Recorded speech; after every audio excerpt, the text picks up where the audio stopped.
Chapter 1: The Unexpected Engagement. Little female, you possess an enchanting fragrance. A deep, husky voice resonated in her ears, enveloping Song Ranran in a broad, strong embrace, saturated with the potent essence of masculinity. He savored her sweetness inch by inch, both tender and possessive. She instinctively responded, her breath growing heavier as everything spiraled out of control. The moonlight poured down, casting dancing shadows from the trees. Outside the cave, several figures approached, igniting a fierce battle. The chaotic night began to unfold. The next day, Song Ranran awoke, feeling as though she had been run over by a vehicle, her body aching all over. As memories flooded back, she suddenly sat upright. She had seemingly lost her virtue last night. A glance at her body confirmed it. Bruises adorned her skin, not a single spot unscathed. Surveying her surroundings, she found herself in an empty cave, the ground strewn with various types of animal hides. Covering her face, she gasped, "Oh my, it's true." Reflecting on the tragic events of yesterday, tears welled in her eyes. She had been a modern-day worker and, on a whim, decided to hike over the weekend, only to accidentally tumble off a cliff, thus finding herself in the body of this female in a beastly world. This female also bore the name Song Ranran, the daughter of the Lord of Lingshire City, a notorious character known for her lack of parental affection, unattractiveness, and infertility. Her only advantage lay in having 8 suitors, rumored to be exceedingly handsome, powerful, and influential. Her half-sister, Song Rushua, envied her and plotted to drug her before the suitors arrived, casting her into the city of sin beasts. The city of sin beasts was notorious for harboring vicious creatures and strays, where females were often tortured to death, and those fortunate enough to survive emerged with severe psychological trauma. Song Rushua aimed to completely ruin the original owner of this body. In a moment of resistance, the original owner was inadvertently killed, leading to Song Ranran's arrival. Upon her arrival, she was forcibly drugged and discarded at the edge of the city of sin beasts. The beastmen, wary of entering the city, left her there, anticipating that she would be seized by the malevolent creatures within. Having inherited the original owner's memories, she was aware of her surroundings.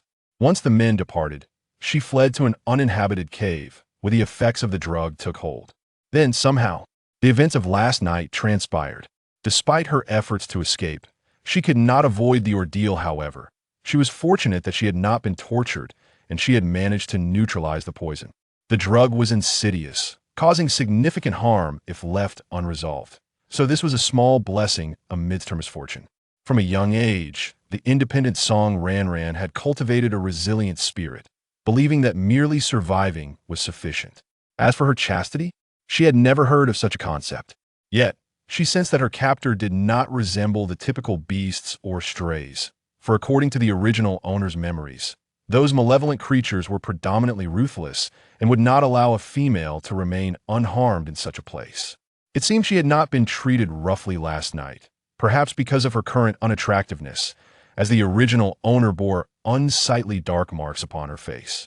Song Ranran possessed plant-based abilities, which, although diminished upon her arrival, enabled her to discern that the original owner's appearance had deteriorated due to poisoning. After last night, her abilities had partially restored, and she believed she could heal her face. It was precisely due to her weakened abilities that she had been unable to resist the drug's potency last night. She was unaware of the origins of her powers, having been an orphan raised in an orphanage with no knowledge of her parents. Only the director of the orphanage knew her secret, having advised her to conceal it from others, and thus she had always kept it hidden. Moreover, she possessed a transaction system, which she had bound at the age of 18. Its primary function was shopping, but it also allowed for the sale or exchange of items, albeit at the system's discretion. She had chosen to bind it because the items offered were more affordable, and at that time, she was quite impoverished. Yesterday, she had attempted to summon the system to procure an antidote, but was met with only static, likely due to a malfunction, and she was uncertain if it could be revived. Little Mantu? Song Ranran attempted once more to call forth the system. Ding! Dear host, your little Mantu has returned. The cheerful voice of the system echoed in her mind as Song Ranran's consciousness entered the system space, where she beheld a plump, round figure formed from data.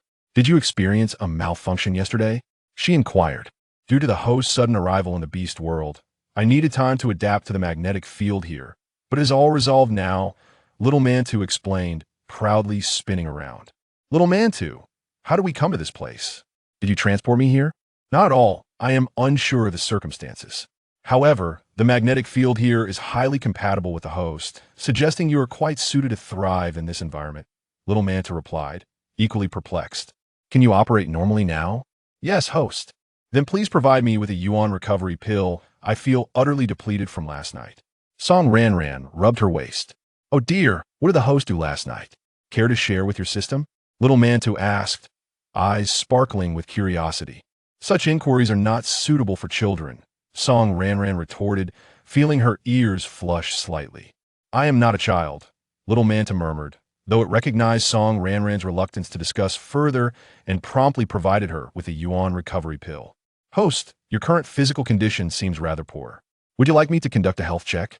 It's free of charge. Song Ranran contemplated. Given her weakened abilities, there might be hidden health issues unknown to her. All right, then please proceed with the examination. Certainly, Little Mantu began the health assessment. Host, preliminary screening indicates that you are poisoned. Would you like to purchase an antidote pill? A special discount of 20% is available. This was something Song Ranran could resolve herself. She did not wish to spend money. No need. Oh, then I shall commence a deeper examination. Little Mantu continued its analysis. Malnourished, anemic, kidney deficiency, spleen deficiency. As Little Mantu enumerated her various ailments, it made her feel as though she were gravely ill. Host, you are currently in a very weakened state.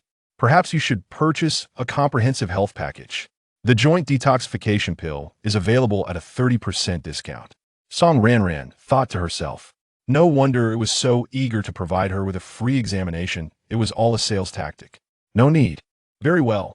Little Mantu acknowledged its failed sales pitch with a hint of regret before resuming the examination. Suddenly, it grew excited, its voice rising in pitch. Host, I have astonishing news. Song Ranran was startled. Surely she hadn't contracted some terminal illness? What news? Clever readers, can you guess what the news is? Chapter 2, Exile. Host, you are pregnant. Little Manta dropped a bombshell on Song Ranran. What did you say? You must be mistaken. Song Ranran couldn't believe it. How could that be possible after just one night? Moreover, wasn't the original owner diagnosed with infertility? It was inconceivable that she could be pregnant. The system must have made an error. I will check again. Little Mantu conducted another examination. The results confirm a host. You are indeed pregnant. Little Mantu's voice brimmed with excitement. Kulme. Let's discuss the mother-baby package. I only just. How can you ascertain that so soon? You aren't a childbirth system. Could even detect such a thing at this stage? Host, it seems you indeed engaged in some dubious activities last night.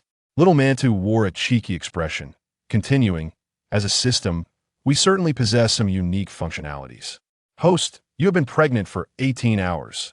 Song Ranran pondered to herself, having heard of pregnancies lasting 18 weeks, but never of one enduring merely 18 hours. She felt increasingly convinced that the system was merely spouting nonsense to promote its products. Perhaps the abruptness of the situation left her flustered, her subconscious unwilling to fully accept it. She had never contemplated such a scenario. Soon, the Little Mantu summoned a plethora of maternal and infant product interfaces. Song Ranran's heart raced as she exclaimed, I do not require this.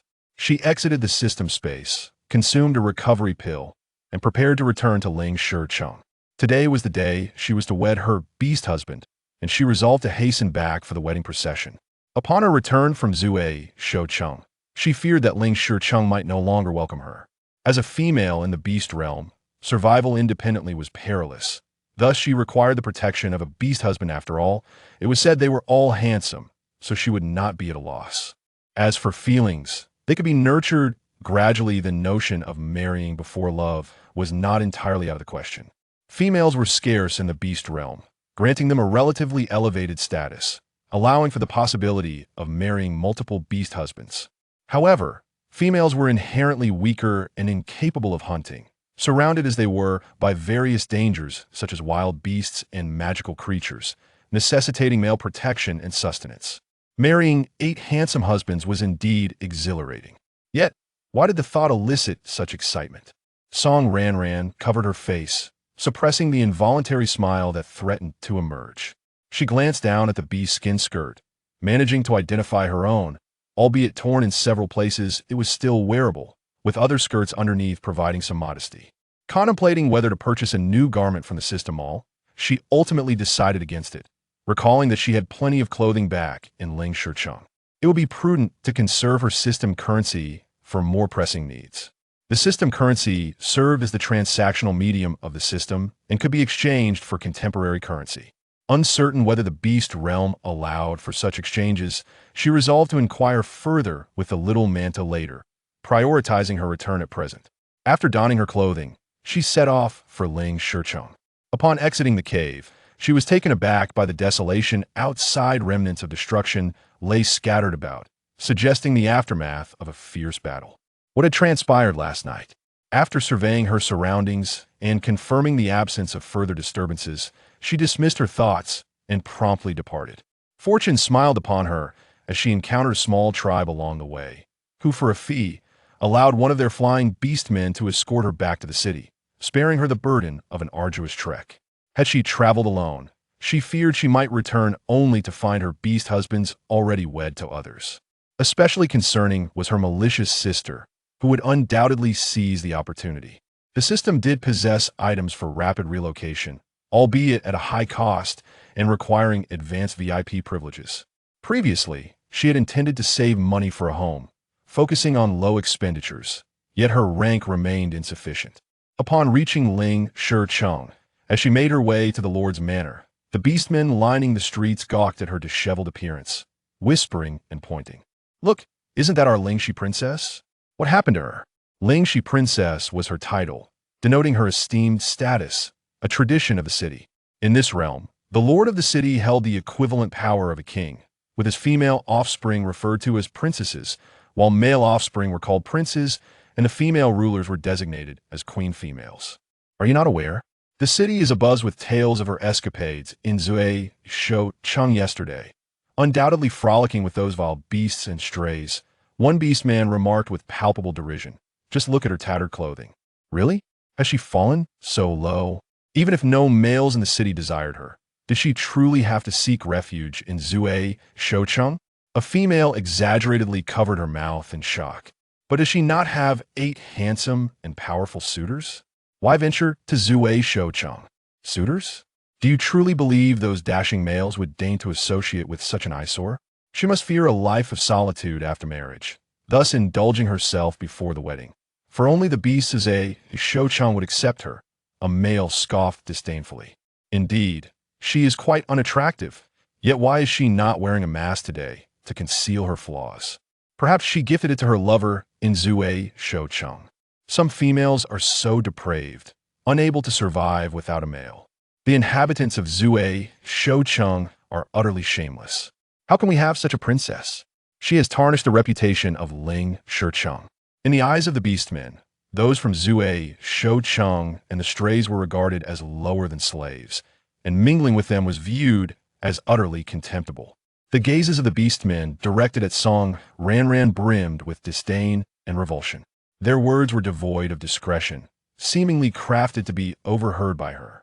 Song Ranran anticipated that Song Rushuo would disseminate the events of the previous day, and though she had prepared herself mentally for the confrontation awaiting her upon return, the malicious remarks still caused her to furrow her brow. At this moment, she could not provide an explanation. Even if she attempted, they would not believe her. Thus, she pretended not to hear and continued forward, only to be confronted by a stranger of the female persuasion. The female approached her, spitting disdainfully. "Pa, you truly bring shame upon us females. You are unworthy of being our princess and do not deserve to remain in Ling Shicheng." Other beastmen joined in, advancing toward her. "Yes, you are a disgrace to Ling Shicheng. Get out of our city! Get out of our city! Get out of our city!" The cacophony of voices grew louder, swelling in number as they obstructed Song Ranran's path, even shoving her in an attempt to expel her. Song Ranran had not anticipated their extreme reaction and guarded herself carefully against being toppled. She aimed to proceed to the Lord's manor, but found herself effectively immobilized. The beastman who had accompanied her was equally startled by the uproar and regretted his decision to escort her back. He merely sought a reward and wished to avoid trouble. As outsiders, beastmen were prohibited from flying into the city. Thus he had entered alongside her to accompany her to the Lord's manor for his payment. The guards, alerted by the commotion, hurried over. Upon seeing Song Ranran, they maintained a stoic demeanor and stated, "Lingxi Princess, the Lord is awaiting your presence." Song Ranran felt as though she had found salvation and followed closely behind them. The beastmen dared not confront the guards, recognizing their formidable strength, and made way for her. At last, Song Ranran successfully returned to the Lord's manor. Upon entering the hall, she was immediately greeted by her devious sister, who wore a triumphant expression, reveling in her malicious schemes. Chapter 3. Indifferent affection. Ah, is that not my beloved sister, Lingxi Gongju? How was your day at the city of Sin Beast yesterday? Song Rushue cast a malicious glance at Song Ranjan, observing the marks on her body, undoubtedly indicative of a fierce encounter. Though her scheme had succeeded, she felt a tinge of dissatisfaction, for she had failed to eliminate Song Ranjan, and she remained perplexed as to why the vile beasts of the city of Sin Beast had allowed her to return unscathed. However, with Song Ranjan now infamous, she was confident that should she inform the suitors about the events in the city of Sin Beasts, they would surely reject Song Ranjan, and the union today would not come to fruition, which lightened her spirits. After all, if she could not have Song Ranjan, then neither could anyone else. Their mother beast, Mosa, sat nearby with an unkind expression, accompanied by a 4 or 5-year-old male cub, their younger brother Songron. Song Ranjan's father beast, Song Yu, sat in the main seat, his countenance dark. "Did you truly go to the city of Sin Beast yesterday?" "I can explain," Song Ranjan replied, "but I wish to do so in the square." Song Yu frowned and rose, stating, "Let us go." Song Rushue felt a surge of anxiety and attempted to intervene. Yet Song Ranjan had already stepped out, leaving her no choice but to follow. After all, no one had witnessed the events, so it should be fine. They arrived at the square outside the city lordess' residence, where a throng of beastmen had gathered. "Speak," Song Yu commanded. Song Ranjan scanned the crowd of beastmen and declared, "I was drugged by Song Rushue and taken to the city of Sin Beasts. Moreover, I did not enter the city. I escaped." The beastmen exchanged glances, most reluctant to believe her. "Song Ranjan, do not wrongfully accuse me. You went there of your own volition. I did not see you at all yesterday," Song Rushue retorted loudly. "Indeed, do not wrongfully accuse Xiaoxue. She is too kind and gentle to do such a thing." Mosa defended. Mosa had always favored Song Rushue, the younger sister by a year, as she was more fond of Song Rushue's father, Song Xie. After Song Ranjan's appearance deteriorated, Mosa's disdain for her grew, believing she was a source of shame. The original owner had not always been so unattractive. Her decline had begun after the age of 7. Despite being biologically related, she had scarcely enjoyed her mother's affection. Even her attempts to please were met with indifference. "Ugly creature, do not speak ill of my sister," Song Rong exclaimed, hurling a stone at Song Ranjan. Song Ranjan felt a chill in her heart and remained silent, gazing at Song Yu. Yet, Song Yu stepped protectively in front of Mosa and Song Rushue, asserting Xiaoxue would not do such a thing. Surely there is some misunderstanding. Song Rushue smirked with triumph. A wave of desolation washed over Song Ranjan, the source of which was unclear, whether it stemmed from her physical state or her own feelings. Perhaps she had inherited not only memories but also emotions from the past. It was disheartening that even her biological father, Song Yu, did not believe her, instead trusting the words of another female cub. Longing for familial affection since childhood, she realized that such desires were mere illusions wherever she went. "Father, do you truly not believe me? What if I said it was Song Rushue who personally administered the drug to me?" "Song Ranjan, I know you envy Xiaoxue, but you should not slander her like this," Song Yu replied, his tone laced with a sigh and mild anger. "Ha!" Song Ranjan scoffed bitterly. "What if I could prove it?" "How would you prove it?" Song Yu inquired. "I sprinkled purple flower pollen on her and the 2 males who bound me yesterday. The fragrance lingers for no more than a day, and I alone possess this flower. If she claims she did not see me yesterday, she should not carry its scent. If she and the two males behind her do, it would confirm that they drugged and abducted me. As she spoke, Song Ranjan produced the prepared purple flower pollen for Song Yu to verify its scent. Song Rushue instantly panicked, carefully sniffing herself, only to discover a faint fragrance lingering, leaving her momentarily speechless, unable to retort. The two males behind her felt a sinking sensation, alarmed. Being unmarried males, they were unaware that this scent was unique to Song Ranjan's flower pollen, mistaking it for the typical fragrance of female scent pouches. Male beastmen have keen noses, especially those of high rank like Song Yu, who immediately detected the scent of purple flowers on Song Rushue and the males behind her, falling into silence. Did you give Song Ranjan the drug and take her to the city of sin beasts? Song Yu questioned the males behind Song Rushue. The two males, at a loss for a denial, could only admit, yes, but this was our own decision. It has nothing to do with Xiaoxue. They continued to defend Song Rushue. Yet it was evident to all that she could not escape culpability in this matter. You harmed a female, according to the laws of the city.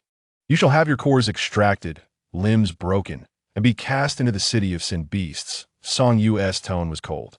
Seize them and take them to face punishment. Lord City Master, spare us. The two males pleaded. To have their cores extracted was tantamount to rendering them useless, and with broken limbs, their chances of survival in the city of sin beasts were non-existent. Song Rushue, fearing for her own fate, dared not intercede. The beastmen present regarded Song Ranjan with increasingly complex expressions, yet none stepped forward to advocate for her. Take them away, Song Yu commanded ruthlessly. As the two males attempted to flee, they were swiftly apprehended and taken away. Song Rushue was seized by fear. She did not know how Song Yu would punish her. After all, Song Ranjan was his flesh and blood. She retreated a couple of steps, hiding behind Mosa, tugging at her sleeve for assistance. Mosa comfortingly grasped her hand. As for Song Rushue, Song Yu had not yet finished his sentence when she, in her fright of being sent to the city of sin beasts, interjected anxiously, Father Yu, think this through. I am a female of high reproductive potential, perhaps even destined to become a holy female, while Song Ranjan is merely an unattractive, barren waste. Would you forsake me, a future holy female, for a worthless creature? In the beast realm, females, save for a rare few with awakened abilities, generally possess no special talents. Thus, the most crucial ability for them is reproductive capacity. The higher the reproductive value, the more likely they are to attract powerful high-ranking males, thereby elevating their status. The holy female stands at the pinnacle of this hierarchy. Song Yu, you cannot harm Xiaoxue. Those two males have admitted it has nothing to do with her, Mosa interjected, spreading her arms protectively like a hen shielding her chicks. Song Yu, well aware of Song Rushue's value, recognized that keeping her would undoubtedly benefit Lingstone City. Song Rushue, possessing a pleasing appearance and high reproductive value, could attract formidable males and produce exceptionally gifted offspring. While she was not his biological daughter, she was the offspring of his brother and mate. Thus, in a sense, she was his as well, and he cared for her. Hence, he had never truly intended to punish her, despite understanding that she was the mastermind behind this incident. Song Yu glanced at Song Ranjan, his gaze tinged with pity and a hint of remorse. Xiaoxue was unaware and bears no fault. He then gently addressed Song Rushue, but they are indeed your guardian beasts. You should apologize to Ranjan. Guardian beasts are akin to prospective mates. Upon hearing this, Song Ranjan felt an overwhelming sense of disappointment. Such a family was better off not having. Reluctantly and insincerely, Song Rushue mumbled an apology to Song Ranjan. I'm sorry. I did not accept, Song Ranjan responded coldly. You, Song Rushue, seethed with indignation. I do not care if you accept or not. Song Ranjan, do not be ungrateful, Mosa interjected angrily. Song Ranjan, be reasonable. Xiaoxue has apologized. What more do you want? Song Yu said impatiently. Song Yu had once doted on Song Ranjan, but since her appearance had deteriorated, his affection had waned. Particularly after the city's seer revealed that the original owner possessed no reproductive ability, while Mosa had given him a son, Song Rong, leading him to completely abandon the original owner in favor of nurturing Song Rong. The original owner had once exerted great effort to regain his favor. Yet Song Yu remained aloof. Reasonable? Your cub nearly lost her life, and you brush it off lightly. Yet expect me to be reasonable? Is this how one behaves as a father? Song Ranran retorted, turning to Mosa. And you? Why are you so biased towards your female cubs? Song Ranran lamented for the original owner. Is this truly your family? At least I have the dean who treats me with sincerity, while you're left with empty space behind you. At that moment, some of the beastmen began to feel sympathy for Song Ranran. Yet none stepped forward to speak on her behalf. Song Ranran, as Song Yu was about to reprimand her, a beastman arrived to report, City Lord. The beastmen from the 8 major cities for the arranged marriages have arrived. In Chapter 4, the potential husbands have all flown away. Song Yu felt a surge of joy in his heart, swallowing back the rebuke he was about to deliver, and directed the reporting beastman. Bring them to the City Lord's mansion. Yes. Song Yu waited at the entrance of the City Lord's mansion, while the beastmen in the square largely remained, eager to witness the unfolding events. Soon, the guards escorted several groups of beastmen, each carrying numerous large boxes. Song Yu believed these to be their dowries, and their grand display further delighted him. Greetings, Lord of Lingshi City. We are the beastmen sent by Lion City. The representatives from Baihu City and Ling Mao City introduced themselves in turn. Song Ranran scrutinized the beastmen from the various cities. The males of the beast world, aside from a few shorter races, were mostly tall and robust. Setting aside their faces, their physiques were impressive. While their looks varied, many were quite handsome. The beastmen from the 8 major cities were decent-looking, though none were particularly stunning, with a few being quite appealing. She wondered which of them would be her future husbands, hoping it would be the more handsome ones. Song Yu felt a sense of pride. The candidates selected for the arranged marriages were all powerful males with great potential, essentially the future heirs of their respective cities, some even having become city lords, as long as they became husbands to his female offspring.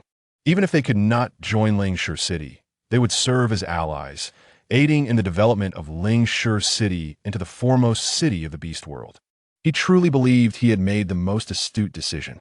18 years ago, the monstrous beasts, mutated creatures, and stray beasts launched a fierce attack on the major cities, causing significant damage to the 8 major cities.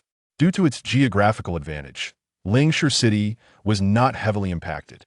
With 7 powerful spirit stones at their disposal, they could fend off the enemy beasts and weather the storm, prompting them to seek aid from Lingshi City in hopes of borrowing the spirit stones. Ling Mao City had its own divine artifacts and primarily sought beastmen and resources. Song Yu understood the principle of mutual dependence. Thus, he was willing to lend assistance. But he was not keen on doing so for free. Other cities did not lack resources, so he proposed the arrangement of marriages. He was not worried about other cities borrowing and not returning, for the power of the spirit stones could only be wielded by the direct bloodline of the Shunlu clan. Without them, the stones would be rendered powerless. It was precisely for this reason that the Shunlu clan had maintained its rule over Lingshi City, though their bloodline was difficult to pass down. And now only his lineage remained. After all the introductions were complete, Song Yu stepped forward to inquire, "Which of you are the marriage candidates?" Song Yu felt puzzled. He remembered 3 of the candidates from his youth, yet they seemed to be absent today. Had he misremembered their appearances, or had they changed drastically? The beastmen from the 8 cities exchanged glances, none willing to speak first, knowing the nature of what they were about to disclose was not commendable. Song Ranran sensed an ominous premonition. After a moment of silence, the representative from Baihu City finally spoke up, "Lord Song Yu, perhaps we should discuss this in the City Lord's mansion. Some matters are better addressed in private." As Song Yu was about to agree, Song Ru Shui seemed to grasp the situation and immediately interjected, "Is there anything that cannot be said in front of everyone? Why must we return to the City Lord's mansion? We can discuss it here." Song Yu instinctively felt that what they were about to reveal was likely unfavorable. Rather than allowing them to escape scrutiny, he thought it wise to apply some pressure in front of the crowd. Little Shui had a point. It would be better to address the matter here. With this demand, the beastmen from the 8 cities relinquished their insistence on privacy, as the news would inevitably spread the following day. Baihu hesitated for a moment before asking, "May we first request the presence of Princess Lingshi?" Song Yu glanced at Song Ranran, who stepped forward, asking, "Are you looking for me?" The beastmen from the 8 cities recoiled, their expressions darkening as if confronted with something distasteful, quickly turning their faces away. Truly unappealing. I wouldn't want to look a second time. No wonder the young master wishes to call off the engagement. Song Ranran remarked, "Is it really that bad?" The beastmen of Lingshi City were accustomed to her appearance. Baiku forced a smile, saying, "We regret to inform you, Princess Lingshi, that our city lord has fallen gravely ill. He cannot marry and cannot attend. We are here to represent Baihu City to annul the engagement. Please state any compensation you desire. Us from Feilong City are also in agreement, and us from Hailan City." Except for Ling Mao City, the other cities echoed their sentiments. Is this truly happening? Her bodyguards and financial support have suddenly vanished? How distressing. All the potential husbands have flown away. Song Ranran lamented. They are all ill. None can come. None can marry. Not a single one had arrived, indicating how little they regarded her. Yes, they collectively nodded, having abandoned any pretense. Everyone understood that providing a reason was merely a formality to save face. What if I say I don't mind and insist on marrying? Song Ranran attempted to resist. Princess Lingshi, you must understand that this marriage must be annulled today. The 8 major cities are not afraid of your Lingshi City. The representatives from each city adopted a firm stance. Song Ranran recognized their determination to call off the engagement. It was truly akin to burning bridges after crossing them. Although she felt somewhat aggrieved, she was outmatched, unable to contend against their collective strength. If you do not wish to marry, I couldn't care less. The representative from Ling Mao City, Luo won, and others concluded with a sense of superiority, stating, Princess Lingshi, our Ling Mao clan is not like them. We do not break our promises. We will not annul the engagement. Song Ranran's eyes brightened. Do they still intend to keep one for her? Having one is certainly better than none. However, his next statement shattered her fleeting joy. Luo, when then, awkwardly added, although we will not annul the engagement, our young master has fled from the marriage. Song Ranran immediately deflated. What difference does that make from annulling the engagement? She didn't believe their young master would return. He might have already married someone else outside. Alas, her momentary hope was dashed. Before Song Ranran could respond, Song Yu grew agitated. What does this mean? How can you go back on your word regarding the arranged marriages? Are you truly so faithless? This matter is on us. We will provide the compensation due. Here is our offering. With that, the beastmen from each city brought forth box after box filled with various items, beast skins, bones, crystals, and more, in diverse categories and ample quantities. While these compensations were indeed significant in the context of an annulment, Song Yu was not satisfied with this. No, I do not agree. You must honor this engagement. In Chapter 5, Agreement to Annul the Marriage, the representatives from the 8 cities replied, Lord Song Yu, you are aware of Princess Ling Shi's situation. Setting aside her appearance, we have heard that she lacks the ability to bear children. Are you truly willing to let our city lord's lineage come to an end? You must know how precious our dragon bloodline is. The representative from Feilong City spoke plainly. Song Yu's expression darkened, unable to refute their claims. In the beast world, females could have multiple husbands, but males could only have one female partner, and they must remain utterly loyal to her. On the day of their union, a contract would be inscribed, binding them. Betrayal or harm to the female would result in repercussions, ranging from severe injury to death, as offspring were vital, especially for races with difficult lineages. This reasoning effectively rendered Song Yu unable to continue opposing their decision. It was all Song Ranran's fault for being so unworthy, lacking even the ability to bear children, which left him in such a passive position. He shot a fierce glare at Song Ranran, his anger barely contained. However, he quickly devised a counter-strategy. Since you find Song Ranran undesirable due to her inability to bear children, let us consider another female. Song Rushui from Lingshi City is a fine choice, an excellent fertility rate and quite attractive. We can proceed with the marriage. Upon hearing this, Song Rushui's eyes sparkled. The handsome and powerful fiancés of Song Ranran were suddenly to be transferred to her? Was this immense fortune now hers? Originally, Song Ranran was the one most pleased by the annulment, but now her fiancés were to be given to her? She was so exhilarated she wanted to rush out and scream in joy. I am so exceptional. The 8 major cities will surely agree to this. Song Rushiwe stood proudly before the representatives of various cities, her chin raised in a victorious manner as she flaunted herself before Song Ranran. However, in the next moment, she was met with a resounding slap in the face. The representatives regarded Song Rushiwe with disdain, clearly disapproving of Song Yu's proposal. Baiku was the first to voice his dissent, stating that their marriage partners had already been decided and could not be altered at will. If they were allowed to change, could they not also do the same? Would it be acceptable for them to assign a male to them at random? Moreover, their city lord might not even be interested in this Song Rushiwe. Baihu City had an abundance of beautiful high-fertility females. Why would they seek one from Lingshe City? Given their city lord's prowess, even a holy female would be easily obtainable. The representatives had come merely to honor a prior agreement, and they too expressed their disagreement. Song Rushiwe did not anticipate such a swift rejection, and the disdain directed at her was palpable. She bit her lip, suppressing her shame and anger. Song Yu was also taken aback by the immediate repudiation, having hoped to continue the marriage alliance. Before he could devise a plan, Song Ranran spoke first. I agree to annul the engagement. You may leave your belongings and depart. Song Yu immediately objected, asserting that her word held no weight. Baiku seized the opportunity, declaring that they were engaged to the Lingxi princess, and her consent was naturally valid. Since the Lingxi princess had acquiesced, the marriage contract was annulled. Baihu City expressed gratitude to the Lingxi princess for her understanding, wishing her a swift path to a good match. The other representatives quickly echoed their sentiments. No need for thanks. You may return, Song Ranran remarked. Since Song Yu sought a marriage alliance and intended to bestow the unwed suitors upon Song Rushiwe, she resolved to thwart their desires. If she could not marry, she would not grant them a chance either.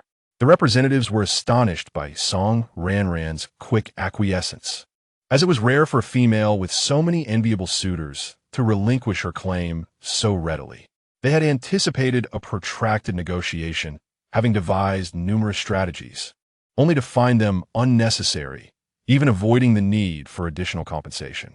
The orcs from Lingshe City were even more bewildered, as Song Ranran had no male suitor to begin with, and had already faced the disgrace of Zuei City. Should she annul the engagement, finding a beast husband would become impossible. With Song Ranran's agreement, the representatives hurriedly left, fearing she might suddenly change her mind.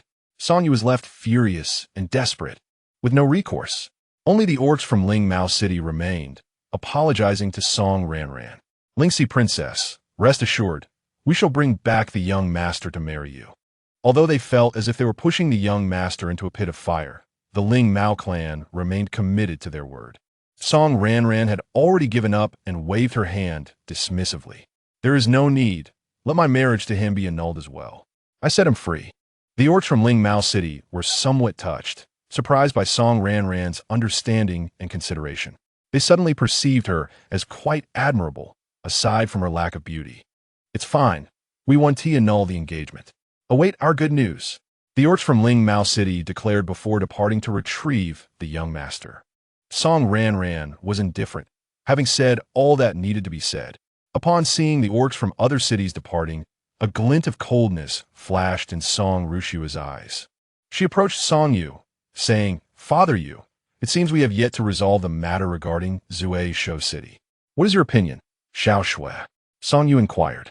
Song Ranran had ventured into Zuei City and had sullied herself with those filthy, contemptible beasts. Thus, she was a disgrace to Lingshe City and unworthy of remaining there. Song Rushiwe smiled with malice, suggesting they send her back to Zuei City, especially since she preferred to consort with those vile beasts. What? Am I to be punished even though it was not of my own volition?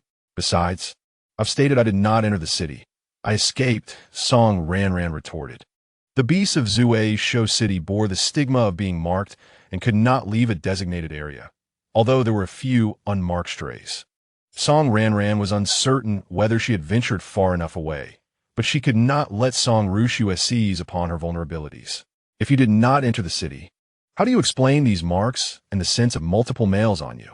Song Rushua questioned, having inquired about the males trailing Song Ranran upon her return. Indeed, Song Ranran did carry the sense of various males. I found wild males outside. Is that not acceptable? Song Ranran's gaze turned icy. Realizing Song Rushua was not willing to let her off the hook. How can you prove they're not beasts from Show City? Unless you can prove otherwise. You are a disgrace to Lingshire City and must leave. And how can you prove that the ones I found are not ordinary beasts from outside? Song Ranran countered. The vicinity of Show City is filled with disgraceful beasts and strays. There are no ordinary beasts, nor is proof necessary. Song Rushua directed her gaze towards Song Yu. What say you, Father Yu? Song Ranran also turned to Song Yu, eager to see how her biological father would respond. Chapter 6. A true stroke of luck. Song Yu hesitated. Though Song Ranran had visited Show City, it was not by choice, and thus she should not be punished. However, he had little fondness for this female offspring, finding her utterly useless and a source of shame. Now that she had lost her final worth, he had no desire to keep her, especially since he still had Song Rong and Mo Sha, with only 2 males in their family. He could still father more daughters in the future. Song Yu quickly resolved, yes, no proof is necessary. The area around Show City is rife with lowly beasts and strays. Since Song Ranran has consorted with them, she is unworthy of remaining in Lingshire City. However, considering she did not go willingly, let her be exiled to Manhuang City. After all, she was his flesh and blood. He wished to spare her life. As for how long she would survive, that was up to her own fortune. Manhuang City was barren and backward, frequently plagued by magical beasts and mutated creatures, posing significant danger, hardly better than Show City. The only slight advantage was that there were orcs to maintain some semblance of order, as those with lesser crimes could be banished there. Suddenly, memories of playing joyfully with Song Yu in his childhood flooded Song Ranran's mind. Ranran, come sit on Father S's shoulder. I will take you out to play. Ranran, look, I bought you a little dress. The gentle and loving Song Yu from her memories represented the happiest moments of her past. At that moment, Song Ranran felt a profound sense of yearning. A sharp pain pierced her heart, and she pressed her hand to her chest. Father, are you truly going to exile me to Manhuang City? Yes. Consider it as though I, Song Yu, never had this daughter, Song Yu declared coldly. And you? Do you have no words for me? Song Ranran asked Mo Sha.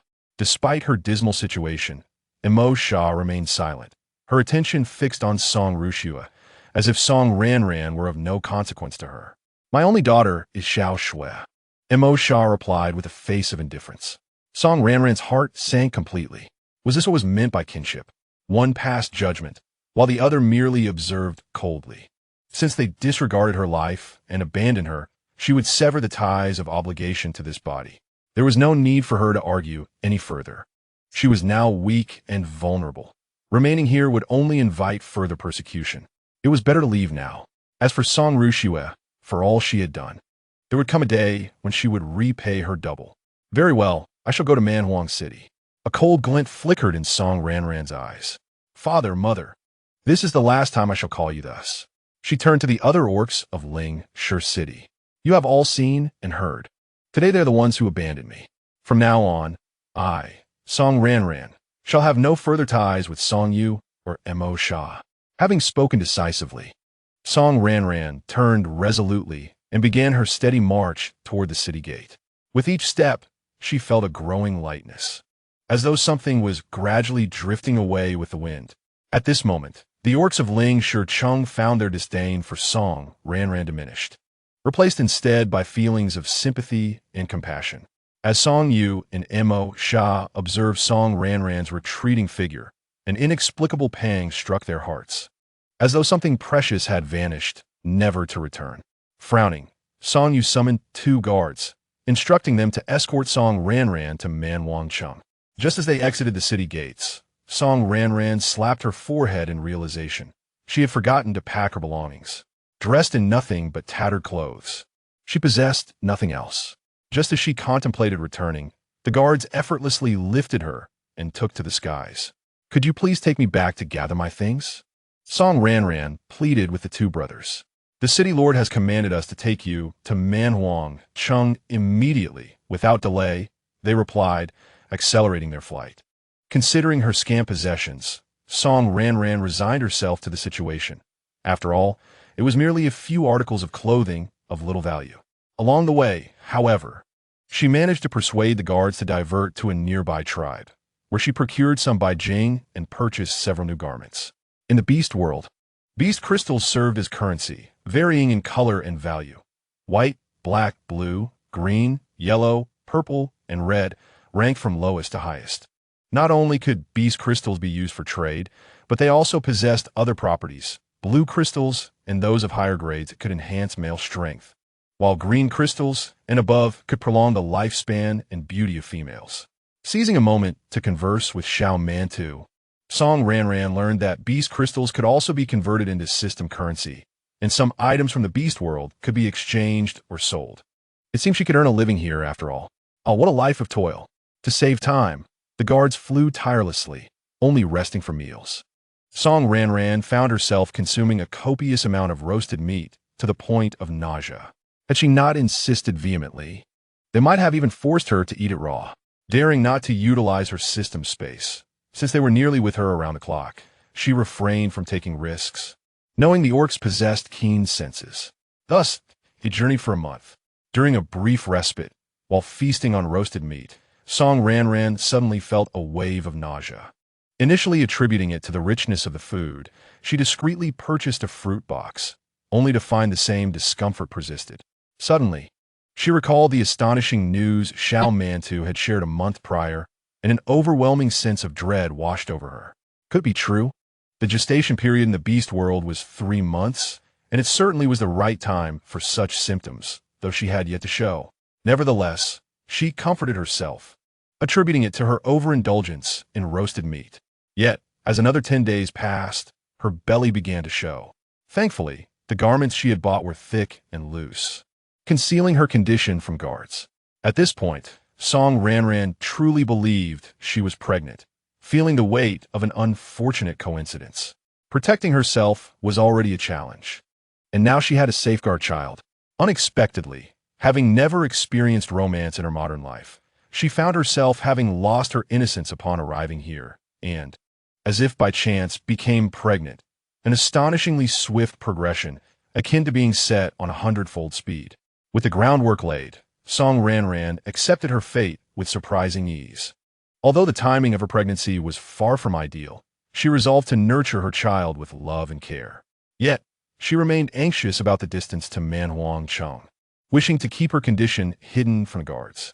Should they discover her secret, news would surely reach Ling Shicheng, potentially resulting in unforeseen complications. Her only desire was to safely bring her child into the world. On a tranquil night, she gently caressed her belly, overwhelmed by the extraordinary sensation of nurturing a new life, intimately connected to her bloodline, a bond that could not be severed. Little did she know, within her womb lay not just one, but multiple lives. In Filong Chung, within the grand hall of the city lord's estate, a regal male exclaimed, "My lord, the Longlin stone has illuminated. Our dragonkin have birthed a new draconic offspring." "Indeed," replied a noble-looking male, lightly pressing his hand to his heart. He had just sensed a bloodline connection. It must be from that fateful night with the female. Xian Yuanling's gaze hardened.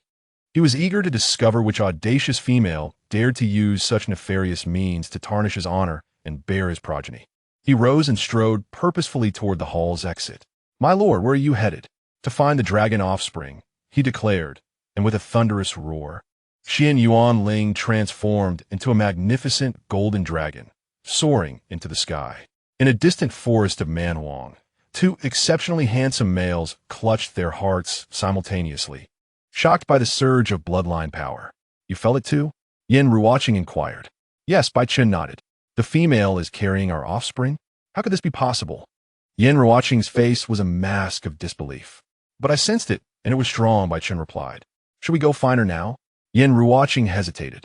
"We must, for I cannot allow my Bai-Hu lineage to fall into obscurity, but not just yet," Bai Chen stated calmly. "What do you mean?" "The child will not be born immediately. First, we pursue the Ling Zhu, and then we will seek out that female. If she can wield the bewitching stone, she is undoubtedly surrounded by males. A delay is of no consequence. Agreed. The two males exchanged glances before darting off in unison. In the underground chamber of Manwang Chung, an enormous black serpent was bound tightly by countless chains. Suddenly, its previously closed eyes snapped open. How could this be? That female is bearing my offspring? The black serpent thrashed violently, the chains clattering in response. He yearned to escape and seek out his progeny. In the depths of the ocean, within a crystalline palace, a breathtaking merman abruptly sat upright. What I just sense? A surge of bloodline power. Is it that female from that night? She has managed to conceive a child of the Merfolk King. Very well. Let us implement a strategy to leave the mother and retain the child. A female who employs such sordid methods as the bewitching stone is unworthy of being the mother of his offspring. Certain ancient races in the beast world possessed bloodline sensitivity, while many others did not. Days passed, and Song Ranran's belly continued to grow, making concealment increasingly difficult. Yet Manwang Chung remained out of reach. Anxiety gripped her as she carefully hid her condition, attempting to avoid any contact with the guards during their flight. As rain began to pour from the sky, rendering flight impossible, they sought refuge in a cave. The guards led Song Ranran into a spacious cavern, ensuring it bore no signs of being marked by beasts or the scent of predators, allowing them to rest temporarily. The cave was relatively clean. They spread a hide for her to sit upon while one guard went hunting and the other gathered firewood. In the beast world, males are taught from a young age to care for females, and thus, they treated Song Ranran kindly throughout their journey, despite the hardships of sleeping outdoors and in trees. Watching the torrential downpour outside, the guards grew increasingly restless. The rain had persisted for 3 days, heralding the arrival of the rainy season. At this rate, they feared they would have to brave the storms to return to Ling Shicheng. Indeed, I despise long flights during the rainy season. It rains incessantly, and everything is drenched. If only we could return before the deluge strikes, one guard lamented. However, it will likely take us at least another half-month to reach Manwang Chung. Another replied, realizing they would not make it in time. As they roasted meat, the guards exchanged glances, their expressions tinged with discontent as they scrutinized Song Ranran. Have you noticed she seems heavier and her belly appears larger? One guard queried skeptically, gazing at her midsection. The other followed his gaze, pondering the possibility. Feeling their scrutiny, Song Ranran's heart raced, her body tensing. Had she been discovered? Chapter 7. Settling into the tribe, have we been overfeeding her? Indeed, we've been providing her with meat daily, and given how much she consumes, it's only natural for her to gain weight. She certainly has a hearty appetite. Song Ranran thought to herself. Well, your suspicions are quite reasonable. With her heart finally settling, she felt relieved that they had not uncovered her secret. The appetite of a pregnant Song Ranran had indeed increased. The guard began to scrutinize Song Ranran earnestly. I noticed that her face did not seem as unattractive as before. Perhaps the dark spots had diminished slightly, or perhaps we had simply grown accustomed to her appearance. Regardless, I exclaimed, "Oh dear, stop staring. The meat is burning." With a glance, the guards realized the meat was indeed charred and hastily flipped it over. Their attention shifted as they resumed grilling the meat. During these days, Song Ranran had been discreetly treating herself, albeit at a slow pace, as she feared that the toxins might impede the child's development. Thus, she had deliberately concentrated the toxins on her face, for otherwise, the blemishes would have faded even more distinctly. However, the small Mantu had confirmed that the child was healthy and that the toxins had little effect, which offered her some solace. Otherwise, she would have certainly sought a detoxification pill. Upon hearing their intention to return before the onset of the rainy season, an idea formed in Song Ranran's mind. Tentatively, she suggested, if you wish to return before the rainy season erupts, you could leave me at a nearby tribe. After all, this area is quite remote. Although it is not yet a city, you would still be fulfilling your mission. Alternatively, you could have the tribe's beastmen escort me to the wild city, allowing you to return early. I would prefer not to impose further upon you. The guards, eager to return home, genuinely contemplated her proposal. It seemed reasonable. She was not a criminal beast and bore no criminal mark, so there's little difference between being in a city or a tribe, as this was already quite wild. Then we shall place her in the nearest tribe ahead, they decided, for she was unlikely to return, and the city lord would be none the wiser. Indeed, I believe that is feasible, as hiring the beastmen required compensation, and they did not wish to expend too many beast crystals. They resolved to leave Song Ranran at the nearest tribe ahead. The moment the rain ceased, they set off in search of the tribe. After flying for a day, they finally spotted a small tribe not far ahead. They landed at the entrance, where the tribe's guards halted them. "Who are you? What brings you to our tribe?" The guards had already prepared their response. "We are beastmen out for training. We found a lost female nearby and wish to help her find a tribe to settle in. Hence our arrival here." As they spoke, they stepped aside to reveal Song Ranran behind them, to prevent the other beastmen from forming a poor first impression of her. They had fashioned a simple mask to cover most of her face. The guard took a glance at Song Ranran and said, "Please wait. I shall fetch the chieftain." Females were rare in the beast world, and tribes generally welcomed a female willing to join. The chieftain soon approached, accompanied by 3 males, who gazed at Song Ranran with keen interest. The chieftain assessed her, wearing a mask. Only her large, watery eyes, bright and clear, were visible, leading him to conclude that she must be a charming female. "Are you here to join the tribe?" he asked, somewhat puzzled by her mask. "Yes. I was out gathering with members of my tribe when I accidentally got separated and have since wandered alone for quite some time, unable to locate my original tribe. Therefore, I seek a new tribe to settle in. A secluded corner will suffice," Song Ranran explained. This was the narrative she had discussed with the 2 guards prior to their arrival. "And what about the 2 of you? Are your guardian beasts?" the chieftain inquired. No. The 2 guards hastily waved their hands. "We merely found her while training and are kindly helping her find a tribe. We are not guardians. If you accept her, we will take our leave and not disturb you." The chieftain contemplated for a moment. There were many single beasts in the tribe, and the addition of another female was indeed a positive development. So he readily agreed. "We are willing to take her in." "Thank you, chieftain." The 2 guards expressed their gratitude with delight. "Once the female is settled, we shall depart." Without waiting for the chieftain's response, the 2 guards immediately took flight, leaving no time for lingering. The chieftain said nothing further and led Song Ranran into the tribe. The 3 males accompanying the chieftain enthusiastically began to introduce her to the tribe. "Little female, our tribe is called Songshire Tribe, though it is not large. We have many strong males, and there are more females here than in nearby tribes. Our chieftain's name is Tali. You may call him Chieftain Tali." "Little female, I am Dwelloin. There are many fruits near our tribe, and if you like, I can take you there. I am Xiongfang, and I can take you as well." Their enthusiasm left Song Ranran somewhat flabbergasted. Since her arrival, she had been met with disdain. This was the first time she had been treated with such warmth. She wondered how they would react upon seeing her face.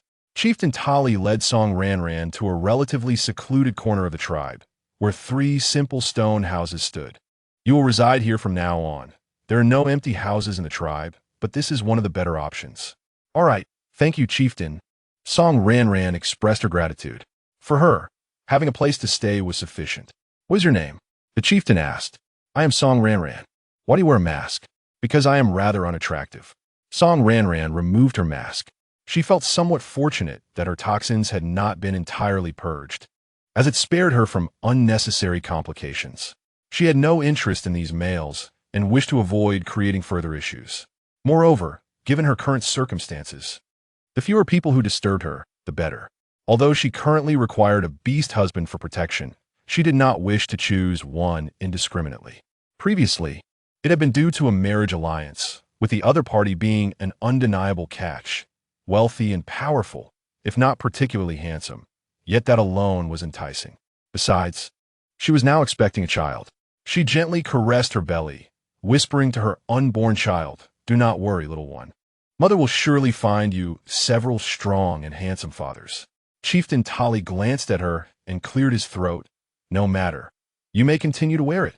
He somewhat regretted bringing Song Ranran back, finding her unattractive and rather frail, which did not bode well for reproduction.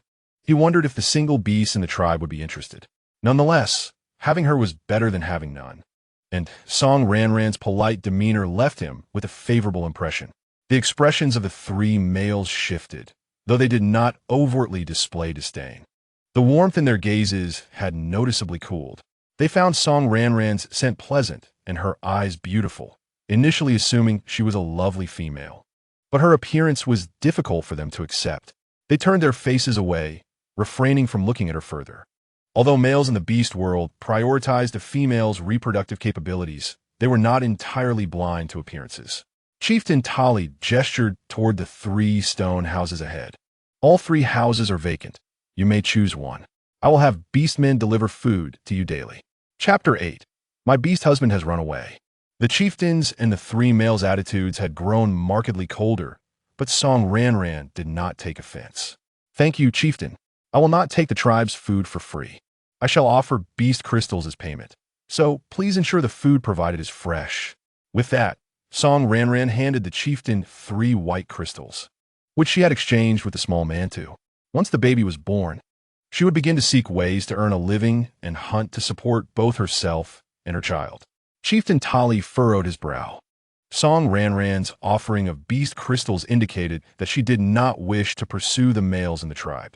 Had she been like other females, he would have certainly rejected her, but given her circumstances, he would let it slide, as the males in the tribe would likely not find her appealing.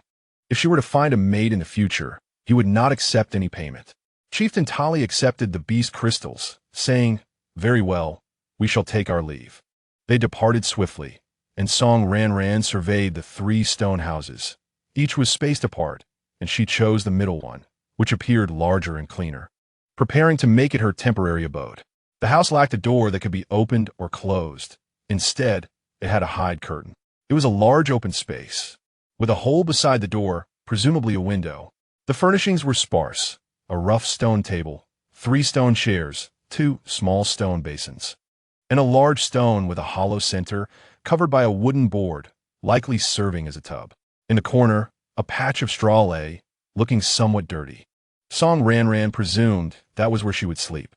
In the beast world, tribes tend to be somewhat primitive, with some still residing in caves and others living in burrows.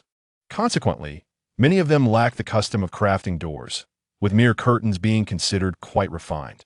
In contrast, the cities are significantly more advanced, featuring doors and windows, as well as separate rooms. As Song Ranran surveyed her surroundings, she found her dwelling to be quite satisfactory. It is situated not far from a water source, enveloped in tranquility, and nearby there are wild vegetables and fruit trees. The orcs of the tribe congregate on the opposite side, seldom venturing near her, which perfectly aligns with her requirements. She casually gathered some wild vegetables and collected firewood on her way back. In the afternoon, a rain shower occurred, allowing Song Ranran to collect ample water, which she used to cleanse her stone house thoroughly. Subsequently, she visited the system marketplace to procure some daily necessities. To avoid appearing too conspicuous, she primarily chose items resembling those found in her current environment, such as beast hides and stone pots, while storing some more modern items in her system backpack for easy access. Although the beast world possesses stone pots, they are quite crude, thick, cumbersome, and slow to heat. The stone pot Song Ranran selected, although primitive in style, is considerably thinner. Henceforth, she would be able to prepare her own meals, and after such a long time, she could finally indulge in a meal of her liking. In the evening, the tribe sent her her first meal, consisting of a piece of meat and several fruits. Acknowledging her need to cook, they also provided her with a fire starter and a beast bone knife, enabling her to ignite a fire for cooking. "Are you the new female of the tribe?" The stranger delivering the items was a tall, handsome male. At that moment, Song Ranran was not wearing a mask, and he did not react with disdain as other orcs typically would, but appeared quite natural instead. Song Ranran had a favorable first impression of him. "Yes, thank you for bringing me food." Surprised by her politeness, Aji noted that most females in the beast world tend to be quite spoiled, rarely displaying such courtesy. This made him perceive Song Ranran as a gentle and kind female, fostering a sense of fondness towards her. "Hello, my name is Aji. It is a pleasure to meet you. I will be bringing you food from now on. If you need anything, feel free to tell me, and I will assist you in petitioning the chief." You can also ask me anything you do not understand, Aji said with a simple smile. Hello, I am Ranran. I appreciate your kindness. Ranran smiled in response. Why are you the only female here? Where are your beast husbands? Yi inquired, puzzled by her solitary presence. They abandoned me, Ranran replied nonchalantly. Currently pregnant, she felt it unnecessary to elaborate, as her betrothed had indeed fled. She was not lying. They ran away. How irresponsible. What scoundrels! Yi exclaimed indignantly. If you ever need assistance in the future, do not hesitate to seek me out. Thank you, Ranran said with a smile and a nod. You are welcome. Where would you like me to place these items? Just put them here. Ranran indicated a clean large stone slab at the entrance. All right, it's still quite warm, so the meat shouldn't be left out for too long. It is best to consume it the same day. Aji neatly arranged the items on the stone slab. I will bring you more tomorrow morning. Good. If I am not awake, you can simply leave it on this slab. MHM, Aji responded before departing. Due to the inconvenience of cooking indoors, Ranran constructed a makeshift stove outside using nearby stones. Anticipating rain, she decided to build a small shelter tomorrow to serve as a kitchen. Underneath the stove, she laid some dry grass and curiously attempted to ignite a fire using the fire starter. With a few sparks, the dry grass caught flame. Ranran's eyes sparkled with delight. This was rather enjoyable. She placed firewood into the stove, boiled some water, and prepared the meat, washing the wild vegetables she had gathered in the afternoon to begin her hot pot meal. After relishing a delicious meal, she felt content and proceeded to clean up. Reclining in her cozy nest made of beast hides. Xiao Mantu, are you there? Ranran called out. Since arriving, Xiao Mantu sometimes unexpectedly fell into a dormant state, claiming it was adjusting to the magnetic field here. However, it had independently carved out a space within the system backpack, allowing Ranran to access the items she had purchased, even during its slumber. I am here, host. I feel a bit afraid being alone. Can you keep watch over the surroundings while I sleep? If there are any issues, please wake me. This was her first night sleeping alone in the deep mountains, and with the stone house lacking a door, Ranran genuinely felt insecure. Fortunately, she had previously spent some time in a cave and had somewhat acclimated. No problem. Host, rest easy. As long as I am not dormant, Xiao Mantu will keep watch. Thank you, Xiao Mantu. After expressing her gratitude, Ranran closed her eyes, finally enjoying a good night's sleep for the first time in over a month. The following day, as soon as Ranran awoke, Aji arrived with more supplies. Ranran, Aji called through the door curtain. Are you awake? Yes, just a moment. Ranran quickly changed her clothes and stepped outside. Upon her emergence, she saw Aji carrying a pile of items, including food and beast hides. Since you're the only female, I brought you some beast hides. The quality isn't great, so please don't take offense. Ranran surmised that these were a gift from Aji himself, and of course she did not mind. Thank you. It's nothing. Is there anything else I can help you with? I still have a little time. Aji set down the food and hides. Chapter 13, Mingzhu. Ranran glanced at the nearby forest. I noticed a small patch of bamboo forest over there yesterday. Could you help me cut some bamboo? About this thick will do. She gestured with her hand to indicate the thickness. No problem. Wait here. Aji dashed toward the forest. Soon, Ranran heard the rustling of bamboo leaves, and then Aji returned, dragging a large bundle of bamboo. Is this enough? Aji asked. Upon inspection, Ranran deemed it necessary to have at least one more similar quantity. Yes. Before long, Aji returned with another bundle. Do you need the leaves stripped off? Yes, just pile them to the side. I can use them later. Understood. Aji revealed his sharp claws and swiftly stripped away the bamboo leaves, leaving only the straight bamboo segments. Ranran then asked him to help adjust the lengths and tidy up the ends. Aji neatly placed the prepared bamboo aside. It's about time. I must head back. I live on the east side of the tribe. If you need anything, you can find me there. I'm usually around when I'm not hunting. All right, thank you. Later, I will treat you to a meal. Ranran expressed her gratitude. Aji waved his hand dismissively. No need. It was a simple task. He thought to himself that the food provided by the tribe was sufficient for her as a single female, and there would hardly be any extra to treat him. He glanced around and noticed a place where several stones were piled, showing traces of fire, with remnants of ash in between. What is this female doing over there? Is she preparing her own food? You cook for yourself? Yes, I do, Ranran affirmed. Aji was astonished. How can you manage that? Previously, he had assumed she preferred raw meat and required assistance with cooking, only to discover she was self-sufficient. In the beast world, females are typically catered to by their husbands or male relatives, and solitary females are often provided with pre-cooked meals by the tribe, making it rare for a female to cook for herself. This female seems rather unfortunate. I should lend a hand before she pairs off. Aji furrowed his brow. If you do not enjoy raw food, I can bring you cooked meals next time. No need. I prefer the meals I prepare myself. Ranran replied. The meat cooked by the orcs was rather mediocre, tough, and dry. Very well. I must take my leave now. If you need anything, just come find me. And if you want cooked food, let me know in advance. Aji cast a sympathetic glance at Ranran, sighed, and turned to leave. Ranran prepared breakfast and enjoyed a delightful meal. However, since becoming pregnant, her appetite had significantly increased, and the amount of meat was only sufficient for 1.5 meals. She would need to visit the system marketplace to replenish her supplies later.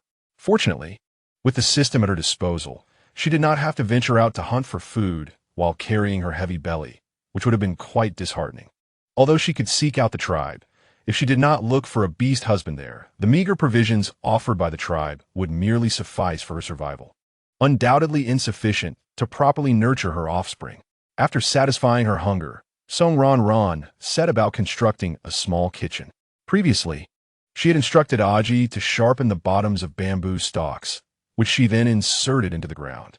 Observing her surroundings for any beastmen and finding none, she discreetly retrieved a stool from her backpack, standing atop it to drive the bamboo deeper and more securely into the earth. Once the framework was complete, she utilized her abilities to conjure vines, securing the structure of the shelter. Strangely enough, despite the lush vegetation of the beast world, her powers were recovering quite slowly, only showing significant improvement that one night. She had inquired with the little Mantu about any items that could expedite her power recovery, but unfortunately, only temporary enhancements were available, which were detrimental to her health and could potentially harm her unborn child, so she had to recuperate gradually. After completing the frame of the shelter, she gathered large leaves and bamboo, leaves to create a roof. After a busy half-day, her small kitchen was finally completed. Admiring her handiwork, Ranran felt a great sense of accomplishment and joyfully began cooking in her new kitchen. From the following day onward, Aji arrived bright and early, placing items on the stone slab at her doorstep while she was still asleep. When he first beheld the bamboo shelter, he was astonished, speculating that it must have been constructed by Ranran herself, which only deepened his sympathy for her, leading him to frequently bring her essential supplies. Apart from Aji, few beastmen ventured into Ranran's small abode. Thus, they spent a tranquil and serene half-month. Ranran's belly swelled like a balloon, becoming increasingly difficult to conceal, and her face had fully healed. Once her complexion improved, she discovered that she bore an uncanny resemblance to the original owner, though she found it unsurprising, as perhaps fate had predetermined this resemblance. Her appetite had grown tremendously, requiring several meals a day. At night, after washing up, Ranran lay down to sleep soundly.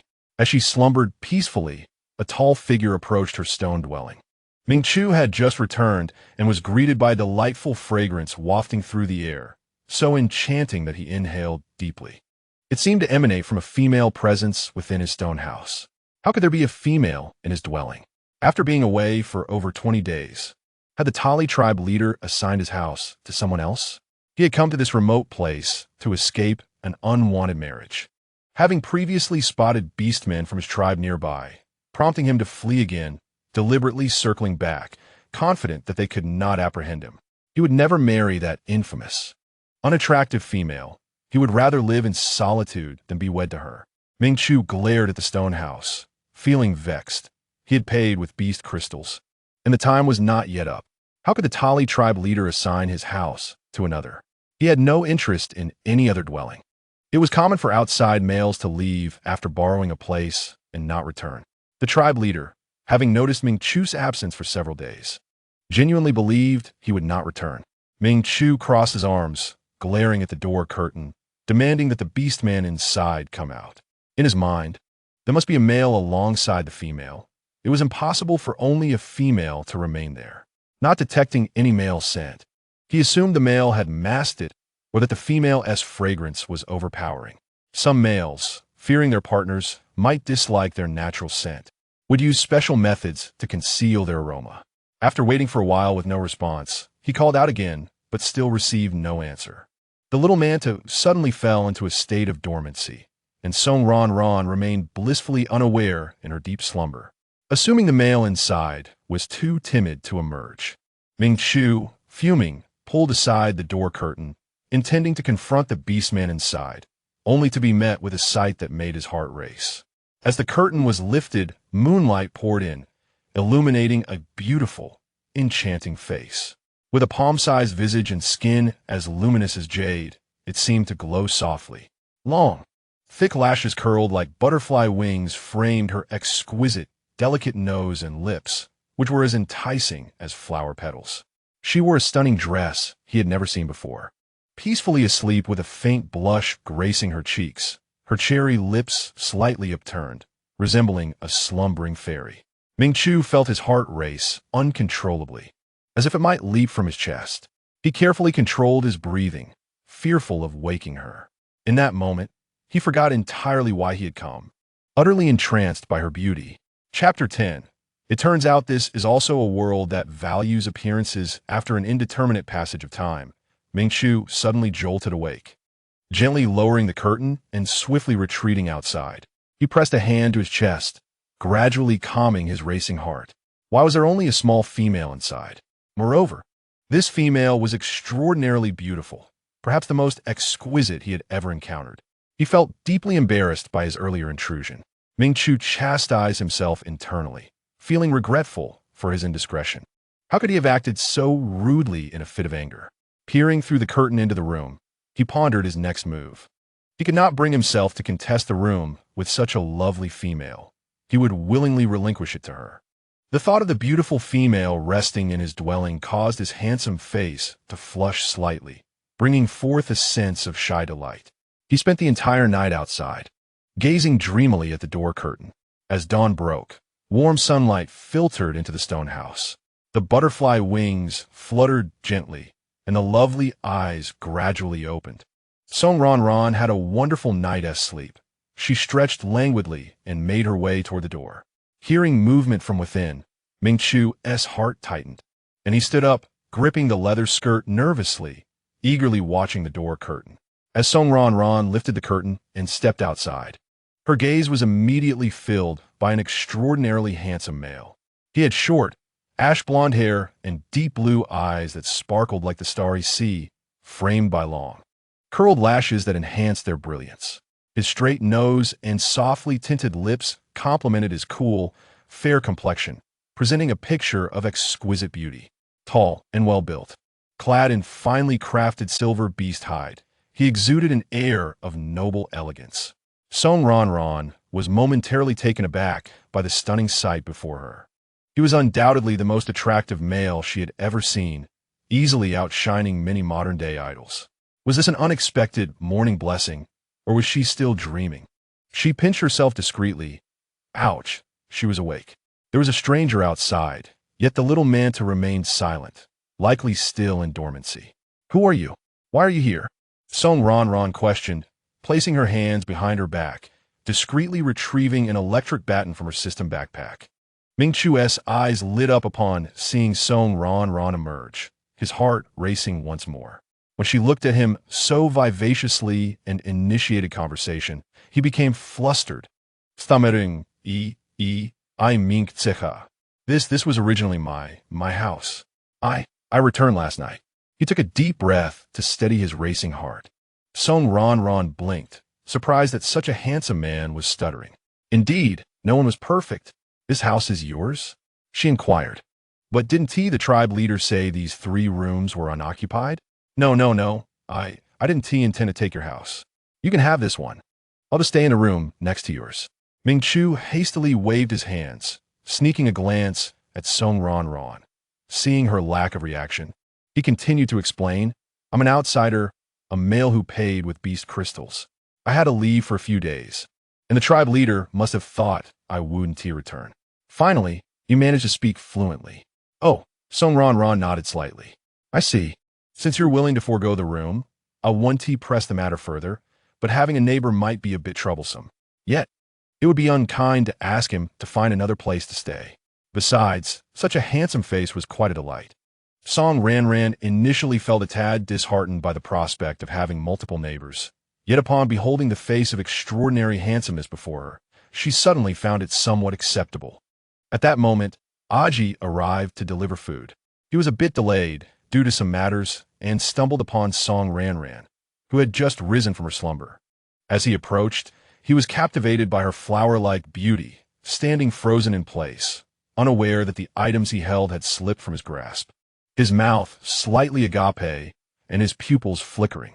He glanced around, confirming he had not made a mistake. Why you are Ranran? Aji asked, uncertainty lacing his voice. Yes, Aji, she replied with a smile. What happened to your face? It was due to poisoning, but I have recovered now. Oh, that's good to hear. The features he recognized from memory were indeed the same, but the dark blemishes had vanished, revealing skin that was now radiant and snow-white. He had not anticipated that Ranran would look so stunning after her recovery. As he beheld her newfound beauty, Aji felt his face flush.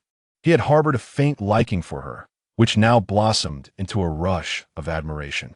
Upon witnessing Ranran smile at another male, Ming Chu felt an inexplicable pang of jealousy arise within him. He did not relish the sight of her smiling at other males. Aji snapped back to reality, realizing that he had dropped the food he brought for her. He hurriedly crouched down to retrieve it, cradling the items in his arms, his face a mask of apology. I'm sorry, I dropped the food meant for you. It's all right, just wash it clean, she reassured him. The food was mostly wrapped in leaves, having hardly touched the ground, save for a few fallen fruits. Okay, I'll wash it later. He nodded, his cheeks still flushed. Are you hungry? Have some fruits first. I can roast some meat for you, if that's all right. He felt a strong desire to impress her. Ming Chu, noticing Aji's eagerness to showcase himself, felt a competitive urge rise within him.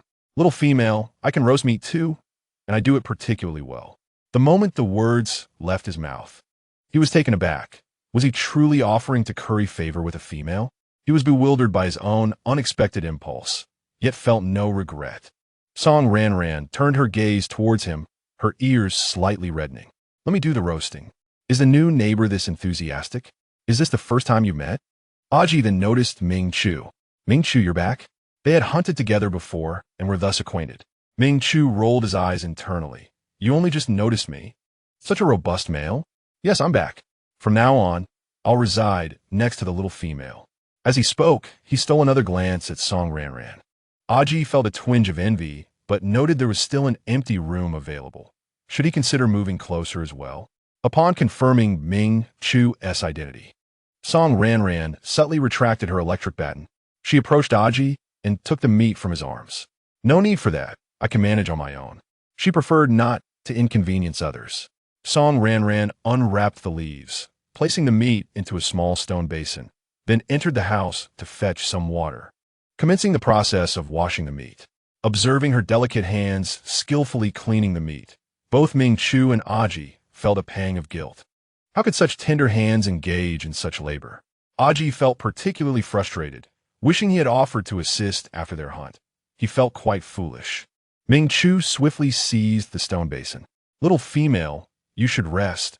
Allow me to handle this. He began washing the meat himself. Aji quickly set down the remaining items in his arms.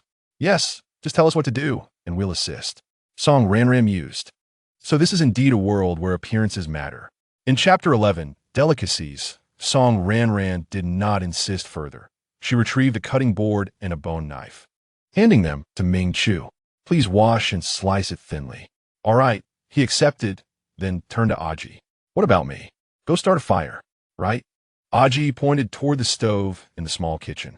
Is it over there? Yes. Upon receiving confirmation, he hurried over to ignite the fire. Song Ranran took out some wild vegetables that had wilted slightly since yesterday, preparing to wash them, but was halted by Ming Chu. "Little female, don't touch that. I'll wash it later." Ignoring him, she scooped some water and began washing. Ming Chu, slightly pouting, hastened to cut the meat. As Song Ranran washed, she suddenly recalled a pressing issue. "Are you both planning to eat together? It seems we may not have enough food." Her appetite had grown significantly. While there was enough meat for her, it would hardly suffice for two males. Both males realized the dilemma at hand. Ming Chu glanced at the limited amount of meat before him, acknowledging it was indeed scarce. How could they be so stingy, providing such a meager portion for the little female, who likely wouldn't have enough to eat herself? Ming Chu was pleasantly surprised by Song Ranran's invitation for him to join. He had developed a fondness for her and replied cheerfully, "No worries. I have plenty of meat in my space, freshly hunted yesterday. I'll slice more." As he spoke, a plethora of meat materialized on the table. Song Ranran's eyes widened slightly. It seemed this male either possessed spatial abilities or was an extraordinary tycoon. Spatial abilities were exceedingly rare in the beast world. Aside from innate powers, they could also be created for personal use. They required high-level spatial ability users to condense them through special mediums, such as spatial rings or stones. But these were exorbitantly priced, accessible only to the wealthiest. However, such spaces could not store living beings. Aji quickly interjected, "Wait for me a moment. I'll go back and fetch more." He could not possibly refuse the opportunity to dine with Song Ranran. After lighting the fire, he hurriedly dashed back. Soon, Aji returned, arms laden with several pieces of meat wrapped in leaves, while Ming Chu had filled a large basin with meat. Observing the pot set on the stove, Song Ranran felt it would not hold all the contents. She marinated the meat, adjusted the flavor of the broth, and added half a basin's worth, stirring it thoroughly before incorporating the wild vegetables. The two males stood in astonishment, perplexed by her decision to add peculiar ingredients to both the meat and water. Ming Chu picked up a jar of pepper and inhaled its pungent aroma, immediately recoiling and sneezing vigorously. "This smells so strange. Is it poison? Can it really be consumed in the soup?" Aji cautiously took a piece of ginger, bringing it closer to his nose, only to pinch it shut immediately. "Can this even be eaten?" They exchanged glances, their expressions reflecting their dismay. "Alas, since the little female prepared it, we must drink it even if it's poisonous." As the meat broth simmered, an unexpected and delightful aroma wafted through the air. Before long, a pot of fresh wild vegetable meat soup was ready. Ming Chu hastily stepped forward to assist in lifting the pot, as it was too full to be contained in any other vessel. He gazed at the soup pot in his hands, his eyes sparkling with curiosity. This was such a convenient way to prepare soup, far superior to the stone pots in Ling Mao City, boiling water quickly and easily handled. However, was meat boiled in water not supposed to taste bland? And could this grass truly be edible, especially with the addition of such bizarre ingredients? Yet the fragrance wafting from it was surprisingly appetizing. They had previously boiled meat in plain water, which had yielded no flavor whatsoever. Even with a sprinkle of salt, it was merely salty, unappetizing and tough, lacking the tenderness of fresh meat. But since it was prepared by the little female, he would finish it regardless of its taste. In another basin, she simply stir-fried the meat with chili. Fortunately, she had considered the future and purchased a large pot. Otherwise, it would not have fit, though the meat was abundant. Stir-frying it proved a bit cumbersome.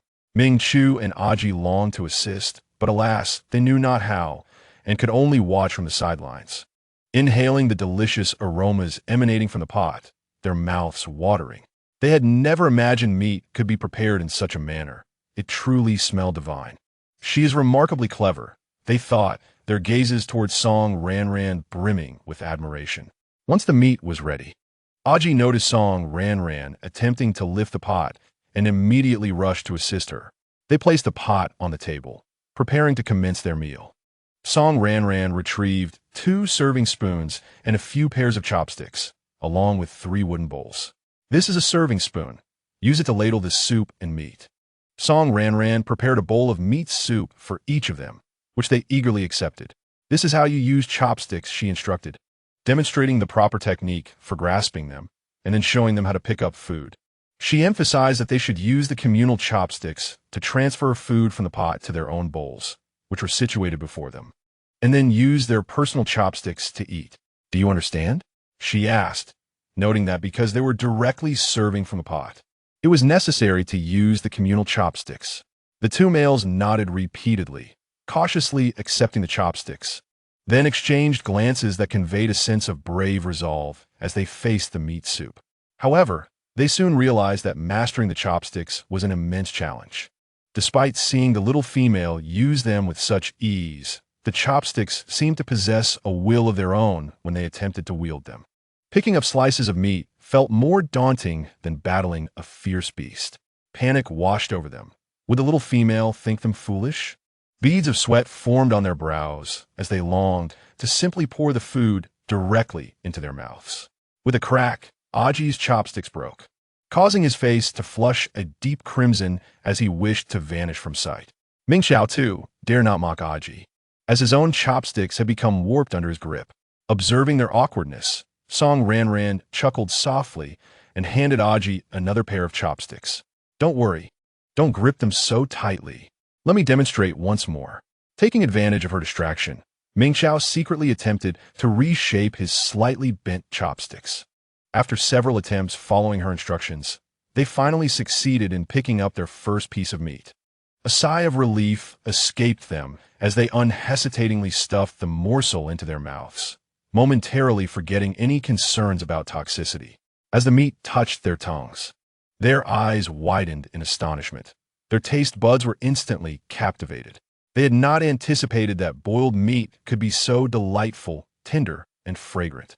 They began to devour the meat at an astonishing pace, leaving no trace of the soup behind, still yearning for more.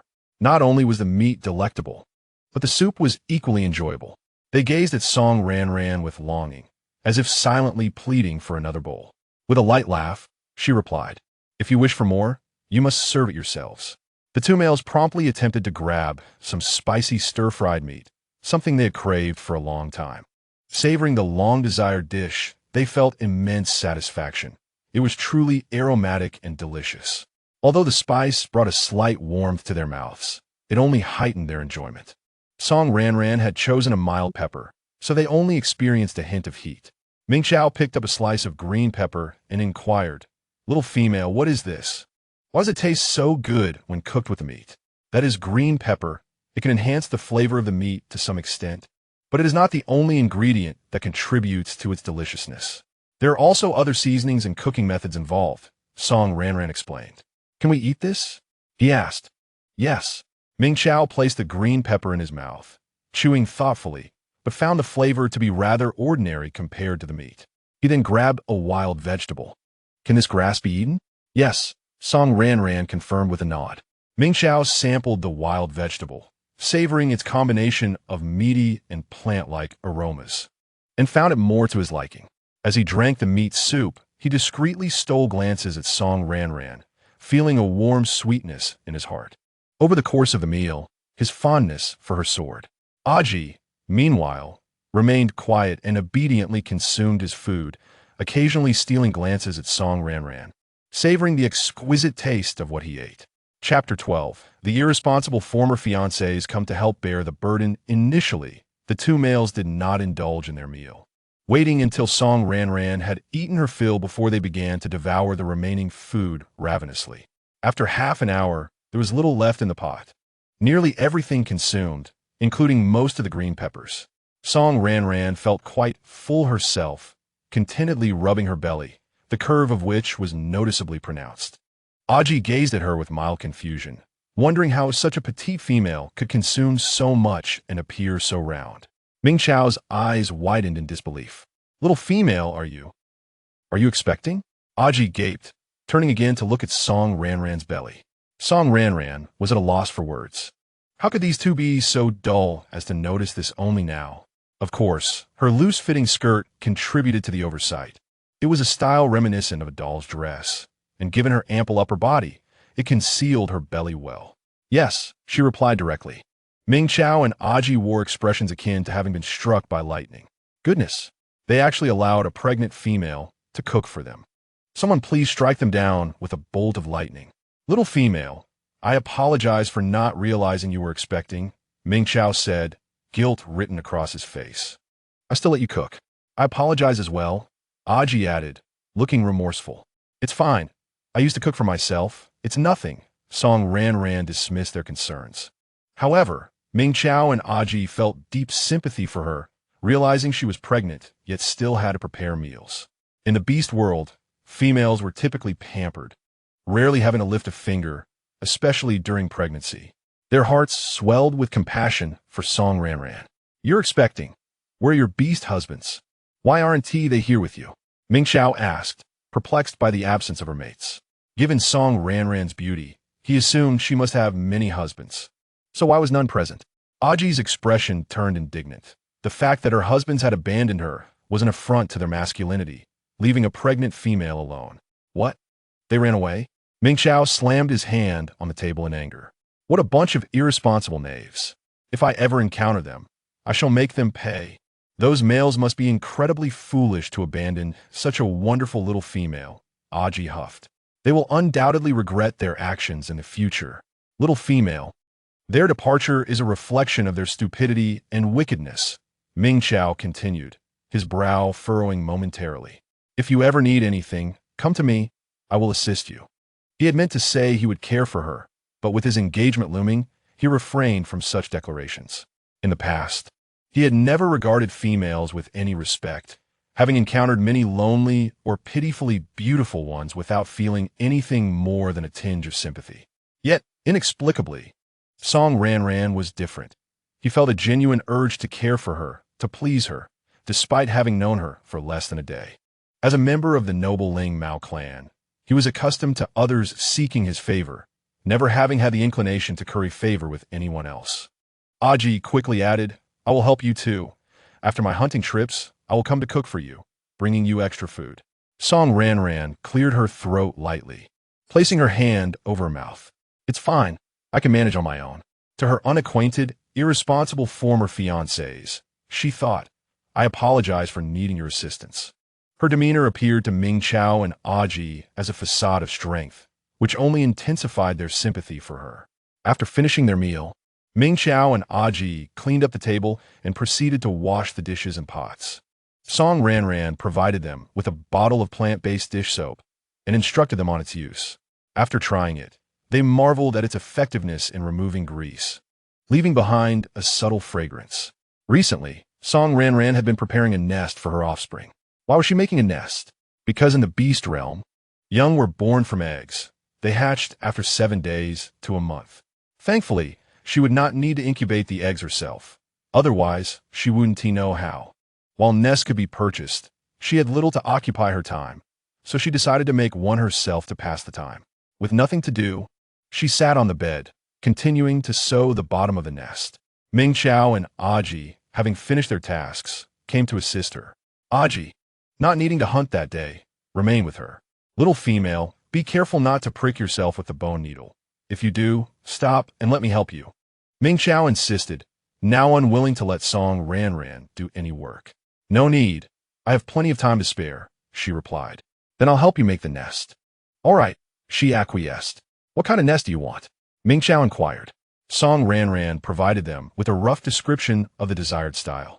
She had already purchased the animal hides, and they began constructing the shelter using the materials she had prepared. The atmosphere was somewhat subdued, prompting Ming Chu to initiate a conversation. Little female, what species is your offspring? His question caught Song Ranran off guard. She was uncertain about it as well. After a brief moment of silence, she replied, I do not know either. In the beast realm, females typically have multiple mates, so it was indeed possible not to be aware of the offspring's lineage. However, certain ancient races possess a bloodline resonance, such as her clan, the Shenlu tribe. Thus, her response should not raise any suspicions. Ming Chu inquired about this merely to ascertain what type of meat would be suitable for Song Ranran's future offspring, as different species have varying preferences, which in turn affects the mother. Since Song Ranran was uninformed, He refrained from asking about her mate's species and shifted the topic, inquiring, "How much longer until the baby is born?" Noticing her noticeably large abdomen, he estimated it would be just a few days. About 20 days or so. Song Ranran had no intention of hiding this information, as she might require their assistance later on. Although she had only recently met Ming Chu, he exuded a pure and clear aura, and she was willing to try forming a friendship with him. Feeling lonely, having more friends would certainly be a positive change. Ming Chu exchanged glances with Aji and then looked again at her belly. Is it already this large with 20 days remaining? Although they were both young, unmarried males, and not particularly knowledgeable in this area, they felt a twinge of concern, having heard that a larger offspring could pose risks during childbirth. In the beast realm, it is generally one offspring per pregnancy. So in comparison to normal circumstances, Song Ranran's belly was indeed on the larger side. Song Ranran, lacking knowledge in this regard, did not perceive anything unusual. Chapter 13. Ming Chu cooks. What type of meat do you enjoy? What fruits do you prefer? Ming Chu continued his inquiries. Sometimes I crave gugu beast meat, at other times wild boar, and occasionally fish. Indeed, her cravings varied from meal to meal. Ming Chu silently noted this. He resolved to bring her different game each day. You enjoy fish too? Our Ling Miao clan also relishes fish. Could it be a Ling Miao offspring? A sudden vision flashed through Ming Chu's mind. Song Ranran giving birth to a small Ling Miao cub, resembling him as a child. The little one gazing up at him with soft, adorable eyes, sweetly calling him father. As he stared at Song Ranran's belly, lost in daydreams, a smile unconsciously crept onto his lips. Aji, noticing Ming Chu's foolish grin directed at Song Ranran's belly, could not help but scorn him. What are you grinning about? Ming Chu snapped back to reality, his handsome face flushed. Nothing at all. Internally berating himself, he thought, Ming Chu, what are you thinking? You've only just met. How can you entertain such thoughts? He shook his head, dispelling the errant ideas, and continued, what do you wish to eat for lunch? As they conversed, Song Ranran's belly began to signal its hunger. Right now I crave fish. Now? Yes, I'm hungry. Song Ranran felt somewhat embarrassed. So soon? Both Ming Chu and Aji were astonished. This little one certainly had quite the appetite. Song Ranran nodded, admitting that she had been feeling hungry more quickly of late. Indeed, she found herself hungry approximately every 3 hours, while at night it was somewhat better. She would have a meal half an hour before sleeping. The two males suddenly realized something, their expressions darkening. With the meager rations provided by the tribe, did it mean the little female often went hungry? It was no wonder she appeared so thin apart from her belly. With this thought, concern flickered in their eyes. Ming Chu immediately stood up. I'll go catch you some fish. Wait for me. It won't take long. Before Song Ranran could respond, he vanished from her sight. Song Ranran couldn't help but marvel at his speed. It was astonishing. Aji chose to stay behind, wanting to look after Song Ranran. The thought that she might have often gone hungry filled him with remorse. It was entirely his oversight for not having inquired if she was getting enough to eat. Immersed in guilt, Aji lowered his head and quietly continued assisting Song Ranran in constructing the shelter, remaining silent. Song Ranran also focused on her task, and the only sounds in a room were the rhythmic puncturing of the animal hides with bone needles. True to his word, Ming Chu returned swiftly, having caught a substantial number of fish. Upon his return, Aji noticed that the water in Song Ranran's basin was running low and went to fetch more. Ming Chu placed the fish he had caught in a stone basin and asked, Little female, do you prefer it raw or cooked? Fish meat is tender, and some beastmen enjoy it raw, so Ming Chu asked for clarification. Cooked. All right. Ming Chu set the fish aside and began boiling water, which soon came to a rapid boil. Then, Song Ranran saw him grasping the fish tail, preparing to toss the unprepared fish into the pot, and she hurriedly intervened. Wait a moment. Are you just going to boil it like that? Oh, I apologize. I forgot that you add seasonings before cooking. Please teach me how to do it. Ming Chu felt a bit embarrassed, stepping back slightly, hastily returning the fish to the stone basin like a child who had made a mistake. He had been so eager to prepare a meal for Song Ranran that he momentarily forgot her cooking methods differed from theirs. Their dishes could not compare to hers. With a gentle smile and a sigh, Song Ranran patiently instructed him. This fish needs some preparation first.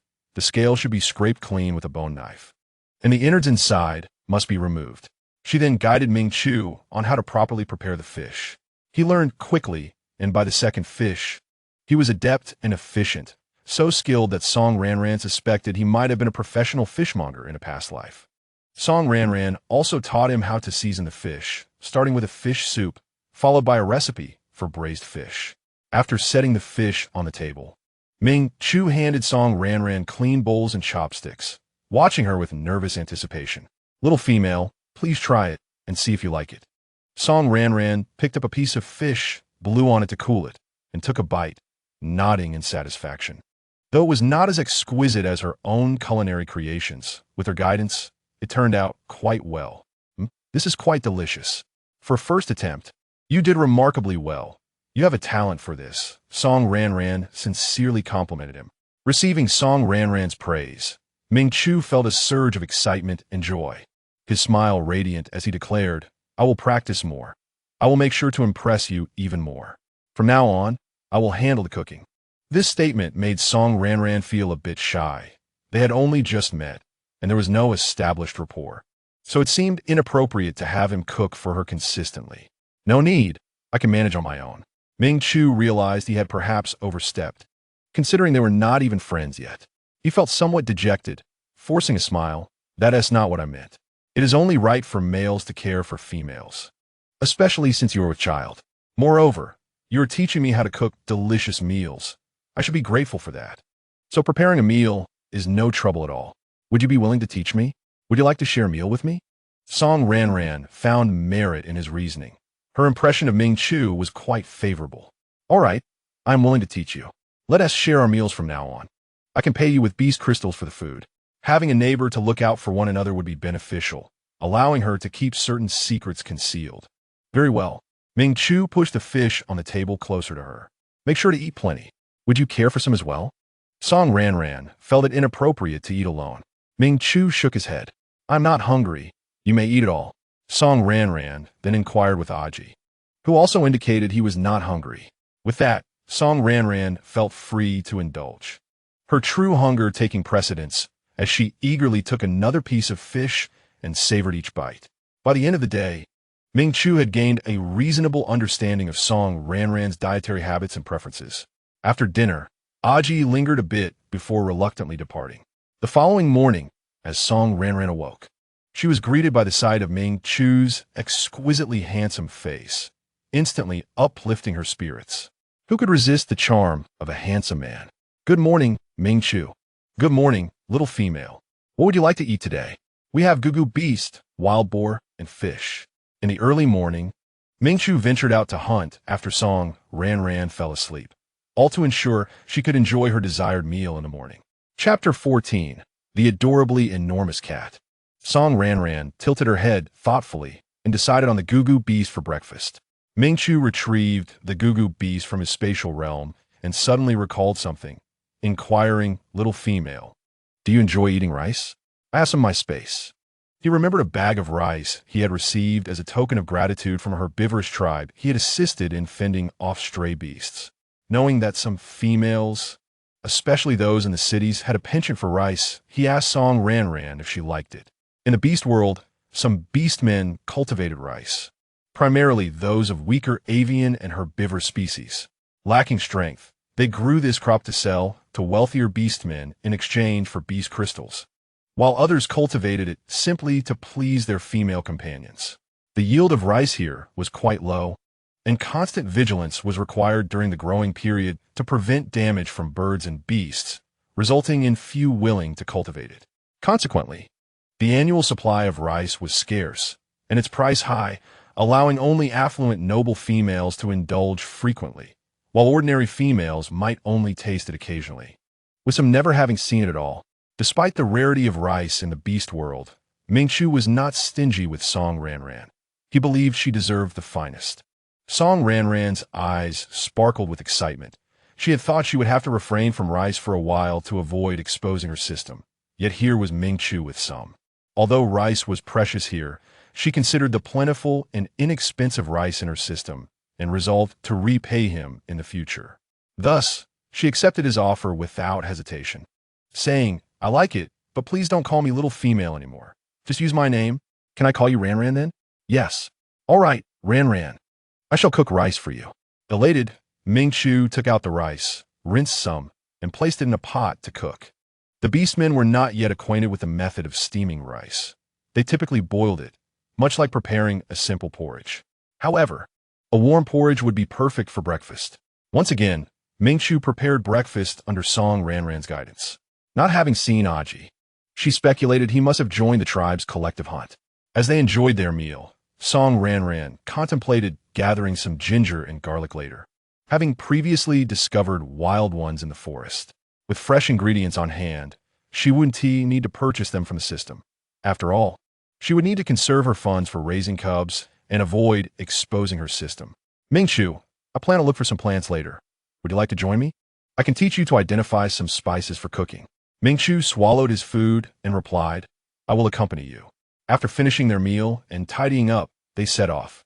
Upon reaching a spacious area outside the house, Ming Chu suddenly said, "Ranran, the mountain paths are treacherous. You should ride on my back, and I will carry you." Just as Song Ranran was about to decline, Ming Chu swiftly stepped back and transformed into a gigantic white cat. At that moment, Song Ranran felt her legs weaken. Before her stood an adorably enormous cat, its sapphire-like eyes sparkling, a tiny pink nose nestled beneath, and its round head adorned with charming feline ears. Its snow-white fur was fluffy and soft, resembling an oversized cotton candy. Although the cat had grown larger, it retained a hint of ferocity, appearing both fierce and cute. With its head held high in graceful posture, it resembled a noble little prince. Song Ranran was utterly smitten. Ming Chu's beast form is my favorite, a ragdoll cat." She desperately wished to rush forward and pet it. Her heart fluttered, and she swallowed back the impending refusal, her voice trembling with excitement. "Ming Chu, can I really ride on your back?" Oh, how she longed to climb atop it and indulge in petting. Typically, males did not allow others to ride on their backs, permitting only their partners or mothers to do so. Yet, Song Ranran was so enchanted that she lost her reason. Ming Chu felt shy under her gaze, averting his eyes slightly. Lowering his body, and softly said, "Yes, Ranran, come up." He was willing to let her ride on his back. Receiving Ming Chu's affirmative response, Song Ranran eagerly dashed over and climbed onto the cat's back. Wow, it's so soft and comfortable. She wished to roll around in delight. She repeatedly stroked the luxurious fur beneath her, cherishing the moment. Although his coat was thick, Ming Chu felt the gentle caress of Song Ranran's touch, sending delightful shivers throughout his body. He composed himself and quietly asked, "Ranran, are you settled?" "Yes, I am ready," she replied. Hearing this, Ming Chu moved with grace and steadiness, navigating through the mountains and forests until they swiftly reached their destination. "Ranran, is this the place?" "Yes." Ming Chu lowered his body, allowing Song Ranran to dismount. Reluctantly, she petted him a couple more times before slowly climbing down. Together, they meandered through the woods, with Ming Chu attentively guarding her. "Look, Ming Chu, that's ginger." Song Ranran pointed to a ginger plant. "Please pull it out, but be careful not to break the roots. They're useful." Unable to squat down herself, she instructed Ming Chu. He approached and carefully extracted the ginger intact. "Ranran, is this how it's done?" "Yes, just remove the leaves and leave the roots. Let us see if there are more nearby to gather." "All right." Ming Chu removed the leaves and inspected the ginger, confirming it was indeed the seasoning used yesterday for cooking fish, with a similar aroma. It was surprising to find it growing in the ground. Typically, beastmen would flee at the scent. He marveled at the wonders of nature's plants. The ginger in the beast world was substantial. One piece could last a long time, so they decided to gather more to ensure they wouldn't run out of it later. As they continued walking, Ming Chu noticed clusters of red fruits resembling the green peppers he had consumed yesterday, albeit much smaller. He pointed at the red fruits and asked Ranran, "Those red fruits look like green peppers. Are they useful?" Song Ranran smiled and replied, "Indeed, they are red peppers and can be used in cooking." "Then I shall pick some." In a few swift motions, Ming Chu uprooted several pepper plants. They continued their exploration. Upon reaching an open area, Song Ranran spotted white protrusions emerging from the dark brown soil, Nearby were plants wrapped in layers with tender yellow-green leaves. Her face lit up with joy. Aren't those radishes and cabbages? Ming-Chu, please pull out that white plant, but be careful not to break it. She pointed at a nearby radish. Ming-Chu complied, initially using gentle force, but upon realizing it wouldn't budge, he exerted more strength and gradually pulled it up. Upon lifting it, he discovered it was long and sizable, nearly the length of his arm and thicker than his thigh. Song Ranran was equally astonished. Isn't the radish in the beast world excessively large? Ming-Chu, intrigued, held the radish and asked, Ranran, is this also a seasoning? Is it really this big? No, this is a radish, a type of food that can be boiled and eaten, suitable for soups, and it can also be pickled or dried into radish chips. So it's food. Let us gather all of them. Ming-Chu exclaimed, grinning, and began enthusiastically uprooting radishes. After finishing with the radishes, Song Ranran instructed Ming-Chu to pull up the cabbage. Ming-Chu, please also uproot that plum grass. It's called cabbage and is delicious food. All right. Upon hearing it was food, Ming-Chu became even more spirited. Chapter 15, Fishing. Subsequently, Song Ranran guided Ming-Chu to find garlic. As Ming-Chu observed Song Ranran, his admiration for her grew, realizing how knowledgeable she was about various foods. In the beast world, food resources are scarce, and not all beastmen can catch prey. Every year, some perish due to lack of sustenance, particularly during the harsh winter months. Those who can identify alternative food sources are held in high esteem. Later, Song Ranran, feeling a bit fatigued and hungry, was promptly escorted home by Ming-Chu. On their return, Ming-Chu transformed into his beast form to carry Song Ranran, who joyfully indulged her feline instincts once again. In the evening, after Aji finished hunting, he came to assist Song Ranran. At that moment, Ming-Chu was busy chopping radishes in preparation for a stew. He held up a piece of cut radish and asked, Ranran, is it supposed to be cut like this?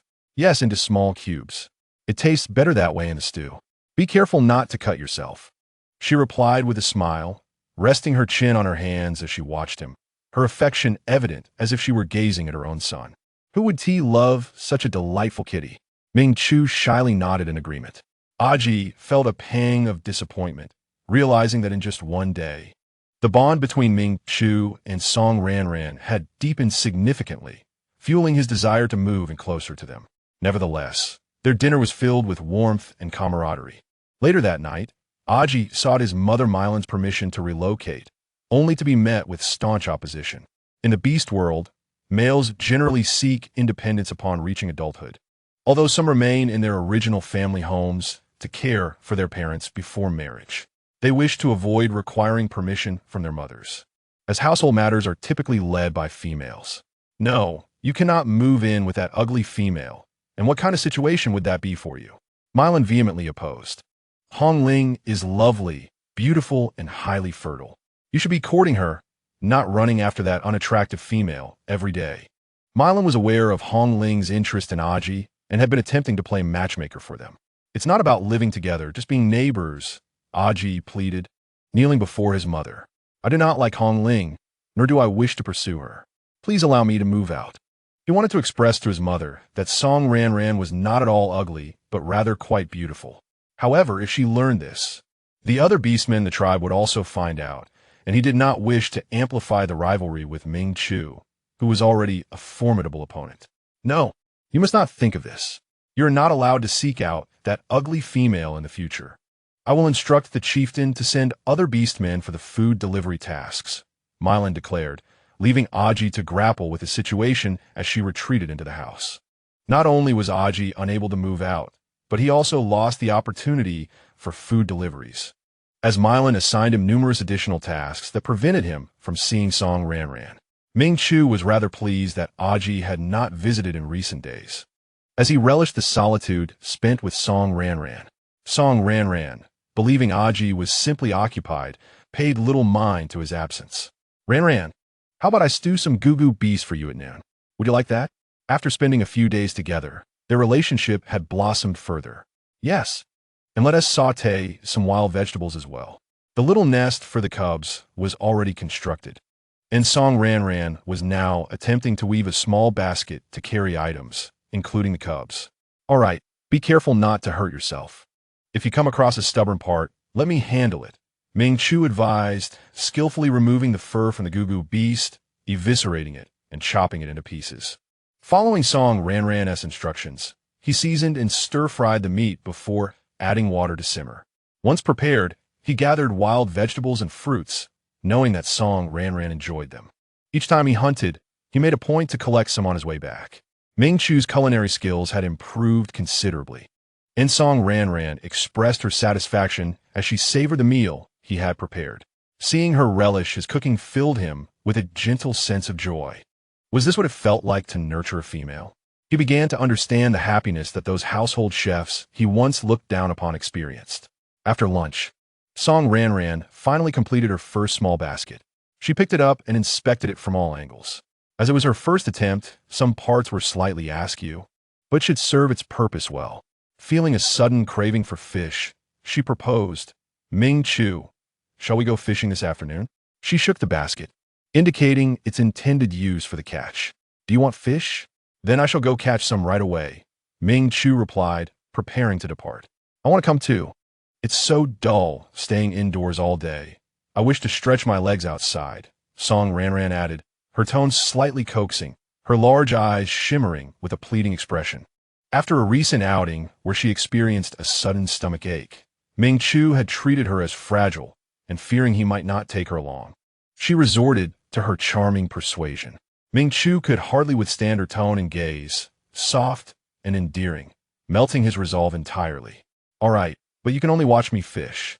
You must not attempt it yourself." Song Ranran secretly cheered in delight.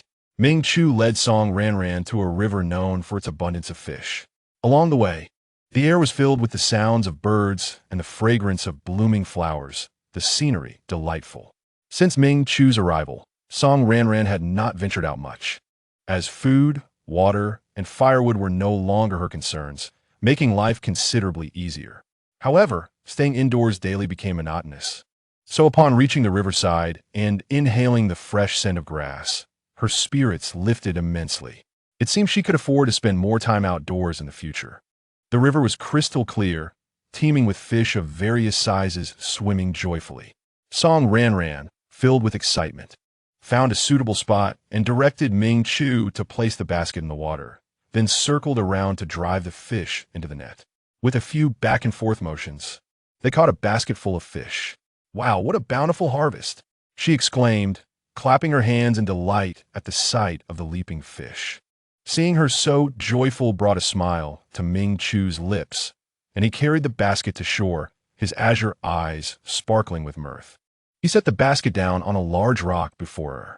"This is quite a catch. You did wonderfully, Ranran." The little basket indeed proved convenient for fishing. Although it wasn't he as swift as his powers, it sufficed. As Song Ranran gazed down, the fish in the basket were thrashing about, eager to leap back into the water, splashing water on her face. Some fish nearly jumped out, but Ming Chu reacted swiftly, slapping them back in the basket. Akin to a game of whack-a-mole, Song Ranran found it amusing and joined in, trying to catch the fish herself. Sometimes she missed, causing the fish to escape. But Ming Chu would retrieve them, and they played joyfully together. After sufficient play, Song Ranran instructed Ming Chu to dispatch the fish, storing them away before catching another basketful. After gathering several baskets, they decided to return home. For the last basket, she wished to keep the fish alive for a couple of days before cooking them, so she covered it with a lid to take them back alive. Once Ming Chu secured the lid and lifted the basket, the two prepared to head home. However, as Song Ranran turned around, she suddenly stepped on a stone, slipped, and stumbled forward. In a moment of panic, Ming Chu threw down the basket and leaped to catch her, adjusting his position mid-air to protect her abdomen as they fell.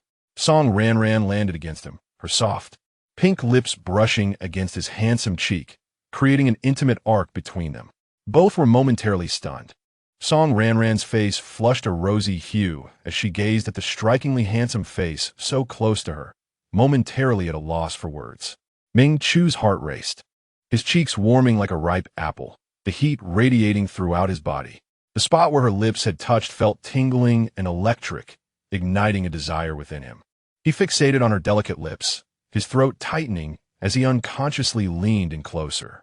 Just as their lips were about to meet again, a voice called out from afar. Song Ranran snapped back to reality, slightly turning her face away as she pushed herself up to rise. Ming Chu glanced toward the source of the voice, a cold light flashing in his eyes. He wrapped his arms around Song Ranran's waist, gently rolling them over so she could sit up slowly. "How are you? Did you hurt anywhere?" His voice was soft and gentle, like a feather. "No."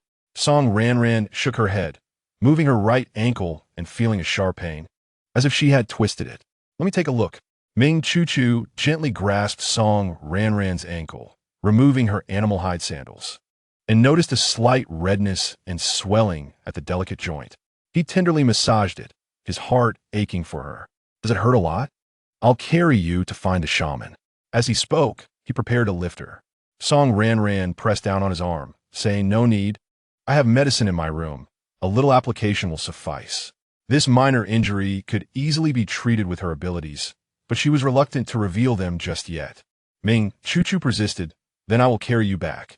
Song Ranran tilted her chin toward the back basket, indicating the fish. Ming Chu chuckled, amused that she was still thinking about fish at a time like this. "I worked hard to catch them." She pouted slightly. Ming Chu retrieved the basket and slung it over one shoulder. Approaching her, he effortlessly lifted her in a princess carry and began walking back. It was the first time Song Ranran had been held like this. She gently wrapped her arms around his neck, her cheeks flushed as she avoided his gaze.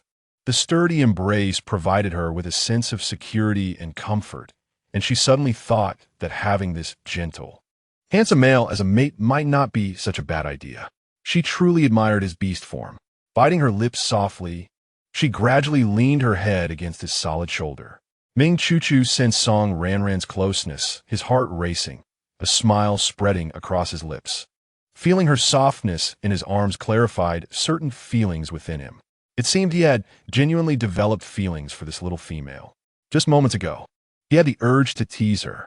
Despite their brief acquaintance, his affection had blossomed like wild grass, filling his heart in just a few days. She was not only beautiful and endearing, but also kind and skilled in cooking, possessing knowledge he lacked. Every little action of hers stirred his emotions profoundly. He wanted to marry her, to be her mate. Yet, he was bound by that cursed engagement. Although he would never wed the princess Lingxi, the Ling Mao clan held promises in high regard, and he could not violate his vow to marry another female. Indeed, Ming Chu was the betrothed of Song Ranran, the one who had fled from marriage. Fate could be quite strange. From the very beginning, he had been averse to this union, never intending to marry. So he hadn't even inquired about her name, while Song Ranran was known publicly as Princess Lingxi, never addressing her by name. Had he asked just once, he would have avoided this convoluted path and not lost the opportunity to be her first mate. When he eventually learned the truth, regret washed over him. Ming Chu lowered his gaze, his blue eyes filled with the image of Song Ranran, a hint of melancholy blossoming in his heart. No, he must find a way to annul the marriage quickly. Otherwise, he would have no right to pursue Ranran. His resolve intensified as he tightened his hold on her and swiftly returned to the stone house. When Hongshan arrived, he discovered Ming Chu had already left. Scratching his head, he gazed at the footprints on the grass. Why did Ming Chu leave without waiting for him? Who was under him just now? It seemed to be a female. He hadn't seen clearly from afar. His sister was still on the mountain, so it couldn't have been her. Should he inform her? After all, she was quite fond of Ming Chu. Hongshan hesitated for a moment, then sprinted in another direction. Ming Chu gently placed Song Ranran on the bed. "Ranran, where is the medicine? Let me help you apply it." "Wait a moment." Song Ranran reached into the animal hide blanket at the head of the bed, discreetly retrieving a bottle of ointment. "This one, apply it and rub it until it warms up." Ming Chu took the medicine and, following her instructions, began to apply it gently. As he felt the warmth of her skin beneath his palm, a wave of comfort washed over Song Ranran. After the earlier incident, the atmosphere felt slightly awkward, prompting her to seek conversation. Ming Chu, Ranran. Their voices overlapped, and they exchanged smiles. "You go first," Song Ranran said. "Ranran, there's something I wish to tell you." Ming Chu had considered whether to share his story on the way back, now that he was certain of his feelings. He did not want to keep it from her. Go ahead, Song Ranran encouraged, curiosity piqued. In truth, Ming Chu paused slightly. I came here to escape an engagement. Escape an engagement? Song Ranran suddenly recalled her own betrothed who had fled. Yes, Ming Chu continued. My family arranged a marriage for me, but I refused. So I ran away. A marriage? Indeed. Ming Chu carefully observed Song Ranran's expression, relieved to see no signs of disgust in her eyes, and proceeded to explain. But that arrangement was made long ago when I was still young. It was not my choice. I only understood the situation as I grew older. Song Ranran blinked. Her expression somewhat complex. It was arranged in childhood. That seems quite coincidental. Ming Chu, which cat clan do you belong to? The Ling Mao clan, he answered honestly. Song Ranran's heart sank. She had a sinking feeling. You are not the young master of Ling Mao City, are you? Realizing her suspicion, Ming Chu chuckled. You are indeed clever. I am a young master of Ling Mao City. Song Ranran face-palmed. Recognizing the irony, she was face to face with her runaway fiancé. Had he inadvertently walked right in his own trap? She pondered whether to reveal her true identity as the fiancé he had desperately tried to escape. Would he flee from her immediately? Yet, this feline caretaker was quite useful to her. She would genuinely miss him if he were gone. Alas, what a twisted fate this was. Song Ranran was filled with inner turmoil. Chapter 17. The pitiful little cat Ming Chu noticed Song Ranran's change in demeanor and her silence, fearing she might despise him for his engagement and escape. Ranran, my fleeing from the engagement does not reflect irresponsibility. I am quite responsible, a commendable male, please believe me. I fled because I detest that female. A look of distaste crossed his face as he spoke of her. She is a wicked female, not only ugly but also cruel-hearted, cunning, and ruthless, often abusing males and even the young ones, committing countless heinous acts. Song Ranran felt a mix of indignation and sympathy at his words. Have you even seen her to speak of her so? She turned her gaze toward the corner of the room. I have not seen her, but all the beastmen say so. If only a few spoke ill, it might not be credible, but if everyone agrees, then it must be true, right? Ming Chu was puzzled. He merely stated a fact, yet Song Ranran appeared displeased. A self-deprecating smile crept on his Song Ranran's lips. Indeed, everyone thinks that way, though the original owner of this body has done no wrong. She regarded Ming Chu, conflicted within. Could she reveal her true identity? Would he believe she had never committed those wrongs? If he did not believe her, would he, like the others, scorn and reject her? Ming Chu, sometimes, what everyone says may not be true. It could be deliberate slander. Song Ranran felt helpless, knowing the rumors were indeed spread by Song Rushue. But if she had done nothing wrong, why did others speak ill of her? Why was she targeted for defamation? Ming Chu did not comprehend why Song Ranran would defend a vile female. Moreover, I recently heard from a friend that she has been consorting with the beasts of Zue Show City. Previously, I heard she was fickle and loved to drug males, engaging in relations without taking responsibility. It seems all of this is true. Seeing Ming Chu's unwavering belief, Song Ranran's resolve to reveal her identity waned. She could not take the risk. What would he do if he learned her true identity? Would he reject her or even expose her to the tribe? She no longer wished to be expelled. Her desire was to safely give birth to her cub here before contemplating the future when the cub grew older. Song Ranran lowered her gaze, tenderly caressing her noticeably rounded belly. Moreover, she could not disclose the identity of the cub's father. If they were to learn about the matters concerning the Zue Show City, it might pose a threat to her cub, and she could not allow such a thing to happen. Nothing was more important than her child. The fluttering emotions by the riverside dissipated, and Song Ranran seized her inner turmoil as she glanced at the exquisite face before her. Perhaps they were better suited as friends. She could not reveal her identity nor deceive him into becoming her beast husband. The poor little cat remained oblivious to how he had missed the coveted position of beast husband. Song Ranran withdrew her foot still clasped in Ming Chu's hand, feeling it was sufficient and that further massage was unnecessary. The warmth of her palm faded, leaving Ming Chu with a sense of loss. Well then, I shall prepare dinner. Would you prefer fish? What kind of preparation do you desire? Everything is possible. Song Ranran's tone was somewhat indifferent. All right, Ming Chu sensed her mood was not particularly good and found himself unable to express his feelings, pondering whether he had inadvertently upset her or if she was still bothered by his elopement. He cast another glance at Song Ranran before heading out to cook. Ming Chu absently placed the living fish from his backpack into the stone tank to keep them alive, knowing that Song Ranran often craved fish. He had prepared 2 tanks for that purpose. He then retrieved the fish from his spatial storage, diligently scraping off the scales with forceful strokes, venting the turmoil and anxiety within him while occasionally glancing at the stone house.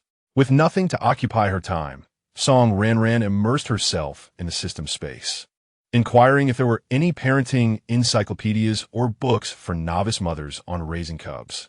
Host, I only have parenting books from other worlds, none from this one. Little Manta displayed a selection of book interfaces. The magnetic energy in this world is incredibly strong, and few systems have ventured here. I previously inquired with the main system, and only 2 predecessors from the birthing systems have visited, but their stay was brief before they were expelled. Are you all right? Song Ranran felt a twinge of concern. Having spent years with Little Mantu, she had developed an attachment and did not wish for any harm to come to it or for it to leave her. Initially, there were some adjustments required, hence the need for hibernation, but now I am increasingly integrated and feel no rejection. Perhaps it is due to your high compatibility with this place. However, I may occasionally require hibernation in the future, but you need not worry. Little Manta spun in place to indicate its current well-being. Hearing this, Song Ranran felt a slight relief. As long as you are well, please inform me if anything arises. I will do my utmost to assist you. Yes, host, if you're well, you can purchase more items, which will help me level up and become even more powerful. Little Manta danced with childlike enthusiasm. Song Ranran chuckled, understood. Since I will be raising a cub, I need not fear a lack of expenditure, only the inadequacy of system currency. I have indeed heard that raising children can be quite costly. Not at all. We do not have much information about the materials in this world. The data is scarce, and the main system cherishes it. Thus, the main system suggests that many items here are collectible, such as animal skins, bones, and plants. If you put in the effort, you will surely strike it rich. And we shall no longer worry about lacking system currency. Some rare plants and animal skins can fetch a high price. You should venture out to search for them.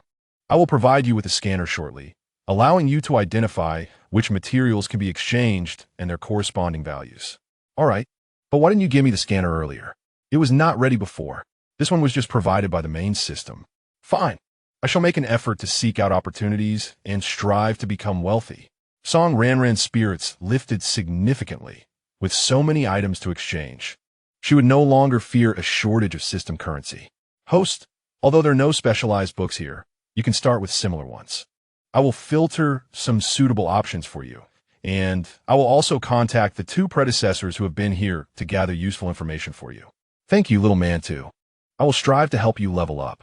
Song Ranran expressed her heartfelt gratitude. Little Manta pushed several books toward her, and after selecting one, she purchased it and began reading in the system space.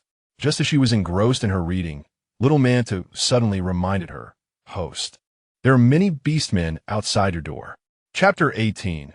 Ming Chu's pursuers Song Ranran, puzzled, closed the book and exited the system space. Upon stepping out, the cacophony of voices flooded her ears. There were hurried footsteps and a mixture of male and female voices, accompanied by the sounds of cooking. Among them, a particularly prominent female voice rang out. Ming Chu, you have truly returned. Hong Ling exclaimed joyfully as she rushed to him, supporting her belly. Tall and graceful, with delicate features and sparkling eyes, she was of moderate beauty. Her abdomen was distinctly rounded, indicating she was well along in her pregnancy. Hong Ling's beast husband appeared visibly anxious as he watched her move, fearing she might stumble. From a moment, she first laid eyes on Ming Chu. Hong Ling had been smitten. She had never encountered such a handsome male. Not only was he striking, but he also exuded strength, with his prowess estimated to be no less than 6th rank, according to other males who had hunted alongside him. She was the most beautiful and sought-after female in the tribe, with all the formidable males at her disposal. Yet her strongest beast husband was merely 4th rank, a stark contrast to Ming Chu. Beastmen revered strength, and females typically prioritized more powerful males when selecting a husband, while males tended to follow those stronger than themselves. The strength of beastmen was categorized by star ranks, beginning at first rank and ascending progressively. The higher the star rank, the greater the strength. Most beastmen resided between the first and third ranks, with fourth rank considered in normal strength, receiving favorable treatment from the tribe, while those of fifth rank and above were favored by the city. However, a drawback of strong beastmen, as perceived by males, was the difficulty of producing offspring, which became increasingly challenging at higher ranks. Hong Ling's gaze towards Ming Chu was filled with fervent admiration, yet Ming Chu remained aloof, seemingly oblivious to her words and showing no intention of responding. Hong Ling, undeterred by his indifference, continued enthusiastically, "When did you return? Why did you not inform me?" Ming Chu frowned as he concentrated on the fish in the pot, disinclined to engage in conversation. He was already troubled by Song Ranran's emotions and had no desire to speak with other beastmen, particularly females. What if Ranran became even more upset? Noticing Ming Chu's continued silence, Hong Ling's beast husbands grew irritated. "Ming Chu, Hong Ling is speaking to you." Ming Chu remained unresponsive, treating them as if they were invisible. As the fish neared completion, he reached for the salt jar and sprinkled some in. "Ming Chu, a female is addressing you. How can you not respond? If you continue to ignore her, do not blame me for being rude," one of Hong Ling's husbands retorted angrily, assuming a confrontational stance. Hong Ling pressed a hand on him, smiling. "It's all right. It's just that Ming Chu is a bit shy. For such a perfect male, I have plenty of patience. Once he becomes my beast husband, I will properly train him." Watching the fish in the pot, Hong Ling inhaled the delicious aroma. "Are you cooking fish? It smells incredible. It must taste wonderful. You are truly impressive." The alluring scent made her salivate, and she gulped. "May I have some of that fish?" Typically, a single male would not refuse a request for food from a female. Hong Ling was eager to indulge in the fish, and her beast husband prepared to approach and take some. This time, Ming Chu offered a response, rejecting without mercy, "No, this is not for you. It is prepared for Ranran to eat. You cannot have it." Hong Ling's eyes narrowed slightly, a hint of coldness crossing her face. "Who is Ranran?" The name suggests a female. Why does Ming Chu wish to prepare food for her? Does Ming Chu harbor feelings for her? Hong Ling suppressed her anger at the rejection and inquired, "Who is Ranran? I have never heard of such a beast man in the tribe." Song Ranran lived in a secluded area, rarely venturing out. Thus, she had seldom encountered the tribe's beastmen. Apart from Tali, the tribe leader, and Aji, Ming Chu, she was unknown to the others. However, they had heard whispers of an unattractive new female in the tribe. The females were indifferent to this and thus paid little attention. The single males were somewhat intrigued.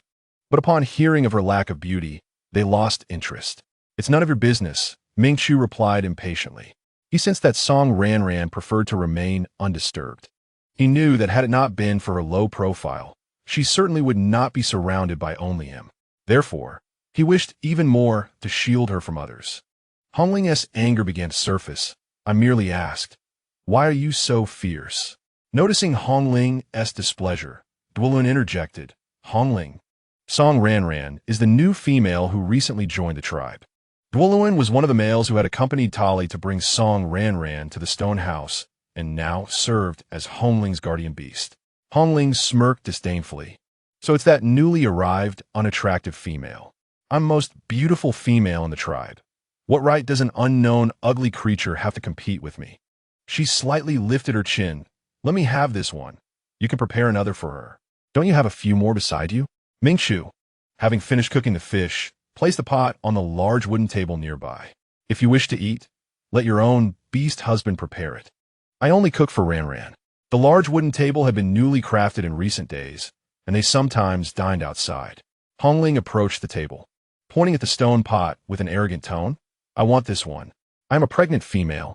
Do you dare refuse me?" Ming Chu grew somewhat angry, releasing his aura. "Step aside. I said I will not give it to you." Hong Ling's beast husband immediately shielded her. "Ming Chu, it's just a pot of fish. Why can't you give it to Hong Ling? I told you, it is not for her. I am not her beast husband, so why should I give it to her?" If you continue to pester me, do not blame me for being rude. Mingqiu unleashed his pressure, causing the several males present to struggle to breathe. They looked at Mingqiu with trepidation, surprised by his formidable strength. Even the mere aura was overwhelming. Hongling felt the pressure as well and was somewhat frightened. All right, I don't want it anymore. Please don't be angry. Observing her beast husband-esque condition, she realized that even all her husbands combined might not be able to overpower Mingqiu, and she dared not confront him directly. Yet, Hongling felt a sense of indignation. Why should he be so kind to an unknown, ugly creature? Perhaps she was a barren female without any breeding ability. Upon hearing Hongling speak ill of Song Ranran, Mingqiu was truly enraged. He clenched his fists, suppressing the urge to unleash his wrath. Dare you speak ill of her again? She is 100 times more beautiful than you. Were it not for her being a female, he would have already acted. How could she possibly be more beautiful than me? She is clearly ugly. Mingqiu shot her a cold glare, causing Hongling to fall silent, swallowing back her words. Chapter 19. Dissuasion. Hongling bit her lip, her tone softening. Mingqiu, come with me. I'm the most beautiful female in the tribe and possess high fertility. Look, I'm already pregnant with my second cub.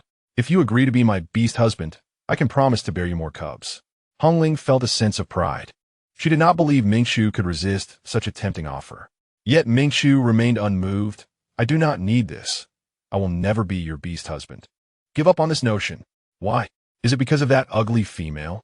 Hongling glared resentfully towards the direction of the stone house where Song Ranran was. It has nothing to do with her. I do not like you and will not be your beast husband, Mingqiu stated plainly. Impossible. I excel in every aspect. Why do you not like me? Hongling could not believe that Mingqiu was entirely indifferent to her. Mingqiu glanced at the stone house, his tone growing anxious. Not liking you is simply not liking you. I've said all that I need to. You all should leave and cease to disturb us. He was worried that Song Ranran might be hungry and wanted to send Hongling and the others away quickly so that Ranran could eat. Seeing Mingqiu's concern for Song Ranran, Hongling concluded that something was amiss with Ranran. Enraged, she rushed towards the stone house, flinging the door curtain aside and bursting inside. Immediately spotting Song Ranran sitting on the bed, her lower body covered with bee skin. Indeed an ugly creature, still wearing a mask. Hongling mocked, pinching her nose. It even smells bad in here. The scent of medicinal herbs had yet to dissipate from the room. Upon noticing unfamiliar beastmen outside, Song Ranran had donned her mask and deliberately covered her abdomen. She wished to maintain a low profile and avoid disturbance. Mingqiu and Hongling's beast husbands quickly followed, filling the stone house with beastmen and making it feel cramped. They all gazed at Song Ranran with curiosity, wondering what kind of female could capture the attention of such a powerful and proud male as Mingqiu. Song Ranran overheard the commotion outside, but did not expect them to suddenly barge in. Looking up, she was surprised by the number of beastmen that had entered. The first was a fair-featured female, while most were males, with only a few lacking the contract marks on their foreheads. A formal mating in the beast world required a shaman to carve a seal, which would then establish a contract. After the seal was carved, the forehead of the male would display the imprint of the female master. Each female had only one imprint, and they were all unique, allowing for identification of a beast husband and signaling whether a male was mated. Conversely, the female would bear the male's exclusive beast markings, and if she no longer wished to be with a particular male, she could sever his markings, resulting in a backlash from the contract. Hongling's beast husbands were indeed numerous. At a cursory glance, there were at least 10. How could they manage so many? Do you have business here? Song Ranran asked, displeased. Anyone would feel annoyed by such an unexpected intrusion. You ugly creature, what kind of enchantment did you cast on Mingqiu to make him treat you so well? Hongling's eyes held disdain and anger. Hongling, do not speak nonsense, Mingqiu interjected, placing himself protectively in front of Song Ranran. You need to leave immediately and stop disturbing Ranran. Mingqiu had inquired about Song Ranran's previous poisoning from Aji, understanding why Hongling would say such things. Seeing Song Ranran with the mask on, he felt a sense of relief, for it indicated that she did not wish to seek a beast husband within the tribe. The mask was for the best, He did not want other males to see her beauty. This way, he would have fewer rivals. Hongling ignored Mingxu's warning, stepping aside and addressing Song Ranran. Dare you remove your mask and show Mingxu your ugly face? Let us see if he will still treat you well. Why should I listen to you? If you have nothing better to do, you should leave. You are not welcome here, Song Ranran replied coldly. Hongling, infuriated, exclaimed, Mingxu, you must have been deceived by her. Look, she does not even dare to let you see her true appearance. She is nothing but an ugly creature. Just make her take off her mask, and you will see she is unworthy of your kindness. I have seen Ranran's appearance long ago. I will treat her well regardless. You have no right to interfere. Mingxu's gaze turned icy as he surveyed Hongling and the males behind her. You all need to leave at once, or else he extended his hand, revealing several slender ice blades hovering above his palm. You will be leaving horizontally. The temperature in the stone house plummeted, causing the males to tense up, watching Mingxu with caution. Hongling felt a slight tremor in her heart, retreating in terror to hide behind the beast man nearest to her. We shall leave immediately. Do not make a move. With those words, she tightly grasped the arm of the beast man beside her and cautiously backed away toward the exit. Once outside, she quickened her pace, fleeing with the beastmen as if escaping. Seeing them depart, Mingxu sheathed his icy blade and, filled with regret, apologized to Song Ranran. I am sorry for the disturbance caused. It is nothing, Song Ranran replied. Noticing her genuine lack of anger, Mingxu sighed in relief. Are you hungry? It is time for a meal. Would you prefer to eat outside? Or shall I bring it in for you? I'm a bit hungry. Please bring it in, she requested. Mingxu entered with a spread of dishes: wild vegetable fish soup, braised fish, and water-boiled meat slices. He served Song Ranran a bowl of rice and offered it to her. Thank you, she said with a smile. You must be hungry too. Shall we eat together? Seeing her smile, Mingxu's earlier frustrations dissipated, and he cheerfully replied, Yes, let us eat together. He filled another bowl for himself and seated himself beside her. But instead of eating, he took an empty bowl to carefully remove the fish bones from her portion, filling it generously with fish meat. Ranran, you should eat the belly of the fish. It is bone-free, while I will take the pieces with bones. The amount he had prepared was ample, entirely sufficient. Song Ranran silently took a bite of the fish, expressing her regret. Alas, such a splendid choice for a husband, and such a lovely big cat. What a pity. By the end of the meal, Mingxu had barely eaten, focusing on ensuring Song Ranran was satisfied before finishing the leftovers himself. After returning, Hongling erupted in fury, summoning her primary beast man, Mukue, and delivering a harsh slap across his face. You useless lot. It is your fault I was humiliated today. She then seized the rattan whip from the table and lashed out at the nearby beastmen to vent her rage. Mukue bore the faint marks of her slap with stoic anger. Yes, we cannot match Mingxu, but he clearly holds disdain for you. Why do you persist in provoking him? Are our numbers not sufficient to support you? This was not the first time Hongling had taken her frustrations out on them, due to Mingxu. Each time she faced setbacks, they bore the brunt of her anger. Chapter 20. A found cub. Of course, it is not enough. Together, you all do not measure up to Mingxu alone. Hongling retorted mercilessly.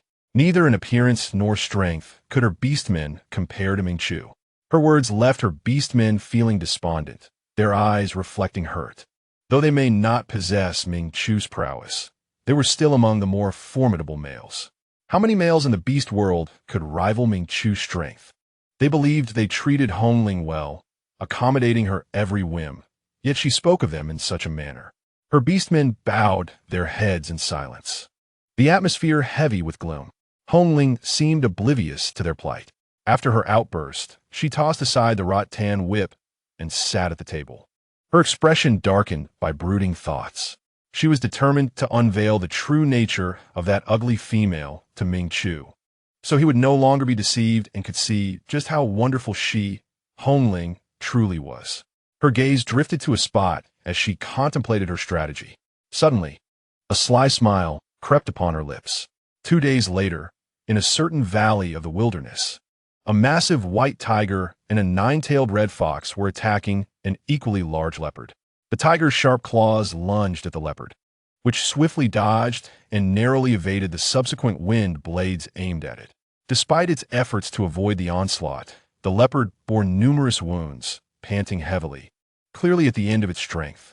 Yun Tsang watched in fury as Bai Chun and Yin Ruoqing surrounded him. Energy spheres materialized around the leopard, which roared angrily, sending a barrage of energy spheres toward the white tiger and red fox. Instantly, a colossal protective shield enveloped the white tiger and red fox, and as the energy spheres approached, they detonated, causing violent disruptions in the protective barrier and surrounding space. The explosive sounds were deafening, engulfing the white tiger and red fox in thick smoke, obscuring their vision. When the chaos subsided, the leopard had vanished from sight. "Damn it, he got away again," Yin Ruoqing exclaimed in frustration. "It is fine. Continue the pursuit. He is gravely injured and cannot have fled far," Bai Chen replied calmly. "Indeed, his hiding methods are quite adept. It will take some effort to locate him," Yin Ruoqing remarked, her brows slightly furrowed in annoyance. "Let's split up and search." Bai Chen nodded, and the two males darted off in opposite directions. Once Yin Tsang saw that Bai Chun and Yin Ruoqing had moved far away, he emerged from a narrow crevice in the rocks. Clutching a massive wound from which blood flowed freely, he fled in another direction but soon collapsed, unable to continue. Transforming into a young leopard cub. In the Song Shi tribe, after spending 2 days by the river, Song Ranran could no longer remain idle. "Ming Chu, I wish to go for a walk, but have your feet healed completely?" Ming Chu asked, regarding her with concern. "They are fully healed. See?" Song Ranran stood and took several steps, twirling around. She had already healed her feet with her abilities. "Very well. Where would you like to go?" Ming Chu agreed, seeing that her feet posed no issue. "Are there any places nearby with fewer beastmen and more entertainment?" Song Ranran inquired. After a moment's thought, Ming Chu responded, "I know of a small valley with beautiful scenery and very few beastmen. Shall I take you there?" "Yes, let's go there," Song Ranran exclaimed with enthusiasm. Seeing her joy, Ming Chu smiled gently as he led her to the valley. The valley was indeed enchanting, with lush green grass and a riot of colorful wildflowers blooming. A clear stream meandered through the valley. The gentle sound of flowing water and the fragrance of blooming flowers were utterly delightful. Song Ranran instantly fell in love with the place. "Ming Chu, it is so beautiful here. I adore it," she said, inhaling the faint scent of wildflowers, her expression one of sheer contentment. "Next time you wish to go out, we shall return here," Ming Chu promised affectionately. "Let's walk along this little stream," Song Ranran suggested, enjoying the melodious sound of the water. "Certainly." Having witnessed her near fall last time due to rocks, Ming Chu remained vigilant, ensuring no stones appeared before Song Ranran. Seeing his thoughtful actions, she mused quietly, "Dear big cat, do not treat me so well. Otherwise, I may not resist the temptation to take you home." As they strolled along the stream, Ming Chu suddenly halted, saying, "Ranran, stop for a moment. I smell blood ahead." Song Ranran obediently paused and inwardly queried Little Mantu, "Is there anything unusual nearby? Why do I smell blood?" "Host, please wait while I scan." Little Mantu initiated the scan. "Host, the scent of blood seems to be coming from an injured cub about 500 meters to the northeast."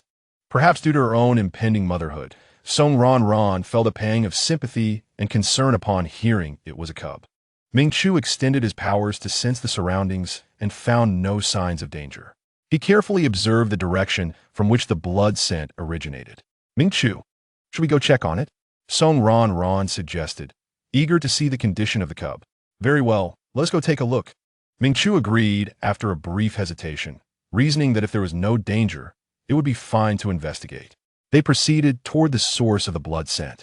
As they drew near, they caught sight of a bloodied cub that resembled a small kitten. "Ming Chu, look, it is an injured cub," Song Ranran hurried over, her heart aching for the feeble creature. In the early Ming period, Ming Chu approached, crouching down to inspect the condition of the cub. The scent of blood emanated from it. It was merely an ordinary beast cub, gravely wounded, likely by a fierce predator. He leaned closer to sniff, and it was peculiar. Its aroma resembled that of a wildcat cub, yet there lingered a hint of a leopard cub's scent. and its appearance leaned more towards that of a leopard cub. Song Ranran scrutinized it closely. It seemed to be a wildcat cub. Didn't there exist a breed of cat that bore a striking resemblance to a leopard? In truth, she could not ascertain, but she fervently wished it to be a cat. Perhaps it was a leopard cat? In the beast world, wildcats could grow quite large, unlike their diminutive modern counterparts. Hence, some wildcat cubs could be of considerable size.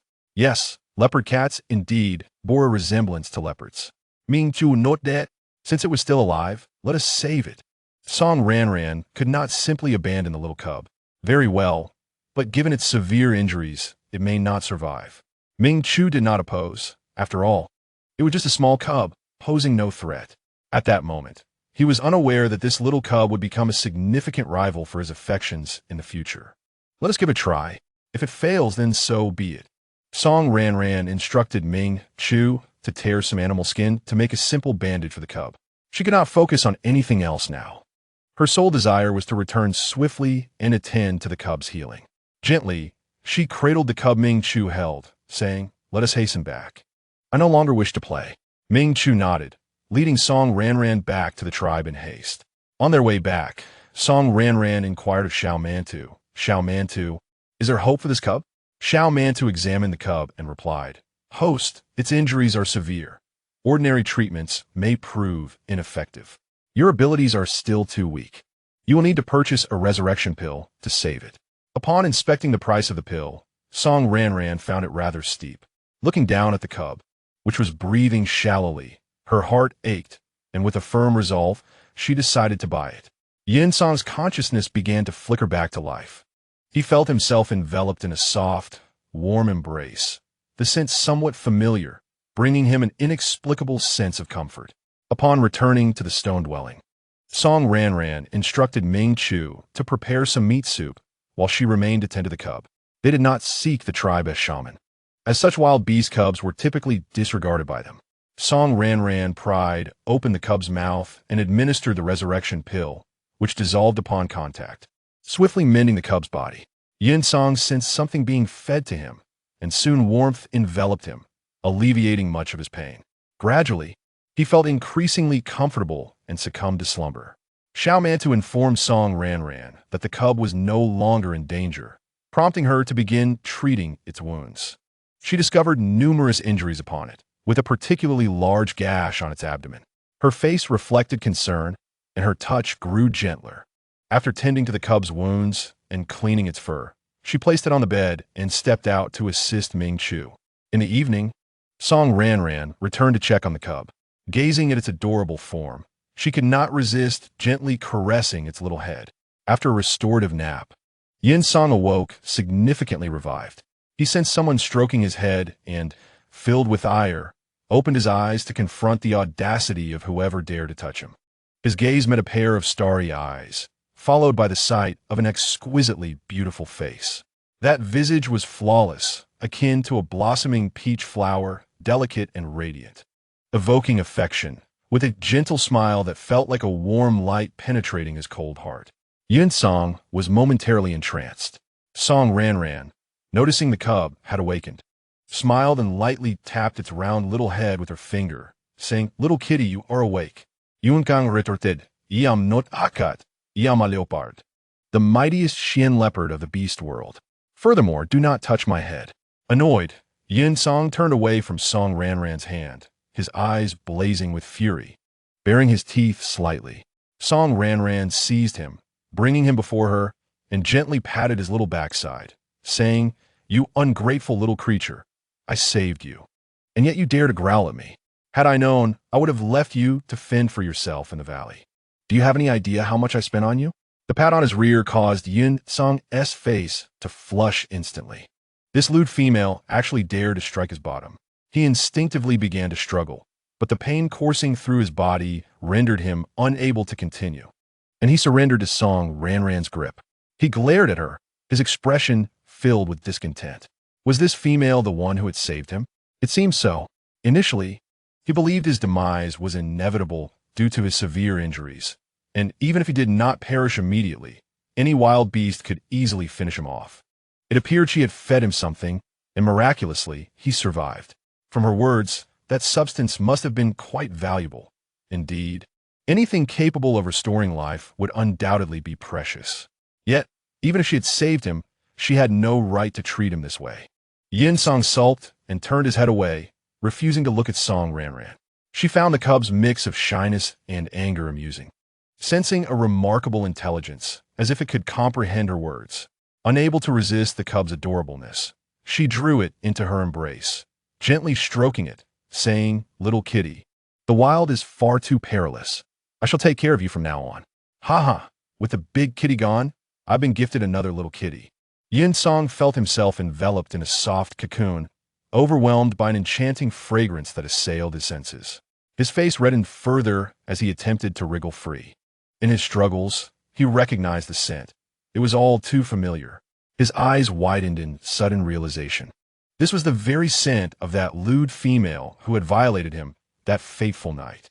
Disregarding his bodily pain, he kicked out forcefully, launching himself from Song Ranran's embrace. Retreating to the corner of the bed, his eyes ablaze with fury as he glared at her. It was this lewd female who, by some means, had taken away his long-preserved virtue. The memories of recent events filled him with frustration. He had originally ventured to Yuhuxing to steal the spirit pearl, but upon securing it, he was pursued by Bai Chun and Yen Ruoqing. They had chased him all the way to the vicinity of the Sin Beast city, where they engaged in a fierce battle. After an indeterminate time, both sides had sustained injuries and were nearly depleted of energy. He had resorted to using his abilities to conceal himself, hoping to recuperate. However, that day, an overwhelmingly potent scent of a female in heat had suddenly wafted through the air, triggering his own estrus period. Females emit pheromones during their heat, but the allure of each female's scent varies from males. Upon reaching maturity, males experience a period of heat marked by intense desires, which can be suppressed using their abilities. However, prolonged suppression without release can lead to increasingly uncontrollable urges. Since he reached maturity, he had been suppressing himself, but upon encountering such a powerful scent, he lost all restraint and instinctively followed it to the source. It was there that he had been sullied by that female. He had heard of certain noble females employing various methods to obtain the males they desired. It appeared this female was no exception. That day, he had lost his senses and could not recall her appearance, but a lingering trace of her scent remained in his memory. He was certain he had not been mistaken. It was the scent of this very lewd female before him. Losing his purity was one thing, but Bai Chun and Yin Ruoqing had the audacity to pursue him, even attacking him while he was entangled with that female. He had instinctively retaliated and fled, but after escaping, fragments of memory eluded him, only to awaken later, seriously injured, with those two brutes still on his tail, culminating in the battle at the valley. Already wounded, he was outnumbered 2-1, and then he had transformed into a cub, rescued by this lewd female. The Xian leopard clan was unique. Upon transforming into a cub, they were treated as mere beasts, unrecognizable as beastmen, capable of emitting a feline scent to evade enemies. He had relied on this ability to escape many dangers in his youth. This lewd female must have mistaken him for a mere kitten.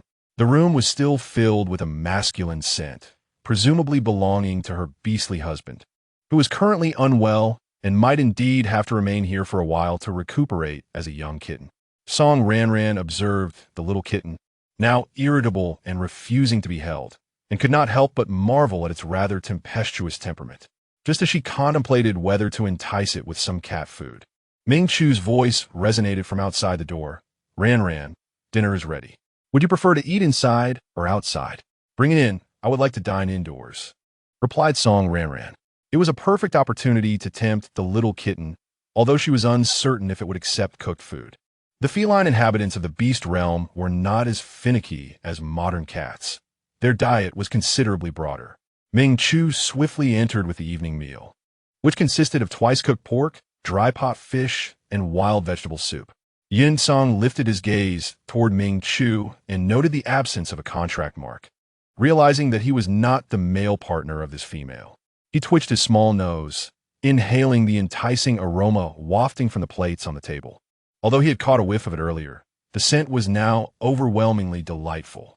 It looked quite appetizing as well. He gazed at the meat, feeling his mouth water uncontrollably.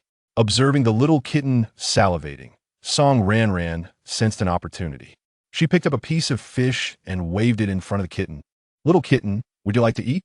Yin Song's eyes followed the fish, and he began to drool. It had been quite some time since he had eaten, and he was truly hungry. He nodded his small head in agreement. Song Ranran's eyes sparkled.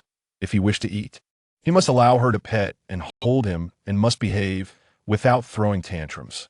She brought the fish closer. "Promise me, and I shall feed you. There will be even more delectable treats in the future." Yun Song's ears drooped, his eyes filled with a mix of grievance and anger. This female was quite wicked, always seeking to take advantage of him. Yet, he ultimately succumbed to the allure of the food, begrudgingly agreeing to this unequal treaty. Upon seeing the kitten nod, Song Ranran was overjoyed and beckoned him closer. Yin Song obediently approached her. She gently scooped him into her arms and settled at the table. Ming Chu watched the kitten in her embrace with a tinge of jealousy. He too yearned to be held. This little feline was remarkably resilient, managing to survive under such circumstances. With a beaming smile, Song Ranran offered the fish to the kitten, eager to see if he enjoyed it. Should he dislike it? She planned to try raw meat and cat food instead. Yin Song opened his mouth and devoured the fish, his eyes widening with delight at the flavor. He swiftly finished the morsel and looked at Song Ranran, clearly indicating, "Hurry and feed me another bite." Seeing the kitten's enthusiasm for the food, she offered him 2 or 3 more pieces. Ming Chu was displeased and frowned. "Ranran, do not feed him anymore. Let him eat on his own. You must be hungry too, so hurry and eat." "All right," replied Song Ranran, taking a small plate and filling it with fish and wild boar meat. Placing it on the table before the kitten, "I will not feed you anymore. You must eat by yourself." With that, she accepted the new chopsticks from Ming Chu and began her meal. Yin Song paid no heed, burying his head into the plate, savoring the food. Soon, the entire plate was empty, and he stared at Song Ranran, pointing his small paw at the fish and wild boar meat. Noticing this, Song Ranran filled another plate for him. Within 3 minutes, it was gone again, and Yin Song repeated his gesture, indicating he wanted more. Song Ranran obliged once more. After several servings, Ming Chu could no longer tolerate the sight. "Ranran, ignore him. If you give him more, there will not be enough left for you. You must eat well. The child in your womb is of utmost importance." Ming Chu was aware of the quantity Ranran typically consumed, and he had prepared extra to ensure she was well fed. But today, this kitten was simply devouring too much. He had saved his portion for Song Ranran. It barely sufficed. Yin Song had initially considered protesting, perhaps swatting that stingy male, but upon hearing Ming Chu mention the child in her womb, he froze in surprise. He looked at Song Ranran's abdomen, which, though concealed beneath loose clothing, did show signs of a slight bulge. He had not noticed earlier, as the presence of this female had completely distracted him. She was pregnant? By the looks of it, she must be over 2 months along. If that male was not her beast husband, could the child be his? Indeed, he was quite impressive, managing to impregnate the female in a single encounter. The thought filled Yin Song with a mix of astonishment and joy, along with a hint of confusion. He stared intently at Song Ranran's belly, a torrent of complex emotions surging within him. This female was carrying his offspring? Was he to become a father? But what did it mean to be a father? He was a stray beast, having grown up without parents, and he had no understanding of what a father should be like. Yin Song felt both elated and anxious. He glanced at Song Ranran. Since this female was carrying his child, he would treat her better and ensure she and the little one were well provided for. He pushed the plate in front of him away and shook his head, signaling to Song Ranran that he was finished. Although he was not full, he wished to leave the meat for her and the unborn child. Song Ranran looked down at the little kitten, somewhat surprised. Just moments ago, he had been eager to eat, and now he had suddenly lost interest. Could it be that he truly understood Ming Chu's words? "Little kitten, are you really full? Do you not want any more?" she inquired. Yin Song nodded. "It is all for you and our little one. The male can endure hunger for a few meals." Seeing that the little kitten genuinely did not want to eat anymore, Song Ranran decided to ignore him and continued her meal. As Yin Song observed her enjoying her food so heartily, a peculiar warmth and fullness surged within him. After finishing her meal, Song Ranran cradled the little kitten against her, resting against the headboard. Given the numerous wounds on his body, she dared only to gently stroke the more intact areas, such as the nape of his neck. Yin Song, no longer resistant, discovered that the sensation was entirely different. Her soft little hands were rather pleasant to feel. He squinted his eyes, a look of contentment crossing his face. Ming Chu, witnessing this scene, felt a mix of bitterness and anger. Had he known that bringing this wretched kitten home would lead to it not only stealing Ranran's food, but also monopolizing all her attention, he would have left it behind. He cast a glance at the kitten and said, "Ranran, let the wild kitten sleep on my side tonight. It tends to make noise." Yin Song's eyes flashed with cold fury. This insufferable male was trying to keep him away from the female and the child. Once he recovered, he would be the first to eliminate him, aspiring to take his place, perhaps in another life. As long as Yin Song was present, no other males would dare approach the female. Yin Song pawed at Song Ranran's clothing, nudging her with his head, and finally, suppressing his embarrassment, he attempted to mew softly, signaling to her he would be good and not cause any trouble. He did not want to go near that obnoxious male. Song Ranran seemed to comprehend the little kitten's intentions and reassured Ming Chu, "It's all right. He should not be noisy. If he truly causes a disturbance, you can take him away." Yin Song raised his little head in defiance while nestled in Song Ranran's embrace. Ming Chu, irritated, felt utterly helpless. In the following chapter, Song Ranran gently scratched the little kitten's chin, pondering whether she should name him. "Ming Chu, do you think we should give the little kitten a name?" Upon hearing this, Ming Chu sensed an opportunity for revenge. "Its fur is short and coarse, utterly unappealing. Let us call it ugly fur. Its scent is equally unpleasant. Stinky egg would suffice." Ming Chu deliberately raised his voice when suggesting names directed at Yin Song. Song Ranran questioned, "Does Ming Chu have a grudge against this little kitten?" Although she wasn't particularly adept at naming, such a name hardly seemed appropriate. Upon hearing this, Yin Song immediately revealed his tiny claws and bared his teeth fiercely, wishing to pounce and deliver a few blows. How dare that foul male insult him and bestow such an unattractive name upon him? Or is he ugly or smelly? He was, after all, the most handsome and fragrant leopard in the beast realm. Gently tapping Song Ranran with his little paw, he vigorously shook his head, signaling that he absolutely refused to accept the name given by that contemptible male. Song Ranran cleared her throat and remarked, "Ming Chu, it seems that the little kitten is not fond of these two names. Let me think again." She hesitated to allow Ming Chu to name it. Lowering her gaze to observe the kitten's mottled fur, she pondered, "How about calling you Dian Dian? What do you think?" Yin Song shook his head once more. The name was too adorable and did not align with his majestic image. "What about Huawan?" Yin Song retorted, "What is that? My fur is not even curly." He continued to shake his head. Song Ranran furrowed her brow, finding the little kitten exceedingly picky. "How about Xiao Hua Hua then? If that doesn't work, I might just let Ming Chu name you." She pinched the little round face in her arms. Yin Song thought, what is the difference between this and the previous two? Why not give me a name that sounds more formidable? Nevertheless, it was certainly better than the name bestowed by that foul male. Feeling somewhat aggrieved, Yin Song nodded slightly. Sighing, he thought, as a leopard, I must bow my head under the eaves. He resolved to restore his strength swiftly, for remaining in the guise of a kitten would tarnish his illustrious reputation. "All right, from now on, you shall be called Xiao Hua Hua." Having settled on a name, Song Ranran took the little kitten for a brief stroll before placing it on the bed and heading to the adjacent room to wash up. When Ming Chu arrived, he chose the empty room on the left, while the room on the right was rented from the Tali Chief for Song Ranran to use as a washroom. After her bath, Song Ranran exuded a delightful fragrance, causing Yin Song, who had kept his eyes closed, to open them and twitch his little nose. The scent of this little female was simply irresistible. As Song Ranran leaned against the head of the bed with a book in hand, Yin Song gazed at her curiously. What was this object in her hands? He had never seen anything like it, and this little female even possessed a precious space. Beast men with space were either rich or noble. How could she, a mere female, arrive in such a wild land alone? And why had she appeared near the city of sinners that day? Although puzzled, Yinsong did not wish to dwell on it, for he cared not about Song Ranran's identity. His curiosity was piqued by the object in her hands, and instinctively, he wanted to leap over to take a closer look. However, forgetting his injured hind leg, he exerted too much force and stumbled clumsily, letting out a yelp of pain.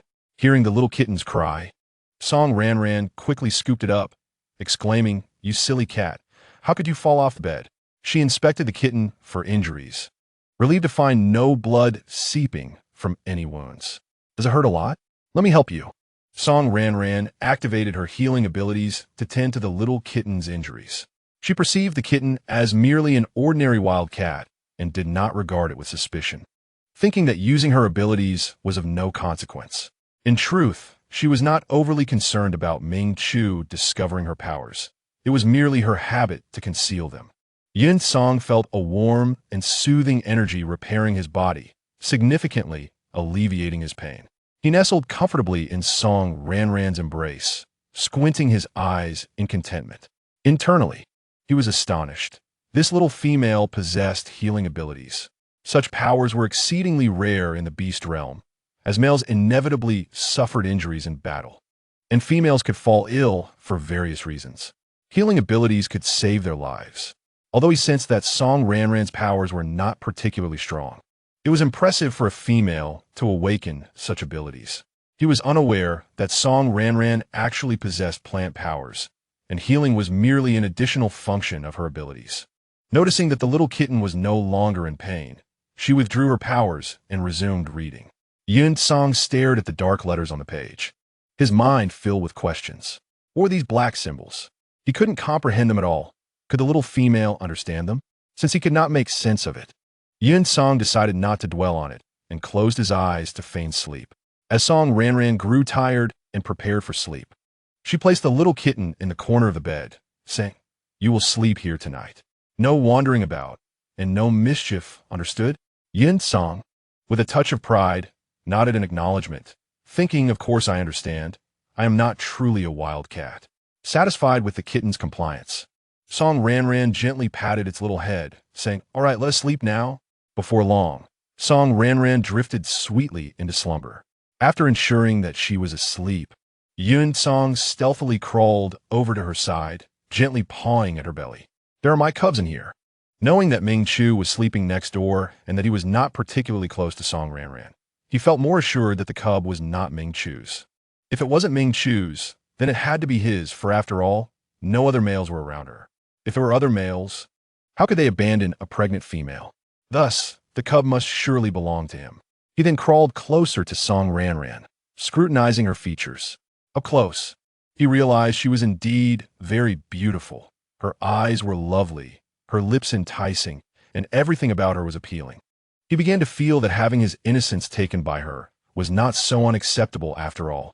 As he gazed, he nestled against her neck and fell asleep.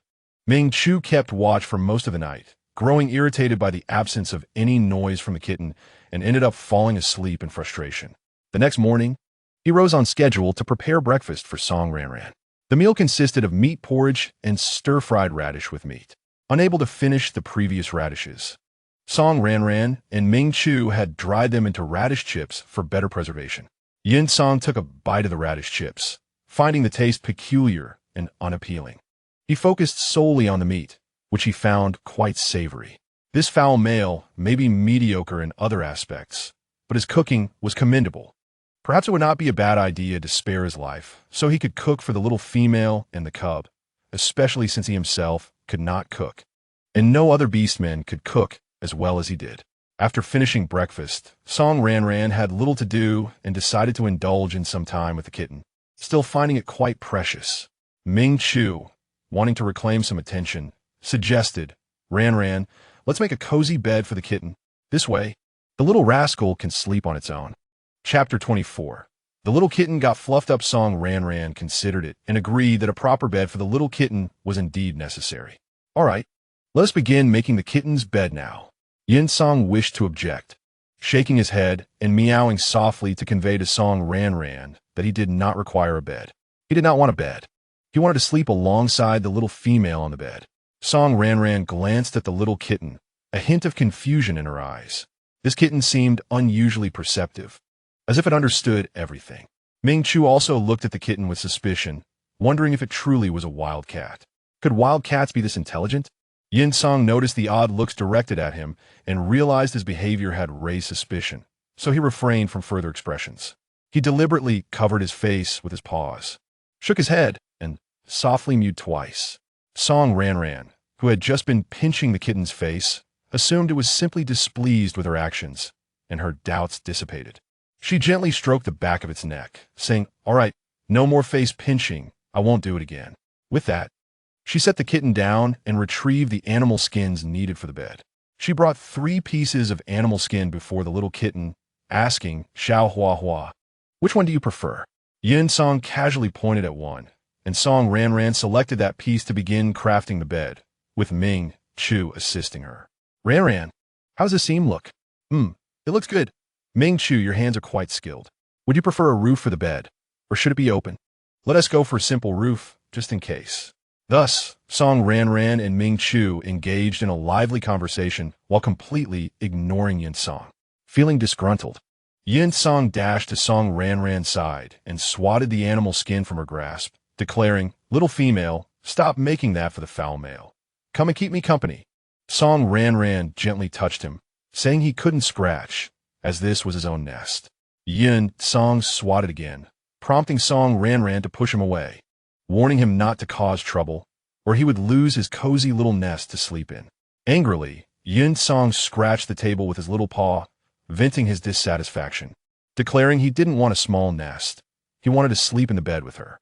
Seizing the moment, while Song Ranran was distracted, Ming Chu offered the little kitten a provocative smile, leading Yin Song to scratch even harder. After working for over 2 hours, Ming Chu went to heat up some food for Song Ranran. He had begun preparing 2 meals at a time, so that when Song Ranran was hungry again, all he needed to do was heat it up. Observing how quickly Song Ranran was eating, Yin Song realized she must eat several meals a day. Yet he couldn't comprehend why she remained so slender, her body still quite delicate apart from her belly. It seemed the little cub had absorbed a great deal of energy from her. However, seeing that Song Ranran appeared healthy eased his worry somewhat, though he became concerned about whether Ming Chu's hunting would yield sufficient food for her. Suddenly, he felt utterly useless, incapable of providing prey for the female and her cub, and relying on her for sustenance. He slumped onto the table, feeling somewhat dejected. At that moment, Song Ranran noticed him and asked if he was hungry too. Yin Song shook his head, indicating he wasn't, and continued to watch her eat from his place on the table. Seeing that he truly didn't seem hungry, Song Ranran decided not to fuss over him any longer. At noon, Ming Chu prepared boiled pork slices and braised meat, and they had their meal outside. He deliberately placed a small plate in front of Yin Song, grinning mischievously, proclaiming it was made just for him, and warned him not to snatch food from Ranran again. Yin Song skeptically leaned closer to sniff, finding it fragrant but also tinged with a sharp odor. He reasoned that Ming Chu wouldn't poison him in front of Song Ranran. Given his current favored status with her, she would undoubtedly not forgive Ming Chu for such an act. When Yin Song tasted a piece, he jumped up immediately and quickly spat out the meat, realizing that the rancid male had added something to it, causing his mouth to feel unbearably hot, as if it were on fire. He glared at Ming Chu, growling with indignation. Ming Chu was pleased with Yin Song's reaction. He too had been shocked by the spiciness the first time he tried red chili, and this time he had added a substantial amount, intending to teach the little cub a lesson and deter any further provocations. Song Ranran hastily scooped up the ruffled little kitten and sighed, explaining that she had forgotten to mention that kittens shouldn't eat spicy food, suggesting that Ming Chu prepare something milder for him in the future. Ming Chu, seeing that Song Ranran did not scold him, smiled and agreed. "You've worked hard," Song Ranran said, acknowledging Ming Chu's efforts in preparing meals for her every day. She could hardly scold him over such a trivial matter. But Yin Song felt hurt. The annoying male was teasing him, and the little female hadn't uttered a single word of reproach. He turned his head away, seemingly a bit aggrieved. Song Ranran comfortingly patted the little kitten, assuring him that Ming Chu had not intended to offend and urged him not to be upset. Yin Song glared at Ming Chu, convinced he had done so intentionally. Ming Chu remained unfazed, leisurely enjoying his meat slices. Song Ranran continued to soothe Yin Song, assuring him that later Ming Chu would prepare some delicious dried fish for him. In a moment of distraction, she inadvertently used a modern term. Ranran, what does mother mean? Ming Chu in quit? Mother means a moo, Song Ranran explained. Upon hearing her explanation, Ming Chu's eyes widened. Was Ranran actually considering herself the cub's mother? Shouldn't she be its owner? He found it difficult to grasp Song Ranran's perspective. Yin Song was even more incensed. The little female wanted to be his mother? That was unacceptable. He was her male, not her cub. Yin Song pawed at Song Ranran, shaking his head vigorously, protesting with a series of pitiful cries. Song Ranran, believing he was still angry at Ming Chu, quickly offered him a piece of braised meat, saying he didn't need to be upset. She had other meat for him, and it was delicious. Hearing her mention that word again, Yin Song lightly swatted at her, letting out an angry yelp and jumping out of her arms, sulkily lying on the table with his back turned to her. When she tried to touch him, he would dodge away. Song Ranran sighed in exasperation, remarking on his strong temperament. Suddenly, Ming Chu had a cunning thought and smirked, asking if he could be considered the cub's father. Song Ranran contemplated this and agreed. It was reasonable for him to be the father since he had rescued the little kitten. Ming Chu raised an eyebrow at the kitten, declaring, "Cub, did you hear? I am your father. You must listen to me from now on." This completely infuriated Yin Song. How dare that male take advantage of him? He charged at Ming Chu, letting out a fierce roar and swiping at him with his paw. Chapter 25. Calling the master Ming Chu was well prepared and swiftly dodged Yin Song's attack, which led to a playful chase between them. Observing the little kitten running, Song Ranran expressed her concern, urging, "Little flower, don't run. Be careful not to reopen your wound." Yin Song was too caught up in the chase to heed her warning, relentlessly pursuing Ming Chu, determined to settle the score with the male. Song Ranran, holding her forehead in resignation, decided to leave them be and continued to enjoy her meal. It was only when Yin Song could no longer keep up that he stopped, panting heavily, and curled up next to Song Ranran on the table to rest. He glared at Ming Chu with resentment, vowing that once he recovered, he would certainly exact revenge. Ming Chu leaned against the wall of the stone house, wearing a mocking expression, seemingly saying, "Little cub, come at me if you can."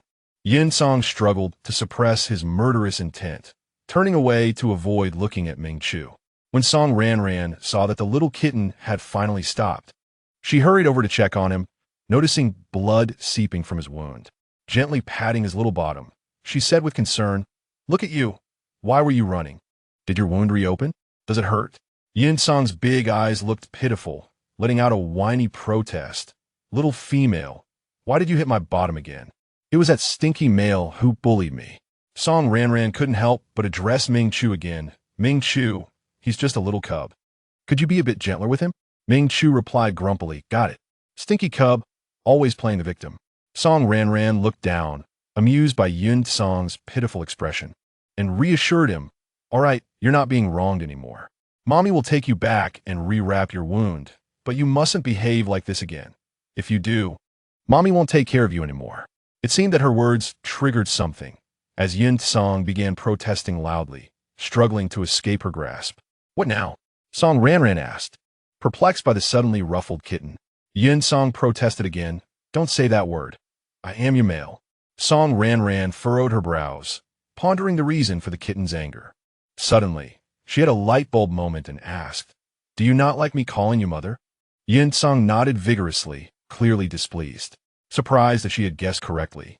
Song Ranran pondered that perhaps the little kitten still had its real mother, hence its reluctance. Yet, how clever was this little kitten? Could it be that animals in the beast world possessed higher intelligence? Not wanting to dwell on it, she continued, "Then how about sister?" Yin Song shook his head again, thinking that the little female looked younger than him. How could she be his sister? What about master? Yin Song hesitated, but then shook his head once more. Song Ranran felt frustrated. Nothing seemed acceptable to this little kitten, who was indeed quite picky. "What do you want to be called then?" Do you wish to be the master? Yin Song felt somewhat tempted. Just as he was about to nod, Song Ranran playfully flicked his forehead, teasing Dream on. You either call me sister or master. Choose one, or else it remains mother. If you refuse to acknowledge this, then you shall sleep outside and eat our leftovers. Song Ranran began to inquire. What about calling you sister? Yin Song hesitated and shook his head. How about calling you master? Yin Song was even more conflicted. He did not wish to address her at all. Then, let's stick with mother. Song Ranran had yet to finish her sentence when Yin Song interrupted her with a loud protest. No, absolutely not. Then it shall be master. No further objections. If you do, I will stop caring for you. Ultimately, Yin Song succumbed to Song Ranran's overwhelming authority, slightly nodding with a furrowed brow. The lord of Mo Yuan City was forced to accept a young female as his master. How could he face the beasts if this were to be revealed? He was filled with despair. Song Ranran embraced him and placed a gentle kiss on his forehead. There, don't feel wronged. As long as you obediently listen, your master will treat you well and ensure you are not neglected. In an instant, Yin Song forgot all his grievances, fixated only on the tender sensation of her soft lips against his forehead. The little female had actually kissed him, although they had shared more intimate moments before. He was fully aware now. Yin Song's cheeks flushed crimson, feeling an intense warmth spread across his face. Meanwhile, Ming Chu, witnessing this scene, felt utterly defeated and furiously scratched at the wall behind him. Not only did Ranran comfort that wretched kitten, but she also kissed it. It was merely an issue of recognizing a master. He could do that too, and his beast form was far more appealing than that of the foul kitten, garnering much admiration from females.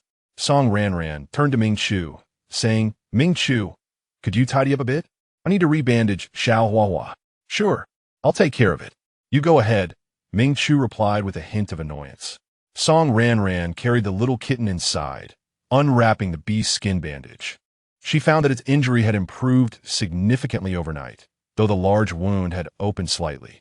She suspected it was the result of the resurrection pill, as her abilities were still rather weak, and the effects should not have been this remarkable. She used her powers to treat it once more, rebandaging it carefully, and reminded it, you must not run around until your injury is healed. Yin Song nodded. With his recovery abilities, he would mend quickly. That evening, Song Ranran and Ming Chu prepared a cozy nest for the kitten. Ming Chu suggested, Ranran, the room on the right is empty. Let us put the kitten's nest there so it can stay. Upon hearing this, Yin Song assumed an aggressive stance towards Ming Chu, his ears transforming into airplane-like appendages. Ming Chu provocatively lifted his chin, challenging, come at me if you dare. The two beasts were poised for a confrontation. Seeing this, Song Ranran believed it necessary for them to cultivate their relationship.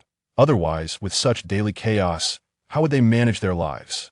Thus, she proposed, its injury is not yet healed, and I am uneasy about it staying alone. Let it stay in your room for now. Yin Song immediately wanted to object, but Song Ranran promptly intervened. No objections allowed. You will stay with Ming Chu tonight. He saved you, and you must learn to get along without fighting. Yin Song sulked, resting his head on the table in a huff. Although Ming Chu was also reluctant to share a space with the foul kitten, he did not oppose the arrangement, as long as it was not allowed to stay in Ranran's room. Once arrangements were made, Song Ranran went to wash up. Ming Chu seized the kitten's nest in one hand and grabbed Yin Song by the nape of his neck with the other. Caught off guard, Yin Song found himself unexpectedly held. Ming Chu led him into the room, selecting the least desirable corner to toss the kitten's nest before unceremoniously throwing Yin Song into it, declaring, you will sleep here tonight. As Yin Song landed in the nest, he steadied himself and glared at Ming Chu, growling, you foul male, just you wait. He glanced towards Song Ranran's room, plotting to sneak in after she fell asleep. However, Ming Chu saw through his intentions, effectively blocking his path with a thick layer of ice at the door, stating, with me here, you shall not disturb Ranran. Fuming, Yin Song returned to the nest, knowing he was still no match for this annoying male. The night passed uneventfully. For the next 3 days, both beasts were somewhat subdued, although minor frictions arose. They refrained from fighting. Song Ranran felt content, believing that having them share a space had indeed helped. One afternoon, after finishing her nap, A male from the tribe arrived at the stone house. "Is the female Song Ranran present?" he inquired. Ming Chu emerged from his room first, asking, "What business do you have with Ranran? She is taking a nap. Please do not disturb her." The male looked at Ming Chu and replied, "Ming Chu, I was sent by the tribe leader. This afternoon, several tribes will hold a sacrificial ceremony, and all beastmen in the tribe are required to attend. The leader asked me to summon her, and since you have returned, you should join as well." The sacrificial ceremony is a traditional blessing ritual in the beast world, primarily to worship the beast god and seek blessings. It is considered a rather grand and solemn occasion. However, Ranran is not in a suitable condition. Could you perhaps inform the leader that she need not attend? Ming Chu was concerned that the ceremony would be too taxing for Song Ranran. What condition could she possibly have? Redling is quite pregnant and still participates. The male retorted impatiently. "If you wish to remain in the tribe, you ought to attend. Let me consult with Ranran first," Ming Chu said as he approached her room and gently inquired, "Ranran, are you awake?" Song Ranran overheard the conversation outside. Although she was reluctant to attend, she feared that not going would displease the tribe's beastmen and lead to unnecessary trouble. "I'm awake. You can come in," she responded. Ming Chu lifted the curtain and entered, asking, "Ranran, do you wish to go? If not, we can skip it." "It's fine. We should go," Song Ranran replied, donning her mask and preparing to leave. Yun Song tugged at her beast skin skirt, expressing his desire to accompany her. Song Ranran picked him up and stepped outside. The male was taken aback upon seeing Song Ranran emerge. He had not expected her to be pregnant as well. But he said nothing further and led them to the sacrificial site. Ming Chu transformed into his beast form, allowing Song Ranran to ride on his back. The site of the ceremony was a vast open area, featuring a grand altar at its center, upon which stood a gigantic stone statue depicting a beast man with partially animalistic features. A large stone basin and numerous animal skins and bones adorned the altar, while shaman, wearing a feathered hat and painted in vibrant colors, arranged the offerings. 2 rows of males stood before the altar, carrying many live, wild, and magical beasts bound to wooden poles. By the time Song Ranran arrived, a multitude of beastmen had already gathered, with different tribes congregating in separate areas. The crowd was dense, and Ming Chu carefully shielded Song Ranran from any potential collisions. However, as they neared the position of the Songshire tribe, several males brushed past her, one of whom collided with her. Yun Song furiously swiped at the male who had bumped into Song Ranran. The male was immediately enraged, exclaiming, "You damned wildcat! How dare you scratch me?" Ming Chu glared at the male, stating, "You are the one who bumped into Ranran. You deserve that scratch." The surrounding beastmen turned to observe, and the male, seemingly apprehensive, chose not to pursue the matter further, shooting Yun Song a glare before departing. Song Ranran held Yun Song's paw down, admonishing, "You must not randomly scratch others." Yun Song buried his face in Song Ranran's embrace, choosing to ignore her. Should any beast dare to bump into his little female again, he would not hesitate to retaliate. Redling, upon seeing Song Ranran dismount from Ming Chu's back and noticing her rounded belly, felt a flicker of malice. Could it be that she's carrying Ming Chu's offspring, which explains why he treats such an eyesore so well? No, it could not possibly be Ming Chu's child. When she arrived, Ming Chu had already left. If it were truly Ming Chu's offspring, he would not have allowed her to remain alone in the tribe for so many days without care, nor had he bonded with her. Aji watched Song Ranran, his eyes filled with longing. It had been a long time since he last saw her. Chief Tali observed Song Ranran's astonishment and was taken aback, realizing that she was indeed pregnant, and by the looks of it, she was quite far along. In the early Ming period, the careful attention bestowed upon her raised questions.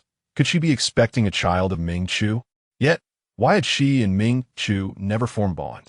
What had compelled Ming Chu to abandon her previously? Conceiving a child with Ming Chu would certainly indicate a robust fertility and an alluring scent that captivates males. Regrettably, her appearance was rather unappealing. Had she been more attractive, she would undoubtedly have garnered numerous admirers. The other beastmen of the Songshire tribe, upon observing Song Ranran's condition, shared the sentiments of Chief Tali, speculating that she was indeed carrying Ming Chu's offspring, which explained the prideful male's unusual care for such an unattractive female. Suddenly, several males from other tribes caught a whiff of a remarkably sweet scent and curiously turned to see a pregnant female adorned with a mask, cradling a kitten. Chief Tali, displaying a newfound kindness toward Song Ranran, inquired, "Why did you not inform us sooner of your condition? The tribe could provide you with additional provisions." "Thank you, Chief. But my supplies are sufficient. I merely wish to avoid burdening you," replied Song Ranran. "It is our duty to care for a pregnant female. You are not a burden. Should you require anything, do not hesitate to inform me. The tribe will endeavor to accommodate your needs," assured Chief Tali. "Very well. Thank you, Chief," Song Ranran nodded appreciatively. After a while, the various tribes had tallied their numbers and prepared to commence the sacrificial rites. With solemnity, they faced the altar as the shaman recited an extensive prayer. Upon completion, he gestured for the males bearing wild and magical beasts to ascend the altar. They proceeded to slay these creatures, collecting their blood in stone basins. Once the offerings were prepared, the males retreated from the altar, and the shaman began to perform the sacrificial dance. Feeling somewhat fatigued, Song Ranran rubbed her lower back. Ming Chu gently wrapped an arm around her, allowing her to lean against him, while Yin Song had already settled at her feet. After an extensive performance, the shaman began to chant prayers while bowing in reverence. Suddenly, a loud thud echoed as a small arm from the idol fell to the ground. Panic erupted among the beastmen gathered below the altar. The idol had cracked, signaling the wrath of the beast god, an ominous omen. How could this happen? Who had provoked the beast god's ire? What should they do? Would they face punishment from the deity? Chaos ensued. Yet Hong Ling and her few beast husbands remained composed. The shaman rose and commanded silence. Instantly, the beastmen quieted. The shaman held a revered status in the beast realm, regarded as the messenger of the beast god, endowed with mystical powers, and believed capable of communicating with the deity. In this land where the beast god was worshipped, he commanded great respect. The shaman examined the fallen arm of the idol, his brow furrowed in deep concern. What has transpired? We have safeguarded the idol diligently, and the sacrificial rites proceeded without error. How could this arm have suddenly broken? Shaman, what is the meaning of this? Have we erred in some way, inciting the beast god's anger? Inquired a beast man anxiously from the crowd. Indeed, shaman, has the beast god truly been provoked? Will we face retribution? Others echoed in trepidation. Calm yourselves. Our sacrificial rites were conducted properly. The shaman reassured them. I will investigate the cause of this anomaly. One of Hong Ling's beast husbands whispered to her, prompting her to step forward, declaring, "Shaman, could it be that an unwelcome beast man has entered our midst, prompting the beast god's disdain and resulting in this anger?" As she spoke, her gaze shifted towards Song Ranran. The other beastmen followed her line of sight, focusing on Song Ranran. Song Ranran thought, this accusation is utterly unexpected. It seems Hong Ling has held a grudge against me all along. The shaman, turning his attention to Song Ranran, questioned, "Are you referring to her? What leads you to such a conclusion?" He perceived no oddity in Song Ranran, aside from her mask, which could prove nothing. Indeed, our previous sacrificial rites were flawless, and today as proceedings have been without issue. Yet, she is the anomaly, Hong Ling insisted, pointing at Song Ranran. Ming Chu immediately shielded Song Ranran, his vigilance trained on the surrounding beastmen. He glared at Hong Ling. "On what basis do you claim there is something amiss with Ranran? I could just as easily assert that there is something wrong with you." "Ming Chu, cease your defense of Song Ranran. She is an ill-fated beast woman," Hong Ling retorted, placing a hand on her belly as she approached him. "Ever since she joined our tribe, misfortune has plagued us. Our hunts have yielded less, and we have suffered repeated assaults from magical beasts. The decline in your hunts is due to your own inadequacies, and the magical beast incursions are merely a stroke of bad luck. What does that have to do with Ranran?" Ming Chu deeply indigangti. Aji regarded Hong Ling with ire, recognizing her deliberate targeting of Song Ranran. The surrounding beastmen exchanged glances, their expressions betraying confusion, as if they too sensed the lack of correlation. Ong Ling scoffed. "How can it not be related? I have heard that ill-fated beast women possess unusual features. It is a punishment from the beast god. Can you not guess why she wears a mask? Such notions had indeed circulated in the beast realm. Part of the reason for Song Yu distancing himself from her was the belief that she might be an ill-fated beast woman. The gazes of the beast men turned towards Song Ranran, speculating about any peculiarities on her face.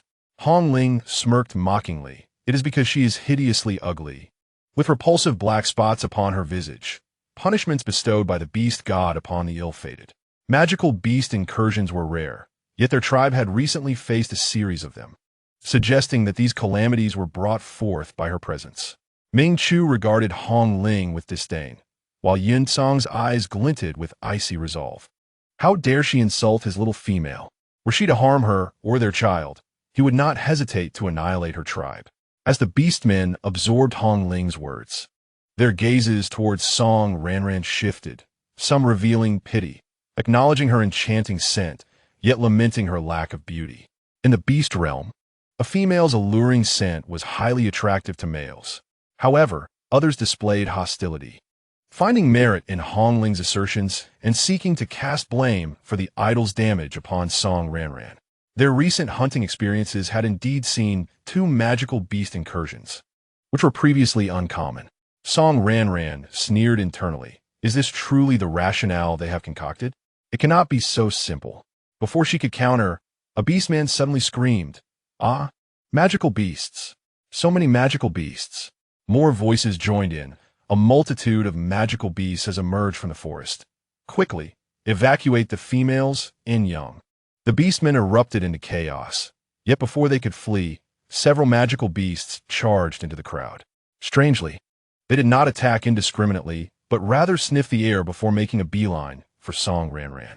Ming Chu positioned himself protectively behind her, while Song Ranran bent to retrieve Yun Song, only to find him refusing, as he took his place behind her, vigilant for any threats. Should danger arise, he would be the first to spring into action. Ming Chu summoned icy blades that shot forth at the approaching magical beasts, swiftly eliminating those that sought to harm Song Ranran. Soon, several more magical beasts encircled them. Aji joined the fray, targeting the beasts that approached from behind, while Ming Chu raised thick ice walls around Song Ranran for protection before turning his wrath upon the encircling beasts. Enclosed within the ice walls, Song Ranran and Yun Song could not see the external chaos, only hearing distant sounds. She anxiously scanned her surroundings, deeply concerned for Ming Chu's safety. Yet Yun Song felt no such fear. He had witnessed Ming Chu's prowess and knew that these lowly magical beasts posed no threat to him. Before long, the magical beasts besieging them were vanquished by Ming Chu. However, more fearless magical beasts continued to surge towards Song Ranran. After several rounds of confrontation, the beasts of the forest were nearly eradicated. Although they initially appeared numerous, they amounted to only a few dozen, most falling easily to Ming Chu's might, with the remainder dispatched by the combined efforts of other beastmen. At the dawn of the Ming era, there were no injuries among the individuals. Yet a few male members of the tribe sustained wounds, while the females remained unscathed, albeit shaken. Witnessing Ming Chu effortlessly vanquishing numerous magical beasts, the orcs from several tribes gazed at him with a newfound admiration. The females, particularly, noted that Ming Chu had yet to take a mate, which heightened their interest. Although the beasts they faced were not of a particularly high rank, there were indeed several of the 4th and 5th tiers. Had they attempted to confront them alone, many orc lives would have been lost, especially since it was Ming Chu who dealt with the more formidable foes. They recognized that his strength was sufficient to overpower them. Magical beasts and mutated creatures possess levels of power, with the strength of magical beasts comparable to that of the orcs, while mutated beasts are even stronger, their crystals being derived from them.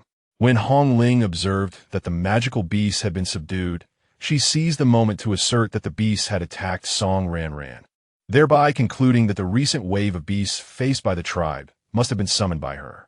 Others echoed her sentiment, affirming that the beasts had indeed targeted Song Ranran, indicating her as the source of the trouble. It became evident that Hong Ling's claims held weight. as the magical beast tide faced by the tribe was indeed instigated by her. No wonder she had come alone as a female to seek refuge. She must have been deemed an ill omen by her tribe, leading to her abandonment rather than merely being lost. It was clear that the beast goddess wrath was also provoked by her presence. Several orcs came forth to support Hong Ling's assertions, their gazes toward Song Ranran now tinged with anger. They believed her to be the catalyst for their misfortunes, the damage to the beast goddess statue being attributed to her angering the deity. The tribal leader, Tali, and the shaman regarded Song Ranran with cold eyes. Chapter 28, Punishment. The chosen site for their rituals was typically secure, unlikely to be disturbed by magical beasts. Thus, it seemed evident that Song Ranran had indeed lured them. Despite her being a pregnant female, if she posed a threat to the tribe, they could not afford to tolerate her presence. However, Ming Chu's formidable strength complicated matters, as they wished to retain him. Leader, shaman, since Song Ranran has caused this calamity and deceived us, should she not face punishment? Only dead. Her demeanor one of vindictive triumph. Tali hesitated, responding, yes, she should indeed be punished. However, he was uncertain of how to proceed, for Song Ranran was a pregnant female, and with Ming Chu as her fierce protector, it was difficult to determine an appropriate course of action. Moreover, should it be revealed that she was carrying Ming Chu's offspring, punishment could lead to his wrath. Yet, failure to penalize her might incite discontent among the orc tribes, and keeping her in the tribe posed a risk. What punishment do you propose for her? Tali found himself at a loss, wishing to pass the responsibility to the shaman and other leaders. Ming Chu cast a cold glare at them, silently vowing to eliminate anyone who dared to harm Ranran and take her away with him. Yun Tsung's eyes glimmered with frost. How dare these insects threaten his little female? Song Ranran felt a wave of helplessness wash over her. It seemed unrest followed her wherever she went. She pondered why the magical beast had singled her out, suddenly recalling the male who had collided with her. In a hushed voice, she asked Ming Chu, what could cause magical beasts to specifically target an orc? Ming Chu gone them pet, suggesting that perhaps there was something about her that attracted them, or that she had provoked their ire. What circumstances would lead a beast to fury? An attack or the theft of their offspring, he mused. Song Ranran recalled the aggressive demeanor of the beasts, suspecting that the male had deliberately touched her waist, which she initially thought to be an accident, but now suspected was intentional. The shaman and other leaders exchanged glances, all reluctant to provoke Ming Chu, whose immense power would be a formidable retaliation. They all believed that Song Ranran carried Ming Chu's child. This female belongs to your Songstone tribe, or perhaps, Tali, you should decide, one leader suggested. Tali hesitated, cautiously glancing at Ming Chu before saying, Song Ranran, perhaps you should leave the tribe? Upon hearing Tali's lenient punishment for Song Ranran, Hong Ling expressed her discontent, stating, Leader, she deceived us, brought calamity to the tribe, angered the beast god today, and caused injuries to our males. How can you impose such a light punishment? This is unjust. Her words incited discontent among other orcs. Indeed, Tali, how can this be considered punishment? One female exclaimed, My mate lost a leg to the magical beast tide and can no longer hunt, all due to Song Ranran. This punishment is unacceptable. A slender male orc echoed her sentiment, lamenting the loss of his offspring to the magical beasts, insisting that Tali must impose a severe penalty upon her. Yes, and she angered the beast god. What if another disaster befalls us? She must be punished harshly to quell the beast goddess' wrath. The orcs grew increasingly agitated, clamoring for Tali to punish Song Ranran. Tali, frustrated, shot a glance at the inciting Hong Ling and asked helplessly, What do you propose? Such a foolish female. Should you wish to punish her, be prepared to face Ming Chu's wrath, he warned. The slender male, filled with malice, suggested that such a wicked female should have her limbs broken and be cast into the magical beast forest. Song Ranran felt a chill run down her spine. It was said that the most venomous hearts lay within women, and it seemed the males were not far behind. Hong Ling wholeheartedly agreed, declaring, Yes, that is true punishment. It will appease the beast god's anger. But she is a female and pregnant. A hesitant orc murmured, Other orcs displayed signs of uncertainty, realizing that such a punishment seemed excessively cruel. Yet some were merciless, arguing that her pregnancy mattered little. Perhaps her offspring would also be a harbinger of misfortune, and it would be better to eliminate them sooner rather than later. Do not forget, she has provoked the beast god. If the punishment is too lenient, can you withstand the consequences? Hong Ling leveraged the beast god's might. The orcs who had been reluctant now appeared frightened. I agree. So do I. An increasing number of orcs concurred with the proposed punishment. Hong Ling's confidence swelled as she thought, Song Ranran, I wonder if you can still cling to Ming Chu. To offend me, Hong Ling, this is your fate. Tali frowned, declaring, then you shall administer the punishment yourselves. The orcs turned to Song Ranran, then to Ming Chu. Hesitating to act, Hong Ling immediately signaled her mates, who reluctantly advanced towards Song Ranran. Ming Chu's expression turned frigid, and countless ice spikes materialized around him. The mates hesitated, daunted by his formidable presence. Enraged, Hong Ling cried, Ming Chu, why do you continue to protect this disaster? Being with her will only bring you misfortune. And that child in her womb is certainly not yours, but the offspring of some lowly stray beast. Yin Song's eyes surged with a tempest. This wretched female dared to label his child a bastard. A dark energy coalesced in his claws, and with a flash, he unleashed it toward Hong Ling. Her first mate, Mu Kuei, sensed the impending danger and swiftly shielded her, bracing for the collision of energies. The impact resulted in a violent explosion. With a resounding boom, Hong Ling and Mu Kuei were hurled away. The other mates rushed to assess her condition. Hong Ling suffered minor injuries, while Mu Kuei bore the brunt of the attack, sacrificing much to protect her. He had lost half an arm and was severely burned on his back, slipping into unconsciousness. As they helped Hong Ling to her feet, she regained her composure, only to scream in horror upon seeing Mu Kuei's devastated form. She suppressed her fear, her voice trembling. Mu Kuei, how is he? He is gravely injured, her mates replied, their faces etched with concern. Hurry, find a shaman. We need to tend to him. En ligne urgenteusement. In the realm of beasts, the roles of shaman and healer are typically distinct. Only orcs who awaken their inherent shamanic powers are eligible to serve as shamans, although some may simultaneously awaken healing abilities, thus fulfilling both roles. Hong Ling, a beast man, promptly summoned a healer. The healer examined Mu Kuei, shook his head, and stated that while the life could be preserved, the hand was irreparably damaged. As for the burns on his body and face, I can only do my utmost. Hong Ling's heart sank as she turned to gaze at Song Ranran, her eyes filled with resentment, convinced that she was the source of this calamity. Chapter 29. Proof. The sudden turn of events startled the orcs present, causing them to cast wary glances around, filled with suspicion. Who had attacked just now? Chief Tali felt a surge of fear, realizing that a powerful orc lurked nearby. Ming Chu also felt a sense of caution, uncertain of who had suddenly acted. Yun Song sneered, contemplating that had he fully recovered, they would not have survived. Song Ranran was equally taken aback. Why had Hong Ling suddenly been blown up?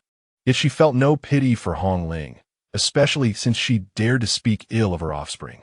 Now, the orcs of the tribe hesitated to approach Song Ranran, instinctively linking the explosion to her. Stepping out from behind Ming Chu, Song Ranran addressed Chief Tali, suggesting that an orc had deliberately framed her regarding the beast attack. The chief inquired, are you implying that an orc has framed you? What evidence do you possess? I was bumped into by a male who smeared something on my clothing.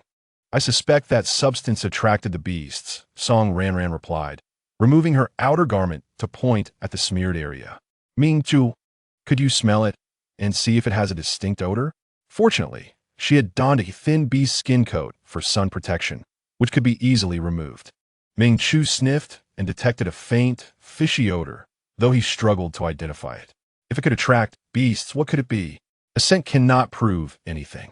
Perhaps you merely brushed against something, and its odor is so faint that beasts would not follow it from afar, Hong Ling countered, her voice tinged with anxiety. Other orcs found her reasoning plausible. Chief Tali's gaze sharpened as he asked, can you identify that male? Is he present here? Song Ranran scanned the surrounding orcs, but found none matching the description. Ah, I suspect you have fabricated this tale to absolve yourself of guilt, Hong Ling asserted. Chief, you may verify whether anyone is missing, Song Ranran insisted. I am not lying. The chief hesitated momentarily. Ming Chu suddenly recalled the source of the scent. Ranran, it appears this odor may be that of beast eggs. Beasts are highly sensitive to it.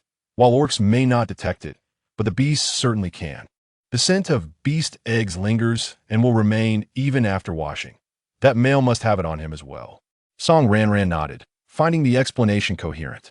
Chief, you heard that. If we locate that male, we can prove it was he who smeared me with the beast egg liquid.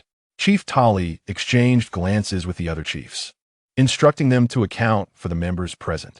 Some males began to tally the numbers. Hong Ling, feeling flustered, protested.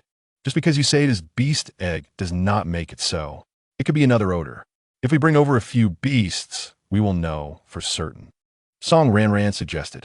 Chiefs, you may send orcs to lure a couple of low-level beasts. Chief Tali dispatched several orcs to attract a few beasts. The count was soon completed, with one male reporting, Chiefs, Zwala and Timu are absent. The rest are here. Go find them, Chief Tali commanded. A dozen males immediately set off to locate the two missing orcs. After a while, 3 beasts were drawn over. Upon nearing, they ceased their aggression towards the orcs but roared angrily at Ming Chu and Song Ranran, who held the clothing. The orcs hastily retreated from the beasts. Ranran, give the clothing to Chief Tali, Song Ranran instructed. Chief, hold this garment and see if the beast will attack me.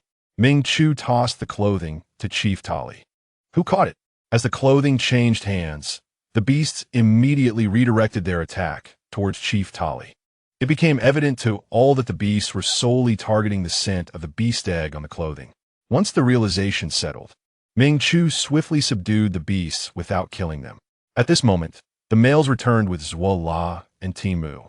Chief Tali pointed to the 2 males. Song Ranran, do you recognize them as the males who bumped into you? After scrutinizing them, Song Ranran identified Zwala, asserting it was he who collided with me. Zwala struggled vehemently, claiming, I did not do it on purpose. It was just an accidental bump. You smeared beast egg liquid on me, Song Ranran accused. I did not. Do not wrongfully accuse me, Zwala said, fear evident in his eyes, yet he refused to admit guilt. I have not wronged you. You undoubtedly still carry the scent of beast eggs. Song Ranran pointed to a tree. Bind him to it. Several males looked to Chief Tali, who nodded, and they proceeded to tie Zwala to the tree. Zwala, in a panic, pleaded, Release me. Why are you binding me? Song Ranran instructed Chief Tali to have the orcs take the clothing far away, then whispered a few words to Ming Chu, who then released the beast he had subdued. The beasts, regaining their freedom, shook themselves, flaring their nostrils and locking their gaze on the bound Zwala before roaring and charging at him. Zwala, seeing the beasts rush towards him, was gripped by fear and lost control of his bodily functions. Just as the beasts were about to bite him, Ming Chu killed them. Zwala's face turned pale as he slumped against the tree trunk. What do you have to say now? Zwala, devoid of any will to argue, confessed, yes, it was I who smeared the beast egg liquid on you. With this, Song Ranran proved her innocence. Why would you do such a thing? Song Ranran inquired. Zwala cast a glance at Hong Ling, his eyes revealing inner turmoil. Ming Chu manifested an ice blade, poised at Zwala's throat, his murderous intent palpable. Otherwise, I will kill you immediately. Zwala, trembling, retracted his neck, stammering, it was Hong Ling who compelled me. She promised that if I assisted her, I would become her mate. Ming Chu's gaze sharpened. The other orcs turned their attention to Hong Ling, their eyes filled with disbelief and dawning comprehension. Hong Ling wavered, leaning against the nearby beast man, feigning calmness. Zwala, do not slander me. Hong Ling admitted, you directed me to do this, and those beasts were deliberately lured by your mate, Zwala revealed. On what grounds do you accuse me? What proof do you have? Hong Ling denied it. Your mate brought over so many beasts. He must have been injured. Check for beast-inflicted wounds on them, and you will know, Zwala asserted. Chief Tali instructed several males to inspect Hong Ling's mate, and indeed, 2 bore wounds from beasts, which had been deliberately concealed with beast skin. These injuries were sustained during the battle with the previous batch of beasts, Zuala explained, but Hong Ling attempted to argue further. Chapter 30. The Truth Revealed Yet. It seems your 2 mates were not involved in the battle at that time, Song Ranran remarked. She recalled that Hong Ling's position had been distant from the beasts, and she had not sent her mates into combat. The orcs who had participated in the battle corroborated, stating, "They did not fight alongside us." Hong Ling bit her lip, momentarily a loss for words. At this point, everyone understood that Hong Ling had deliberately framed Song Ranran. They regarded Hong Ling with resentment and disdain. Feeling a sense of guilt towards Song Ranran, Hong Ling glanced at the unconscious Mu Kuei and recalled her own injuries, her heart simmering with fury. She refused to concede defeat, unwilling to let Song Ranran escape unscathed. With a glare directed at Song Ranran, she declared, "Even if today's beasts were not summoned by you, the beast goddess' wrath was provoked by your hideousness." She was aggressive. "Song Ranran, do you dare to remove your mask in front of everyone and let them see your ghastly appearance after being punished by the beast god?" Song Ranran was disinclined to engage with Hong Ling and chose to remain silent. Chief Tali had discerned the nature of today's events and cast a slight look of disdain at Hong Ling, reprimanding, "Hong Ling, cease your words. This matter ends here." Why could she not speak? Was the chief showing favoritism? After all, she was merely an outsider, a harbinger of disaster. Hong Ling failed to grasp the chief's intentions. Chief Tali felt an urge to roll his eyes. "I am indeed favoring you, fool." As the most favored female in the tribe, he still wished to protect her. However, Song Ranran understood.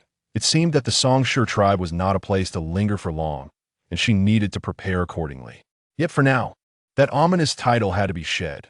Otherwise, trouble would surely follow. Song Ranran sensed there was something amiss with the statue and addressed the shaman. "Shaman, may I examine the fallen forearm?" The shaman nodded and led Song Ranran to the altar.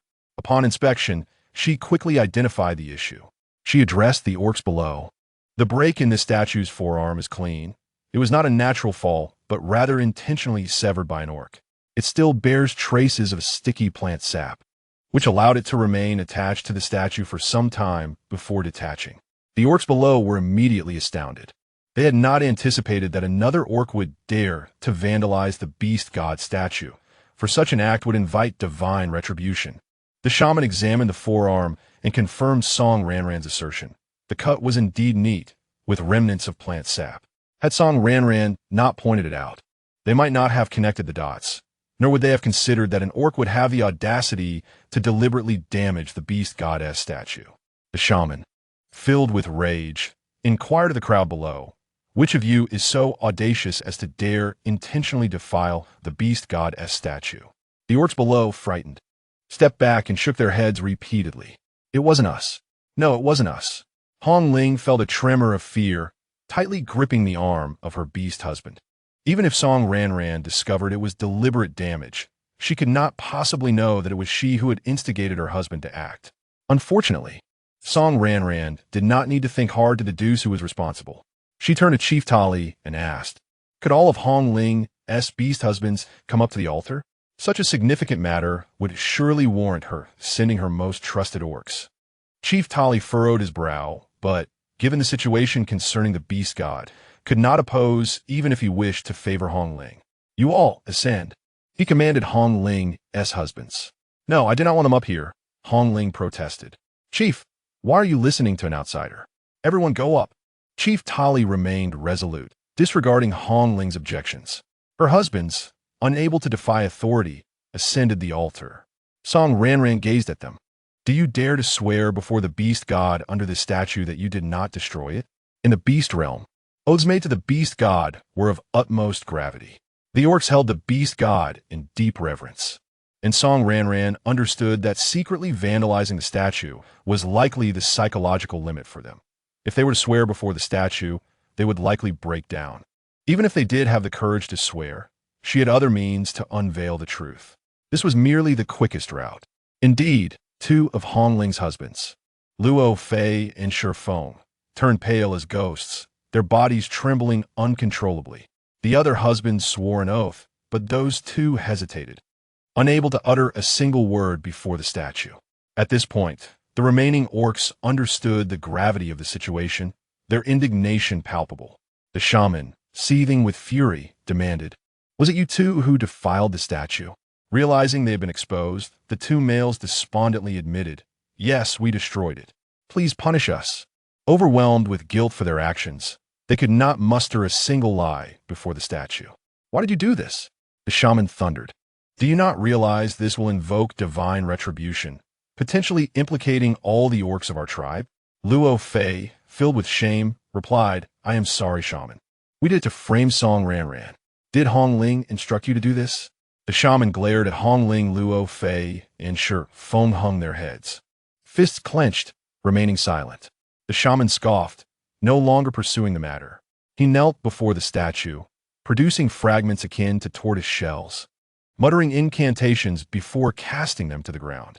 He scrutinized the pieces closely, then clasped his hands together in prayer, eyes shut as if seeking enlightenment. After a while, he opened his eyes and stood, facing Luo Fei and Sure Feng, declaring, "Within a month, you will both face divine punishment." He then turned to Hong Ling, "And you?" Hong Ling felt her legs weaken, nearly collapsing. The shaman's expression was frigid as he bound Luo Fei and Sure Feng beneath the statue, extracting their crystal cores, subjecting them to daily lashings until the divine retribution arrived. The orcs below were anxious, asking, "Shaman, what about us? Will the beast god punish us?" The shaman calmly reassured them, "There is no need for alarm. The beast god has stated that he will not hold you accountable." The orcs found solace in his words, and they complied with the shaman's directives, binding Luo Fei and Sure Feng beneath the stone statue. The shaman approached Song Ranran, his tone gentle as he said, "Song Ranran, should you require assistance in the future, feel free to visit the Gu Feng tribe." Song Ranran was taken aback by the unexpected courtesy from such a high-ranking shaman. "Thank you, shaman." She had not anticipated such kindness. The shaman smiled at her before addressing the orcs. "The beast god has revealed that the recent surge of magical beasts was also instigated deliberately by Hong Ling's husbands, and it has nothing to do with Song Ranran." The orcs glared at Hong Ling, their expressions filled with contempt. What a malicious female. Even those who had pursued Hong Ling reconsidered their intentions. Such a female was not worth their desire. A frail male clenched his fists, his eyes brimming with hatred. "Chief Tali, since all these deeds were committed by Hong Ling, should she not face punishment?" Song Ranran inquired. Chief Tali hesitated. After all, she was a pregnant female, and those were her husbands who had acted. "I will punish her husbands, and the shaman has already stated the beast god will punish them." Chief Tali then interrogated the husbands responsible for inciting the magical beast surge, promptly stripping them of their crystal cores and allowing the orcs to administer lashes as punishment. Yet Hong Ling remained unscathed. Song Ranran smirked. It seemed Chief Tali intended to favor Hong Ling, so she would take matters in her own hands. She approached Hong Ling, casually sprinkling something on her. Let this Hong Ling experience the effects of the Chichong flower pollen, a discovery she had made by accident that had now come in handy. The orcs began to gather around Song Ranran, while Hong Ling signaled to Mei Lan. After a moment of hesitation, Mei Lan joined the others and moved towards Song Ranran. Chapter 31. A stunning face. Song Ranran, I apologize. I misunderstood you earlier, spoke the female whose husband had suffered a broken leg. I also apologize. I should not have spoken ill of you. You are not an ill-fated orc. Me too, I am sorry. Many orcs approached to offer their apologies. It's all right. You were also misled. With sincere apologies offered, Song Ranran naturally did not hold grudges. Hello, Song Ranran. I am Aji's mother. Mei Lan squeezed in front of Song Ranran. I apologize for Aji's earlier disruptions. Song Ranran glanced at Mei Lan, who was slightly taller with a square face, exuding a mature aura, yet she appeared well-preserved, seemingly close to 30, without showing signs of having a child as old as Aji. Orcs generally had long lifespans, often living for several centuries. And with the aid of beast crystals to extend their lives, many orcs appeared ageless. Some looked youthful, but could be several hundred years old. Hello. Upon hearing that it was Aji's mother, Song Ranran grew more courteous. No, Aji has helped me immensely. My child is simply warm-hearted and kind. Meilon smiled and, raising her gaze to the side of Song Ranran's hair, suddenly exclaimed, "It seems like there is a little bug in your hair." Song Ranran, terrified, lost her composure. Really? Where? She was quite afraid of insects. Ming Chu lowered his head to examine her hair closely, while the other beastmen also turned their attention to Song Ranran's locks. "I don't see anything."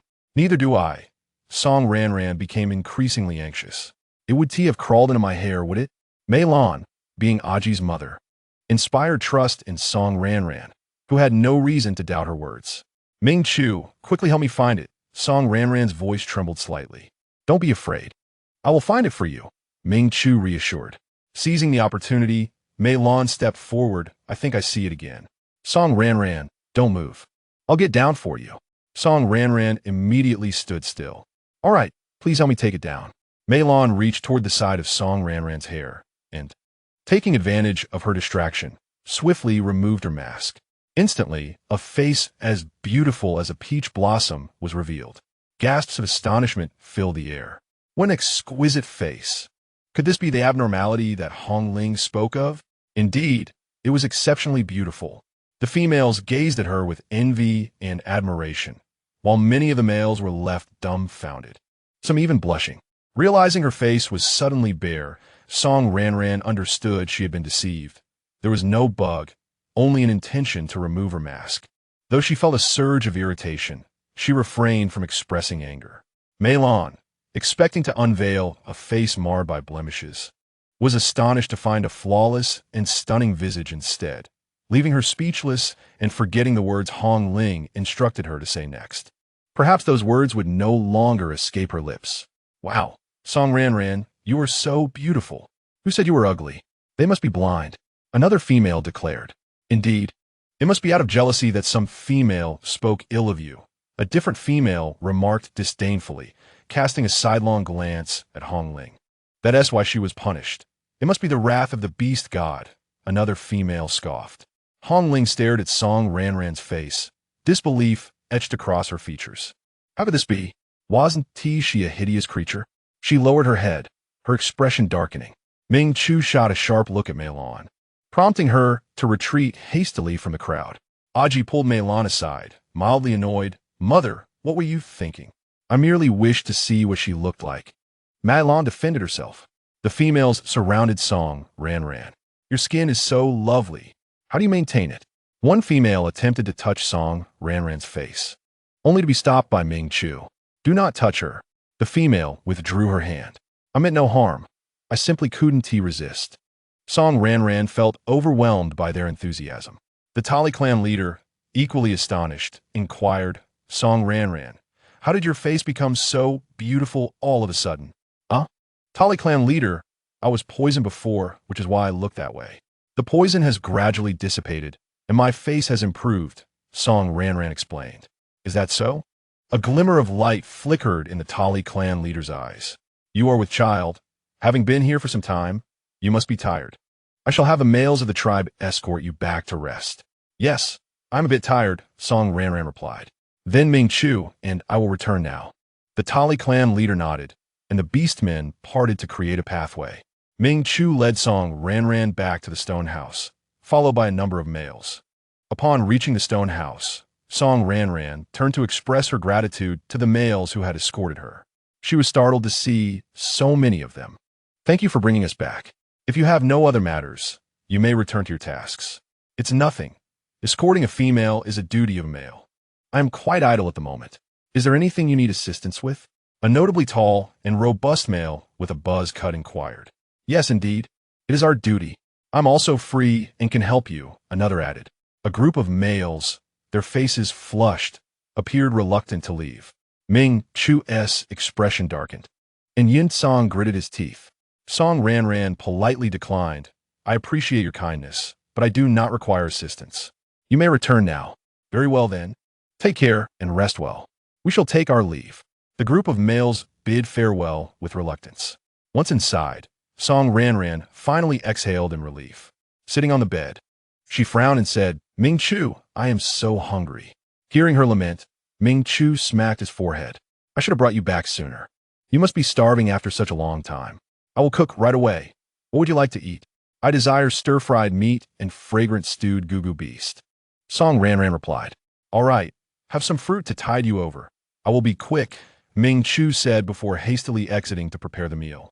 Yin Song, in a flurry, searched for food in the house and hastily brought some fruit from the table to Song Ranran. Song Ranran affectionately patted the little cat's head. Thank you, Xiao Huahua. Yin Song, cradling the fruit plate, meowed twice. Hurry and eat. Don't let yourself go hungry. With a smile, Song Ranran began to eat the fruit. Ming Chu soon returned with the meal, announcing, Ranran, it's time to eat. Song Ranran, holding the little cat, sat at the table, accepting the dish Ming Chu had prepared and relishing the tender meat. Ming Chu rested his chin on his hand, his eyes sparkling as he gazed at Song Ranran. Ranran, you were remarkable today, instantly uncovering Hong Ling and their scheme. Yin Song looked at Song Ranran, his eyes filled with admiration. Flattered by the praise, Song Ranran smiled. Oh, it was merely a fortunate guess. After all, I have watched so many dramas. It is also due to your cleverness, Ranran, Ming Chu said, his eyes gleaming with admiration. All right, don't just stare. Hurry and eat, Song Ranran teased. Yes. Thus, they enjoyed a warm dinner together. After the meal, Yin Song rushed to Ming Chu's room, retrieved his little nest, and brought it to Song Ranran's quarters. Amused, Song Ranran remarked, Don't you want to sleep with Ming Chu anymore?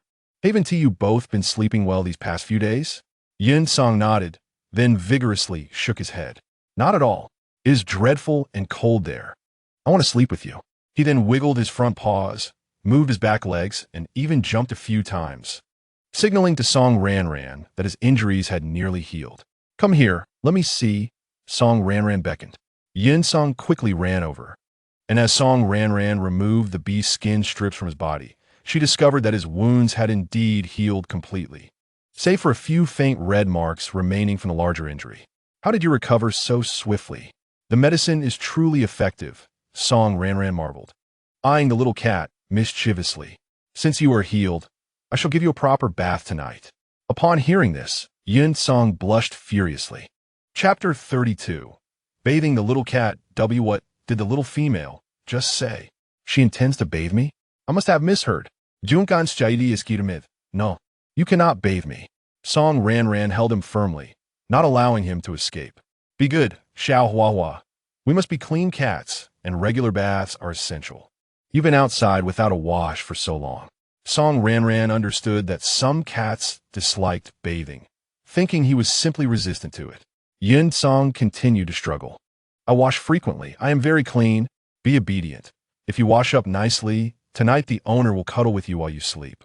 Otherwise, you will have to continue sleeping with Ming Chu.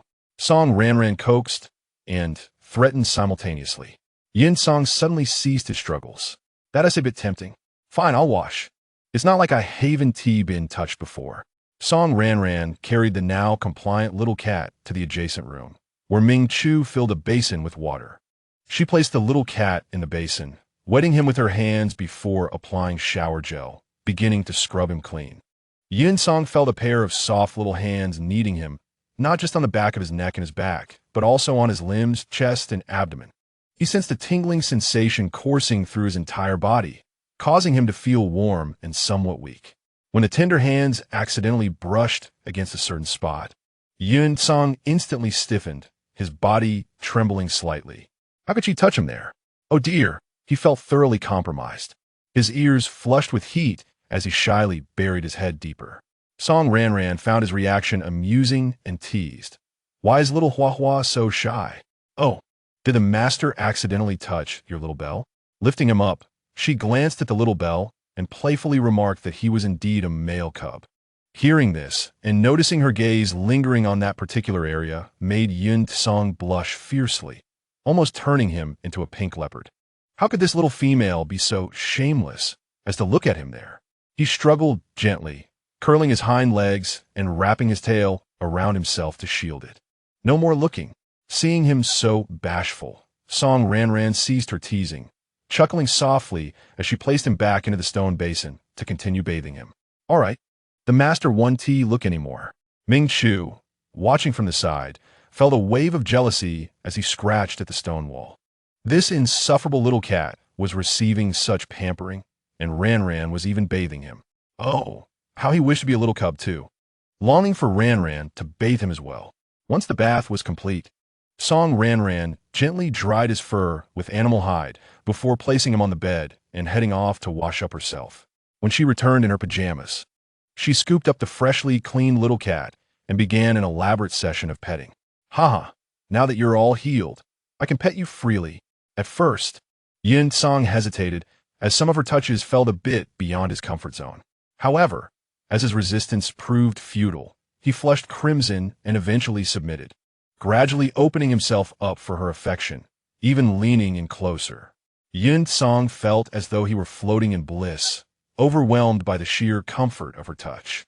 To his surprise, Song Ranran even kissed him several times. Shyly, he buried his head into her embrace. After indulging in the delightful petting, Song Ranran prepared to sleep, kissing the little cat on the forehead and holding him close. Little Hua, it's time for us to sleep. With that, she joyfully closed her eyes. Once Song Ranran fell into a deep slumber, Yin Song gently lifted his head, fixating his gaze on her, his eyes brimming with youthful affection. Little female, you have touched and kissed me all over. From now on, I shall be your leopard, and you must not abandon me. He leaned in and softly licked her cheek before shyly nestling into his favorite spot, drifting into sweet slumber.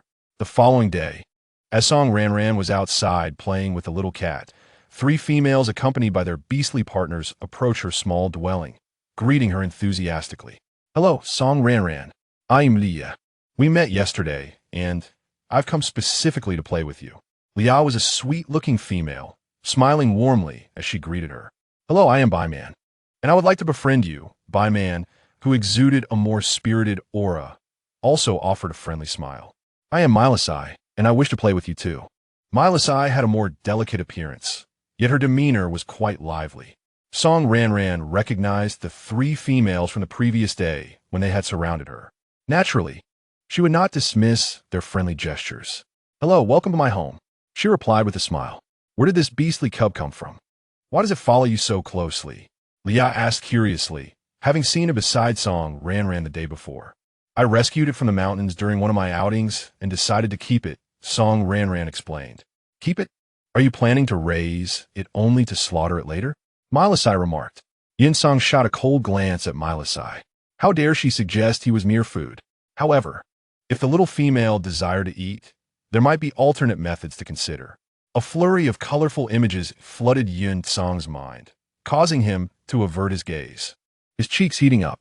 No, I just find it adorable and want to keep it for fun, not for eating, Song Ranran clarified. If it wishes to return to the forest when it grows up, I will set it free. You intend to release it? What if it grows up and is no longer cute or fun? Wouldn't it be better to just eat it instead? It would be such a waste to let it go, Milasai said, looking at Yin Song as if he were a dish. Song Ranran pulled Yin Song closer to her, clearing her throat. I do not like to eat cats. In the wild, beasts were indeed considered food, and the concept of keeping pets was foreign. Is this a cat cub? I thought it was a little leopard, but it does look quite adorable, Leah remarked, extending her hand to pet the little cat. Yin Song immediately dodged, baring his teeth at her fiercely. Am I someone you could just touch? Ranran, why won't your little cub let me pet him? Leah pouted, feeling wronged. Perhaps he is shy because he is not familiar with you, Song Ranran said as she retrieved the little cat, stroking the back of his neck. He didn't let me touch him at first either. It was only after I tempted him with food that he allowed it. Song Ranran playfully pinched the little cat's face, such a greedy little thing. Leah, sensing the delightful smoothness of his fur, was tempted to touch him, but decided not to press the matter. She instructed her beastly partner to bring out some yellow fruits. Ranran, these are delicious fruits I brought for you. I brought meat. You need to eat more now that you have a cub, Byman added, presenting a large piece of meat. I have sweet fruits as well, which are delightful to eat, Milasai chimed in, also offering fruits. Song Ranran graciously accepted their gifts, thanking them profusely. It is customary to bring gifts when visiting for the first time. Ranran, how do you tie your hair? It looks beautiful and secure. The grass vines I use are either too tight to untie or too loose and fall out, Milasai admired Song Ranran's elegantly styled hair. Please wait a moment. Song Ranran entered her home and bought various hair ties and 3 wooden hairpins. Placing the items on the table, she picked up a hair tie. I use this. It's called a hair tie, which makes it very convenient for securing hair. Choose whichever you like, and I will gift it to you as a return gesture. She pointed to the wooden hairpins. And this is called a hairpin. It's very handy for styling hair. I will teach you how to use it. The 3 females examined the hair ties, cautiously picking one up to stretch it, discovering its remarkable elasticity, their eyes sparkling with intrigue. They happily selected their favorites. Ranran, I like both of these. Can you help me choose one? Leah asked, holding up 2 hair ties, one with a bow and the other adorned with small gems. If you like both, I shall gift you both, Song Ranran replied with a smile. And Byman and Milasai, you may take whichever you like as well. Thank you, Ranran. The 3 females rejoiced, each selecting 2 or 3 additional ties. Once they had chosen their hair ties, Song Ranran began to teach them how to style their hair. She demonstrated by unbinding her own hair, showing them the simplest method of gathering hair and securing it with a tie, twisting it a few times to fasten it tightly. She then gathered her hair into a bun, explaining, to achieve the style I just showed you, gather your hair like this, then wrap the hair tie around several times to secure it. The 3 females observed intently. Song Ranran then picked up a hairpin, unraveling her hair once more to demonstrate. This is simple too. Just wrap the hair a few times and then insert it like this. Byman touched Song Ranran's meticulously styled hair, exclaiming, it really works. It feels quite secure.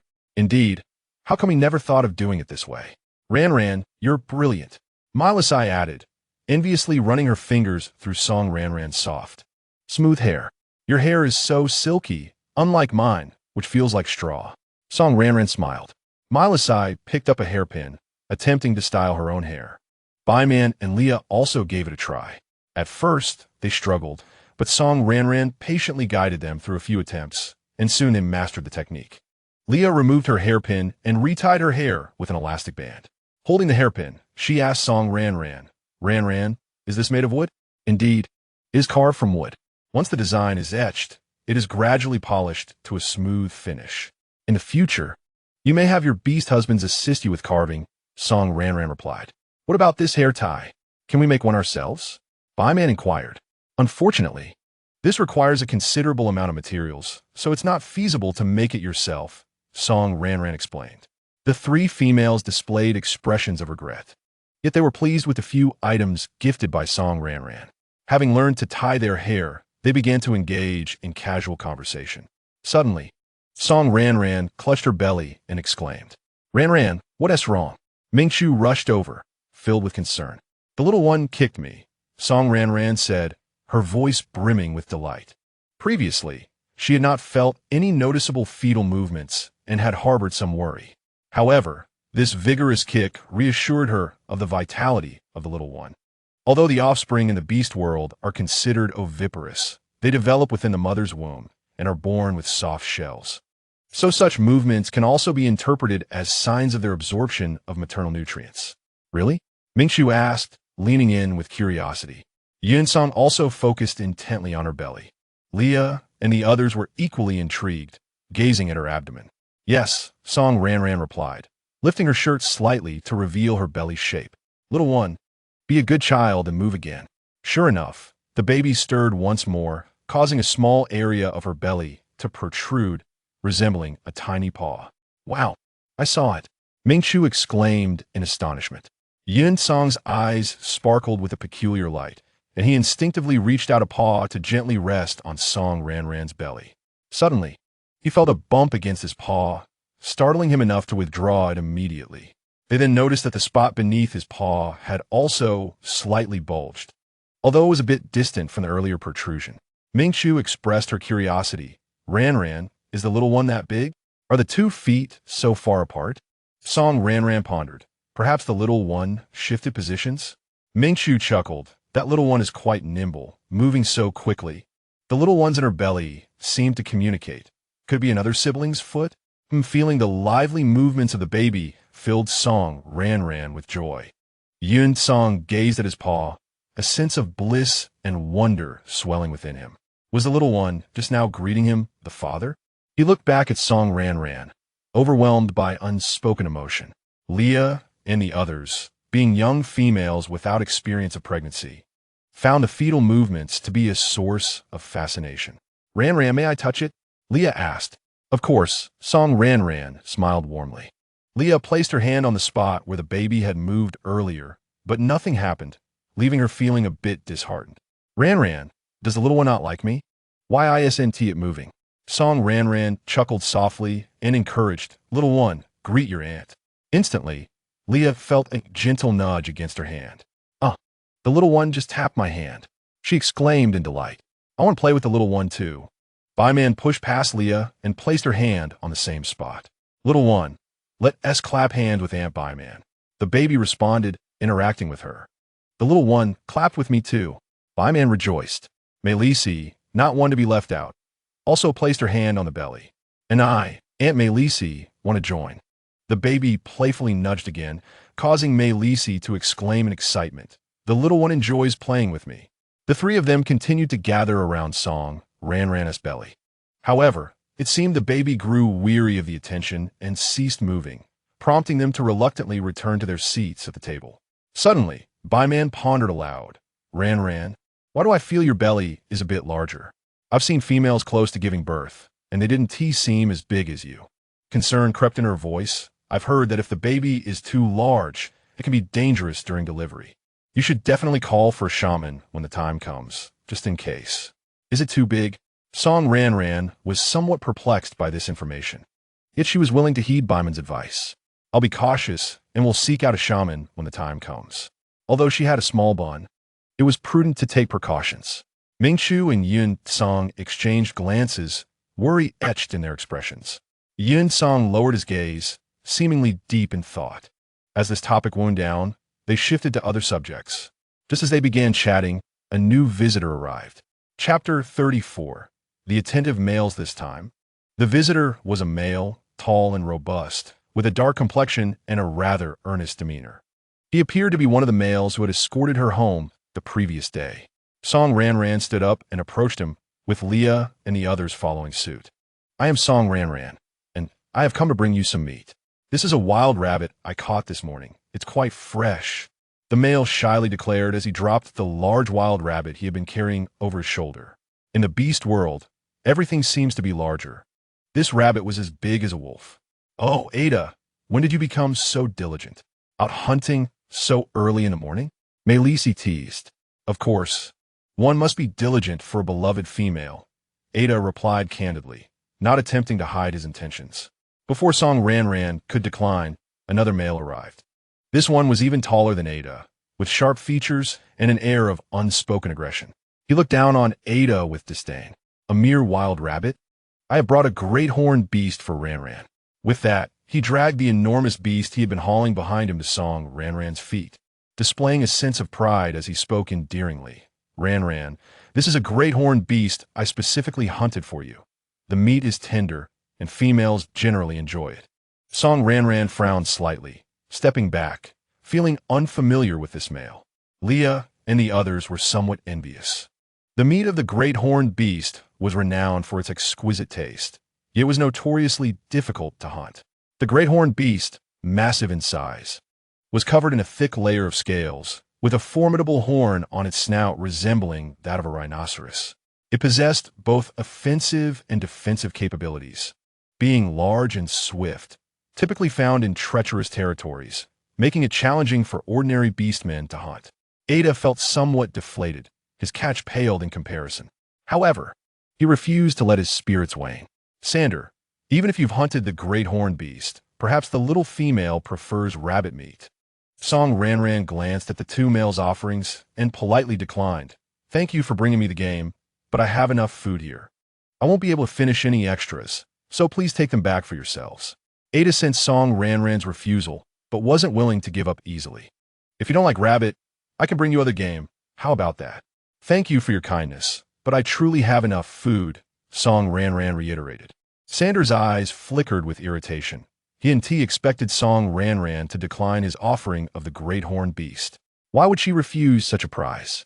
No female would turn down the great horned beast. He retorted, Ranran, have you never tasted great horned beast meat? It's truly delicious. You will surely enjoy it. And not just anyone can hunt it. Song Ranran's frown deepened. No, I'm not interested. Why not interested? Sander stepped forward, attempting to grasp Song Ranran's hand. She quickly dodged, retreating a couple of steps. Just try it. I assure you will like it. Sander believed that her reluctance stemmed from a lack of experience. Ming Chu positioned himself protectively in front of Song Ranran, his expression darkening. What do you mean by try? Ranran has stated she is not interested. If she desires, I can hunt for her at any time. Please take your game and leave. We do not need it. Who are you to speak on her behalf? You cannot even hunt a great horned beast for her, yet you dare to obstruct others. Sander snapped in anger. What Ming Chu means is precisely my sentiment. Kindly take your game and depart, as we do not require it. Song Ranran felt a surge of irritation. She truly despised the incessant and boundaryless entanglement of certain males. Was it Ming Chu who pressured you? Is he too domineering, preventing you from accepting the prey of other males? Sound declared and Ming Chu, believing that Ming Chu sought to monopolize and deliberately obstruct Song Ranran from claiming his catch. No, it is my own choice. Please take your prey and leave. Song Ranran replied impatiently.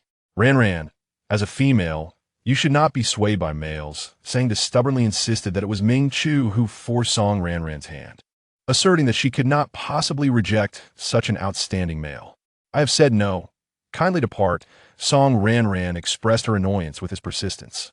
Ranran, Sanger began to protest again, but Ming Chu released an imposing aura, declaring, have you not heard? Ranran has commanded you to leave. If you do not comply, do not blame me for being impolite. Ming Chu, you must not treat females in such a manner. They possess the right to choose their partners. Sangda was suppressed, yet remained undeterred.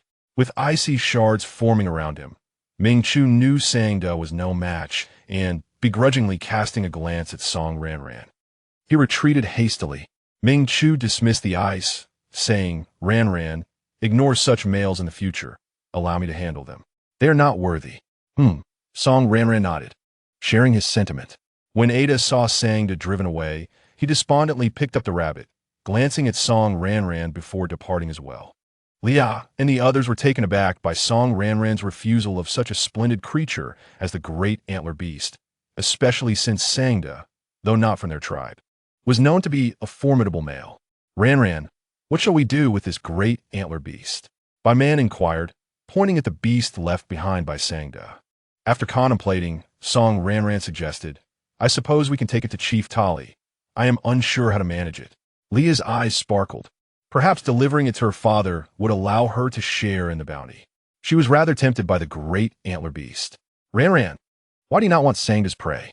This great antler beast is indeed rare, and only exceptionally strong males can hunt it. Sangda is from the neighboring Goofing tribe and is said to be quite powerful, nearing the 5th tier. Meilisi struggled to understand why Song Ranran would refuse such a strong male. In their tribe, males approaching the 5th tier were highly regarded, and many females actively sought after them. Lia and by Man also shared her confusion. I simply do not favor his type, Song Ranran stated. True. Every female has her preferences. I'm not particularly fond of his kind either. Personally, I prefer males who are lighter in color and not overly large. Though strength can certainly be a factor, Meilisi replied. Lia and by Man nodded in agreement, setting aside the earlier matter as they assisted Song Ranran back to their table, resuming their conversation. Shortly thereafter, more males arrived with offerings. Song Ranran managed a few encounters before becoming weary and delegating the rest to Ming Chu. Ranran, you're truly popular now, Lia remarked with a smile. Do you not fancy any of those males? Although Ming Chu is exceptional, your selection of beast husbands is rather scant, and with offspring in the future, he may find it challenging to care for you adequately. While they were unaware of the reason behind Song Ranran and Ming Chu's absence from the imprinting ceremony, they all believed Ming Chu was undoubtedly Song Ranran's male and future partner. Indeed, Ranran, you should seek out more beast husbands. Life will be so much better, Meilisi added. Chapter 35. She is not suitable for you. Yin Song overheard Lia and the others encouraging Song Ranran to find beast husbands, and he felt a surge of anger. Silence. The little female's beast husband can only be me, he hissed at them. Were they not females, he would have lunged at them with claws drawn. He was already irked by the males bringing offerings, and now they were urging the little female to accept them. Were it not for the incomplete restoration of his crystalline energy, he would not have felt so constrained, watching those males fawn over the little female. Once he recovered, he vowed that they would never again appear before her. Anyone who dared would face his wrath. Ranran, your little kitten is quite fierce. Look, it is growling at me. Meilisi complained to Song Ranran. Song Ranran lightly swatted the kitten's face, admonishing it not to be hostile to guests. Yun Song sulked and turned away, ceasing his growls. Meilisi stuck her tongue out at the kitten, teasing, you growled at me, and now you've been scolded. Haha, your little kitten is rather obedient, Lia chuckled. Could you allow me to pet it? Song Ranran looked down to see Yun Song wearing an expression that conveyed, if you dare let her touch me, I shall strike her down. Clearing her throat, Song Ranran replied, it is rather shy, perhaps another time. Lia expressed her disappointment, but returned to the previous topic. Ranran, are you truly not considering selecting one or two from those males? There is one named Gao Yun who possesses considerable strength. For now, I have not found anyone appealing. Song Ranran replied. She had contemplated seeking one or two within the tribe to settle down, but after the sacrificial incident, she was less inclined to remain there. Moreover, she wondered if her standards had been elevated by Ming Chu's presence, as none of the males ignited any spark within her. In her modern life, she had experienced many suitors, yet her sense of security was lacking, and she had a slight preference for appearances, which had prevented her from finding a suitable match. Now here, she understood that she should expedite her search for one or two beast husbands, yet she was unwilling to settle. That is no concern. We can help you with the offspring in the future, as I currently have none and am quite idle, Lia said with a laugh. I can assist as well. I adore little cubs, by Man chimed in. I can help too, Meilisi added. Thank you all, Song Ranran expressed her gratitude, feeling delighted to have found her first group of female friends in this beastly world. After chatting a while longer, their beast husbands came to escort them back for dinner. Ranran, we must return now. We shall come to play again next time, Lia said. All right, do come again, Song Ranran replied, waving them goodbye as they departed, taking the great antler beast with them. At that moment, Aji was kneeling before Meilon, pleading, Mother, please allow me to seek Ranran. He had heard today that many males were bringing offerings to Song Ranran, and he felt anxious, fearing that if he did not seek her soon, he would lose his opportunity. No, you cannot go, Meilon firmly rejected. Why not? You previously found her unattractive, yet she is no longer so. Why do you still deny me? Aji was perplexed. She is too beautiful, making her unsuitable for you, Meilon stated. Whether influenced by Hong Ling or other factors, she felt that Song Ranran was a restless female and did not wish her son to associate with her. She feared that if Aji were to be with Song Ranran, he would become solely devoted to her and neglect his mother, leaving her unable to control him. At present, she preferred Aji to find a gentle and easily managed female, so that she could continue to rely on him for support. With few offspring and even fewer beast husbands, if she desired a better life, she needed her children to collectively provide for her. In the beast realm, males typically cease to support their maternal families after establishing their own households. If their maternal families required assistance, they needed the consent of their female heads to send gifts. As for Hong Ling, Meilon no longer wished for Aji to associate with her, especially since the shaman had warned her of divine punishment. She did not wish to be implicated. Previously, she had sought to match Aji with Hong Ling because they were friends and because Hong Ling had ample suitors. Why is she unsuitable? Aji implored, Mother, I truly like Song Ranran. Please support my desire. She is not a female you can manage. Abandon such thoughts. If you do not fancy Hong Ling, consider seeking Lia or Meilisi instead, Meilon advised. Lia, being the chief's daughter, lacked for nothing, while Meilisi was straightforward and easier to influence. A mother. I shall not seek them out. My heart is set on Song Ranran. Should you disagree, I shall pursue her on my own accord. The task you have assigned me will be completed at another time. Aji rose and made his way toward the door. Stop right there, Meilon exclaimed, her voice laced with fury. Do you wish to drive your mother to despair? If you dare step beyond this threshold, if you dare approach Song Ranran, then you are no longer my child. I shall consider it a waste to have raised you. Meilon pressed her hand to her chest, appearing to be in great distress. She understood that Aji was an exceptionally filial child, certain that he would not abandon her nor disregard her well-being. Aji hesitated, his fists clenched, as he listened to Mei Lan's anguished murmurs. Unable to resist, he turned back to see her pained expression, a flicker of concern crossing his features. He stepped forward and asked, "Mother, are you all right?" Mei Lan scoffed, "If you are not angry, then I am well. Go hunt a wild boar for your mother." Understood. Aji departed, his spirits low. Meanwhile, Song Ranran's surroundings were filled with warmth as they enjoyed a delightful lunch. Today, she had made new friends, and her spirits soared, causing her to eat more than usual. After finishing her meal, she picked up her chopsticks and fed a piece of meat to the little kitten. "Here, enjoy your favorite dish, twice-cooked pork." Yin Song obediently opened his mouth and took a bite, savoring the flavor. He deliberately ate slowly, waiting for Song Ranran to finish her meal before she fed him. He adored the food she offered, finding it far more delectable than what he consumed on his own. Whenever Song Ranran felt inspired, she would feed him whatever she had, and he never turned his nose up at it. Occasionally, she would tease him with vegetables he disliked, such as cabbage or carrots, and he would wrinkle his brow but still eat them. Song Ranran noticed that the little kitten was becoming increasingly well-behaved. Ming Chu watched with envy. Alas, a proud beastman fares worse than a feral cat. Once lunch concluded, Song Ranran contemplated weaving a new basket.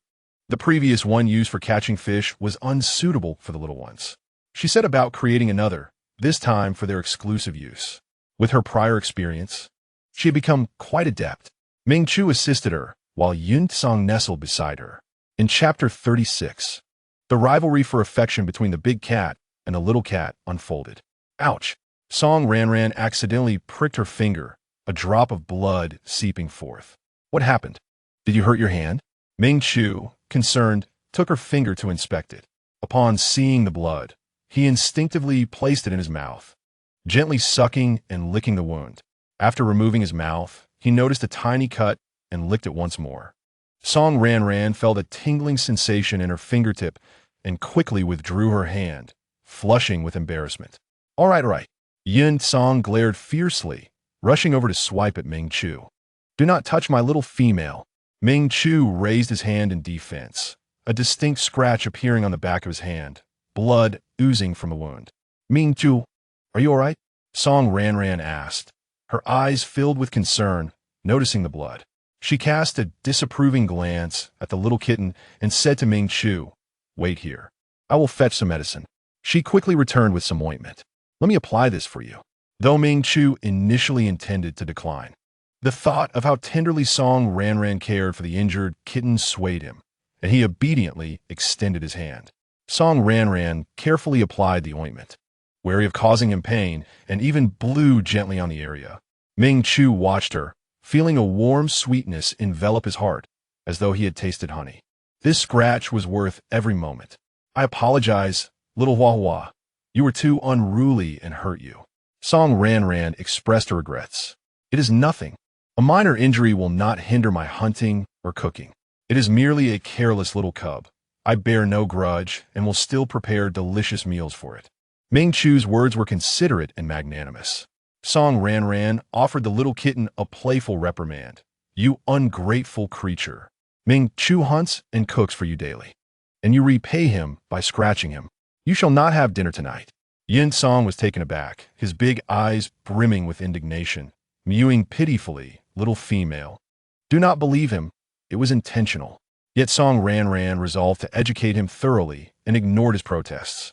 Yin Song glared at Ming Chu, seething with resentment. How dare that male feign pity? With the skills, he could easily avoid such a trivial injury, and it would heal without any need for ointment. Ming Chu raised an eyebrow. "Come at me again, if you dare. Do you believe I won't let you eat for 3 days?" Yun Song gritted his teeth, longing to pounce on him. Truly a scheming male. Song Ranran remained oblivious to the brewing tensions and focused on crafting her little basket. spending the afternoon creating a piece she was quite pleased with. That evening, she did not allow Yun Song to join them at the table, and he sulked on the bed, missing a meal. During the night, Song Ranran's heart softened, and she fed him a bit of jerky, gently stroking his little head. You must not scratch people again, otherwise I truly will withhold your food. Yun Song turned to lick her hand, then nestled beside her, sulking. I do not scratch anyone recklessly. Song Ranran chuckled and resumed her reading. Just then, a voice called from outside. Ranran, may I enter? Certainly. She put her book away and looked toward the door. The curtain rustled gently, and a small white head peeked in, followed by a fluffy body and a bushy tail. Song Ranran was momentarily stunned by the adorable sight. Ming Chu, is that you? Yes. Ming Chu not that silly. This was his first time transforming into a cub since growing up. The little white cat approached with dainty steps, standing at the bedside, resting its front paws on the edge of the bed.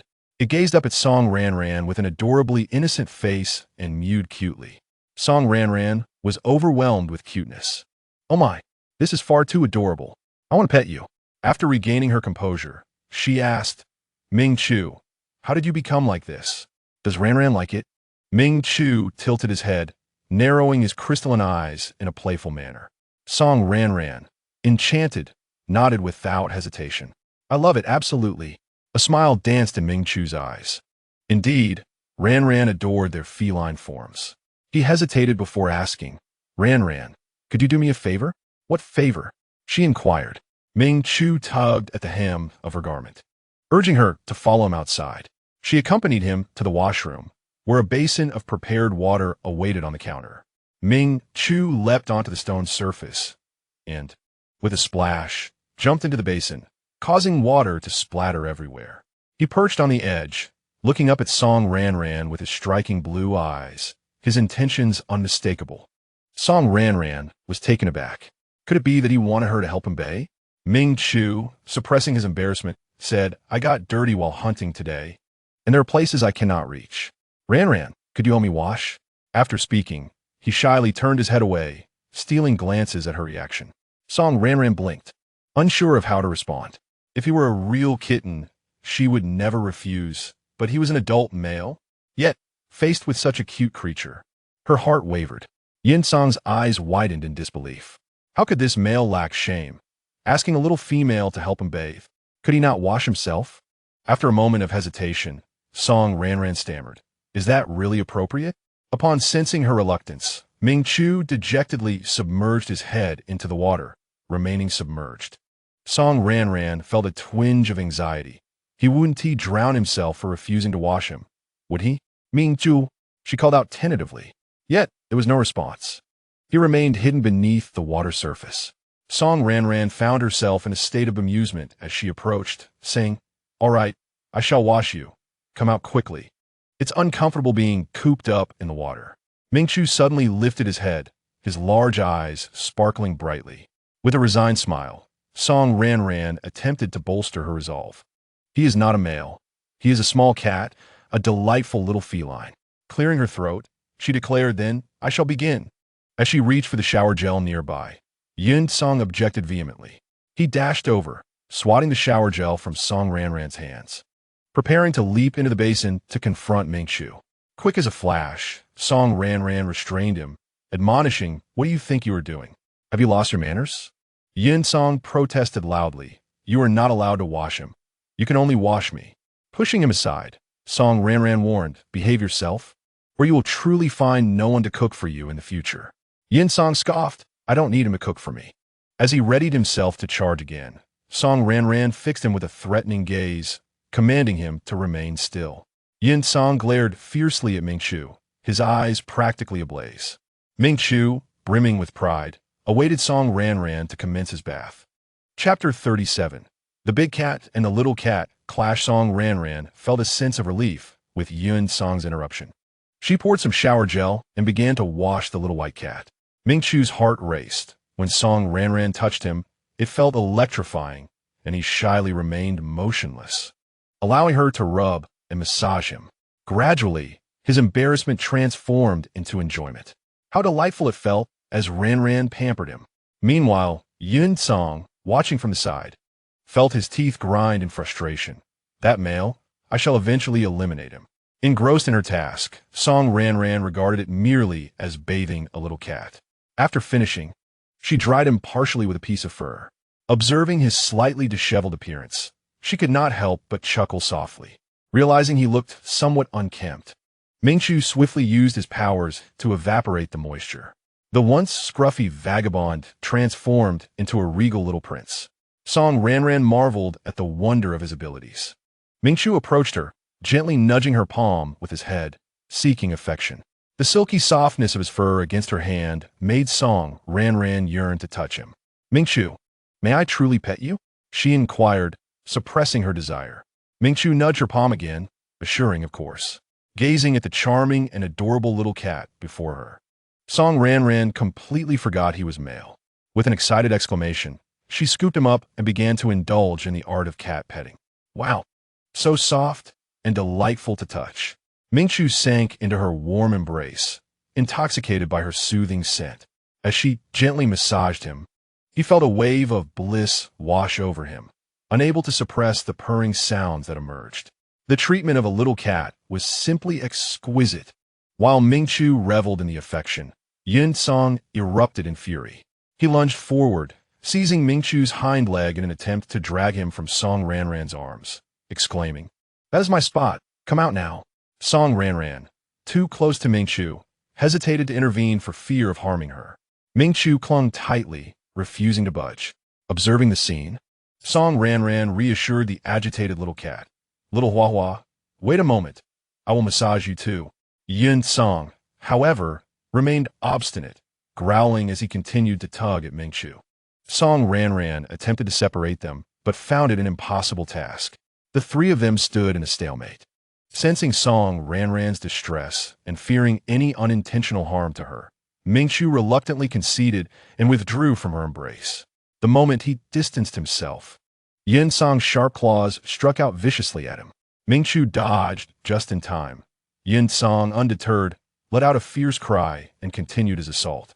No longer fleeing, Mingqiu turned to retaliate. Thus began their playful brawl, fur flying from both the yellow and white cats, littering the carpet. Song Ranran placed her hand to her forehead, lamenting, "Oh no, this household shall surely never find peace again." After an uncertain length of time, the two beasts paused, panting heavily, their eyes locked in fierce confrontation. The air thick with tension and an unspoken animosity. The room lay in disarray, the carpet torn in several places, furniture askew, and various items from the dressing table scattered about. Even the curtains bore several claw marks. As they prepared for another round of combat, Song Ranran's voice, laced with irritation, rang out above them. "You two, come here." Startled, they turned simultaneously, their hearts racing at the sight of her frustrated expression.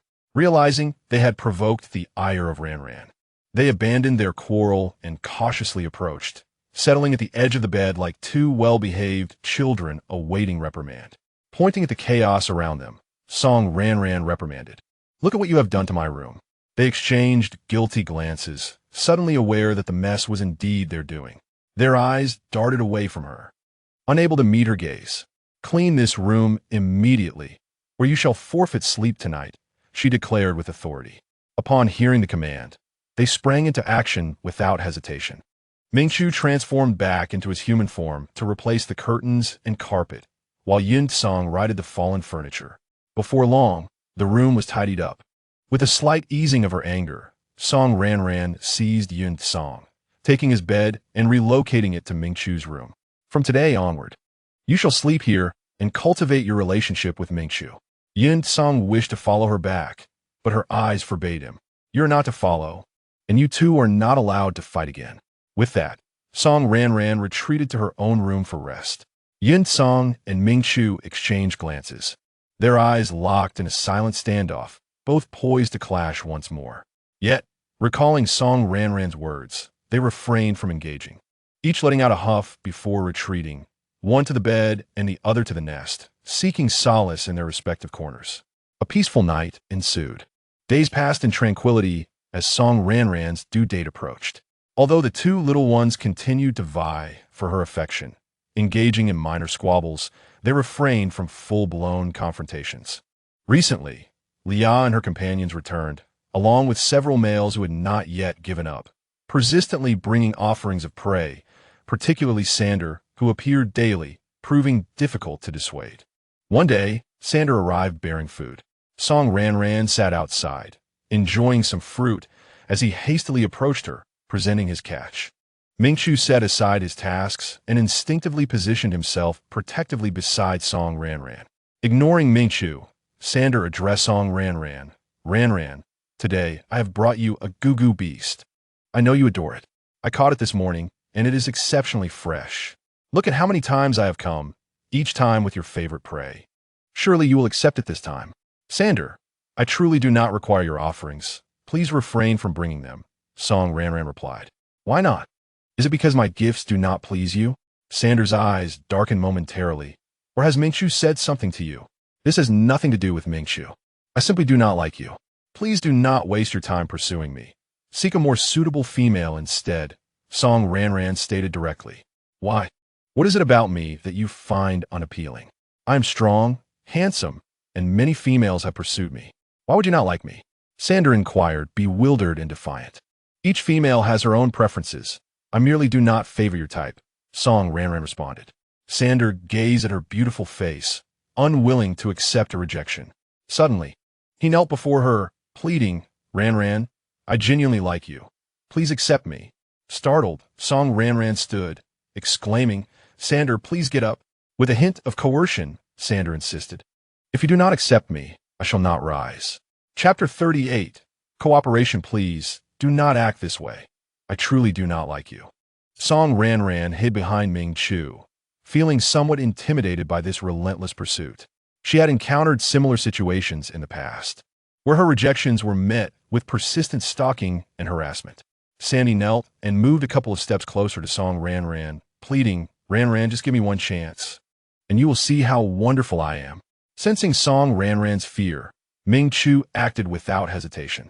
As countless icicles hurtled towards Sandy, he dodged swiftly, but his arm was still grazed. Mingchu coldly commanded, get lost and never come after Ranran again, or I will certainly kill you. Seeing Mingchu prepare to strike again, Sandy realized he was no match for him, and, suppressing his unwillingness, quickly retreated. Yin Song's gaze darkened. It was imperative to regain strength swiftly, lest any insignificant individual dare to harass the little female. Song Ranran sighed in relief. He had finally left, and she hoped he truly would not return. As Sandy reached the entrance of the tribe, he was intercepted by Hong Ling. You are Sandy from the Goofing tribe, right? Ling Yanquayod. Sandy glanced at her nonchalantly, unable to discern her face behind the mask. Since the divine festival, her face and body had inexplicably begun to itch and develop unsightly bumps. The shaman believed it was due to insect bites and prescribed medicine, but nothing improved. In fact, it only worsened. To conceal the blemishes on her face, she donned the mask. Irritated, Sandy replied, Don't bother me. I have no interest in you. Hong Ling's anger flared instantly, but she inhaled deeply to suppress it. I'm not here to pursue you. I wish to collaborate. How could a male, without vision, spurn someone as remarkable as her? Although she wasn't seeking him, his rejection still irked her. I have nothing to discuss with you. Sandy scoffed, continuing on his way. A weak, incapable female like her could offer him nothing in partnership. Wait, don't you desire Song Ranran? Hong Ling called after him. Upon hearing her name, Sandy halted and turned, asking, Do you have a way for her to accept me? Are you her friend? I'm not her friend. Hong Ling retorted disdainfully, but I do have a means to help you win her. What method? Sandy probed. With a male as formidable as Ming Chu by her side, it's natural she wouldn't look your way. But if Ming Chu were absent, wouldn't you have a chance? Hong Ling explained. Sandy's expression darkened. How could Ranran possibly overlook him? It was merely Ming Chu's interference. Without Ming Chu, she would undoubtedly favor him. Can you make Ming Chu leave Ranran? Sans scrutiniser Hong Ling.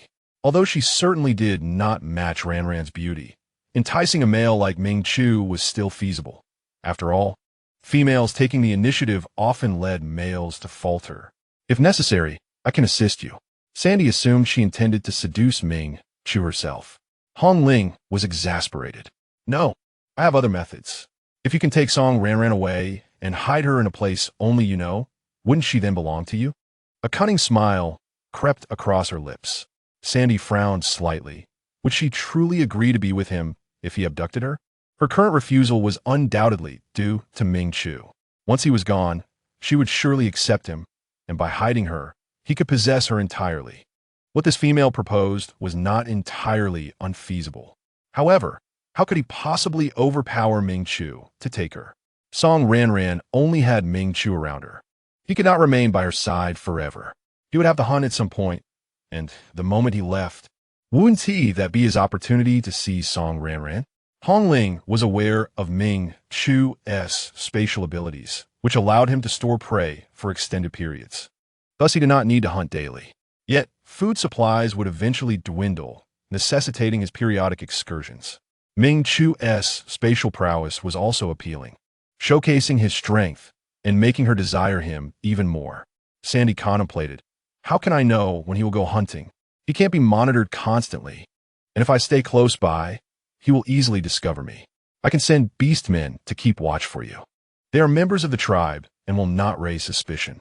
You just need to remain near the tribe for the next few days, and we will notify you the moment Ming Chu leaves, Hong Ling offered. Sandy, without much thought, agreed. I can collaborate with you. What are your terms?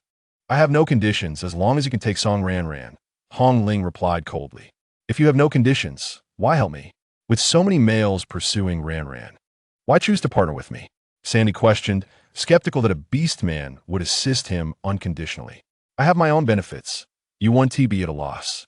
I chose you because you are the strongest, increasing the likelihood of success, Hong Ling thought to herself, knowing she would not disclose that her choice was based on his obsession with Song Ranran, making him more likely to agree.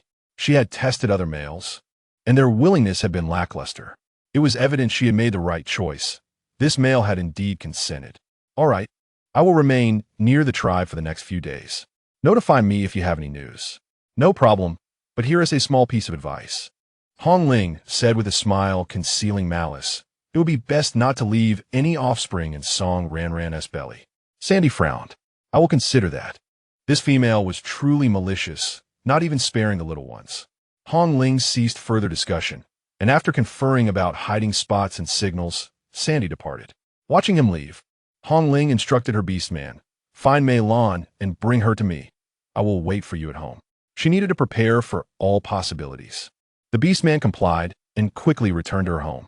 When Mei Lan arrived, Hong Ling was reclining on her bed, two beastmen massaging her, one peeling fruit to feed her, while others busied themselves preparing additional food. Mei Lan felt a twinge of envy. Having numerous beastmen was advantageous, allowing her to be catered to in every aspect.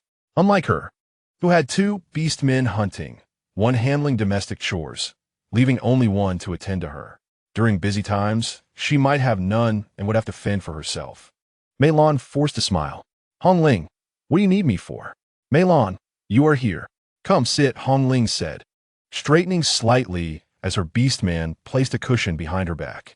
Mei Lan settled in front of her. I need you to assist me with something, Hong Ling stated. Mei Lan felt a nod of apprehension. What task? Her intuition told her it was not a pleasant one. Chapter 39. Has Xiaohuahua left? Hong Ling retrieved a vividly bright red fruit from beside her bed, insisting that Song Ranran consume it. What fruit is this? Mei Lan asked. It's a shirugua. Hong Ling replied, considering Mei Lan as half an ally and not hiding the truth. What is its purpose? Mei Lan questioned, uneasy at the fruit's ominous name. This fruit is toxic. If a pregnant female consumes it, it will harm her unborn offspring. The more she eats, the greater the damage, potentially leading to stillbirths. Hong Ling toyed with the fruit, her eyes glinting with malice. Mei Lan felt a chill. She anticipated Hong Ling's cruelty, even targeting the little ones. Now, she was hesitant to associate with her. Hong Ling, I can't help you with this. I previously exposed Song Ranran's mask. She surely detests me now and won't trust me. Mei Lan declined. You are Aji's mother. Aji often brought food to Song Ranran. So you have a decent relationship. Just apologize, and she will surely forgive you. Hong Ling felt displeased by Mei Lan's refusal. Mei Lan had always heeded her words and had been eager to marry a Ji off to her. It was unexpected that she would deny her this time. No, apologies would be in vain. She would never forgive me, for I have consistently obstructed a Ji from meeting her. Mei Lan stood up, expressing her intent to leave. Hong Ling, I truly cannot assist with this matter. Please seek help from another orc. I have pressing issues at home and must return. Anger flared on Hong Ling's face. Mei Lan, you are my dearest friend, and yet you refuse to aid me? Do you not wish for me to accept a Ji as my mate? If she could find another orc to assist her, why would she seek Mei Lan? The orcs of the tribe had turned against her due to the Spirit God Festival incident. Not only were the females ostracizing her, but even former suitors and guardian beasts had vanished, avoiding her at all costs. Where could she find an orc to help her now? She was left only with these mates to command, yet Song Ranran had already become her enemy. How could she possibly accept gift from her mate? It is not that I do not wish to help you, but rather that I genuinely cannot. Mei Lan replied, troubled. Let a Ji's matter go for now. I truly have matters to attend to. I must take my leave. Without waiting for Hong Ling to respond, Mei Lan hurriedly departed. At this moment, she dared not allow a Ji to marry Hong Ling. She simply wished to distance herself from Hong Ling, hoping that she would not bring her any harm. Hong Ling pounded the bed in frustration. Even Mei Lan had betrayed her. She gazed at the fruit in her hand, realizing she must devise another plan. Ling, since no orc is willing to help, let it be. After all, it is merely an unborn cub. One of her mates could not help but advise. What of it? He is Song Ranran's cub. Having such a mother is his misfortune. Hong Ling's eyes brimmed with resentment. Song Ranran had caused her and Mu Kuei such suffering. How could she possibly let her off the hook? What a cub.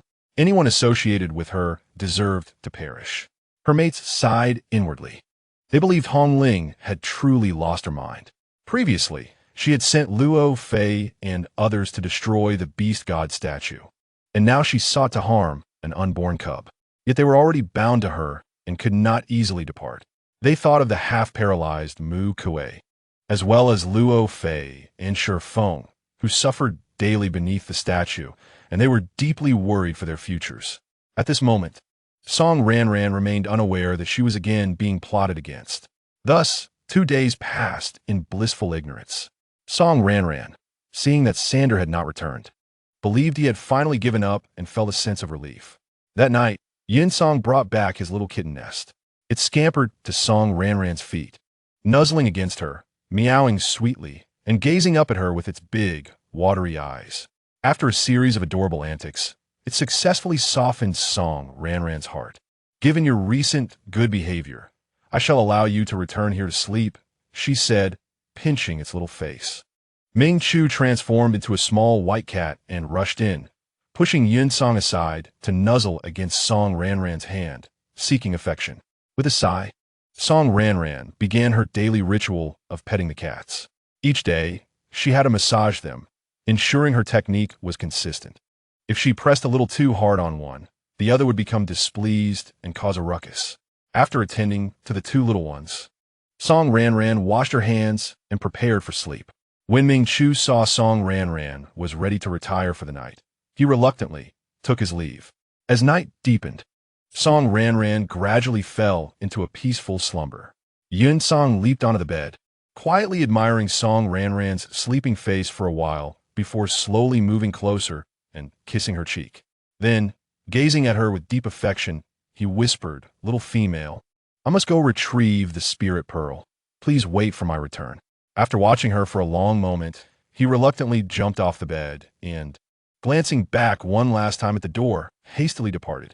The next day, upon waking, Song Ranran discovered the little kitten was missing and frantically searched for it, but found no trace. In her mind, she asked Xiao Mantu, did anything happen last night? Did Xiao Huahua leave on its own? Host, Xiao Huahua left on its own. It departed after you fell asleep last night, Xiao Mantu replied. So it truly left on its own. Song Ranran felt disheartened and asked Ming Chu, Xiao Huahua is gone. Where do you think it went?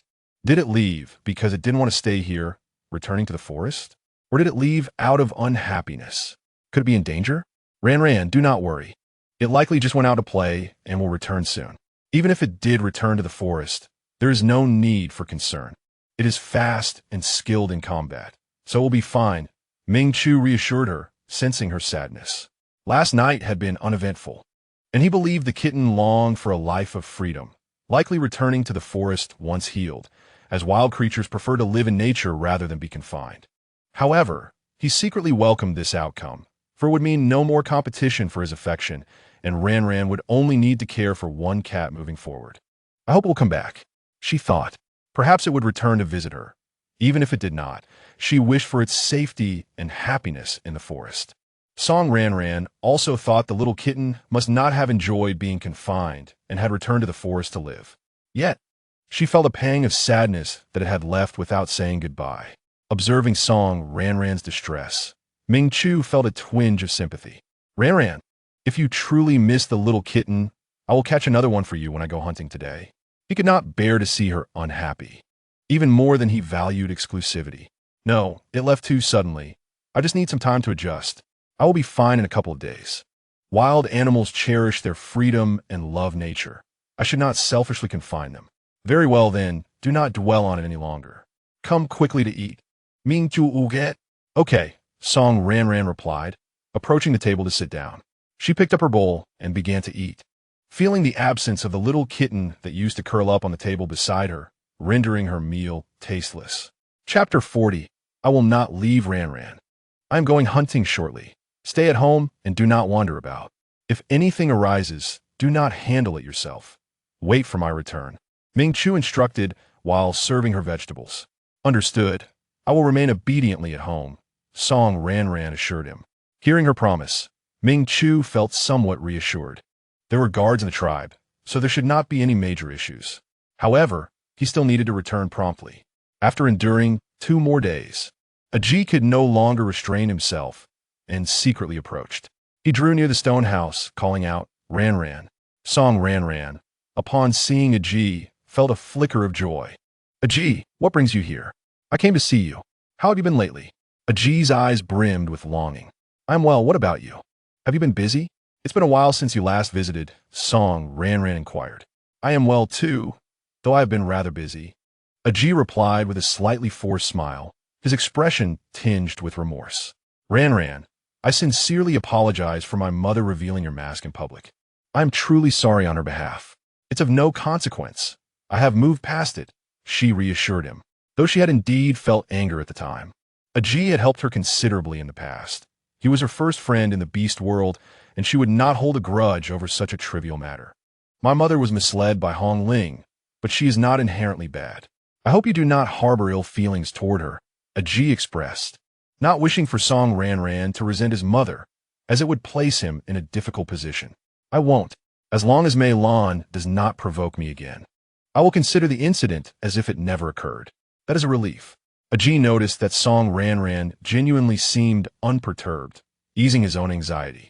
He then said to Ming Chu, you can go hunting with peace of mind. I will remain here to look after Ranran until you return. He did not wish to undertake the tasks assigned by his mother today. He simply wanted to spend more time with Song Ranran. Ming Chu felt more at ease with Ajit's presence. Although he was reluctant to have another male close to Song Ranran, he was willing to temporarily tolerate it for her safety. Ranran, I will head out to hunt now. If anything arises, let Ajit handle it.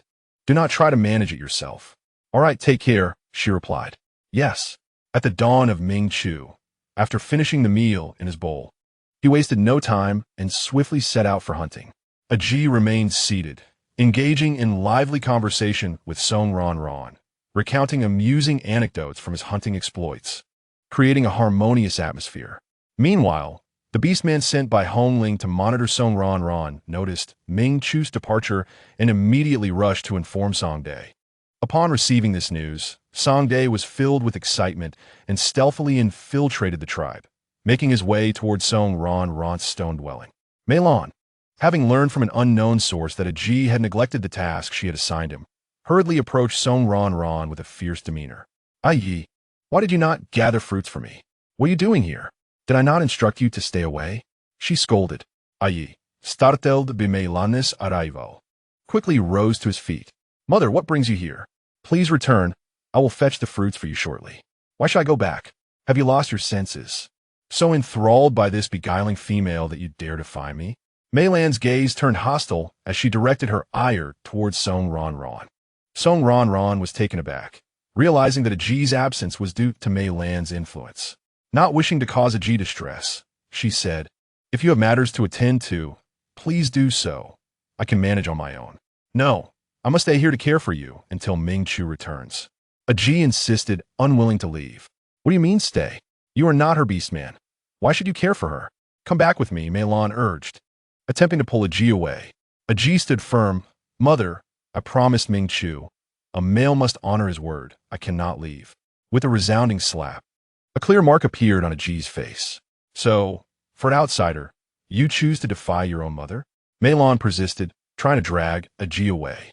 "You are my son, and you must obey me. Come with me at once." Aji forcefully pulled away from Mei Lan's grip. "I will not go." Seeing her attempts to sway Aji failing, Mei Lan redirected her anger towards Song Ranran.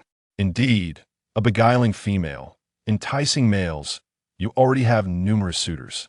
Why do you insist on entangling Aji? Do you derive pleasure from having males revolve around you?" Song Ranran found Mei Lan's accusations nonsensical. "I am not pursuing Aji, nor am I enticing any males.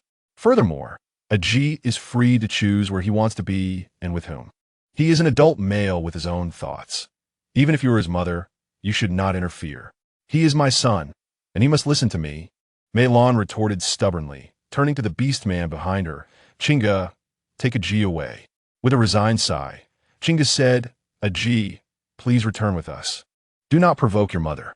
"Chinga, I will return on my own later. Please take mother back," Aji replied, unwilling to compromise in front of Song Ranran. Knowing he could not force Aji to leave, Chinga attempted to persuade Mei Lan. "Mistress, why don't we return for now? I am truly useless." Mei Lan scoffed disdainfully. "I will not leave." She turned back to Aji. "If you still acknowledge me as your mother, you will come back with me immediately." Aji lowered his gaze, remaining silent. Noticing Aji's indifference, Mei Lan resorted to a pitiable act. "Oh, it hurts so much," she groaned, clutching her chest and frowning. Song Ranran recognized her theatrics, finding her performance so poorly executed it was almost laughable. Who would possibly believe this? However, both Aji and Chinga were convinced. "Mother, are you all right?" they asked anxiously, supporting Mei Lan. "You are making your mother sick," Mei Lan accused. Aji, filled with guilt, said, "I am sorry, mother. I did not mean to. Please let Chinga take you back to rest." Mei Lan grasped Aji's wrist. "You will return with me. Only then will I be well." Aji felt torn but remained resolute. Mei Lan, realizing her act was ineffective against Aji, became frustrated that Song Ranran held such significance in Aji's heart. Even her feigned illness could not compel him to obey. The atmosphere grew tense. Song Dae, concealed nearby, grew anxious watching the scene unfold. Why were these beastmen not leaving?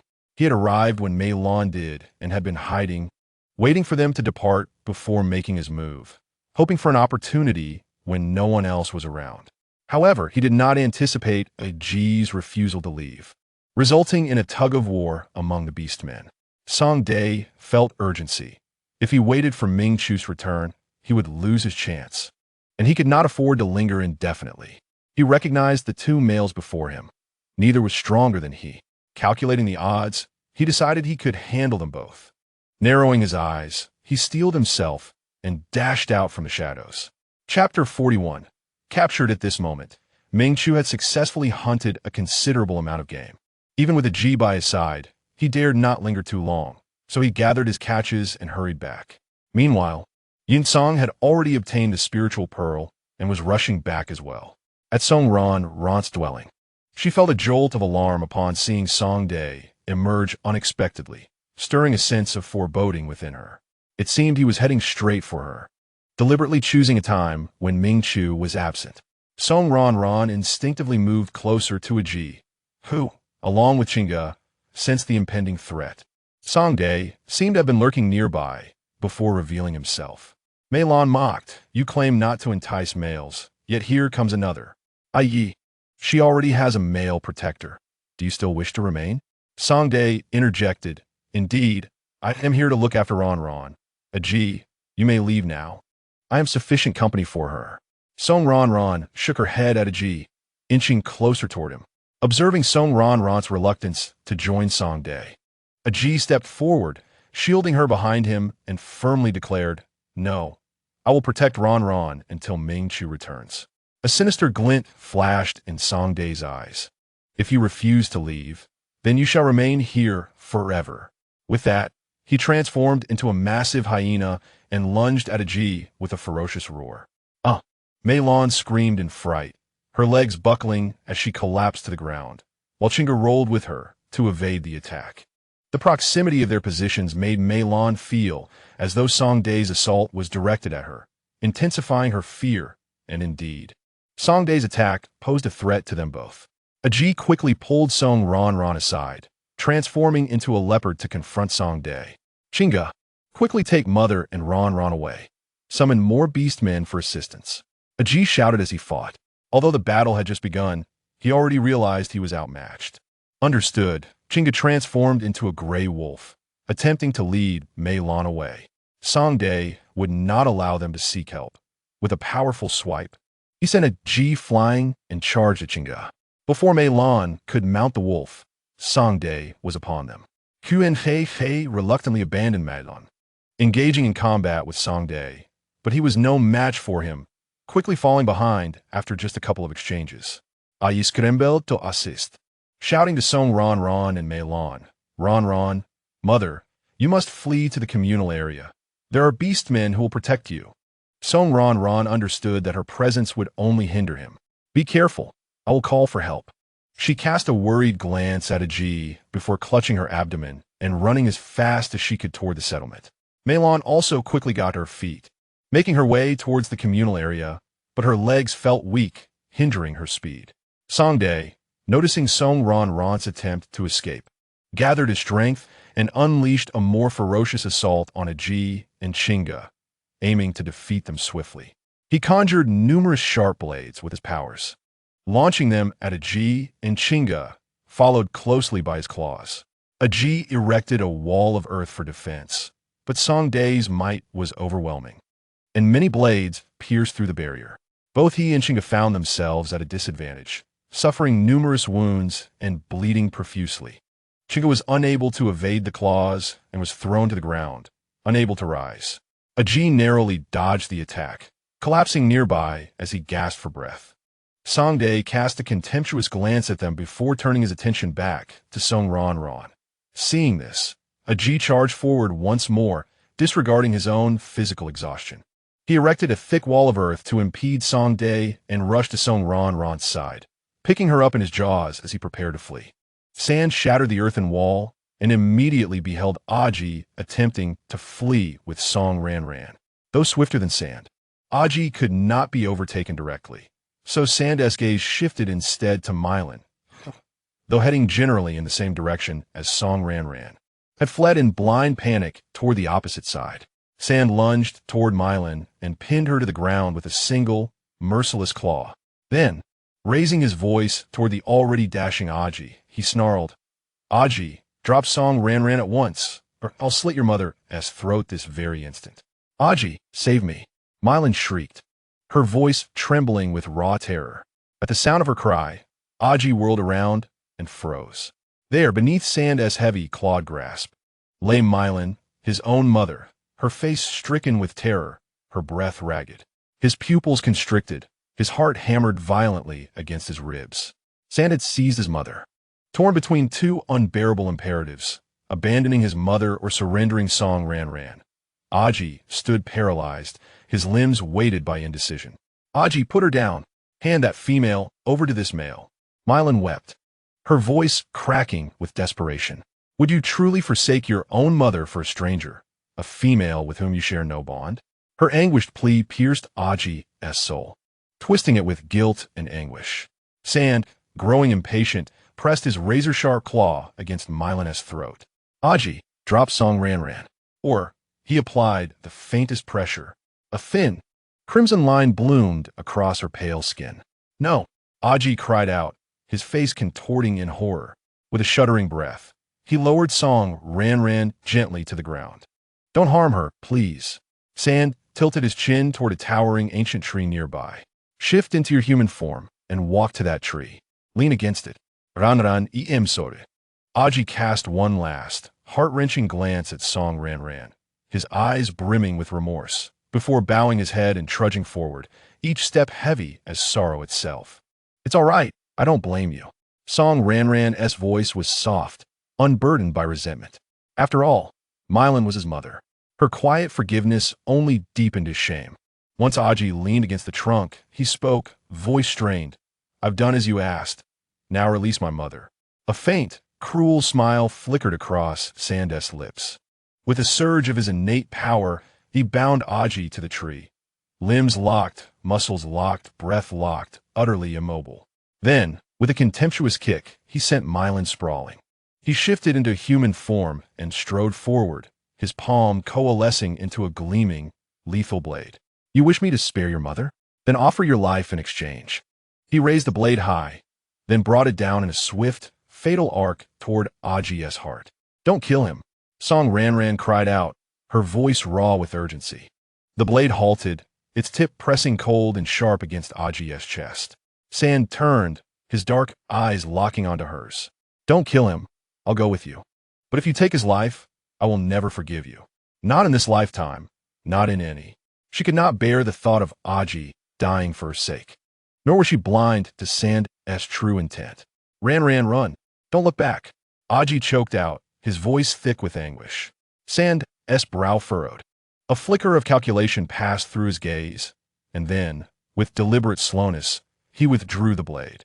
In the next breath, he shifted back into his beast form, bounded to Song Ranran's side, seized her gently yet inexorably in his jaws, and vanished into the wilderness, leaving Aji bound, bleeding, and utterly helpless. Aji thrashed again and again, until his wrists and ankles tore open, crimson streaking the bark. But his struggles were futile, his vision blurred. Hot, scalding tears traced slow, glistening paths down his cheeks. Ranran, he whispered her name into the wind, soft, broken, hollow with despair, as he stared, unblinking, toward the vanishing horizon. Mingshu had barely stepped back into the stone dwelling when he beheld the devastation outside. The collapsed cooking shed, the splintered furniture, the dark, scattered stains of blood, and, not far off, the motionless form of a male, his fate uncertain. He rushed to Song Ranran's chamber, empty, then to the others, each silent, each vacant. Song Ranran was gone. A cold, suffocating dread seized him, his blood turning to ice, his breath catching like a trapped bird in his throat. Chapter 42. A wretched male's words. Ranran. Ranran. Where are you? Mingshu's voice tore from his chest, frantic, raw, echoing across the ruins. He followed her scent, sharp, faint, trembling with urgency, until he found Aji bound to the tree. Wrists raw, eyes hollow with guilt. Mingshu charged forward. Where is she? Where did she go? Sand took her, Aji whispered, voice shattered. It's my fault. I failed to protect her. Mingshu had no time for blame. With a flash of power, he shattered the bindings. Which way did they go? Aji pointed toward the east, where the river bent like a silver thread through the land. They haven't gone far. Hurry. We may still catch them. Mingshu shifted instantly into his beast form and surged forward. Aji, ignoring his wounds, sprinted after him, breath ragged, resolve unbroken. Yun Song arrived barely a heartbeat after Mingshu's departure. He took in the wreckage, and his breath stopped. Room after room, empty, no trace of Song Ranran. His heart plummeted into abyssal silence. Black mist coiled from his skin, thick, volatile, suffused with primal fury. His chest heaved, not with breath, but with a tide of unchained rage. Who dared? Who dared take her? He followed her scent, and caught sight of Mingshu and Aji, vanishing into the distance. Without hesitation, he gave chase, his stride a storm given form. Song Ranran had been carried for what felt like an eternity, jostled, breathless, disoriented, her body battered by Sand's relentless pace. They ran parallel to the great river, its waters glinting like molten mercury beneath the sun. Please stop. I can't bear it. Her voice was thin, frayed at the edges, barely more than a whisper. Sand had no intention of halting. Not yet. He meant to put as much distance as possible between them and the tribe. But her pallor, the tremor in her limbs, the faint sheen of sweat on her brow, these things gave him pause. Reluctantly, he found a flat clearing and set her down. The moment her feet touched earth, she doubled over, retching violently, her body convulsing with nausea. Sand frowned.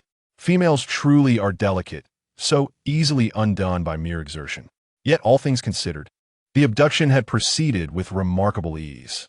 Though Aji's interference had cost him precious minutes, Hongling's mate had successfully diverted the tribe's warriors, leaving Sand's exit unimpeded. The path had been clear, the journey untroubled, and now, nearly there, his hidden refuge lay just beyond the next ridge. Once they reached it, they would be untouchable.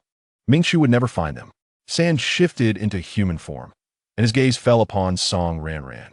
Her shoulder, exposed, smooth, luminous, had been torn by his fong when he set her down.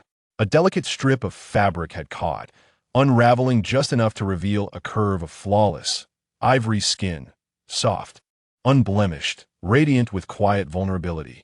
His breath caught, his pupils darkened, flames igniting deep within their obsidian depths. His voice, when he spoke, was low, husky, edged with something dangerous and unbidden. "How do you fare?" Song Ranran pressed a trembling hand to her chest, trying to steady her pulse. "Em unwell. I need to rest." She was unwell, dizzy, nauseated, her head throbbing, but her true aim was time. She had left subtle markers along the way, faint, almost imperceptible, hoping Mingshu would return, hoping he would see them. And yet, she could not rely solely on rescue. She had to act. Silently, she called out to Xiao Mantu. "Xiao Mantu, is there anything in the shop that can subdue this male? Host, at your current level. Your options are limited.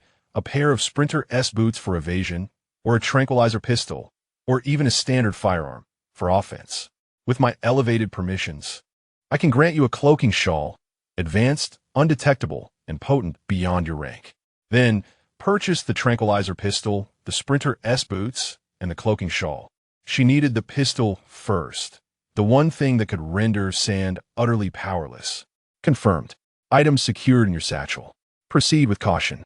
She exhaled slowly, mind already weaving contingency upon contingency, so absorbed in calculation that she failed to notice the way Sand's gaze had grown darker, hungrier. He drew nearer, inhaling deeply, savoring the delicate, floral sweet scent that clung to her skin. His expression softened, then tightened, into something feverish, ravenous. Song Ranran instinctively recoiled, her spine pressing against the cool bark behind her. Sand crouched, lower, closer, his voice dropping to a low, fervent murmur. "Ranran, mate with me." She recoiled, jolted, stunned, her breath snatched away. What in the world? What is wrong with him? She had not expected this, not this grotesque, brazen demand. "No, I can't. I'm with child. It's forbidden." She forced calm into her voice, though her pulse roared in her ears. "No matter," Sam replied, dismissive, almost bored. "If the kit is lost, we'll simply make another." A cold wave of revulsion washed over her. What kind of monstrous, heartless male utters such words? His very morality seems to have crumbled to dust. "No," she said, firmer now, her voice steady despite the tremor in her hands. "If the kid is harmed, my body may be irrevocably damaged. I may never bear another." She would not yield, not to this wretched male, not to this vile, soulless demand. Upon hearing this, Sander hesitated. Which male would not desire to have their own offspring? Yet, he could not resist the surging desires within him. After a brief moment of contemplation, he resolutely decided, if it cannot be conceived, then so be it. At worst, I shall forego having children in the future. "Sander, is this what you call affection? You disregard my very body," Song Ranyan retorted angrily. "Ranyan, I truly wish to mate with you right now. I cannot contain myself. Please agree. I will ensure your body is well cared for later. I am quite capable and will certainly hunt for beast crystals of at least green grade to nourish you," he said as he moved closer to Song Ranyan. "No, I refuse. Having a miscarriage is extremely painful," Song Ranyan exclaimed in fear. "It will be over quickly. I will find a shaman for you later, Sander insisted, extending his hand toward her. Furious, Song Ranyan exclaimed, "How dare you, you scoundrel!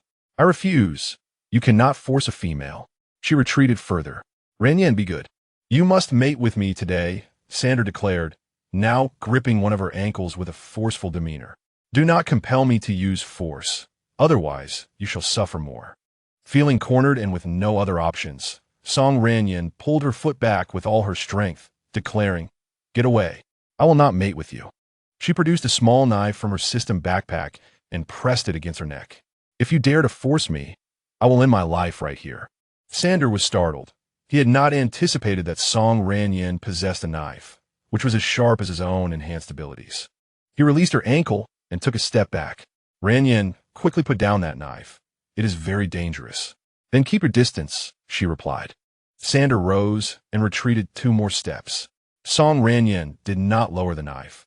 She slowly got up and carefully backed away. Sander's eyes narrowed, and unexpectedly, he flicked a small sphere that struck her wrist precisely. Song Ranyan felt a sharp pain in her wrist and involuntarily dropped the knife. Seizing the opportunity, Sander rushed forward to subdue her, but she drew a tranquilizer gun and fired at him. The tranquilizer dart struck Sander's body, but failed to penetrate. His physique was as impenetrable as a fortress, repelling the bullet. Song Ranyan was taken aback. How could it not pierce him? How was this possible? In Chapter 43, Song Ranyan attempted to flee, but Sander swiftly captured her, pinning her wrist against a tree trunk. "Little Mantu, are you selling counterfeit products? Why can't I incapacitate him?" She called out desperately. "Host, the merchandise in the system shop is genuine. It may be due to his inherent abilities that the tranquilizer cannot penetrate," Little Mantu explained. "Then what should I do? The gun is ineffective." Anxiety crept into Song Ranyan's mind. "Is there anything in the shop that can immobilize him? There's a binding talisman. Applying it to him will temporarily incapacitate him, but it lasts only 10 minutes. Fine, I will purchase 2. She quickly bought 2, keeping one as a backup. 10 minutes is still an opportunity. After all, "Ranyan, you are being quite disobedient," Sander said, drawing near enough for his breath to brush against her ear. "But you are impressive. You possess a space.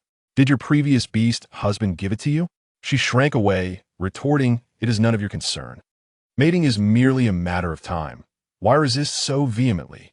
Sander remarked, "But I am currently a pregnant female." Song Ranyan attempted to evade him.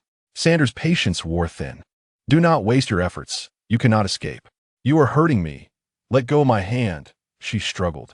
He released her wrist, unconcerned about her resistance, believing her feeble attempts could not harm him. As Sander leaned in to kiss her, Song Ranyan instinctively turned her head away and unexpectedly applied the binding talisman to him. Instantly, Sander felt his entire body immobilized. What was happening? He wondered, attempting to move various parts of his body, but finding himself unable. "What did you do to me, Ranyan?" he demanded, his tone laced with anger. Ignoring him, Song Ranyan summoned numerous vines to ensnare him, quickly binding him to the tree trunk. Aware that the vines would not hold him for long, she donned an invisibility cloak and slipped on speed-enhancing shoes, making her escape. Once the talisman's effect expired, Sander shattered the vines and scanned his surroundings, quickly realizing that Song Ranyan had vanished. Focusing intently, he began to scent the air, soon locking onto a direction. "Ranyan, you cannot escape," he declared, transforming into his beast form and sprinting toward her. Although Song Ranyan wore speed-enhancing shoes, her pregnancy hindered her movement compared to his 4 legs, and he quickly caught up to her. Terrified, she wondered how he could find her despite her invisibility. Was it due to her scent? "Little Mantu, is there anything to mask my scent?" "Yes, a scent-covering pouch, 1,000 system coins." "All right, give me one quickly." "Understood. It has been added to your backpack." She hurriedly donned the pouch. At that moment, Sander was less than 10 meters away. As Sander reached a spot where the scent vanished, he knew he was close to Song Ranyan, but could not see her, leaving him perplexed. She moved cautiously among the dense foliage, wary of making noise. Sander halted and called out toward her direction. "Ranyan, come out. Otherwise, I shall be unmerciful." He could gauge her approximate location, but hesitated to approach recklessly. "Since you refuse to show yourself, do not blame me for being ruthless," he warned, narrowing his eyes and launching random attacks around him. A portion of his blades flew toward her, and Song Ranran narrowly dodged, stumbling into a nearby thicket and accidentally bumping her belly, causing an immediate pang of pain. The commotion captured Sander's attention, and he swiftly zeroed in on her location.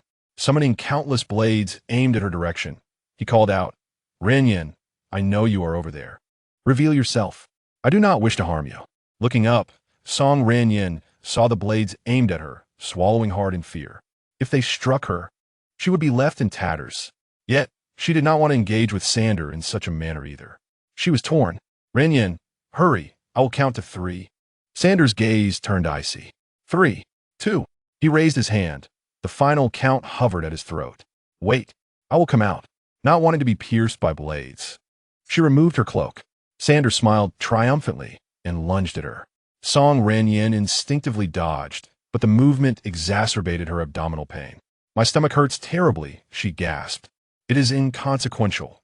If the child is lost, then so be it," Sander remarked nonchalantly, quickly restraining her arms and legs. "We shall mate now." Through gritted teeth, Song Ranran thought to herself, "You are no better than a beast."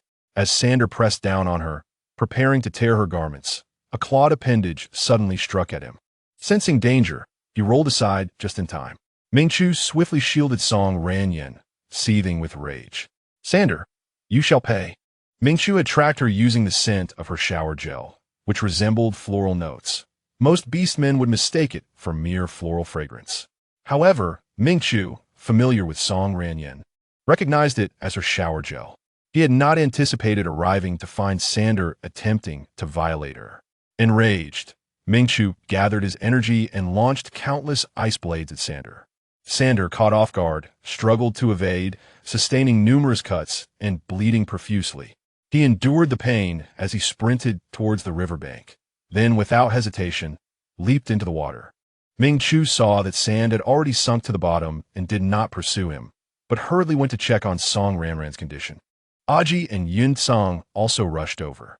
"Ranran, how are you?" Ming Chu asked, anxiously observing Song Ranran's pale and agonized face. "Ming Chu, my stomach hurts so much." Song Ranran curled up, biting her lower lip until it turned white, with drops of vivid red blood flowing from her lower body.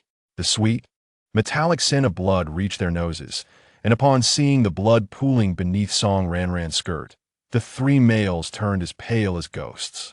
"Do not be afraid. I will take you back to the tribe to find a shaman." Ming Chu's voice trembled. Aji quickly placed Song Ranran on Ming Chu's back, who exerted all his strength to rush towards the tribe, with the other 2 males anxiously following behind. Enduring the pain, Song Ranran entered her system space. "Xiao Mantu, please help me check on the baby," she urged, using her abilities to heal herself, but to little effect. "Host, you're experiencing a miscarriage.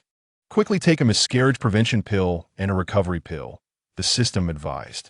Song Ranran immediately swallowed the medicine, but she was too weak and soon lost consciousness. Ming Chu and the others hurried to the shaman's dwelling. Shaman. Aji rushed into the stone hut, only to find it empty. "Ming Chu, the shaman is not here," Aji said anxiously. "Then where has he gone?" Ming Chu asked, frantic with worry. "I'll go ask." Aji hurriedly set off to inquire with the neighboring beastmen. Concerned for Song Ranran, Ming Chu called out behind him, "Ranran, how are you?" There was no response. "Ranran, what is wrong?" Ming Chu's anxiety deepened as he shouted to Aji, "Aji, come quickly and see how Ranran is." Aji rushed back only to find that Song Ranran had lost consciousness. "Ming Chu, Ranran has fainted." Aji quickly cradled Song Ranran, and Ming Chu took her in his arms, placing her on his lap, gently stroking her pallid face. "Ranran, please wake up." However, Song Ranran remained unresponsive, her skirt soaked with blood. Yun Song, filled with worry and unease, repeatedly licked Song Ranran's drooping hand. "Little female, you must not come to harm." Ming Chu, several females suddenly fell ill this morning, and the shaman went to attend to them, but I don't know where exactly. Aji explained. "Ranran cannot endure more travel. Stay here with her while I quickly fetch the shaman." "You must go quickly. He must come immediately," Ming Chu insisted. "Understood." Aji dashed off in search of the shaman. Aji ran to several locations and finally spotted the shaman on the northern square, attending to sick females.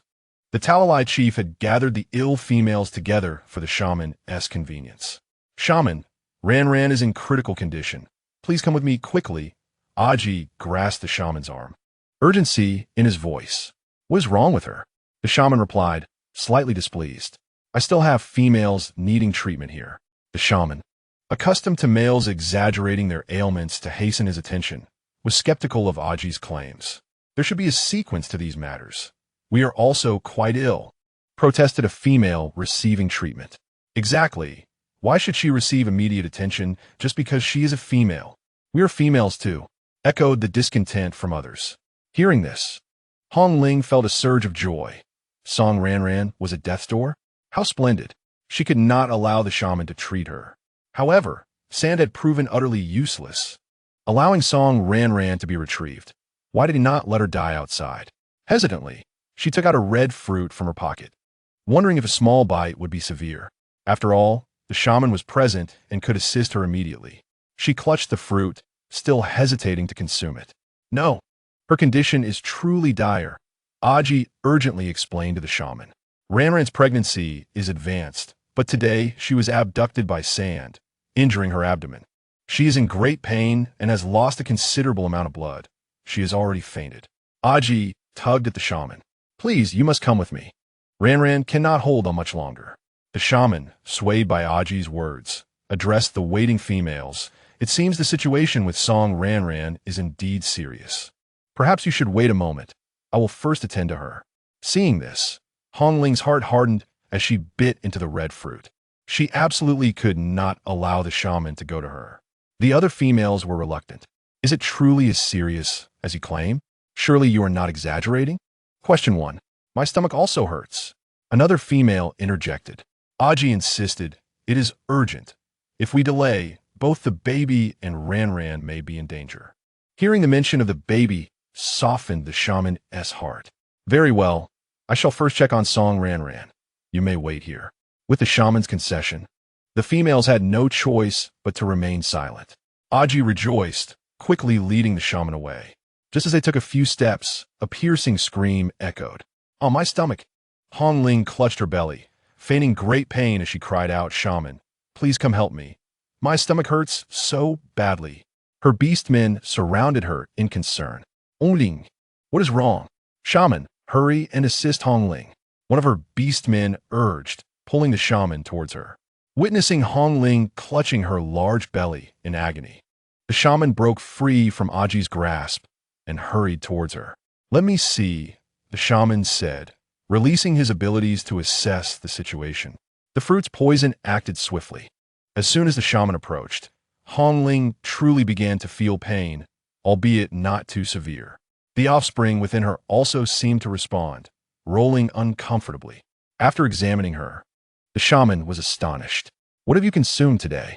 How could you have ingested such a potent toxin? Hong Ling, of course, did not dare to admit her fault. I don't know. I haven't eaten anything. The shaman turned to Hong Ling's beastmen. What did you feed her today or yesterday? We gave her only her usual meals. They replied. Only one beastman, his gaze flickering, had witnessed Hong Ling eating a bite of a decayed fruit. However, he could not expose her in feigned ignorance. The shaman sternly admonished, from now on, be cautious about what you feed her. Fortunately, she did not consume much this time, so there is no immediate danger to her life, but it still poses harm to her health, and we cannot be sure of any long-term effects. Yes, her beastmen replied, feeling ashamed. This treatment will take some time. You should decide who to treat first. Being all pregnant females, he hesitated to choose. Aji, frantic, stepped forward to plead with the shaman. Please treat Ranran first. She is in real danger. Since Hong Ling is not in immediate danger, she can wait. No, treat Hong Ling first. One of her beastmen demanded angrily. Aji, what do you mean? Is Song Ranran more important than Hong Ling? Do you not see her suffering? But she is not in danger. Ranran's life is at stake. Aji retorted, exasperated. You are not the shaman. How would you know that her situation is critical? Perhaps she is merely feigning severity to get the shaman's attention first. Hong Ling's beastman shot back. You, Ranran would never do such a thing. Aji exclaimed in fury as he continued to implore the shaman. Please, I beg you, attend to Ranran first. No, treat Hongling first, her beastman insisted, pulling the shaman back. The shaman found himself caught between the two, unsure of whom to heed. Hongling pretended to be in even greater pain, crying out, Shaman, I am in agony. Please help me. Reluctantly, the shaman shot a glance at Hongling, the meaning clear. Aji, feeling helpless, ran back to Ming Chu. Ming Chu continuously called out for Song Ranran, hoping she would awaken. Song Ranran regained a flicker of consciousness, yet her eyelids felt unbearably heavy, rendering her unable to respond to Ming Chu's calls. Ming Chu anxiously scanned the surroundings, irked that Aji had not yet brought the shaman. After what felt like an eternity, Aji finally returned, but his countenance darkened upon realizing he was alone. Where's the shaman? He inquired. The shaman is treating Hongling, who has suddenly been poisoned, and he refuses to come, Aji confessed, a tinge of shame in his voice. Ming Chu's eyes brimmed with a tempest of emotions. Take me to her. Chapter 45. The choice. Aji led Ming Chu to the square, where the shaman was attending to Hongling. Ming Chu approached the shaman, cradling Song Ranran in his arms, and with an icy demeanor declared, Shaman, you must attend to Ranran at once. The shaman furrowed his brow, displeased with Ming Chu's tone. Yet he recognized the gravity of the situation as Song Ranran appeared gravely ill, detecting the metallic scent of blood. He noticed the crimson stains beneath Song Ranran's skirt and promptly halted his treatment to examine her. She has experienced a disturbance in her pregnancy, but the time is not yet due, and the child cannot be delivered.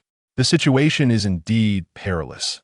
I shall commence treatment immediately, the shaman assessed. Ming Chu's expression softened slightly, as he had been on the verge of succumbing to his murderous intent.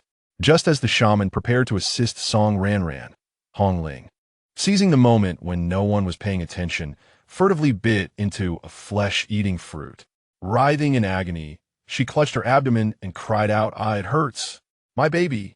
Something must have happened to my baby. She implored the shaman.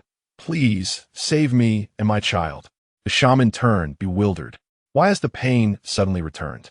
Observing Hongling's distress, which appeared genuine, he also acknowledged her poisoning. Utilizing his powers, he examined her condition with growing concern. The toxicity has intensified. Hongling's beastly mate interjected, Shaman, please treat Hongling first. Look at her suffering. If you delay, both she and the child may be in jeopardy. But Song Ranran is in a more critical state. The shaman found himself ensnared in a dilemma. Shaman, Hongling is a native female of our tribe, her mate asserted, making his intentions clear. The shaman hesitated, glancing towards Chief Tali, who was present. Perhaps we should let the chief decide. Before the chief could respond, Hongling's mate urged. Chief, Hongling is a female of the tribe. She should be treated first. Ming Chu's stance remained resolute. Ranran must be treated first. The chief, intimidated by Ming Chu's assertiveness, recognized the power dynamics at play, but knew he could not act against him in front of the tribe. While many males had pursued Song Ranran, she had rejected them all, seemingly uninterested in remaining in the tribe. In contrast, Hongling was a native female, and her child would one day belong to the tribe. The chief quickly made his decision. Let the shaman treat Hongling first. She appears to be in great pain. Song Ranran can wait. The shaman cast a reluctant glance at Song Ranran before beginning to treat Hongling. Ming Chu's frustration boiled over, his aura radiating a chilling intensity. If you do not treat Ranran immediately, I will kill Hongling. Hongling's mate instinctively adopted a defensive posture, fear evident in his eyes. Ming Chu, do not act irrationally. The chief merely suggested that Hongling be treated first, not that Song Ranran be neglected. Ming Chu, killing a female is a grave offense. Do not let your emotions lead you astray. If you truly harm Hongling, the shaman will not treat Song Ranran. The chief was taken aback by the threat against Hongling, anxiety creeping into his heart. If Ming Chu acted on his words, they might not be able to restrain him. Unperturbed by the chief's warnings, Ming Chu thought killing one Hongling would not deter him, especially with so many beast men to compel the shaman. Just as he was about to act, a small hand pressed against his arm. Song Ranran strained to open her eyes. Her voice frail. Ming Chua, do not be impulsive. In the beast world, killing a female was a serious crime, often leading to imprisonment in the Sin Beast City. She wished to shield Ming Chua from such peril. Moreover, she had just inquired about her condition, and it seemed to be improving. Once the medicinal effects fully manifested, she would likely be fine. Hong Ling was afflicted by her poison and would not have many good days left. Killing her would be an unworthy transgression. Ming Chua's eyes lit up with hope. Ranran, you have awakened. How do you feel? I feel much better. Let us return home. But are you truly all right? Ming Chua remained concerned. Song Ranran shook her head. I am fine. Let's go home. It is too noisy here, and I wish to rest. Very well. I shall take you back. As Song Ranran insisted on returning, Ming Chua refrained from further protest, though his worry lingered. He turned to the shaman, his expression darkening. Shaman, once you have finished with Hong Ling, come directly to our stone dwelling. Otherwise, he cast a cold glance at Hong Ling. Today will be in vain for her. The shaman discerned the implication in Ming Chua's words. I will come as swiftly as I can. Ming Chua carried Song Ranran away from the square. Yun Song glanced back coldly at Hong Ling and Chief Tali before following Ming Chua. Aji trailed behind them as well. Chief Tali breathed a sigh of relief, grateful that Song Ranran had regained consciousness in time. Otherwise, the outcome could have been dire. Hong Ling's expression grew stern. She needed to stall the shaman as long as possible, ideally until Song Ranran met her end. Upon returning to the stone dwelling, Ming Chua gently placed Song Ranran on the bed. Ranran, are you hungry? Is there anything you would like to eat? Yes, I'm a little hungry. Please prepare some meat porridge. I desire something light, Song Ranran replied. All right, wait a moment. I shall prepare it for you. Ming Chua hurriedly exited to fulfill her request.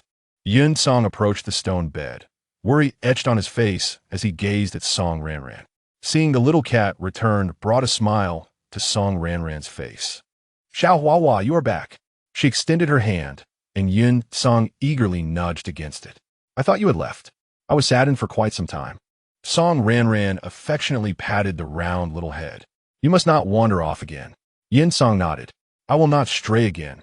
I nearly frightened myself to death today. I dare not leave. Aji, filled with guilt, approached Song Ranran. Ranran, I'm sorry for today. It is all right. Such things happen. I truly do not hold it against you. Song Ranran reassured him. I must also thank you for your relentless protection of me today.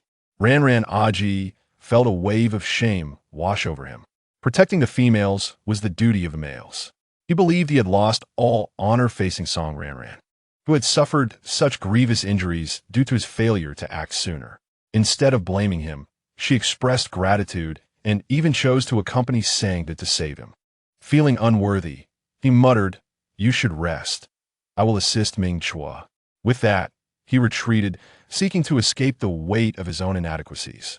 Song Ranran closed her eyes to rest while Yun Song remained by her side.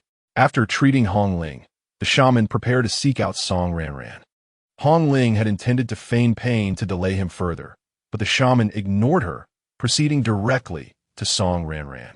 The other females, intimidated, dared not speak. Waiting in the square. Upon reaching Song Ranran's stone dwelling, the shaman examined her once more, surprised to find her condition had improved. Speculating that Ming Chua must have provided her with some potent medicine. After concluding his examination, the shaman prepared to take his leave when Ming Chua addressed him. Shaman, Ranran will give birth in 4 or 5 days. Please come by then. Indeed, I shall, the shaman responded before departing. Yin Song watched the shaman's retreating figure, lost in thought.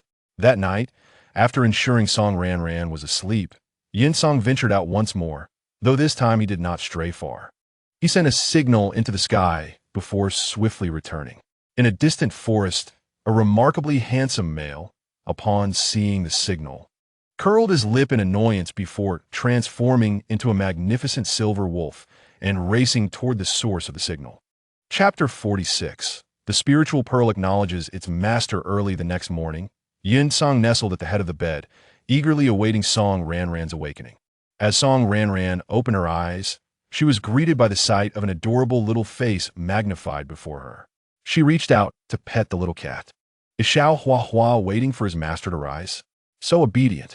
Yun Song nuzzled against Song Ranran before picking up the hidden spiritual pearl and presenting it to her, meowing, "Little female, this is for you to nurture your health." He had risked retrieving the concealed spiritual pearl solely to aid Song Ranran in restoring her vitality while simultaneously regaining his own strength.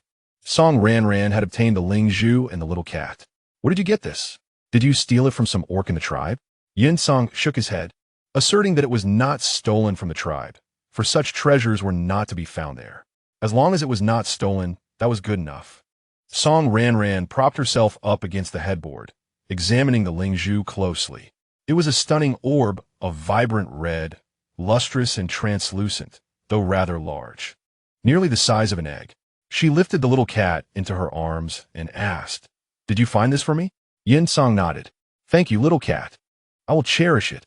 Song Ranran gently petted the little cat and placed the Lingzhu on the bedside as she prepared to rise. Yin Song shook his head, stating that it was not meant for mere collection. He grasped Song Ranran's hand, observing her delicate fingers, and with a steely resolve, he gently bit down, causing a drop of blood to well up. "Ouch! Why did you bite me?" Song Ranran asked, bewildered. Yun Song took the Lingzhu and smeared her blood upon it, then immediately tenderly licked the cut on his finger. The blood was swiftly absorbed by the Lingzhu, which then emitted a dazzling light, compelling Song Ranran to shut her eyes. While Yun Song's gaze widened in astonishment, the radiance soon faded, revealing a new totem upon the Lingzhu. Yun Song looked at Song Ranran in disbelief. The Lingzhu had acknowledged her as its master. Despite his numerous efforts to establish a bond with the Lingzhu, he had failed, only managing to extract some energy through blood sacrifice. Yet, a mere drop of her blood had sufficed. The Lingzhu was a highly sentient divine object, exceedingly difficult to bond with, which was why the Fox tribe could only offer it reverence without truly harnessing its power. How had she managed to achieve this? Yun Song sighed inwardly. Perhaps the Lingzhu was simply fated to be with her. Although he could not claim the Lingzhu for himself, he was nonetheless pleased that it had chosen her, for it would ensure her safety and well-being. As Song Ranran examined the Lingzhu, she noticed the newly appeared totem and felt an unusual connection to it, sensing a hint of joyous emotion emanating from the orb. She pinched her cheek, wondering if she had lost her mind. How could an orb possess feelings? Yet, she did feel a newfound affinity for it. The additional totem is rather aesthetically pleasing. If only it could shrink a bit to become a necklace, she mused aloud. No sooner had she spoken than the Lingzhu seemed to respond to her thought, shrinking to the size of a grape and forming a small hole for threading. It then shimmered, as if asking, "Is this small enough?" Song Ranran blinked in disbelief. Had the orb truly gained sentience? Even Yun Song was taken aback by the Lingzhu's remarkable nature, seeing it obey so readily. Song Ranran threaded a sturdy string through the Lingzhu and donned it around her neck before getting up to wash up. During mealtime, she found herself somewhat distracted, contemplating when she might leave the Songshur tribe. After yesterday's events, she was resolute in her desire to not remain there long term. She was on the verge of giving birth, making it inconvenient to leave now, but would she need to wait until the offspring hatched, given their vulnerability during the incubation period? Where'd she go afterward? The cities appear to be quite distant from the wilderness, with the closest being Monghuang City, followed by Lingshur City. Yet she could not return to Lingshur City. The environment and security in Monghuang City were mediocre, and the other cities were too far away, fraught with unpredictable dangers. Perhaps she should first seek a safer location within the wilderness to reside for a time, waiting until her offspring grew stronger before relocating to a better city. Minchu, is there anywhere relatively safe in the Monghuang region? Song Ranran inquired. Are you thinking of leaving the Songshur tribe? Minchu speculated that her decision was influenced by the previous day's events. Indeed, I do not wish to remain here indefinitely. When do you plan to depart? I am still considering, but at least I will wait until after the birth of my child. I'm not very familiar with this area either, but I have heard that the eastern part of the Monghuang region is somewhat safer, Minchu mused. If you wish to leave, would you like to accompany me to Lingshur City? Song Ranran shook her head. Lingshur City is too far. My child is still so small, and such a long journey would not be suitable. I would prefer to settle down somewhere in the Monghuang region for now. Min Chu understood her reasoning.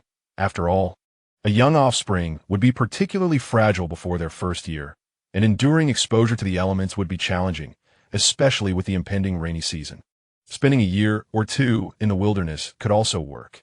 Then let us first seek a tribe in the eastern region. I shall prepare in the coming days. Very well. With a preliminary plan in place, Song Ranran felt at ease and enjoyed her meal. Not long after finishing, Lia and her companions came to visit. Ranran, we heard about what happened yesterday. Are you all right? Lia expressed her concern. Bowman and Miley C shared equally worried expressions. I'm fine. Thank you for your concern, Song Ranran replied with a smile.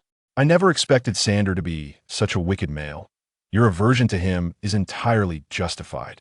Miley C exclaimed, visibly furious. Indeed, he is truly despicable, Bowman added. Is he dead? If not, we ought to report him to the tribes for a bounty. He has committed a grave offense. I do not know. After being injured by Min Chu, he jumped into the river, but I suspect he may still be alive. Song Ranran replied.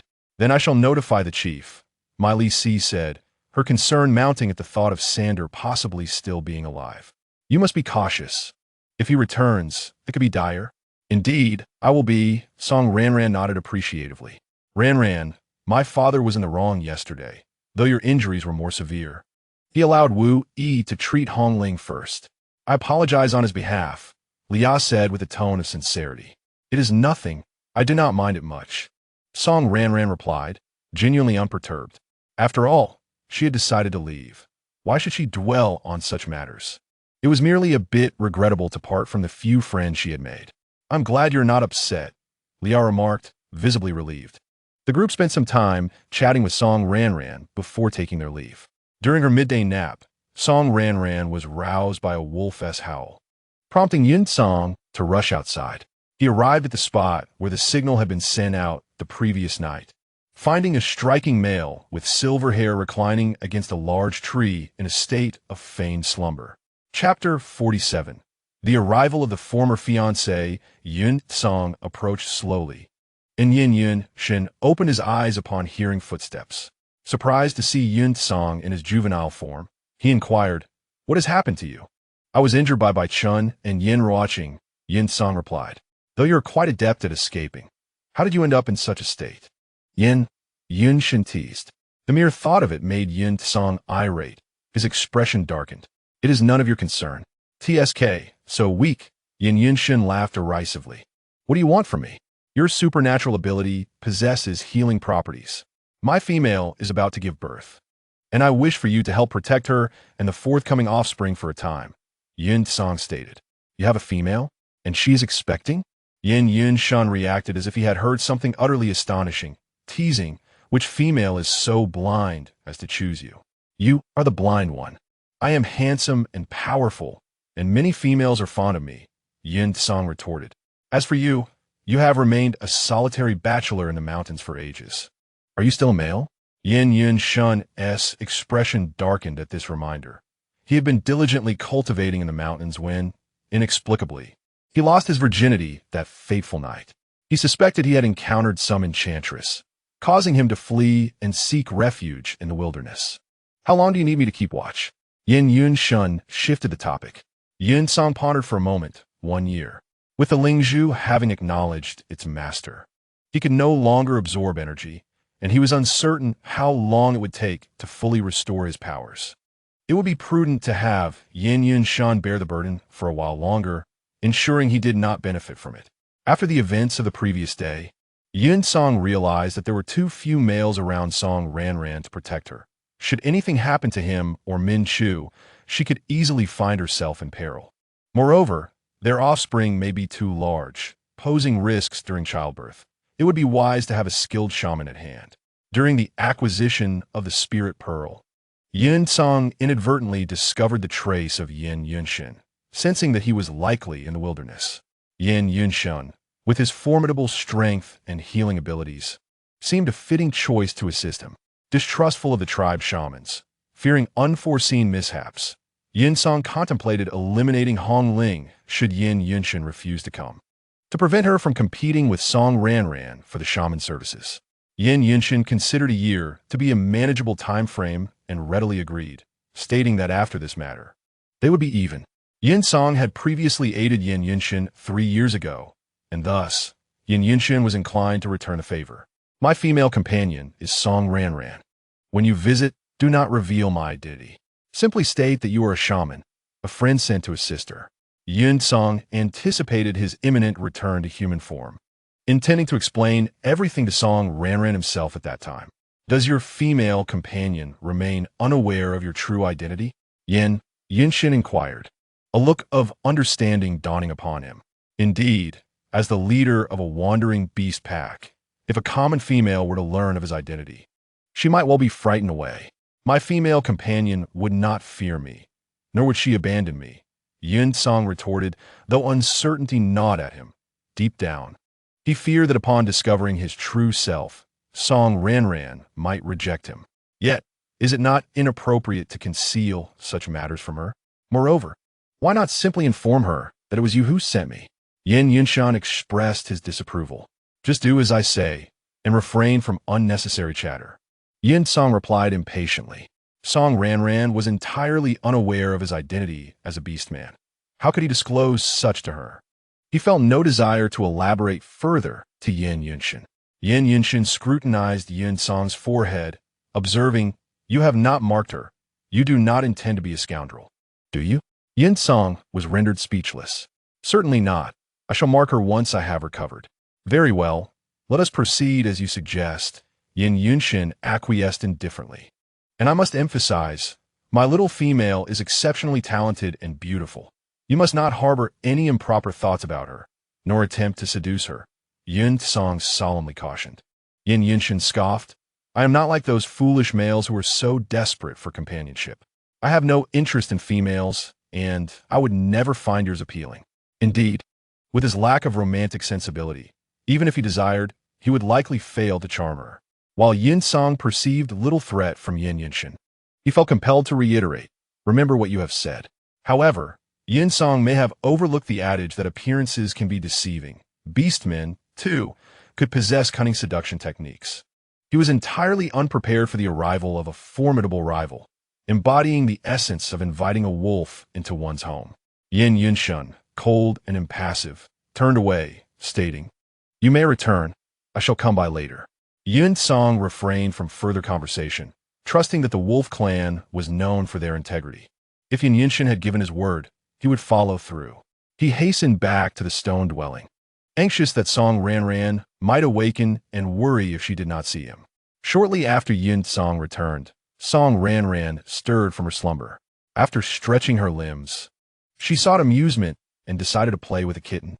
Grabbing a few small toys, she waved a feather wand before the playful creature, and Yin Song joined her in a lively display of hops and jumps. Leading the kitten outside, she began to engage in playful antics. Mingzhu, unable to tolerate the solitary attention given to the little feline, transformed into a small white cat to join in the fun. With another wand, Song Ranran teased him, and the two males, collaborating with her, leapt and rolled about, reveling in their shared delight. When Yin Yunshin arrived, he chanced upon the sight of two foolish males being entertained by a little female with peculiar toys, seemingly enjoying themselves immensely. He wore an expression as if struck by lightning. Was this the behavior befitting a proud male? Could they truly be so deranged as to entertain themselves at the whim of a female? Had he lost his mind? When Song Ranran grew weary of their antics, she produced a catnip toy, which sent the two males into a frenzy of delight, sprawled on the table, rolling onto their backs in sheer ecstasy. Yin Yunshin covered his eyes in disdain. It was a sight too appalling to behold. It was evident that any male who became involved with a female would lose his wits, and he vowed never to seek out a female. Suppressing his revulsion, he approached the stone dwelling and cleared his throat purposefully. Song Ranran turned to see an exceptionally handsome male before her, with flowing silver hair and features chiseled to perfection. He bore an air of cold arrogance, his clear eyes sparkling with a hint of innocence, and his tall, robust physique, broad shoulders tapering to a narrow waist. "Who are you?" Song Ranran inquired, puzzled. Yin Yunshin regarded her with astonishment, recognizing her beauty, which surpassed even that of the most exquisite flowers in the mountains. Ming Chu and Yun Song, realizing a beast man had arrived, shook off their stupor, having been so enraptured moments before. Ming Chu, what brings you here? Yun Shun asked, equally astonished.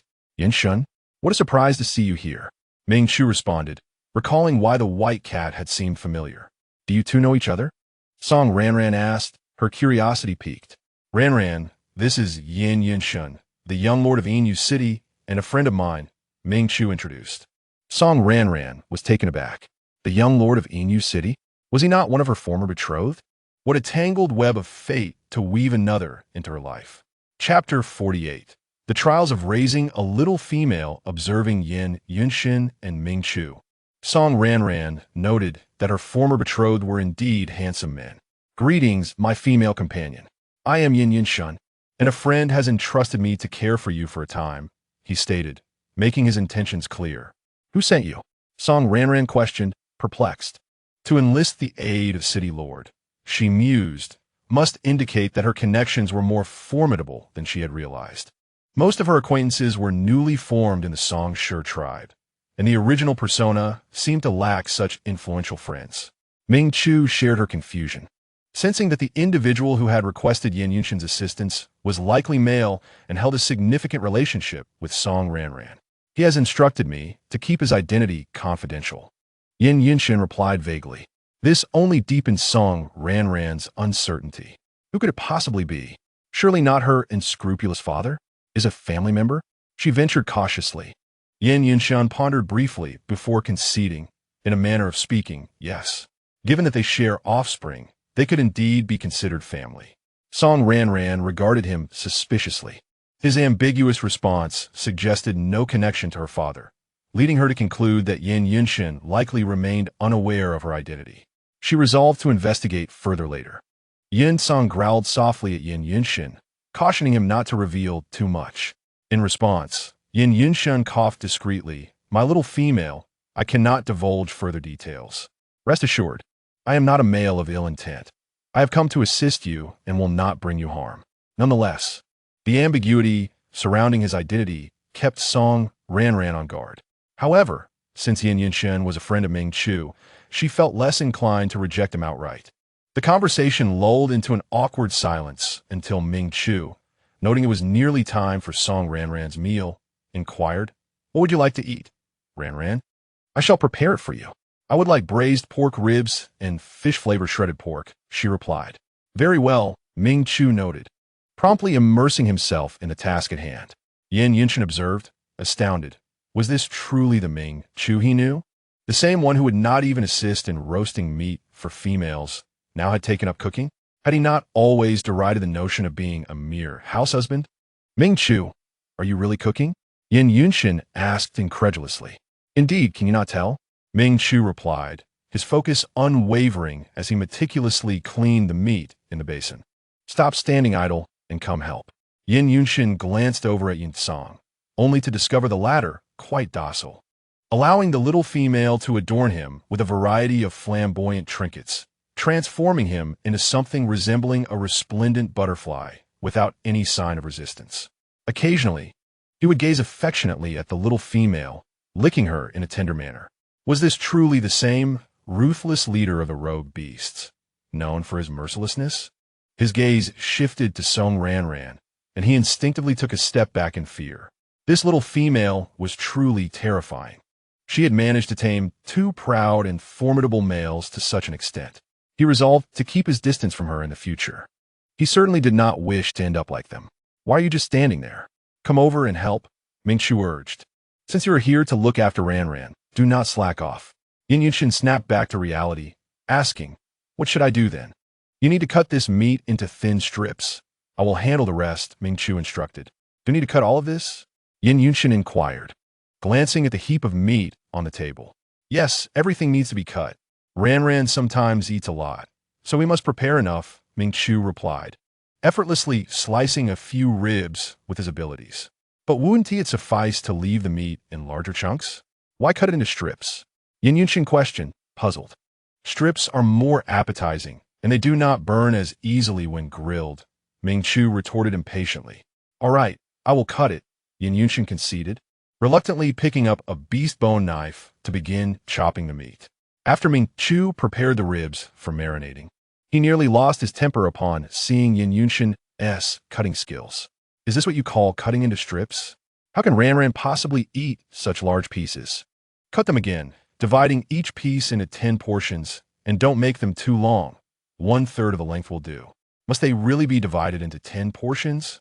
It's not like I'm feeding a cub, Yin Yunshin grumbled, finding the task of caring for the little female quite tedious. Nevertheless, he diligently continued to cut. Hurry up, we don't want Ranran to go hungry. Ming Chu shot him a glare before returning to prepare the side dishes. Understood, Yin Yunshin sighed, quickening his pace. Once finished, Ming Chu began marinating the meat.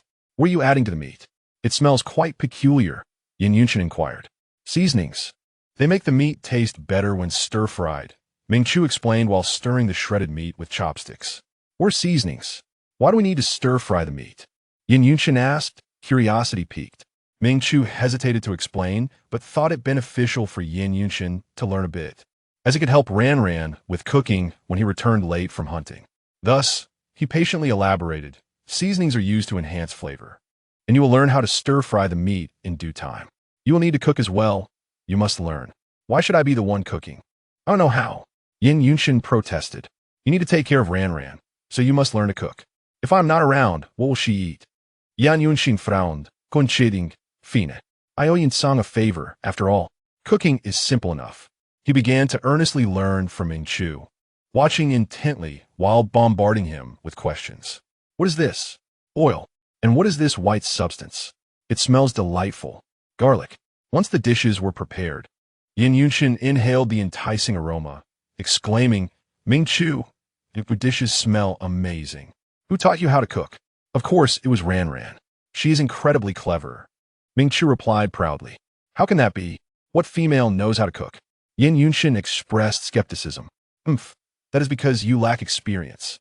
Ranran not only knows how to cook, but understands many things, Ming Chu asserted, serving the dishes. She is that remarkable?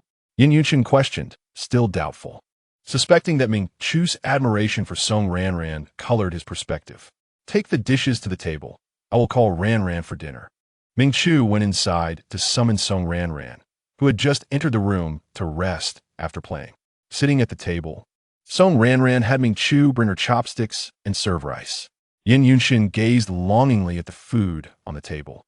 Noticing his eager expression, Song Ranran felt a bit embarrassed about eating. Are you hungry? Would you like to have some?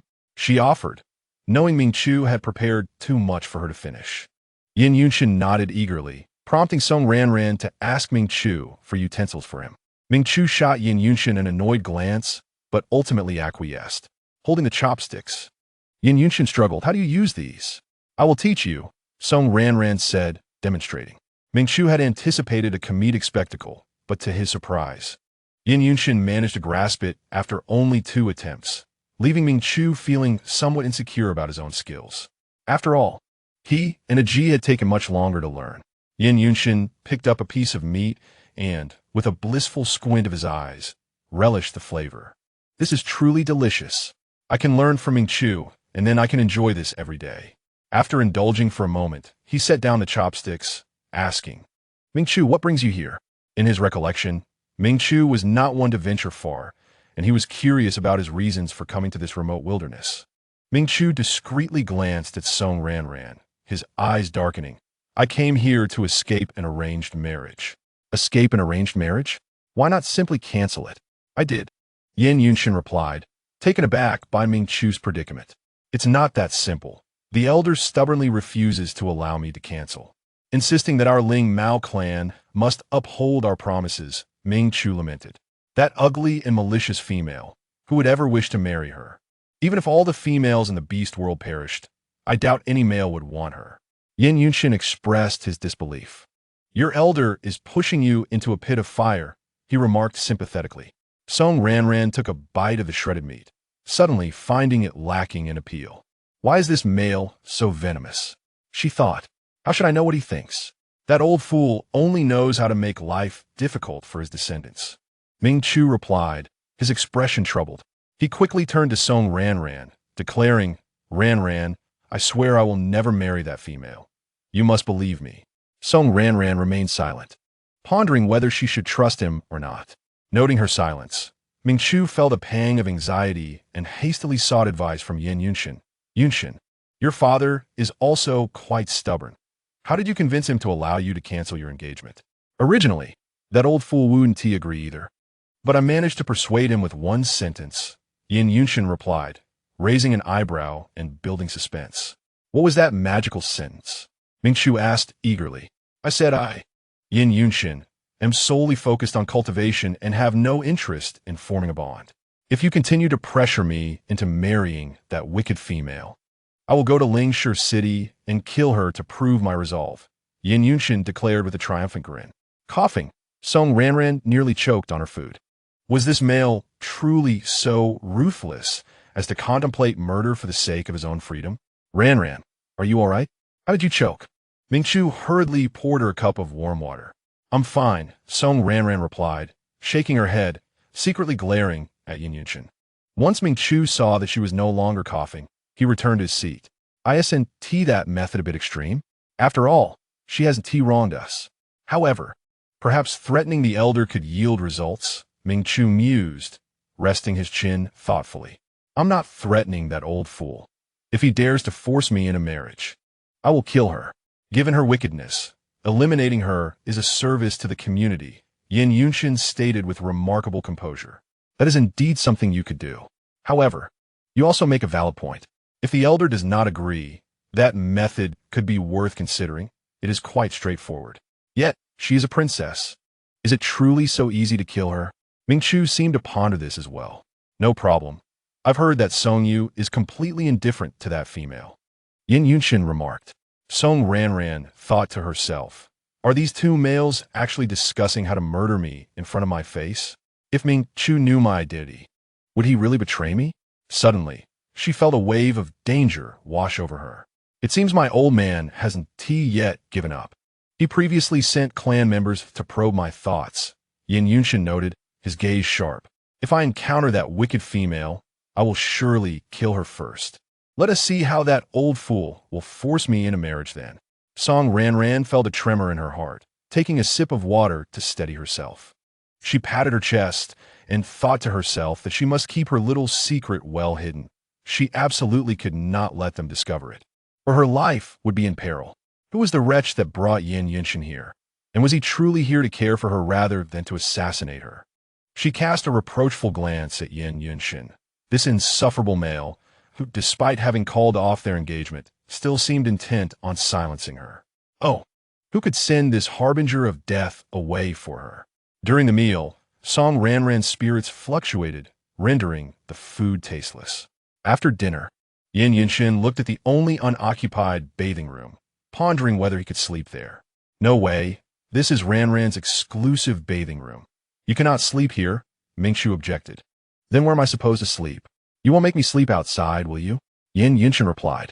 Mingqiu considered, ultimately deciding to make a sacrifice. You can share a room with me. Yin Yunshin expressed slight disdain, but acquiesced. All right, let's go heat some water now. What water are we heating? Yin Yunshin asked in confusion. The water for Ranran's bath. Hurry, she will want to sleep soon, Mingqiu urged, assigning him the task of pouring the water later.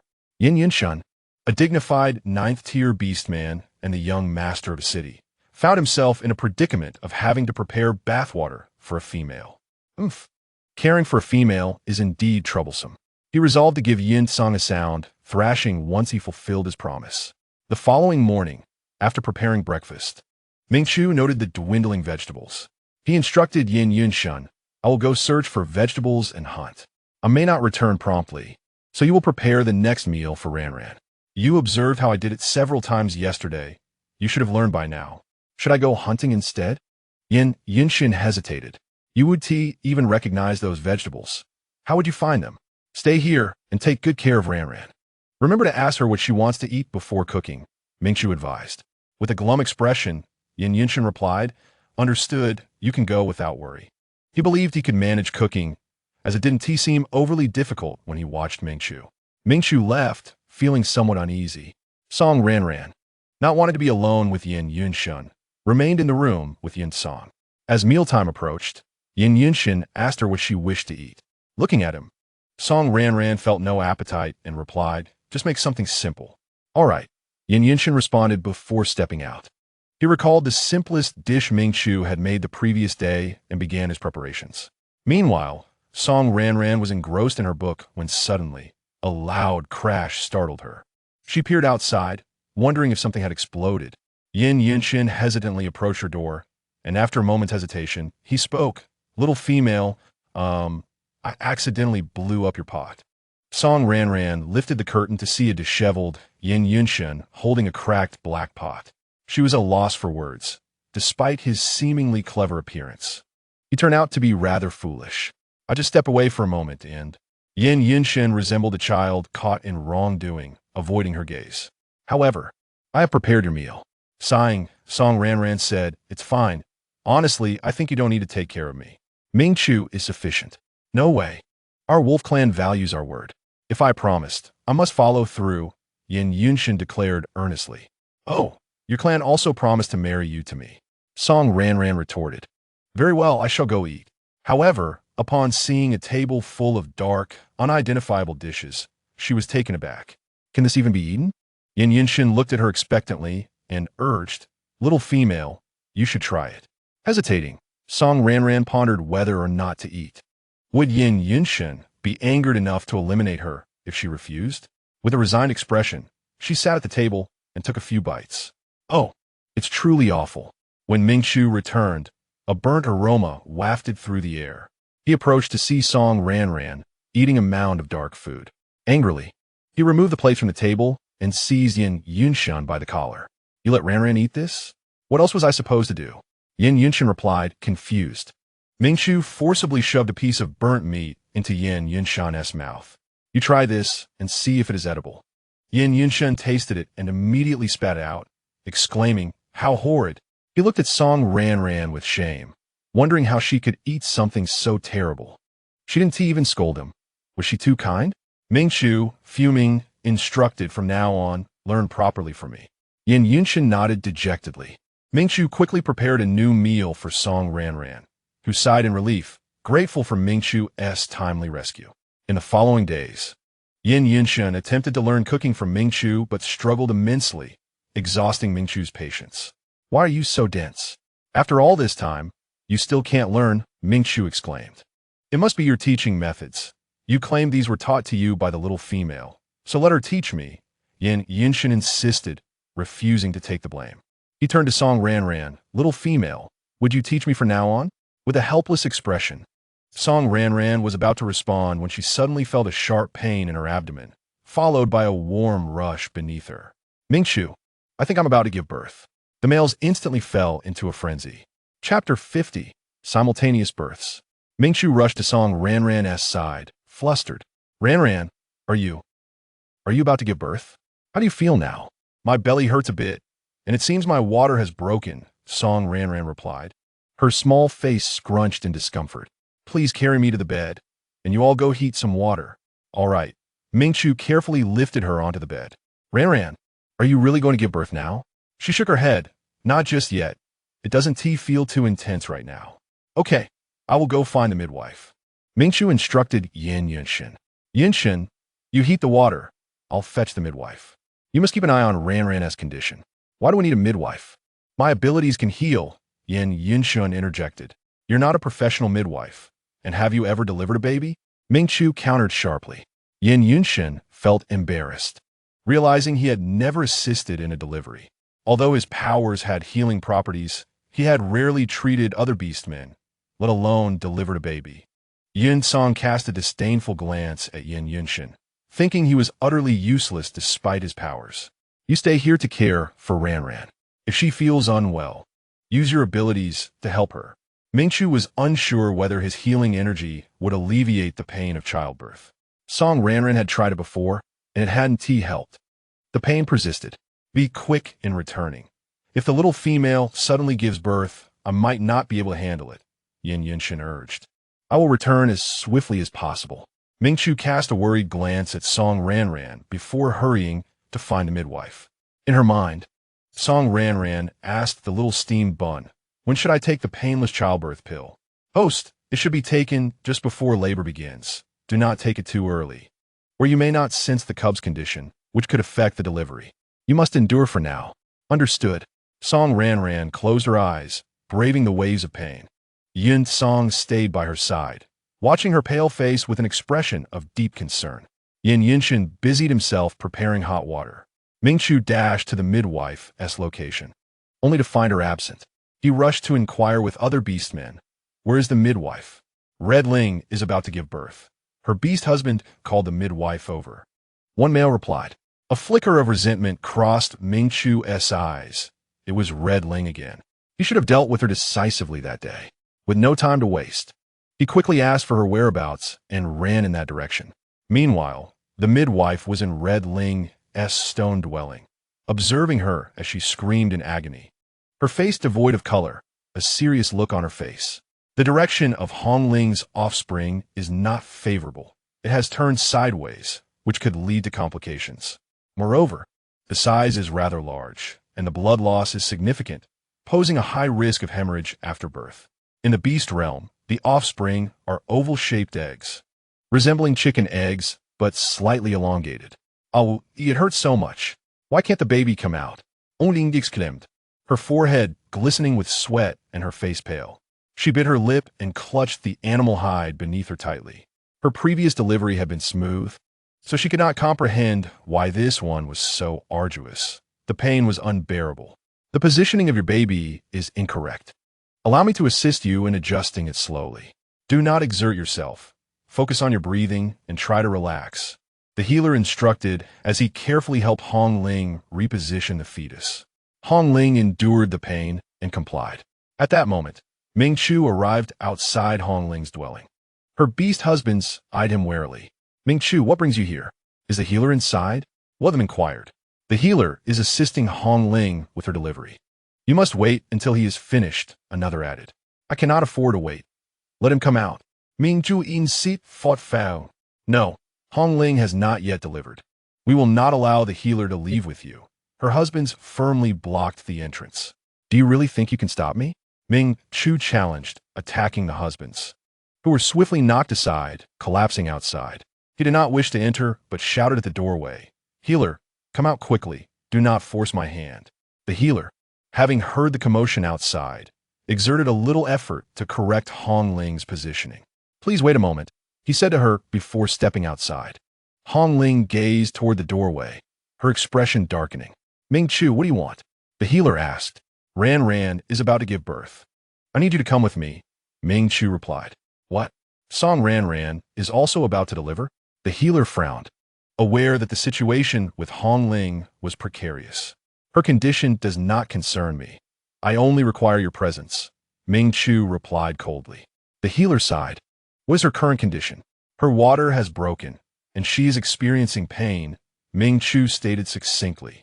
What is the frequency of her pain? The healer inquired. I'm not sure, Ming Chu replied anxiously. Healer, please do not ask. Just come with me. She should not deliver so quickly. Why not wait until I assist Hong Ling before heading over? The healer suggested. That will not suffice. Ranran could give birth at any moment, Ming Chu countered. I truly cannot leave now. The situation with Hong Ling is quite dangerous. If Song Ranran is delivering normally, she should be fine, the healer explained, torn. But a female mentioned that Ranran's offspring might be large. You must come with me, Ming Chu insisted, his gaze steely as he looked inside. If you refuse to accompany me, I will enter and eliminate her. The healer hurriedly grasped Ming Chu's arm, fearful he might act impulsively. Ming Chu, Song Ranran would not want you to harm Hong Ling. Otherwise, she would not have intervened last time. Moreover, consider this. If you kill Hong Ling and are captured, who will care for Song Ranran and her child? Ming Chu hesitated. I can take her away. Are you suggesting she and her child should run away with you? The healer urged. I will teach you some birthing techniques. Return home for now.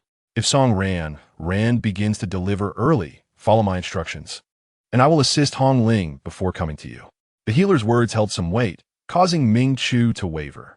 After weighing his options, he finally agreed. All right, teach me quickly. Though he could forcibly take the healer with him, He worried that if the healer felt resentful, it could jeopardize Ranran's and her child's safety during delivery.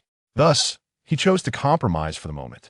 The healer swiftly imparted essential birthing knowledge to Ming Chu, who diligently noted everything down before rushing back. Hong Ling listened to the conversation outside, her eyes narrowing slightly. The healer returned to assist Hong Ling with the delivery. Remarkably, she feigned a lack of effort, attempting to stall for time. The healer grew anxious. Hong Ling, you must exert some effort. If the baby does not come out soon, there could be complications, and you'll be in danger. Only upon hearing this did Hong Ling begin to push. Meanwhile, Song Ran was also on the verge of giving birth. Chapter 51. A momentous delivery. Song Ran felt the contractions intensifying. The distinct sensation below indicating that she was about to give birth. It hurt so much. I'm going to give birth, she cried out in agony. Yun Song, hearing her cries, became frantic. Yun Shun hurriedly approached. Little female, are you about to deliver? But Ming Chu has not returned. He felt at a loss. I have boiled plenty of water. What else should I do? Song Ran gently shook her head and took the painless birthing pill. Just as Ming Chu returned outside, he heard Song Ran's anguish scream and rushed inside. Ran, are you about to give birth? Yes, the baby is coming. Song Ran confirmed, her strength waning under the pain. After consuming the painless pill, the discomfort began to subside gradually. Do not be afraid. The healer has taught me. I will help you. Ming Chu uget? Song Ran nodded weakly. Yun Shin curiously asked, Ming Chu, why did you return alone? Where is the healer? He cannot come. We are here to assist Ran with the delivery, Ming Chu explained. Can we manage? Yun Shin questioned, uncertain. We must manage, regardless, Ming Chu asserted as he approached Song Ran, relaying the birthing techniques the healer had taught him. Song Ran listened intently, attempting to breathe and push. The three males observed her with tense expressions, their knuckles whitening as the animal hide beneath Yun Song's feet began to crack. Gradually, Song Ran felt the baby beginning to emerge. At that moment, the dark sky was illuminated by a sudden surge of purple light, spreading across the horizon. The beastmen, witnessing this extraordinary sight, gasped in awe. Goodness, the sky has brightened again. Indeed, the heavens are glowing. Wasn't it just dark? How can it be bright again? Am I dreaming? Many beastmen, hearing the commotion outside, rushed out to witness the spectacle. Wow, what beautiful light. This is the most stunning sky I have ever seen. The tribal leader of the Tali clan gazed at the sky in astonishment. A celestial phenomenon. Could it be that a gifted divine beast is being born? He had heard that if a beastman's birth triggers such an omen, that individual is blessed by the beast god and destined to become a supreme force capable of dominating the beast realm. This place seemed to be the epicenter of the phenomenon. The Tali clan leader pondered deeply as he watched the radiant sky. Inside the stone house, Song Ran continued to exert effort, finally feeling something slip out of her body. She exhaled in relief. Ming Chu, the baby has arrived. Yet, she was puzzled as to why her abdomen still felt swollen. Ming Chu reached beneath the animal hide, cradling a round egg in his hands. His face lighting up with joy. Ran, the little one looks wonderful. Yun Song, relieved by the smooth delivery, sighed in contentment. Yun Shun observed Song Ran's abdomen with a hint of suspicion. Why did it still appear somewhat large? Ming Chu placed the egg beside Song Ran. Ran, I will fetch some hot water for you to clean up. Just as she was about to nod, she suddenly felt that familiar sensation again and exclaimed, Wait, it seems there is another one. The three males were momentarily stunned. What? There's another one? Song Ran pushed again, and the second baby began to emerge. Meanwhile, the purple light in the sky had not yet faded and was instantly replaced by a fiery red glow. The beastmen erupted in amazement once more. Look, the sky has changed color. How marvelous! After several more pushes, Song Ran successfully delivered the second egg. She told Ming Chu, the second baby has also arrived. Ming Chu, in disbelief, cradled another egg from beneath the hide. Ran, you are incredible. You gave birth to two at once. Yun Shun shared in the sentiment. Yun Song mused, my little female is truly remarkable. Yin Song am also quite impressive. Just as Song Ranran was about to continue, that familiar feeling returned, and she realized there might be yet another. The three males stood frozen in shock. There is still another? Before long, the sky became a dazzling spectacle, illuminated by flashes of lightning and a resounding rumble of thunder, causing the earth to tremble. The deafening thunder frightened the orcs outside, compelling them to hastily retreat indoors, their bewilderment heightened by the capricious weather. Chief Tali was also somewhat bewildered, pondering the situation. Inside the stone dwelling, Mingchu cautiously felt beneath the furs, and his eyes widened in astonishment. He cradled an egg gently in his embrace, then reached in again to retrieve another. Mingchu was becoming increasingly agitated. Ranran. There are two this time. Yin Yunshin and Yun Song exchanged incredulous glances. Song Ranran was equally astonished, and before she could fully process her surprise, her expression froze as she trembled. Another one is here. The three males were at a loss for words. How could there be more? Then, as the weather shifted dramatically once again, three more eggs emerged from Song Ranran, leaving the three males numb with disbelief. Mingchu, holding the seventh egg, asked in a trembling voice, Ranran, surely that is all, right? Yin Yunshin and Yun Song fixed their gazes intently on Song Ranran's abdomen. Song Ranran repeatedly touched her now completely deflated belly, uncertainly replying, it should be, right? After a moment, she confirmed she felt nothing further. The three males simultaneously exhaled in relief, genuinely fearful of hearing the words more and still. Their eyes were drawn to the 7 eggs resting on the bedside. The eggs were smooth and round, adorned with peculiar golden patterns. Song Ranran gently caressed each egg, marveling at her extraordinary fortune. Others typically bore one child at a time. Yet she had 7. The three males stared at the eggs wide-eyed. Yin Yunshin remarked, this little female is incredibly strong, producing so many offspring at once. She is simply invincible. Mingchu sighed. How will he manage all these children? Yin Song questioned, is she truly that powerful to have birthed so many at once? Mingchu, regaining his composure first, smiled slightly and said, Ranran is remarkable, giving birth to 7 offspring at once. They all bear golden patterns, which surely indicates a high potential. The patterns on the shells of Beast World eggs can predict their future talents to some extent. Song Ranran smiled gently, expressing, I do not mind their potential. I only wish for them to grow healthy and happy, living a life of peace and contentment.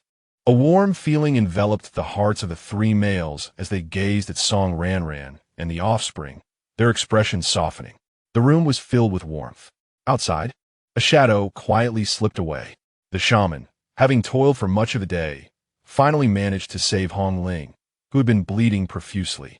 He gathered his belongings and hurried to Song Ranran's stone dwelling. Has the female given birth? The shaman inquired from outside.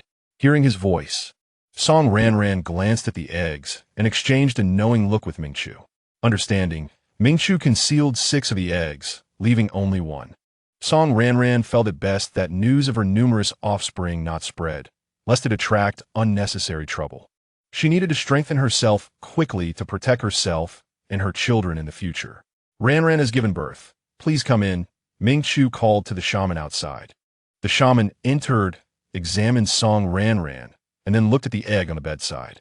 Your condition is quite good, and the offspring are healthy. Thank you, shaman. Song Ranran replied. Since you are fine, I shall take my leave now. The shaman departed swiftly. At the edge of the wilderness, Xin Yuan Ling gazed at the direction of the most brilliant golden light in the sky, his eyes filled with rage. That damn female, how could she venture so far, causing me to search for so long without success? Once I find you, it will be your end. In an instant, a massive dragon soared into the sky, heading toward the source of the golden light, followed by several other dragons, their presence formidable and intimidating. In a certain forest of the wilderness, Yen Ruoqing observed the red light in the sky and said to Bai Chun, the offspring has been born. Should we continue tracking that wretched leopard? Might he have already perished in some remote corner?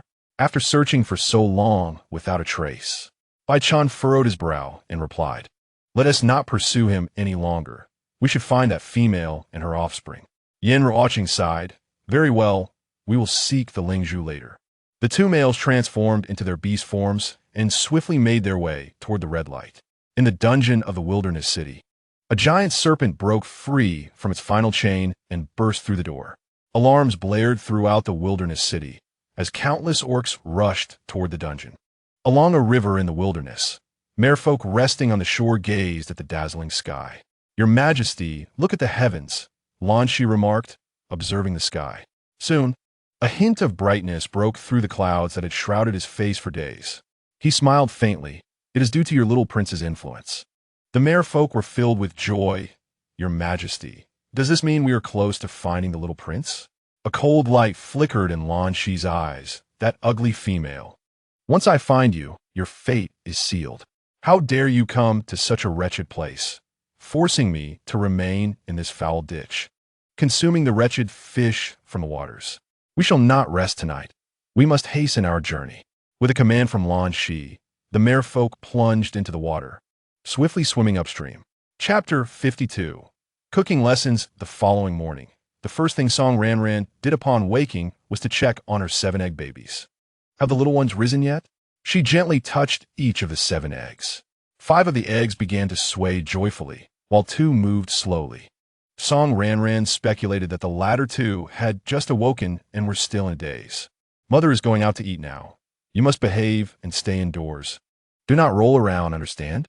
She carefully tucked the edges of the nest, anxious that the eggs might fall out. Realizing the nest was a bit cramped, she decided to make a larger one later.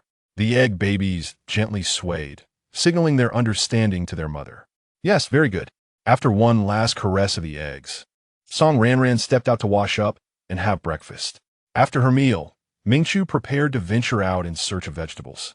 He had nearly depleted his previous foraging spots and needed to go further today. He reminded Yin Yunshan, "I will be looking for vegetables. Make sure to prepare a meal for Ranran later, and do not repeat the mistake of giving her that concoction resembling poison again. Stick with simple dishes like meat soup or fish soup." Although Yin Yunshan's soup was not particularly delicious, at least it was edible. "Understood. I will ask the little female to teach me. She will surely do better than you." "I am certain I can learn," Yin Yunshan retorted. "How can one be so stubborn yet refuse to admit their own ineptitude?" Mingchu muttered under his breath. After giving Yin Yunshan a few more reminders, he finally departed the stone dwelling. Once Song Ranran returned from her meal, she prepared to create a new nest for the egg babies. Noticing the old nest was a bit cramped, she carefully placed the eggs on the bed, using a fur blanket to create a play area for them. "Little ones, Mother will make you a larger nest. For now, just play on the bed, as long as you do not roll off the blanket."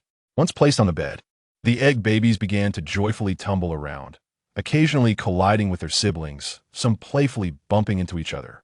Song Ranran often heard the soft thuds and couldn't help but glance over, fearing they might accidentally crack themselves. Seeing them so happy brought a smile to her face as she focused on making the new nest.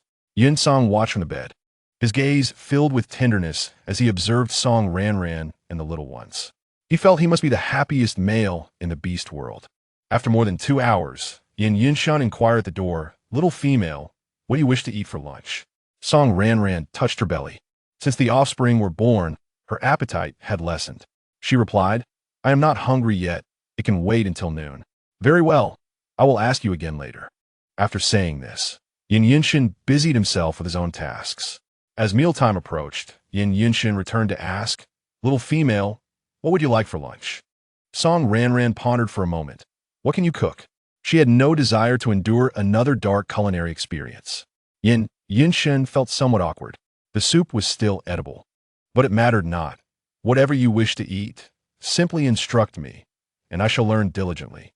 Song Ranran pondered for a moment and agreed that it was certainly preferable to consuming culinary disasters. "Please wait for me. I shall be out shortly." Turning to the egg babies on the bed, she said, "Mother's going to teach Uncle how to cook. You all play nicely, and remember not to roll out of the blanket." The egg babies wobbled in response. Unsettled, Song Ranran raised the boundary with other items.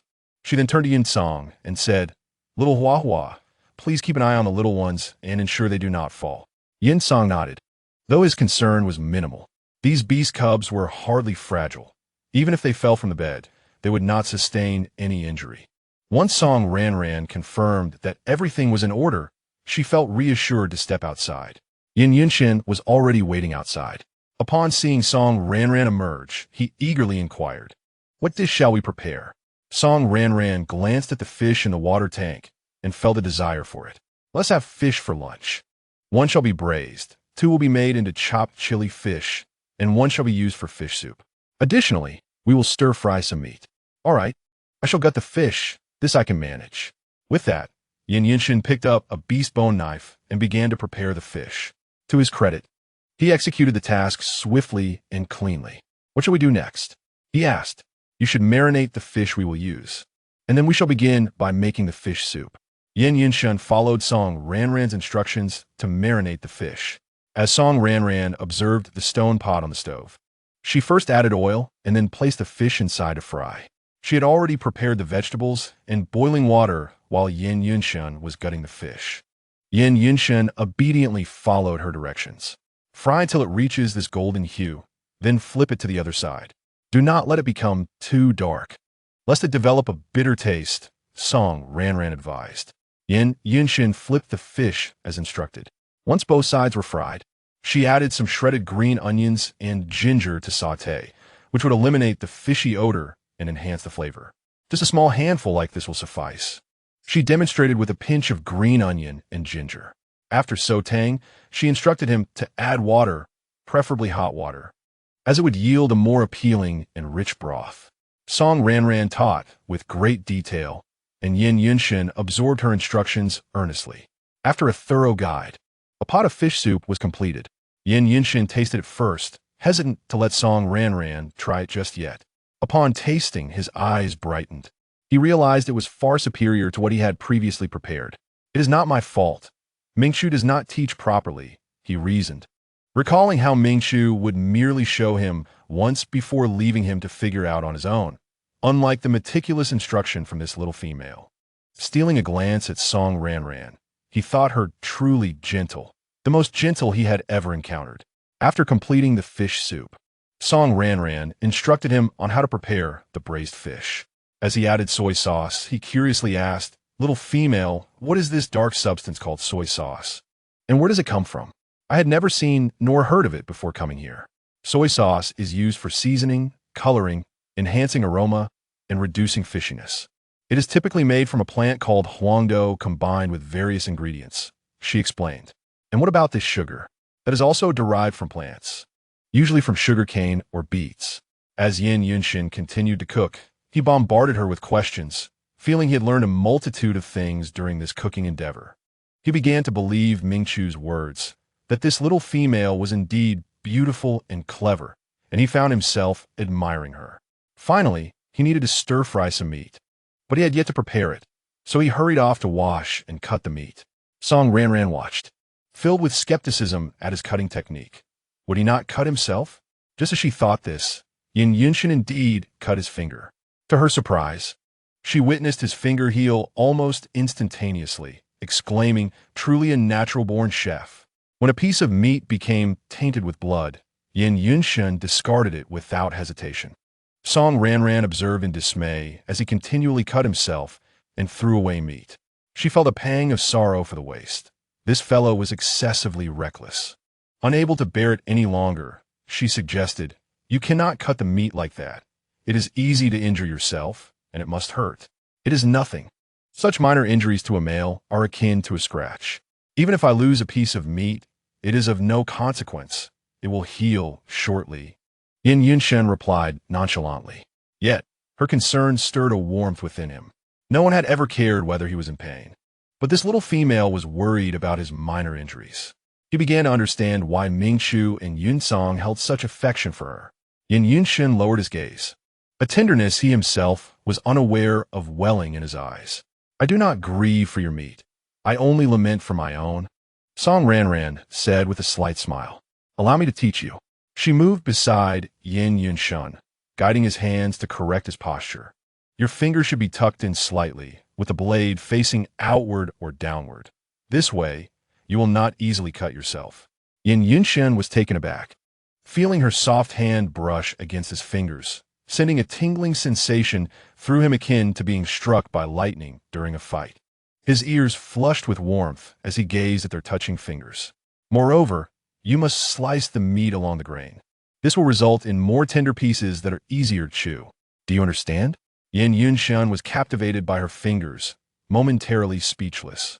Not receiving a response. Song Ranran turned. Yin Yunshan? Startled back to reality, he stammered, I understand. He quickly adjusted his grip and the position of the meat, asking, is this correct? He kept his head lowered, unable to meet her gaze, his ears burning hotter, and his heartbeat racing uncontrollably. Song Ranran assessed his stance, affirming, yes, that is correct. As he continued to slice the meat, he endeavored to calm his racing heart, pondering if this little female possessed some special ability. Why did her mere touch evoke such peculiar feelings? Seeing that Yin Yunshan had finally stopped discarding meat, Song Ranran comfortably resumed her seat. When a meal was ready, Mingqiu returned just in time. Inhaling the aroma, he skeptically regarded Yin Yunshan. You did not allow Ranran to do it herself, did you? No. It was the little female who taught me. She instructs far better than you do. Look, I have done quite well, have I not? So the problem was indeed yours. Yin Yunshan replied. Mingqiu scoffed. Clearly, it is your own foolishness. Yin Yunshan dismissed Mingqiu and prepared the utensils for Song Ranran, serving her a bowl of rice. Thank you, she said as she accepted the bowl. Little female, there is no need to be so polite with me. Yin Yunshan felt a hint of shyness. For reasons unknown, he sensed that his feelings towards Song Ranran were no longer as tranquil as before. A strange sensation lingered in his heart that he could not comprehend. After their meal, Mingqiu pulled Yin Yunshan aside, stating, you should remember these vegetables for your next hunting trip. Yin Yunshan nodded in agreement. Mingqiu began to introduce the various vegetables from the storage space one by one. This is wild vegetable. Ranran adores it, so gather plenty if you find it. This is a radish, another food source. Be sure to bring some back if you come across it. This time, Mingqiu had wisened up. He brought back entire plants to make identification easier for Yin Yunshan. Yin Yunshan listened intently, particularly remembering the ones that Song Ranran liked, which compelled him to glance at them multiple times. Did the little female teach you all this? You never understood so much before? Yin Yunshan inquired. Of course. I've said that Ranran is remarkable, Mingqiu replied proudly. Yin Yunshan looked in Song Ranran's direction, admiration blossoming in his eyes. This little female was truly exceptional. In the afternoon, Leah and her companions came to visit Song Ranran. Ranran, we have come to see you. Leah called from outside the house. Song Ranran heard a voice and set aside the new nest she was crafting, responding, please wait a moment. I shall be out shortly. She softly asked the egg babies, which of you wishes to accompany mother to play with the Andes? 3 egg babies wiggled in reply, and Song Ranran selected the one that wiggled the most energetically, saying, you are the most eager. Hence, mother shall choose you. To the remaining little ones, she declared, now, mother will play a game called hide and seek with you. I must hide you first, and you must not move, understood? Whoever moves will lose, and mother will not sleep with them tonight. The egg babies immediately wiggled, and from the frequency of their movements, Song Ranran understood they all acknowledged her. She found a suitable hiding place and concealed the other little ones, ensuring their safety from any unforeseen circumstances. She had already decided to leave the tribe and preferred that the tribe's beastmen remained unaware. Looking at the hidden little ones, Song Ranran sighed inwardly. Dear ones, I apologize for the inconvenience. It seemed she needed to contemplate how to arrange their future and leave the tribe as soon as possible. For some reason, she felt that Songshire tribe was not entirely safe. Embracing one egg baby, she stepped outside. Yin Song, witnessing Song Ranran's emergence, nestled beside the little ones to guard them. Ranran, are these your little ones? Their shells are truly beautiful. Bai Man exclaimed with excitement as she gazed at the egg baby. Yes, these are my little ones, Song Ranran smiled. May I hold one? Bai Man's eyes sparkled with longing. Certainly. Song Ranran handed over the egg baby. Bai Man carefully received it, cradling it as if it were a treasure, utterly enamored. Leah and Milasai also desired to hold it, their gazes fixated on the egg baby in Bai Man's arms. Before long, Leah could no longer contain herself, Bai Man. You've held it long enough. Let me have a turn. Just a moment. I've only held it for a little while. I am not done yet. My man refused. Ranran, look at her, Lia complained. Song Ranran chuckled. Let her hold it a bit longer. You can have the same amount of time afterward. All right, Lia acquiesced. Let's chat first. How do you feel after giving birth last night? Are you well? I heard Hong Ling had a difficult time last night, suffering severe blood loss, and now cannot even rise from bed. I am fine, feeling no discomfort, Song Ranran replied. After taking the postpartum recovery pill, she quickly regained her vitality. That's good. Lia expressed her relief at seeing Song Ranran in good spirits. Ranran, did you witness this strange phenomena in the sky last night? Milasai inquired. Strange phenomena? I didn't see it, but I thought I heard thunder, Song Ranran remarked. Finding nothing unusual as thunder sometimes accompanied rain. Not just thunder. The sky suddenly illuminated and changed colors. It was breathtaking, Milasai exclaimed with amazement. Really? I might have been preoccupied with giving birth, and didn't notice, Song Ranran admitted. What a pity, but the little ones are what matter most, Milasai responded. Indeed. They continued their cheerful conversation. At the Stone Tribe's chief's dwelling, Chief, there is a beast man from the ancient Wind Tribe outside, claiming to have urgent matters to discuss with you, a male reported. Ancient Wind Tribe beast man? Did he mention his name? Chief Tali inquired. No, although puzzled. Chief Tali resolved to meet him. Upon reaching the tribe's entrance, he realized he did not recognize the beast man. Who are you? What business do you have with me? I am Zhao Lu, and I have important matters to discuss with Chief Tali. May we speak privately? Zhao Lu replied. Chief Tali hesitated briefly before nodding in agreement. They retreated to a secluded area when Zhao Lu suddenly bolted away, and a figure emerged from the nearby thicket. Chief Tali was taken aback. It's you? Chapter 54. Two evils clash. Sander smirked. Chief Tali, how have you been? Sander, you are a wanted man. How dare you come Stone Tribe? Are you seeking death? Chief Tali unsheathed his claws. Chief Tali, please refrain from attacking. I have something of great importance to discuss, Sander said. What could be so important? I have no interest in your nonsense. Kidnapping and harming females are grave offenses. Prepare to die. With that, Chief Tali lunged at Sander. Eliminating Sander would not only enhance his reputation, but might also entice Song Ranran to stay and join the tribe. A female as beautiful and fertile as she would undoubtedly attract more powerful allies to the tribe. Sander hastily defended himself. Chief Tali, please hear me out. He blocked Chief Tali's claws. You must have seen the phenomena from last night. Do you not wish to know who caused it? Chief Tali's eyes flickered at the mention, halting his assault and sidestepped. He was indeed curious about the source of the strange occurrences from the night prior, having dispatched beastmen to investigate the vicinity, though results had yet to surface. Of course I do. I was right by that female side last night, Sander declared. You should know that celestial phenomena signify the birth of divine beasts. Were you last night? How can you be sure that those phenomena were caused by that female? Chief Tali questioned. Didn't the phenomena change multiple times last night? So what? That was because the female gave birth to several little ones at once. Impossible. Chief Tali's face displayed disbelief. How could a female give birth to multiple offspring at once? Surely, you jest.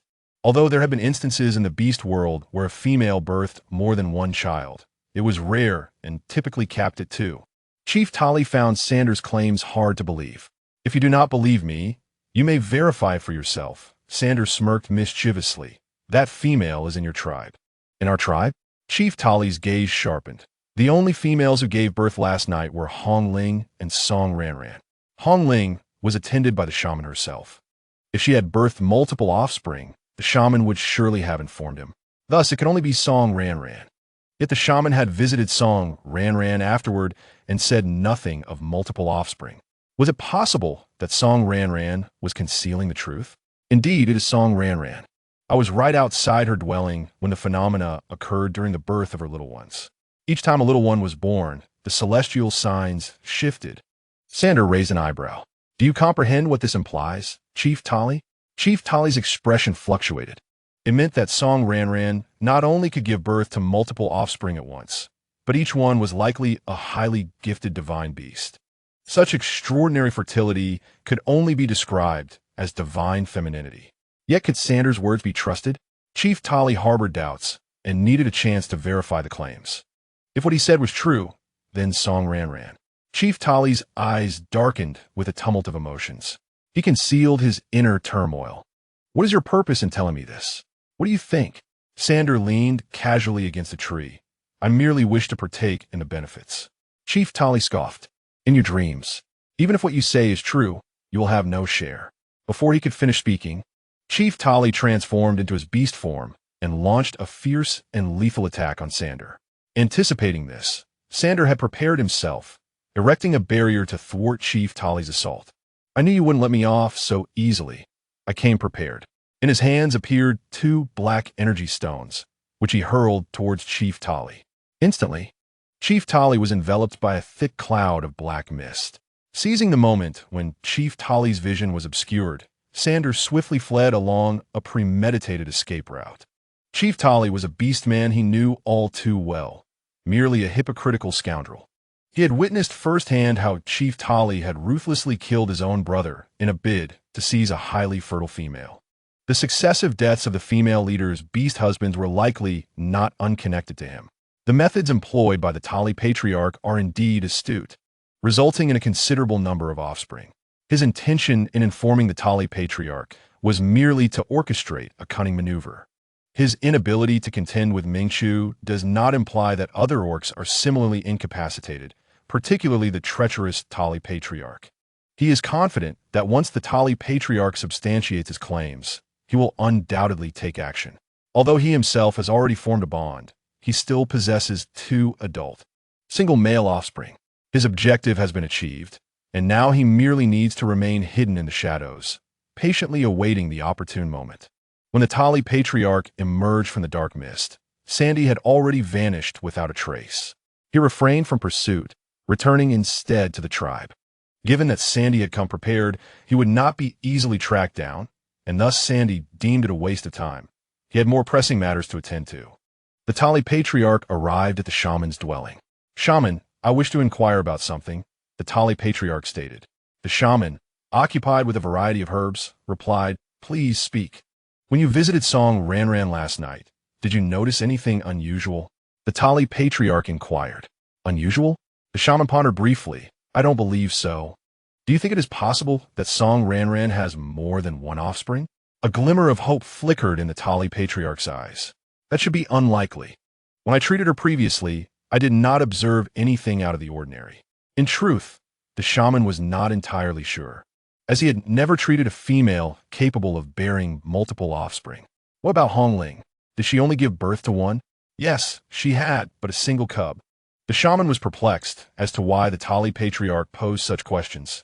Typically, females in the beast world only bear one cub at a time. The Tali patriarch did not press further and turned to leave. Subsequently, he sought out Leah, who had just returned from Song Ranran's vicinity, but gleaned little information. He sat alone in his dwelling, gently stroking his chin, contemplating how to probe further. Just as Leah departed, the long-absent Aji arrived.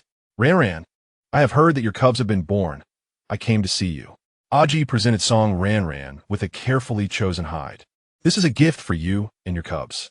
Song Ranran hesitated for a moment, but ultimately accepted the hide, saying, Thank you, Aji. No need for thanks. It is only fitting among friends. After the events of that day, Aji no longer dared to harbor hopes for Song Ranran. He resolved to keep this sentiment buried deep in his heart. How is your recovery? Aji inquired with concern. It is progressing well, Song Ranran replied with a smile. After exchanging a few pleasantries, Aji reluctantly took his leave. Once Aji departed, Song Ranran resumed her task of preparing a new nest for the cubs. With the assistance of Mingqiu and Yin Yunshin, she successfully completed it before dinner. She placed the egglings into their new nest, saying, Cubs, your new home is ready. Let us see if you like it. The egglings joyfully wiggled, indicating their delight. The new nest was significantly more spacious, and they would no longer need to huddle together for sleep. That evening, as rain fell, Mingqiu brought food into the dwelling. The enticing aroma wafted through the air, causing the previously reclining egglings to perk up, aligning themselves neatly towards the source of the fragrance. They detected a delicious scent, despite the barrier of the eggshell. They remained aware of the outside world. Chapter 55. Oh, I'm going to strike it rich. Song Ranran was amused by the egglings, exclaiming, "Cubs, this is the scent of food, but you cannot eat it just yet. If you wish to savor it, you must grow quickly. Once you hatch, I will prepare delicious meals for you every day." The egglings expressed their mild disappointment, leaning against the edge of the nest, peering out with their little heads, silently wishing to hatch swiftly to partake in the delightful food. That night, after washing up and playing with the egglings, Song Ranran gently lulled them into a peaceful slumber. The following morning, she rose early to craft an enlarged new backpack. Having not ventured outside for some time, she felt the weather was quite pleasant and wished to take a stroll, seeking materials from the beast world to sell to the system for some milk money. "Mingchu, shall we go out for a bit this afternoon?" Song Ranran began to finalize her backpack. "Sure, where would you like to go?" Mingchu inquired. "How about that valley we visited before? We didn't explore it for long last time." "All right, shall we set off after lunch?" "Sounds good."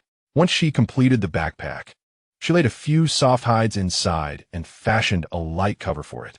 After having lunch, she placed the egglings into the backpack, saying, "Cubs, today Mother will take you out to play." The egglings immediately perked up, excitedly bouncing about, thrilled at the prospect of an outing. Mingchu smiled slightly, transforming into his beast form, while Yin Yunshin also swiftly shifted into his beast form. Song Ranran secured the backpack and climbed onto Mingchu's back. She patted Mingchu, signaling him to be ready, and addressed the cubs. "Cubs, we are off." Mingchu began to run swiftly yet smoothly.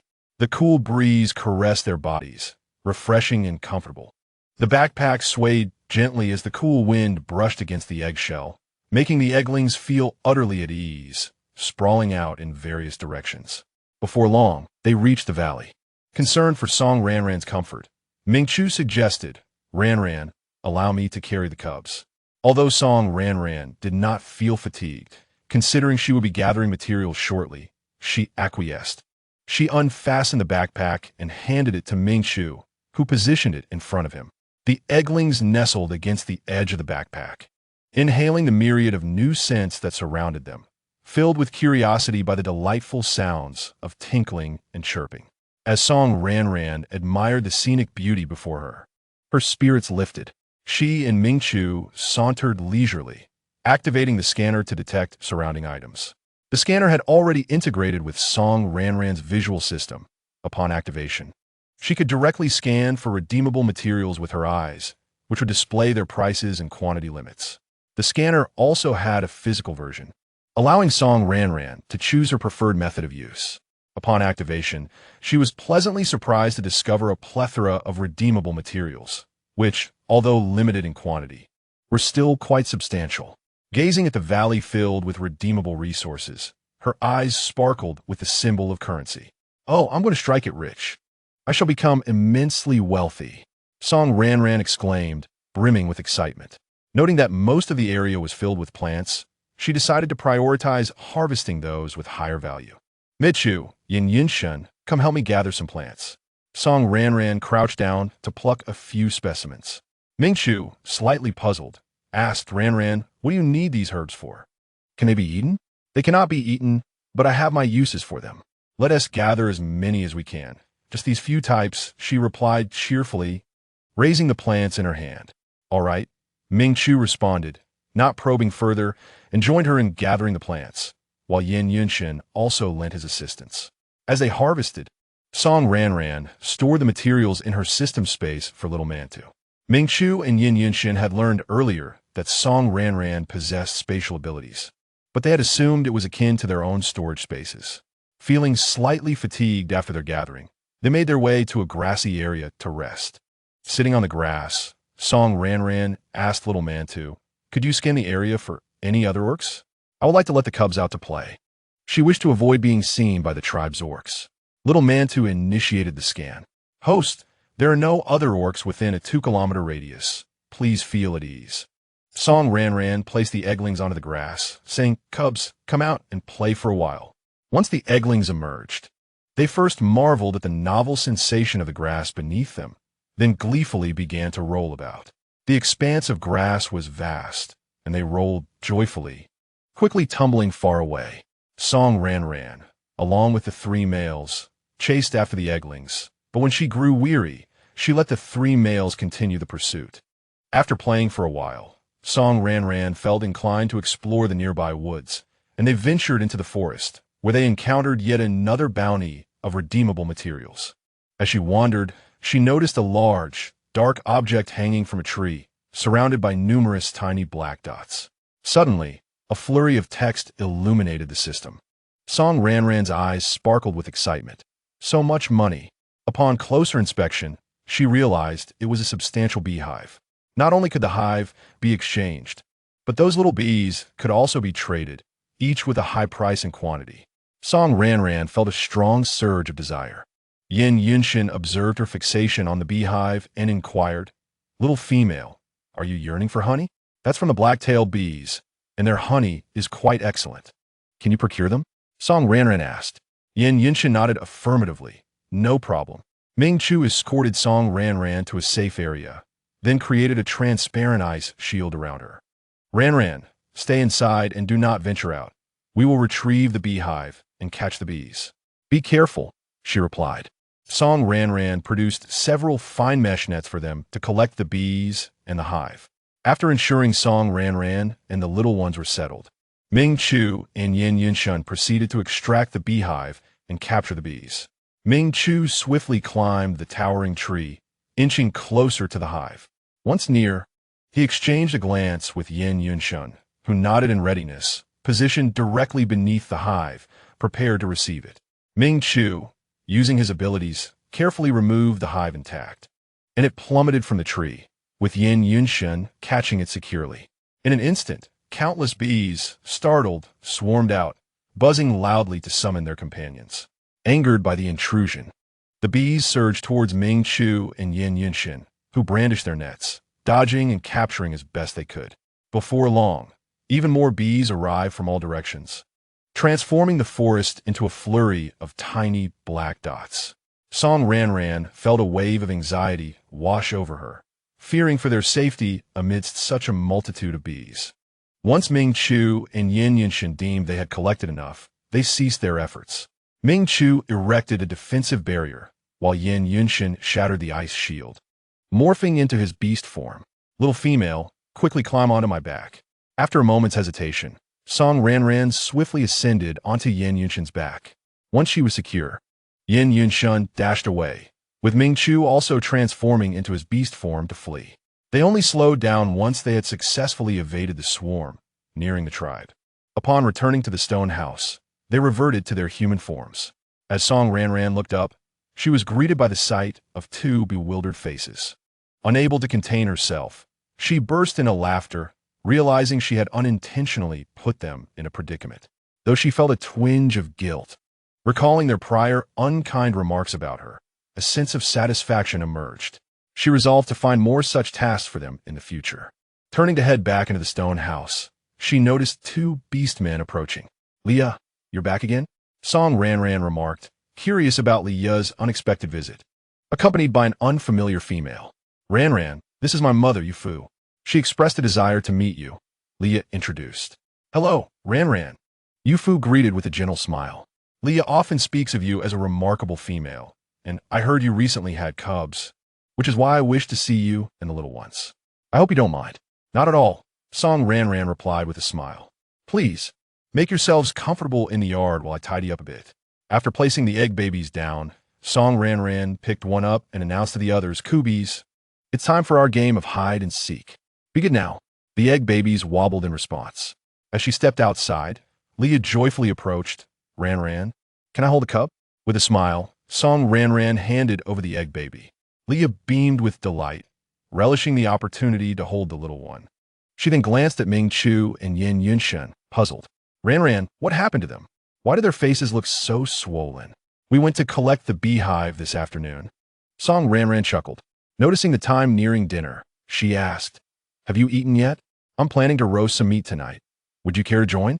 Leah's eyes lit up. "Absolutely. I'll stay for dinner. Can my mother join as well?" "Of course.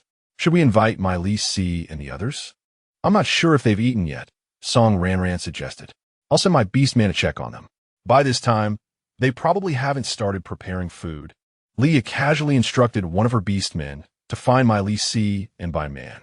Meanwhile, Song Ranran asked Ming Chu to prepare the meat for roasting, while Yin Yinshin set up a temporary stove, igniting 2 fires, one for stone pot roasting and the other for open flame grilling. Before long, my Li Si and by man arrived, bringing fruits as well. Ranran, Leah's beast man, mentioned you're inviting us for roasted meat, so we brought some fruits for you. My Li Si said, handing over the offerings. Thank you.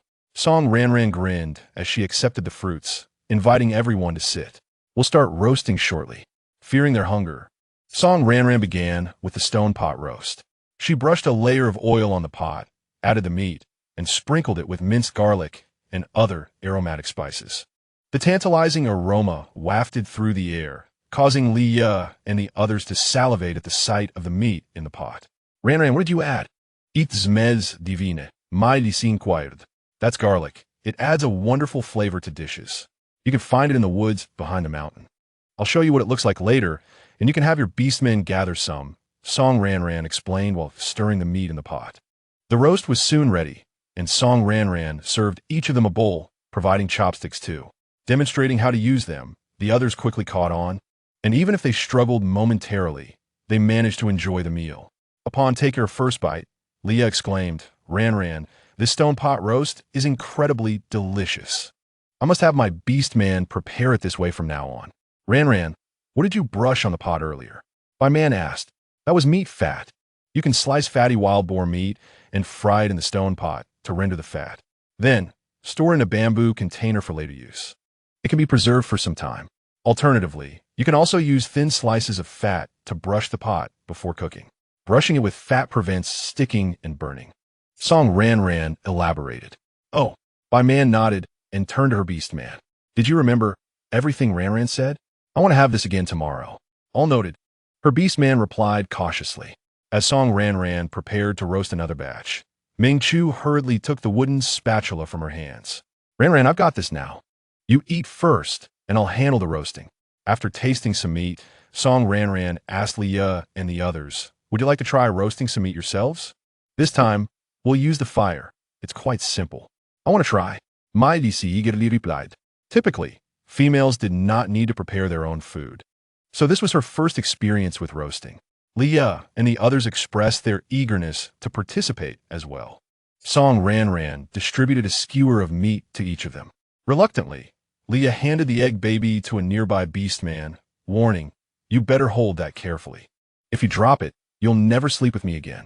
The beast man gasped, cautiously accepting the egg baby, terrified to move. He knew that if he dropped it, his future happiness would vanish.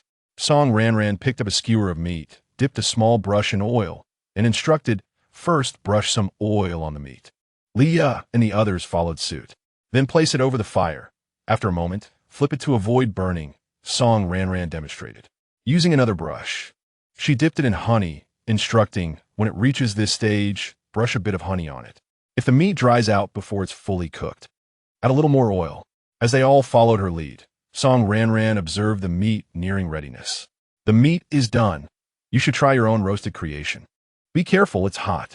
My Li Si eagerly blew on the meat in her hands, took a bite, and was instantly enveloped by the delicious, sweet flavor. The meat I roasted is absolutely delightful, she exclaimed, bubbling with excitement. Leah and Byman hurriedly tried it as well, all releasing satisfied sighs. Mine is even better than what the beastmen cooked, tender and fragrant, Leah remarked. What kind of roasted meat did we eat before? Those foolish beastmen should be punished by kneeling on stones. None of it is as delicious as what I roast myself, Byman added. Indeed, if it weren't for Ranran, we wouldn't have such delectable roasted meat, Marisi concurred. The foolish beastmen nearby trembled in fear, sensing they were in for trouble once they returned. Song Ranran chuckled lightly. Yufu, savoring the delicious roasted meat, glanced at Song Ranran, her eyes reflecting a moment of struggle. However, recalling Talia's words, she suppressed her guilt and deliberately spilled the water from the bamboo tube beside her. Yufu exclaimed, leaping to her feet. Everyone turned to look at her. Mother, what happened? Leah asked. I accidentally spilled the water, Yufu replied, glancing at Song Ranran. Ranran, could you lend me a bee-skin skirt to change into? This skirt is uncomfortable when wet. All right, wait a moment, I'll fetch you a new one, Song Ranran said, rushing back to the house and returning with 3 new bee-skin skirts. Choose whichever you like. They are all new. So, take the one you prefer without needing to return it. Yufu selected a tiger-striped one. I'll take this one. You can change in that stone room. Song Ranran indicated towards the bathing area. Yufu furrowed her brow. Can I change in your room instead? Chapter 57. The temptation of the little wolf dog. Song Ranran assumed Yufu believed that the room was meant for males and was hesitant. Don't worry. That room is the bathing area. No beastmen reside there.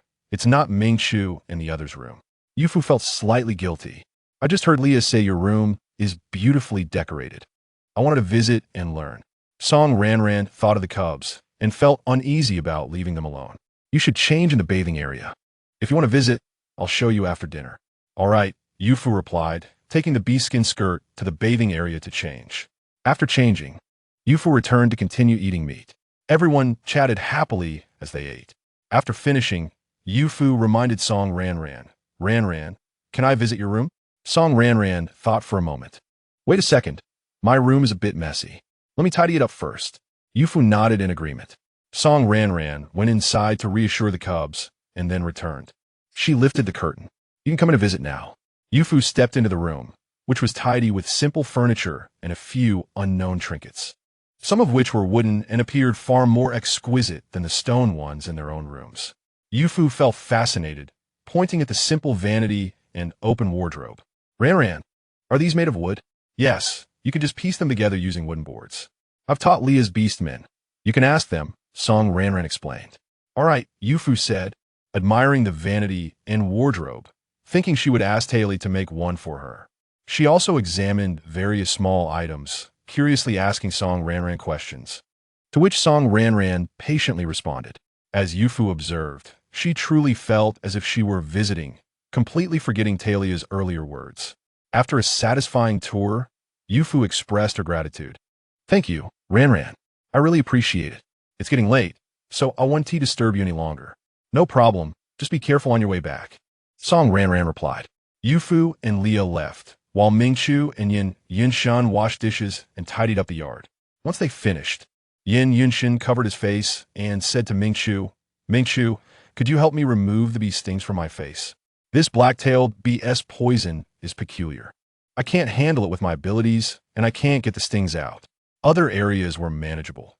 He could wait for the poison to diminish, enduring the pain. But he didn't want to face Song Ranran with such a face. Why don't you find a basin of water and take a look to remove them? Mingqiu replied impatiently. I can't see clearly in the water. You help me, and I'll help you, Yin Yunshan insisted. I don't need your help, Mingqiu said, squatting down in front of Song Ranran, tilting his face up. Ranran, could you help me remove the bee stings?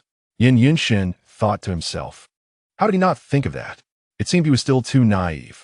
Song Ranran looked down at Mingqiu's face, suppressing a laugh. All right, given that they are helping me earn money, I suppose I can reluctantly assist. Lift your head a bit higher, Song Ranran instructed, taking a clean needle to help Mingqiu remove the stings from his face. Yin Yunshan waited beside him, feeling frustrated, as Song Ranran felt the smooth skin beneath her fingers. She couldn't help but squeeze it gently, finding it quite pleasant. Mingqiu obediently allowed her to massage his face. After a brief check, Song Ranran declared, all done. The stings on your face have been removed. Mingqiu felt a trace of regret, not quite wanting it to end, as he enjoyed the sensation of her hands on his face. Yin Yunshan pushed Mingqiu aside. If you're done, move aside. It's my turn now. He tilted his face up, looking pitiful. Little female, please help me remove the stings too. My face hurts. Song Ranran blinked in surprise. Yin Yunshan, have you changed your nature? However, putting aside her thoughts, his puppy-like eyes paired with that innocent expression were indeed quite endearing. While she felt no sympathy, he had helped her, so she decided to assist. All right, lift your face a little higher. As soon as she touched Yin Yunshan's face, she couldn't help but admire it. He was even softer than Mingqiu, akin to tender tofu. Yin Yunshan's cheeks flushed slightly. Mingqiu looked on disdainfully, thinking, here comes that sly wolf again, always playing the pity card, whenever trouble arose. He was the one who suffered the most. That sly wolf was trying to shift the blame. Soon, the stings on Yin Yunshin's face were also removed. But he didn't get up, maintaining a pitiful demeanor. Little female, I have stings in other places too, and it hurts. Song Ranran looked puzzled. Where? Here, and here. Yin Yunshin pointed at his chest and abdomen, then turned around to indicate his back. Song Ranran expressed her skepticism. Aren't you wearing clothes? How did you get stung? Yin Yunshin tore off his shirt and leaned closer to Song Ranran, pointing at a slightly reddened area on his chest. Don't believe me? Look, the black-tailed bee's stinger is quite long. It can penetrate clothing. Upon closer inspection, Song Ranran indeed saw the sting. Yin Yunshin turned around, flexing his back. Look, I have quite a few on my back too. His broad, muscular back, with smooth lines, gave Song Ranran a sense of inexplicable allure. Clearing her throat, she said, all right, I'll help you remove them. She composed herself and began to help Yin Yunshin. The moment her little hand touched him, he shuddered, but quickly steadied his racing heart. Ming Chu gritted his teeth beside them, thinking, crafty wolf, how dare you flirt with the little female? Didn't he say he wasn't interested in females and wouldn't like little females? Only a few days had passed, and he'd completely forgotten his words. As she worked on the stings near his lower back, Song Ranran felt a bit sore from bending over for too long, suggesting, why don't you lie on the table? Bending over is rather tiring. Yin Yunshin obediently laid down. Facing up, having nearly finished with his back, she would directly switch to the front. As Song Ranran gazed at Yin Yunshin lying bare-chested on the table, a few words flashed through her mind. Stop, don't think wildly. She approached and began to remove the stings from his chest. Not knowing if it was due to the firmness of his body, the areas struck by the bee's stings did not exhibit any significant swelling, merely a slight redness. The strong and firm chest muscles before her caused her ears to warm slightly, and instinctively, she glanced down. The contours were distinct, beautifully shaped, and exuded a powerful allure. After watching for a moment, she suddenly snapped back to reality, focusing on her task. Calm down, calm down. Form is emptiness, and emptiness is form. As she traced the contours of his abdomen, her pace slowed slightly. Her delicate fingers caressed the lines of his torso, while Yin Yunshin clenched his fists tightly. Closing his eyes with his face slightly tilted back, his atoms apple moving. Finally done, Song Ranran let out a sigh of relief, announcing, all done. You can get up now. Yin Yunshin, still yearning for more, was reluctant to rise. He gently bit his lip, feeling a bit shy as he said, wait, there's still one more place. Song Ranran, taken aback, inquired, where else? Chapter 58.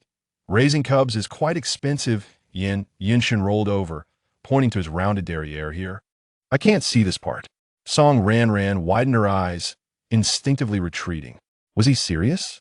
To examine that area, wouldn't it require a level of intimacy between them? Yin Yunshin turned to look at her, his eyes bright and expectant, filled with shyness. Before she could refuse, Ming Chu interjected angrily. Yin Yunshin, enough. Ranran, please step aside. He gently pulled Song Ranran aside, leaping onto the table, and with a swift kick, sent Yin Yunshin tumbling to the ground. You lecherous wolf, have some decency. Yin Yunshin landed heavily on the floor. Yin Song then charged forward, growling, you scoundrel, how dare you take advantage of the little female? I'll tear you apart. Yin Yunshin quickly dodged, clutching his behind as Yin Song pursued him relentlessly. Ming Chu removed his shirt and lay on the table. Glancing at Song Ranran with a hint of shyness, Ranran, I have some too. Although Song Ranran had previously bathed him, she still felt a bit bashful and sensitive in his human form. She cast a glance at a certain area. You shouldn't have any there, right? Ming Chu's cheeks flushed as he replied, no, I don't.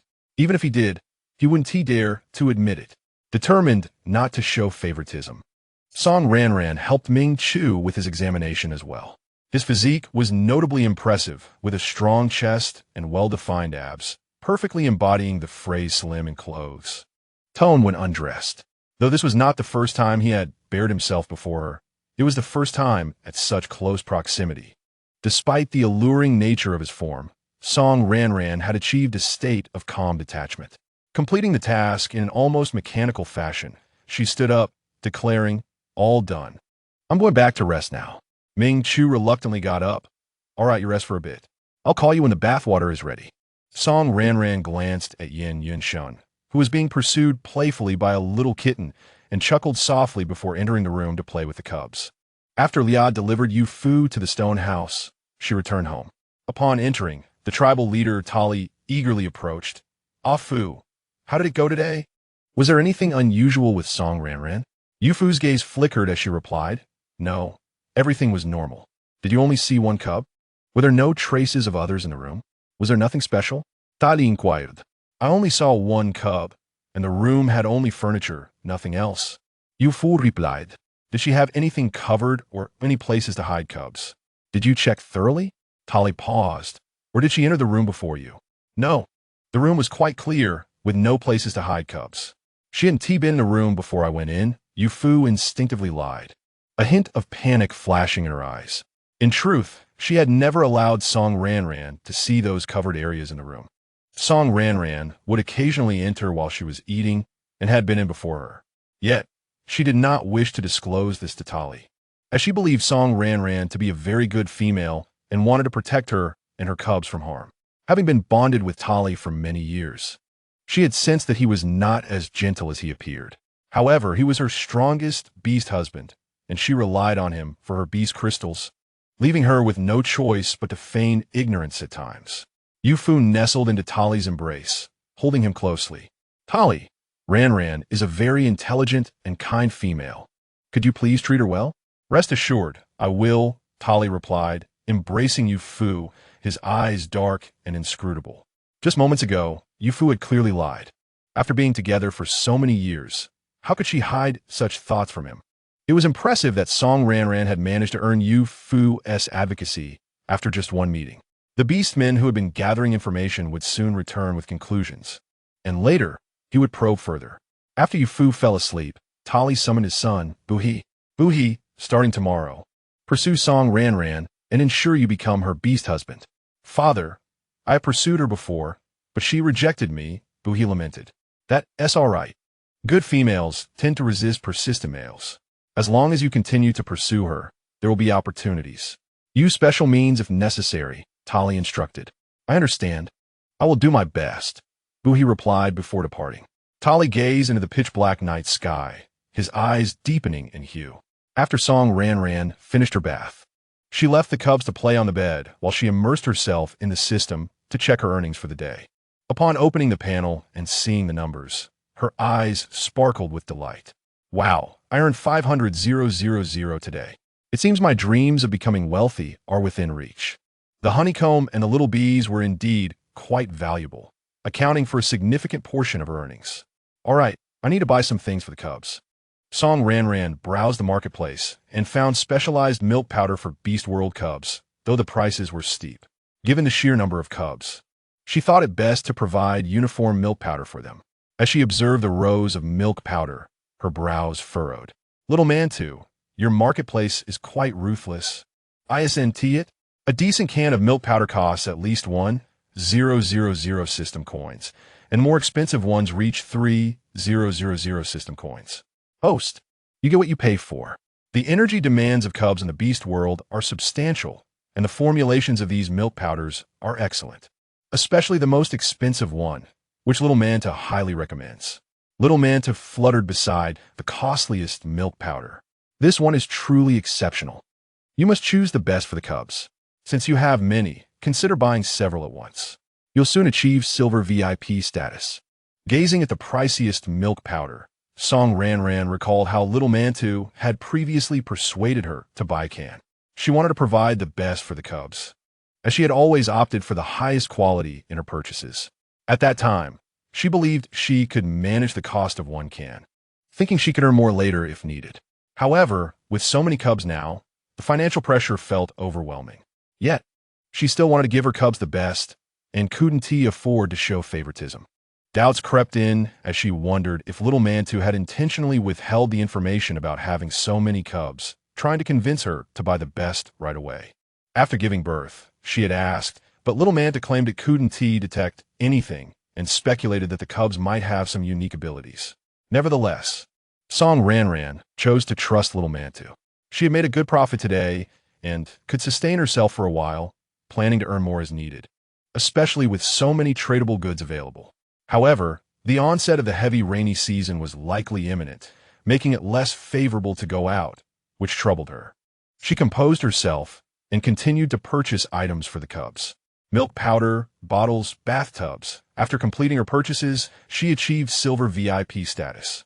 Exiting the system, she gathered the exhausted cubs back into their nest and fell asleep with them. The outcome of the tussle between Yin Yunshin and Yun Song resulted in several claw marks and tears on Yin Yunshin's behind. Later that night, after showering, Yin Yunshin returned to his room, only to be pinned against the wall by Ming Chu. Chapter 59. Plastic Brotherhood. Yin Yunshin. Do you have any inappropriate feelings for Ranran? Ming Chu's gaze was piercing. What does it feel like when you like a little female? Yin Yunshin struggled to articulate a denial, feeling somewhat uncertain. He had been focused solely on cultivation and had never liked a female before, leaving him clueless about what it meant to truly like someone. Do you find yourself stealing glances at Ranran without realizing it? After a moment of contemplation, Yin Yunshin nodded. I suppose I do. As Ranran drew closer to you, did your heart not quicken? Ming Chu inquired. Yin Yunshin nodded. When she encountered you today, did you not feel a delightful, tingling sensation, wishing her to linger? Recalling that feeling, Yin Yunshin blushed and nodded once more. That confirms it, Ming Chu declared, raising his fist and swinging it without hesitation. You lecherous scoundrel, daring to covet Ranran. Yin Yunshin evaded. And what of it? You are not her beastly husband. By what right do you impede me? Even if you were, you cannot restrain me. It dawned on him that he had indeed developed feelings for the little female. How could you snatch a good brother's female? Ming Chu threw another punch. Yin Yunshin dodged to the side, hesitating for a moment, but compared to the little female, what was a good brother? Ming Chu, infuriated, declared that if he did not consider him a brother anymore, he would ensure Yin Yunshin was sent back to the deep mountains, forbidding him to appear before Ranran again. The fragile vessel of friendship was capsizing. Come at me if you dare. I am unafraid, Yin Yunshin challenged. Raising an eyebrow, Ming Chu's eyes blazed with fury. Did you not only care for cultivation? Why are you entangled with Ranran? Return to your mountain at once. I shall not. The beastly heart can change, and I currently adore the little female. Is that not permissible? In truth, he could not fathom how he had developed such feelings. He had seen equally beautiful females before, and many had been gentle with him. He could not articulate it. Perhaps the little female possessed some remarkable beast-taming skills. Within a few days, he had become one of Ming Chu's group. He had been tamed before he could even struggle. Yin Yunshin found himself at a loss, uncertain whether to feel joy or despair. Before he could contemplate further, Ming Chu's fist came at him again, and soon the room echoed with the sounds of their scuffle. Amidst the ruckus, Ming Chu grabbed a chair and suggested they fight outside. To refrain from using their abilities lest they awaken Ranran, Yin Yunshin readily agreed. The two males then rushed to the yard to engage in combat, soon joined by a small leopard, leading to a chaotic melee. It was unclear how long the males fought, but by the time Song Ranran awoke in the morning, she was greeted by the sight of two swollen faces. What happened to you? Was the bee venom that potent? Yesterday, they were merely red and swollen, but today they were bruised. However, the placement seemed off, resembling injuries from a beating. It's nothing. We merely had an accidental fall last night, Ming Chu explained. Yin Yunshin shot Ming Chu a resentful glance, turning his head in silence. He was worse off than Ming Chu, not only swollen, but also bearing numerous claw marks. Fine, Song Ranran mused, somewhat skeptical, as she gazed at the rain cascading from the eaves like a curtain. Ming Chu, with such heavy rain today. Does the peak of the rainy season commence today? It should. I sense the humidity has increased significantly. If it continues for the next couple of days, then it has indeed begun. I hope the peak concludes swiftly. The peak typically lasts about a month, by which time the cubs should have hatched. Once it ends, we shall depart. Ming Chu moved beside Song Ranran, shielding her from some of the splashing rain. Yin Yunshin instinctively stepped to the other side, cautioning her that during the peak, the mountains could become perilous, with floods and landslides occurring. Traveling afterward would be safer. Indeed, Song Ranran nodded. Just after finishing breakfast, Buhei braved the rain to arrive, cradling an abundance of leaves wrapped around various items. Ranran, I am Buhei. Do you remember me? He approached Song Ranran, half his body still exposed to the rain, and handed her the items, stating that he had brought her some supplies, including meat and daily necessities. Song Ranran gestured for him to enter, urging him not to stand in the rain. She glanced at the items he carried, expressing her gratitude, but insisting she did not need them and suggesting he take them back. Buhei, feeling somewhat disheartened by Song Ranran's refusal, placed the items on a nearby stone platform, assuring her that she would find them useful. Without waiting for her response, he dashed off into the rain. Song Ranran frowned at the items on the platform. Ranran, it is fine. I will return them later, Mingchu assured. Yes. Let's wait until the rain stops. Song Ranran replied. Very well. The group retreated indoors. Rainy days often evoked a sense of monotony, prompting Song Ranran to seek an activity. She purchased a deck of playing cards from the market. Shall I teach you a game? She proposed, opening the box. The three of them were perfectly suited to play Dodi Zhu. Excellent. What is the game? Yin Yunshin inquired with curiosity. It is a card game, she explained as she shuffled the deck thoroughly before dealing the cards. After distributing the cards, she elucidated the rules to Ming Chu and Yin Yunshin. Do you understand? Song Ranran asked. Ming Chu and Yin Yunshin nodded. Let's play a few practice rounds first. Once you grasp the game, we shall keep score for real. If you lose, there will be a penalty. Song Ranran warned. Certainly. If I lose, Ranran may impose any punishment she desires, but if Ranran loses, she shall incur no penalty, Yin Yunshin declared. Song Ranran cast a perplexed glance at Yin Yunshin. Was it her imagination, or did he seem somewhat different? No, the game must be fair. Song Ranran resumed dealing the cards, and thus they commenced. After 2 rounds, Ming Chu and Yin Yunshin had mastered the game. However, in their first official game, Song Ranran lost, while Ming Chu and Yin Yunshin emerged victorious. Song Ranran lamented. Teaching the apprentice led to the master's downfall. Speak, how shall you punish me? She inquired, gazing at them. Ming Chu shot a glance at Yin Yunshin, proposing that Ranran slap Yin Yunshin. I concur. Let Ranran slap Ming Chu as well. Yin Yunshin immediately added, presenting his face, urging Ranran. Go ahead, strike as you please. Ming Chu similarly offered his face, encouraging Ranran. Come. Song Ranran mused. Was this punishment for her or for themselves? She sighed, adhering to the game's rules, and delivered a slap to each of them. In the next round, Ming Chu, as the landlord, won and did not penalize Song Ranran, opting instead to punch Yin Yunshin. Then Yin Yunshin won and retaliated with a punch to Ming Chu. Song Ranran watched them exchange blows, bewildered. Were these two not good friends? Had they quarreled last night? The cubs in their nest, noticing Song Ranran's absence from their play, began to whine, creating a ruckus to draw her attention. It seemed they were saying, Mother, do not play with those stinky males. Come and play with us. Unable to ignore their continued scuffling, Song Ranran turned to the cubs and suggested, how about we let the cubs administer the penalties for whoever loses? This would allow them to participate as well. Chapter 60. The Midnight Surprise in the Blanket. I will heed Ranran. I will also heed Ranran. Ming Chu and Yin Yunshin exchanged glances, each scoffing before turning their faces away. In the next round, Ming Chu, as the landlord, lost. Song Ranran contemplated how to involve the egg cubs in the punishment. She remembered a forehead slap penalty she had seen in a drama, which seemed suitable for the cubs. Approaching the bed, she placed the egg cubs on it and instructed Ming Chu to lean his head against the edge of the bed. Cubes, Uncle Ming Chu lost at the game. You must help him with the punishment by each giving his face or head a little tap. Understood?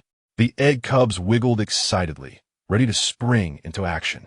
Though precautions had been taken, Song Ranran and Yin Yunshin stood nearby to prevent any accidental tumbles from the bed. Song Ranran called out to Ming Chu. In truth, the egg cubs could also lock onto directions through scent, but sound would enhance their accuracy. Cubes, Uncle Ming Chu is here. Upon hearing his voice, the egg cubs instinctively divided into 3 groups, rushing toward Ming Chu in pairs. Some rolled horizontally, while others rolled vertically. The egg cubs charged with determination, rolling accurately in his direction, each one colliding with Ming Chu's face, some against his cheeks, others against his nose, and a few gently bouncing against his forehead. Especially the moment when the forehead collided, Song Ranran distinctly heard a resounding thud. It must be said, the little ones showed no mercy when it came to playfully attacking their uncle. After losing another round, she addressed the little ones, saying, "Mother has lost, little ones. Please be gentle." The egg babies quickly rolled over. Ming Chu and Yin Yinshun hurriedly positioned themselves on either side of Song Ranran, ready to intervene should the little ones become too vigorous. As the egg babies reached Song Ranran, they suddenly slowed down and joyfully approached her, showering her with affection without exerting any force. Song Ranran gently caressed the egg babies, remarking, "Truly, they're my own." Ming Chu and Yin Yunshin realized they had overthought the situation. Afterward, Ming Chu was struck again, and it was Yin Yunshin's turn. This time, the egg babies divided into 4 groups. 3 groups attacked Yin Yunshin, just as they had Ming Chu. But one egg baby rolled back to the wall at the head of the bed, creating a greater distance. Once the 6 egg babies had finished their playful assault, they immediately scattered, as if fearing retaliation. The last egg baby stood up, slightly leaning back, poised to launch a charge. Song Ranran sensed that the final egg baby was about to do something daring and expressed her concern. "Yin Yinshun, perhaps you should cover your face with a thicker layer of soft bee skin?"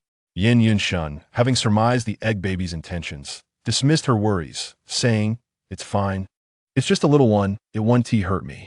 However, Song Ranran's anxious tone brought him joy. Clearly, the little female favored him more than Ming Chu. Song Ranran retorted, "Am I worried about you? I fear your head is too hard and might injure my little one."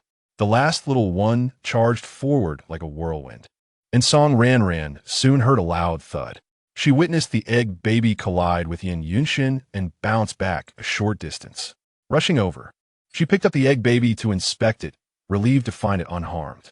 She then glanced at Yin Yunshin, only to notice he was bleeding from his nose.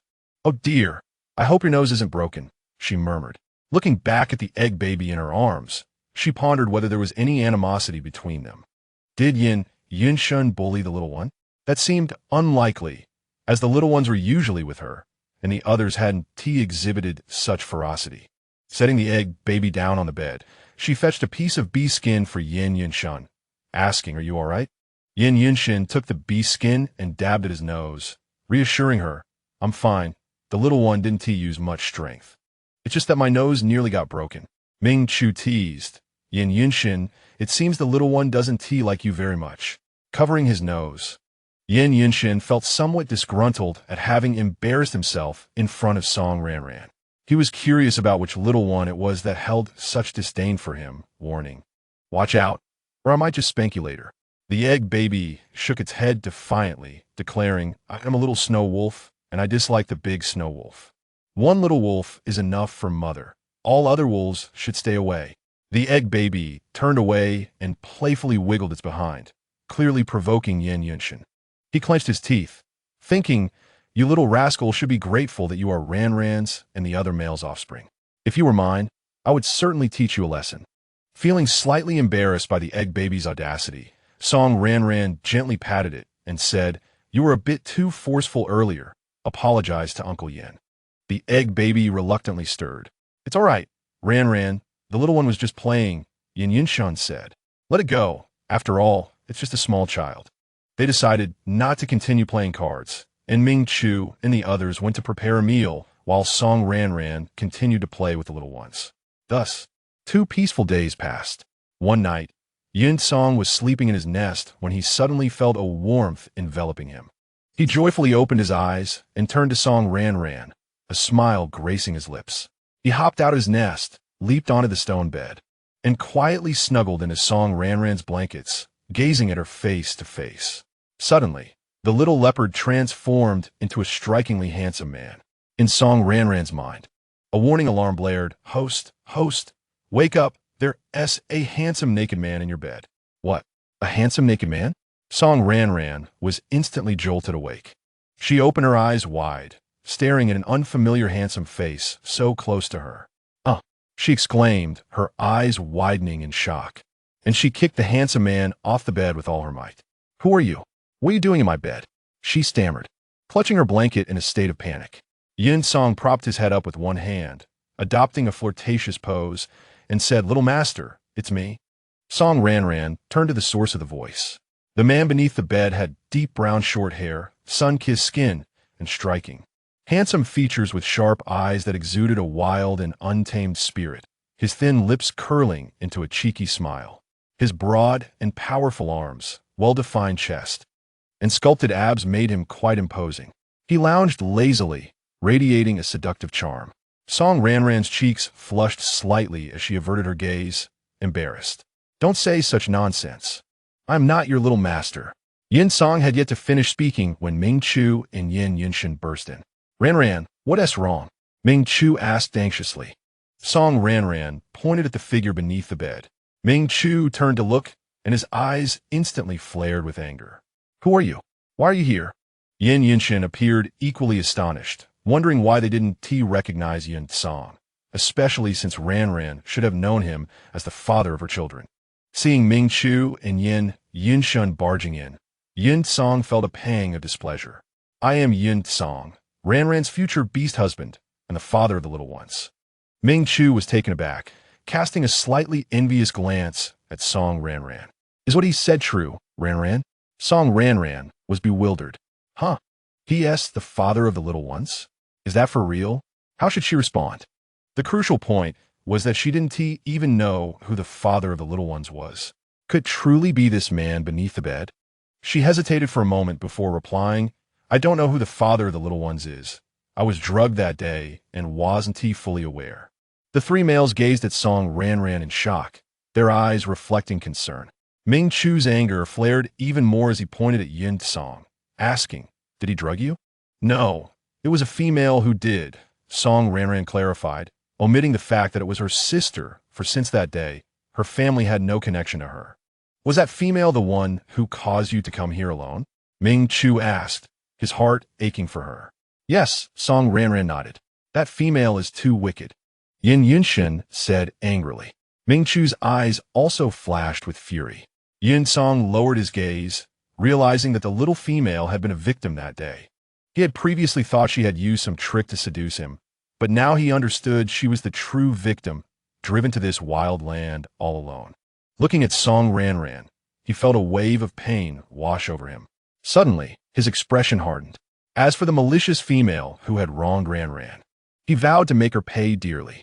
Song Ranran glanced at Yin Song and then turned her head, saying, "You, put some clothes on first." At that moment, Ming Chu and Yin Yunshin noticed that Yin Song was completely unclothed. Yin Yunshin pulled out a bee-skin skirt from his space and tossed it casually toward him. "You exhibitionist, how can you not wear clothes in front of Ranran?" Yin Song disdainfully tossed aside the bee-skin skirt, declaring, "I have my own." With a physique like his, he certainly wanted to showcase it to the little female. Why would one wear clothes? If it weren't for the two of them being in the way, he would have certainly spent the night openly conversing with the little female. He retrieved a bee-skin skirt and put it on, saying, "Ranran, I'm dressed now." Song Ranran looked at Yin Song and asked, "Are you truly the father of the little ones? What proof do you have?" "I don't have concrete evidence. Our kind lacks a blood bond, but I remember you," Yin Song replied. He did not disclose the location, knowing that mentioning it might disadvantage Song Ranran, distrustful of Ming Chu and Yin Yunshin. He wished to shield Song Ranran from any further harm. Song Ranran furrowed her brow, stating that for now, she could not trust his words, suggesting they would discuss it once the cubs hatched. By the way, what animal form do you take? Even if what he said were true, she could not be certain. For although she had been somewhat dazed, it seemed there was more than one occurrence that day. However, once the cubs hatched, she would likely have clarity. Yin Song transformed into a small leopard, leaving Song Ranran stunned. That familiar little face, those recognizable patterns. Was this not the little Hua Hua? It couldn't be. Surely. It was just a resemblance. Tears welled in her eyes as she glanced at the cat den. Empty. She scanned the room again, but there was no sign of her beloved Hua Hua. Thus, this male truly was Hua Hua. She had not only bathed him but often cuddled and slept with him. No, this cannot be true. She did not want this male. She yearned for her adorable little kitten. Heartbroken and filled with indignation, she demanded, "You are Hua Hua?" Yun Song shifted into human form, squatting at the edge of the bed, looking up at Song Ranran with a wicked smile. Yes, my little master.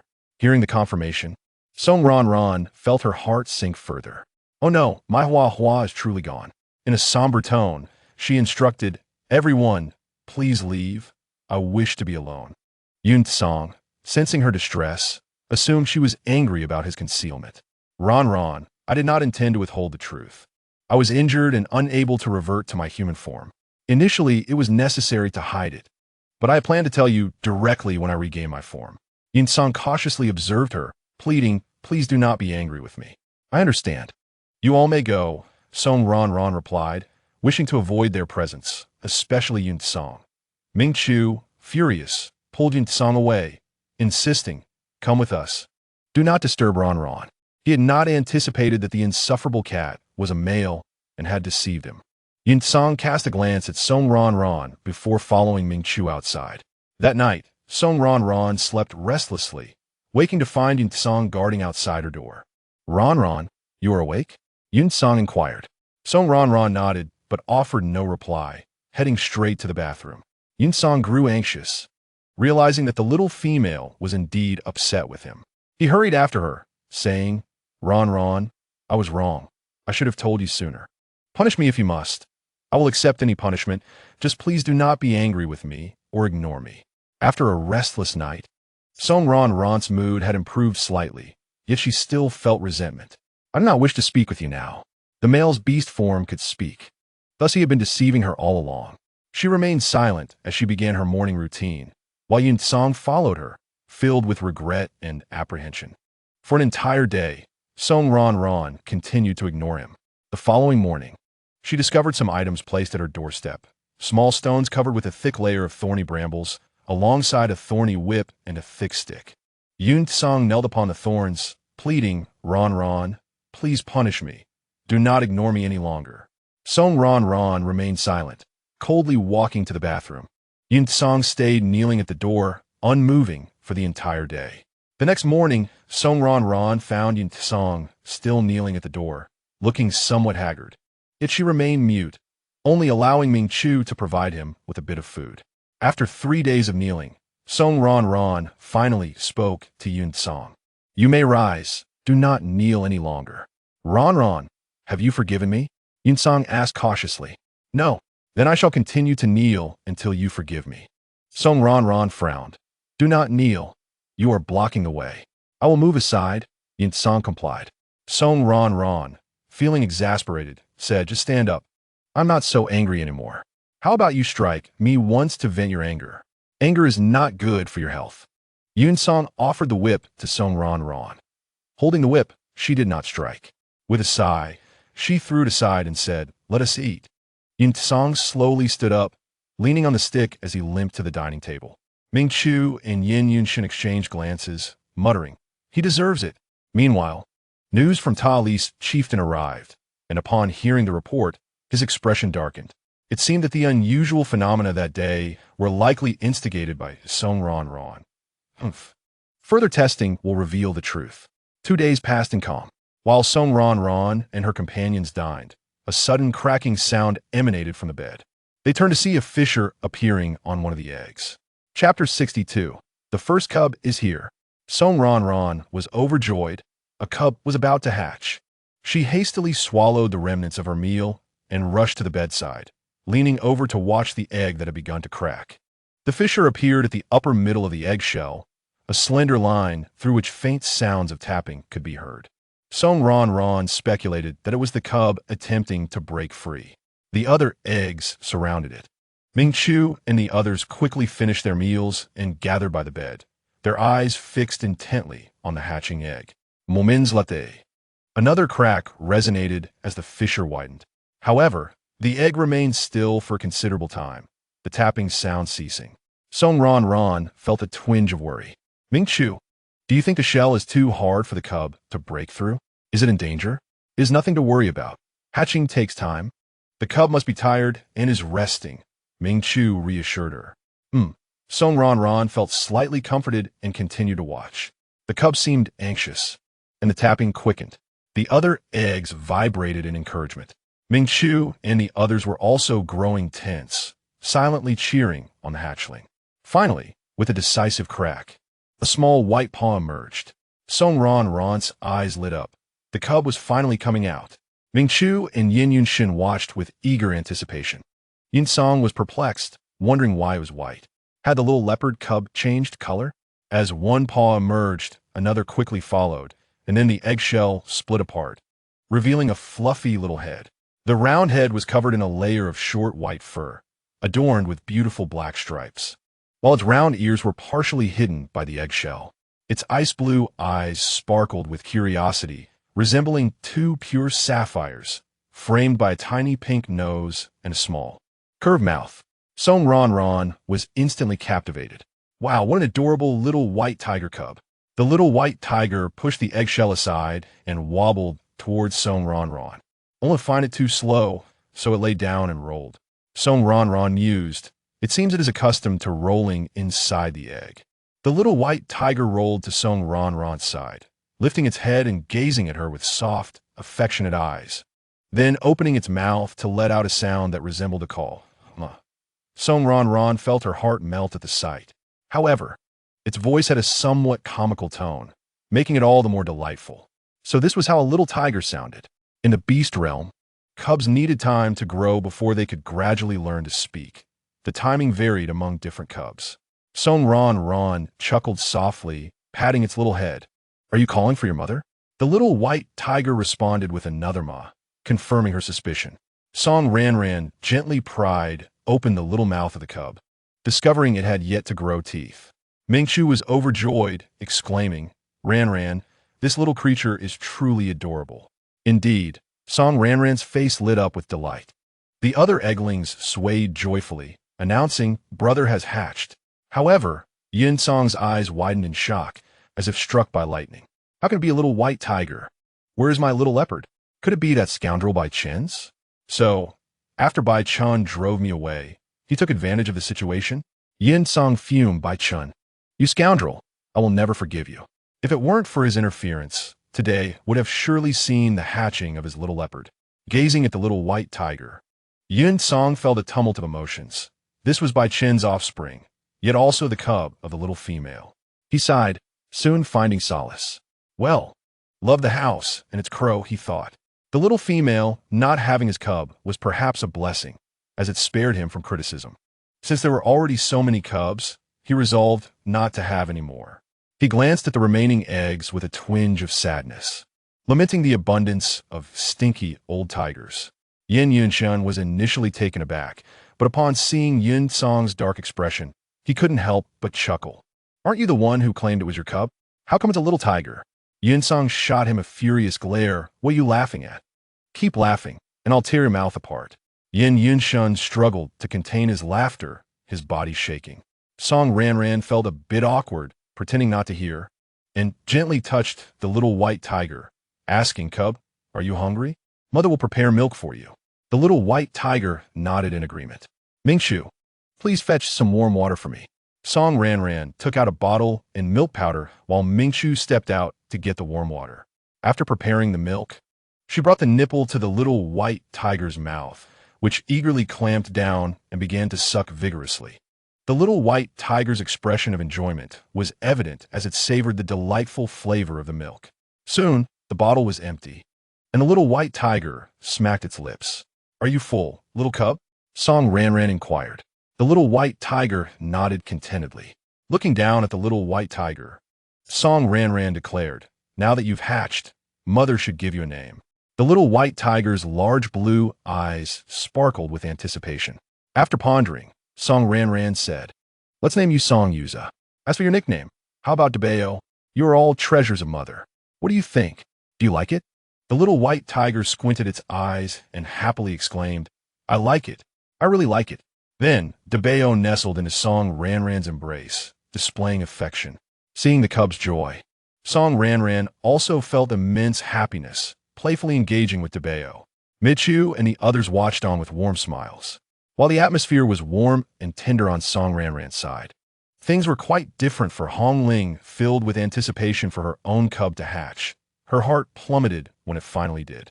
The hatchling was a little eaglet, but its flesh-colored face and body were marred with terrifying purple-red spots. Its wings were only partially developed, and it was missing 2 claws, barely able to stand. Hong Ling gazed at the newly hatched eaglet with disbelief and disgust, exclaiming, "No, he is not my cub. He cannot be." She could not accept that this grotesque, deformed eaglet was her offspring. In a fit of rage, she reached out to grab the eaglet, intent on throwing it to its death. Her beastly husbands swiftly restrained her. "Hong Ling, what are you doing? He is your own flesh and blood." "No, he is not. Not mine." Hong Ling clashed wildly, gripping the eaglet tightly in an attempt to squeeze the life out of it. Her husbands quickly pried her fingers apart, rescuing the nearly lifeless eaglet. "Hong Ling, have you gone mad? Even a tiger does not harm its young. This is your and Luo Fei's child. Luo Fei has suffered daily punishment under the deity S statue because of you, and yet you wish to kill his only cub? Do you not understand how long he has yearned for this child?" One of her husbands shouted in anger. Hong Ling broke free from her husband's grasp and began to furiously smash objects in the room. Before long, her skin began to itch again, and as she scratched, she felt something sticky on her hands. Chapter 63, Revelation. Hong Ling glanced at her hands, which were covered in repulsive, pus-filled blood. Her husbands looked on in horror as the bumps on her face swelled and burst, leaving her disfigured with gaping wounds. They instinctively stepped back from her. Hong Ling screamed, rushing outside to the water tank. She caught sight of her reflection, horrified by her ravaged face. My face, my face! How could this happen?" In terror, she stumbled backward, tripping over a stone and falling to the ground. Sitting there, she was engulfed in fear and despair. She had been experiencing itching for some time, previously attributing it to mosquito bites. The shaman had also believed it to be from insects, but today, upon scratching, it had all erupted. Her husband sighed. "Let's call for the shaman to take a look and also check on the eaglet." When the shaman arrived, he frowned deeply. "I cannot discern the cause. It may be a residual effect from the previous poison."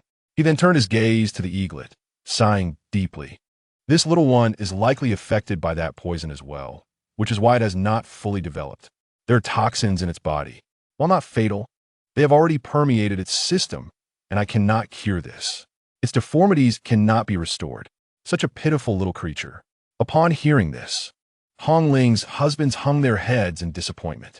One of her husbands flashed a mocking glance. "It is all because of the flesh-eating fruit. Let us bring the eaglet to Luo Fei. After all, he is the biological father," one of her husbands suggested. Agreed, the others concurred, and that husband took the eaglet to find Luo Fei. Upon seeing the eaglet, Luo Fei was overwhelmed by sorrow. "This is my cub? How could he have turned out like this?" Hong Ling was poisoned once. The shaman believes it may be the cause of this, another husband lamented. Luo Fei gazed at the frail, deformed eaglet, his heart wrenched with anguish. "Is this the punishment bestowed upon me by the beast god? Yet, is this punishment not too cruel for the eaglet? The Black Claw Eagle clan has struggled to reproduce, and few remain in his generation. He had longed for his own child, but now that he had one, it was an eaglet without wings or claws. Could it still be called an eagle? How would it survive? Even if it lived, perhaps it would be more painful than death." All of this was his doing. He had angered the beast god, and now he was being punished through the eaglet.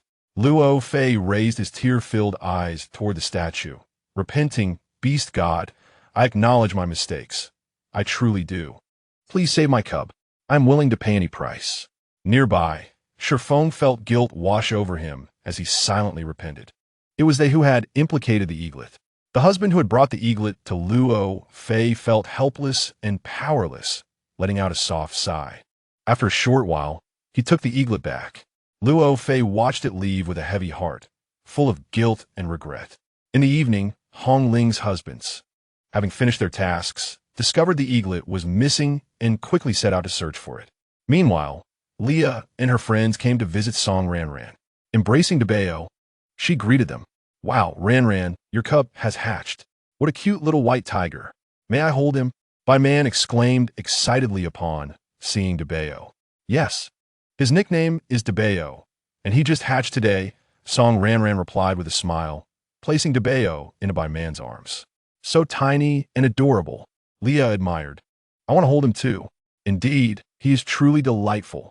Melisi cautiously patted Debeo, exclaiming, he's a little white tiger. I thought he would be a little white cat. Haha, I thought he might be Mingchu's cub, Leah laughed. Song Ranran smiled faintly, but refrained from responding. This was beyond her ability to explain. As they were amusing Debao, a small, staggering figure suddenly caught her eye outside the courtyard.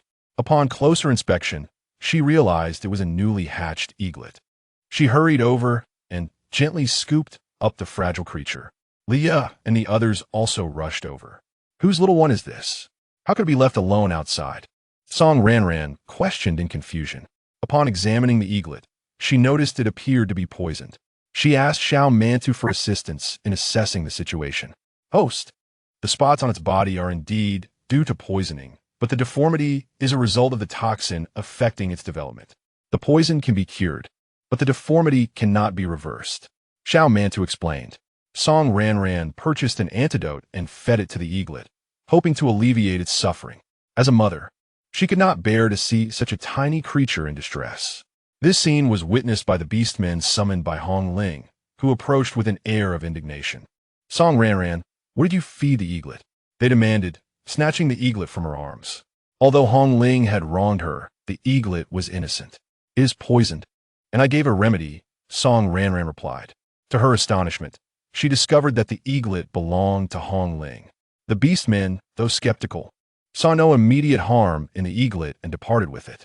They returned to Hong Ling's stone dwelling. One beastman confronted Hong Ling. Hong Ling, did you abandon the eaglet? At that moment, Luo Fei had just been released by the shaman and overheard the accusation, halting his steps outside. So what if I did?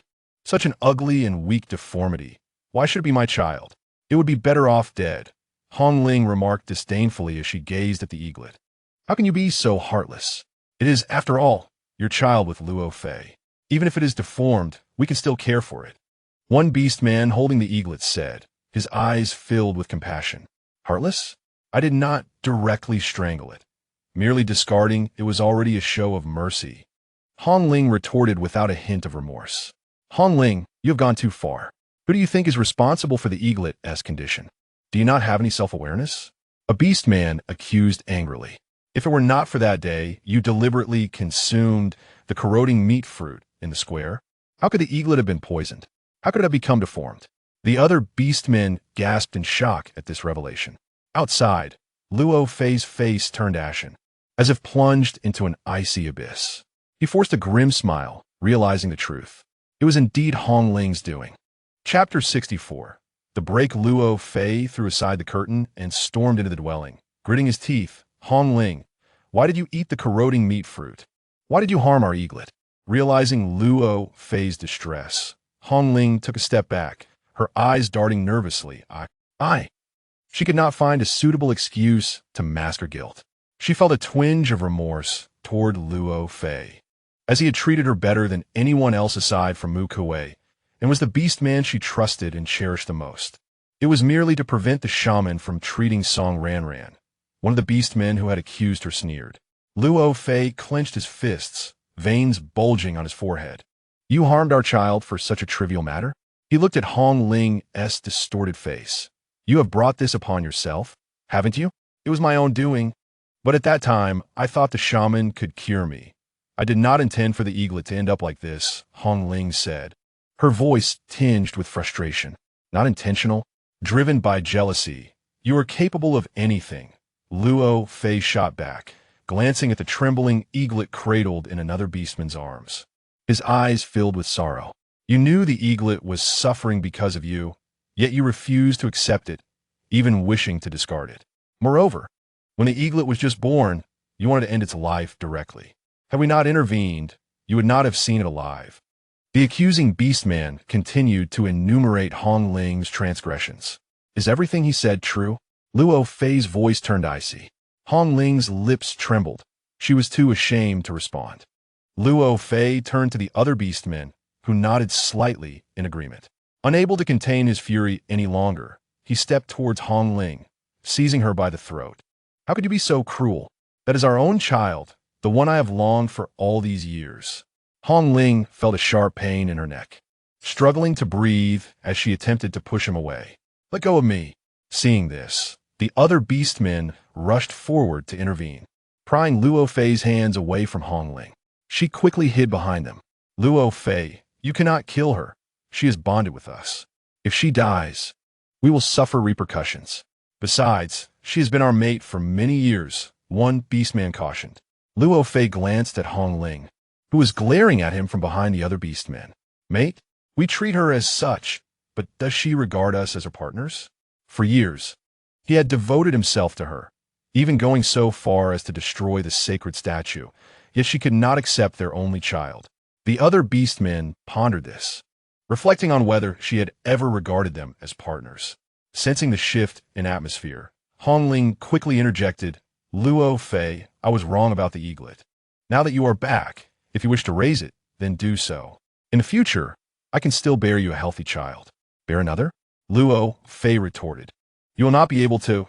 The shaman said you have injured your body, and it will be difficult for you to conceive again." A beastman spoke up. "No, I am perfectly fine," Hong Ling stammered, panic rising within her as she feared Luo Fei might truly kill her. "It is true. The shaman told us the day you gave birth to the eaglet, but we did not inform you," another beastman chimed in. Horror flashed across Hong Ling's face. "That cannot be. Luo Fei, do not listen to their nonsense. I can still bear children." Luo Fei's gaze remained cold. Seeing that Luo Fei was unmoved, Hong Ling resorted to emotional appeal. "After so many years together, can you truly be so heartless? Have you forgotten how beautiful our past was? I promise I will never abandon the eaglet again. Please do not be angry." One beastman stepped forward to mediate. "Luo Fei, perhaps this time we can let it go, as long as Hong Ling does not harm the eaglet again." Luo Fei, his thoughts in turmoil, remained silent. "Look, the eaglet spots, they seem to have vanished," exclaimed the beastman holding the eaglet, lifting it for all to see. "It seems so. How could it have healed so suddenly?" Another beastman marveled. The rest were equally perplexed. Luo Fei took the eaglet in his arms, his heart racing with excitement as he observed the purplish-red spots had indeed faded. Could it be the divine intervention of the beast god? "I understand now. It was Song Ranran. When I found the eaglet, she fed it something, claiming it was an antidote," the beastman who had rescued the eaglet explained. "Is it truly Song Ranran?" Hong Ling's beastmen still harbored doubts. The shaman said this poison was untreatable. Who else but Song Ranran could have done this? Moreover, the fact that the eaglet was poisoned was unknown to the other beastmen. Yet she recognized it immediately, proving her capabilities. The rescuing beastman analyzed. "Indeed, you make a valid point," the other beastmen murmured in agreement. A glimmer of hope flickered in Hong Ling's eyes. If Song Ranran could cure the eaglet of its poison, surely she could also heal her own afflictions. If she can cure the eaglet's poison, could she not restore its body and eliminate the deformity? One beastman speculated. A spark of hope ignited within Luo Fei. "You are right. Perhaps Song Ranran can save the eaglet. I shall seek her out immediately." Luo Fei dashed outside, transforming his arms into wings as he soared towards Song Ranran's stone dwelling. The other beastmen exchanged glances and followed suit, with Hong Ling trailing behind. Luo Fei landed in front of Song Ranran's stone house. Spotting her, he rushed forward. "Song Ranran, I implore you, please save our eaglet." Song Ranran looked puzzled. "Has the eaglet's poison not been resolved?" "No, the poison in the little eagle has been dispelled. I implore you to help restore his incomplete body. An eagle without wings and claws cannot survive." Luo Fei knelt, beseeching, "I understand that Hong Ling has wronged you, and I am aware of the many hurtful deeds we have committed against you. I sincerely apologize. However, the little eagle is innocent. If you are willing to save him, I would pay any price, even if it means sacrificing my own life." Song Ranran took a step back. "Please rise. I fear I cannot assist you. I am unable to help the little eagle regain his form." Upon hearing this, Luo Fei's flickering hope was extinguished in an instant, yet he was unwilling to concede. "Is my sincerity insufficient? If so, I shall take my own life before you, provided you save the little eagle." He regarded Song Ranran as his last ray of hope, knowing that her willingness to help the little eagle was already commendable. He did not want the little eagle to endure a life of suffering and despair. Hence, he shamelessly returned to plead with her. I truly cannot assist, Song Ranran replied, her tone laced with helplessness. At that moment, Hong Ling's other beastmen arrived. Having overheard Song Ranran's words, they too began to plead for the little eagle. Song Ranran, we are aware that we have previously wronged you, and we all apologize. Willing to offer compensation. If you wish to punish us, we shall accept it. They echoed, yes, we apologize. Our past actions were wrong. Please do not take your anger out on the little eagle. Song Ranran sighed. I genuinely cannot help the little eagle recover. It is not an act of vengeance against him. No sooner had she spoken than Hong Ling suddenly rushed forward. Chapter 65, Reaping What One Sows. Hong Ling offline Song Ranran. If you cannot assist the little eagle, then you must help me with my face. Hong Ling positioned herself directly in front of Luo Fei and the little eagle. Noticing the beautiful little white tiger nestled in Song Ranran's arms. A flicker of jealousy crossed her eyes. Seeing Hong Ling's ghastly demeanor, Song Ranran smirked. Why should I help you? What audacity do you possess? Given the multitude of malevolent deeds Hong Ling had inflicted upon her, it was preposterous for her to seek assistance now, especially when the poison had been specifically administered to her. How could she possibly offer her aid, especially when the situation had yet to reach its nadir? We are both females. Should we not assist one another? En ligne fabricated à faible justification. Haven't you forgotten what you did to me? Song Ranran retorted coldly. I, Hong Ling, will apologize to you. Will that suffice? She reluctantly replied, biting her lip. Your apology means nothing to me. Begone. I shall not help you. Song Ranran declared, turning to leave. Song Ranran, I have apologized. What more do you desire? Hong Ling exclaimed in anger. Song Ranran, disinterested, continued on her way. As Hong Ling saw Song Ranran genuinely preparing to depart, she dashed in front of her, stating, Then let me plead with you. Step aside. I will not assist you. Song Ranran replied impatiently. Seeing Song Ranran's resolute demeanor, Hong Ling touched her face, gritted her teeth, and knelt. I beg you, help me with my face. She did not wish to become an ugly creature, and once she was healed, she would seek an opportunity to avenge today's humiliation. Song Ranran looked down at Hong Ling coldly. You may leave. Even if you kneel and plead, I will not assist you. Song Ranran, I have knelt. Why will you not help me? Hong Ling rose in anger. Song Ranran circumvented Hong Ling, who attempted to pursue her. But Ming Chu's icy form obstructed her path. Ming Chu cast a glance at Hong Ling's beastmen and commanded them to take her away. Hong Ling's companions immediately moved to pull her away, and she struggled, shouting, Song Ranran, you venomous female, forsaking the dying. Remember this. I will not let you off easily. A smirk of derision graced Song Ranran's lips. For a female like you, compassion is unnecessary. My kindness is reserved for those who deserve it.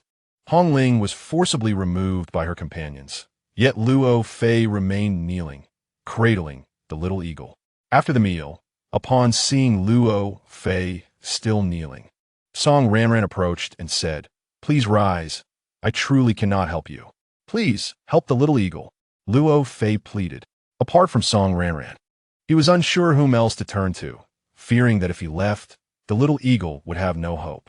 He gazed down at the injured little eagle, his eyes filled with sorrow and despair. If he could not heal him, should he allow the little eagle to suffer or grant him release? The little eagle looked up, its round, innocent eyes gazing at Luo Fei with a hint of attachment. For reasons unknown, it felt a sense of security in the embrace that held it. Luo Fei tightened his grip on the little eagle, stubbornly refusing to leave. Song Ranran sighed. At that moment, a figure approached them. Looking up, Song Ranran was astonished to see the shaman. Song Ranran, I have come to seek you, the shaman smiled. What brings you to me? Song Ranran inquired. It concerns them, the shaman said, gazing at Luo Fei. Song Ranran was puzzled. The shaman did not immediately respond to her, but addressed Luo Fei, saying, I can help the little eagle, but it is for the sake of Song Ranran that I do so. You must express your gratitude to her. Luo Fei's eyes brightened. The little eagle was saved.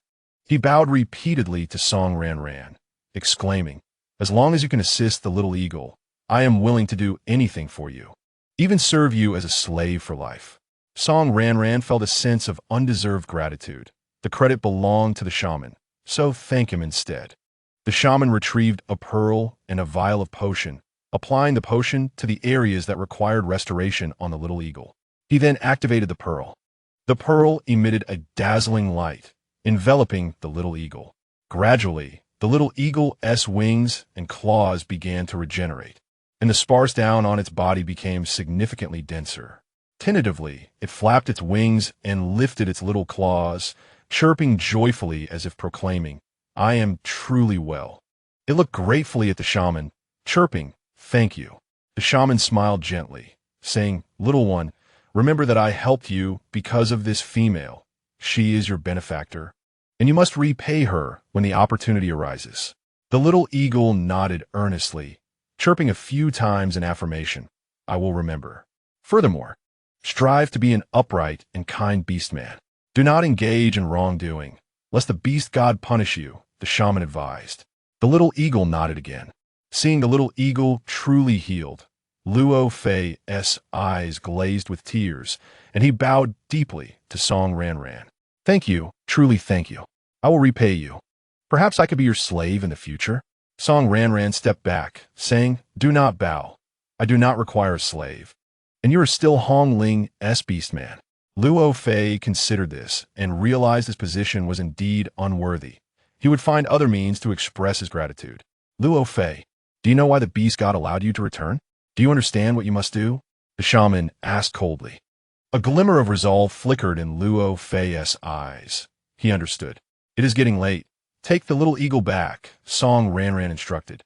Luo Fei bowed deeply once more before rising and carrying the little eagle away. After Luo Fei departed, the shaman handed Song Ranran a vial of medicine. "This potion is for you. It has remarkable efficacy in aiding wound recovery and can be used in conjunction with the pearl around your neck." Song Ranran declined, saying, "Such a precious gift should remain with you, shaman." The shaman insisted, thrusting the potion into her arms. "Accept it. This is a gift from the beast god." With that, he smiled and departed. Song Ranran stored the potion and returned to her dwelling, cradling the little white tiger. Luo Fei returned to Hong Ling's home, but he did not enter. Instead, he went next door. He entrusted the little eagle to his friend Asheng. "Asheng, I leave the little eagle in your care. I hope you can help raise him." Asheng, puzzled, asked, "But you have returned. Why not raise him yourself?" "I have important matters to attend to," Luo Fei replied, stroking the little eagle. "His name is Luo Zhengyang. My father hopes you will grow to be an upright and kind male, eventually finding a good female, unlike me." He cast a deep glance at the young eagle chick and resolutely stepped into Hong Ling's dwelling. Hong Ling felt displeased that Luo Fei had taken so long to return. How could he bear to come back?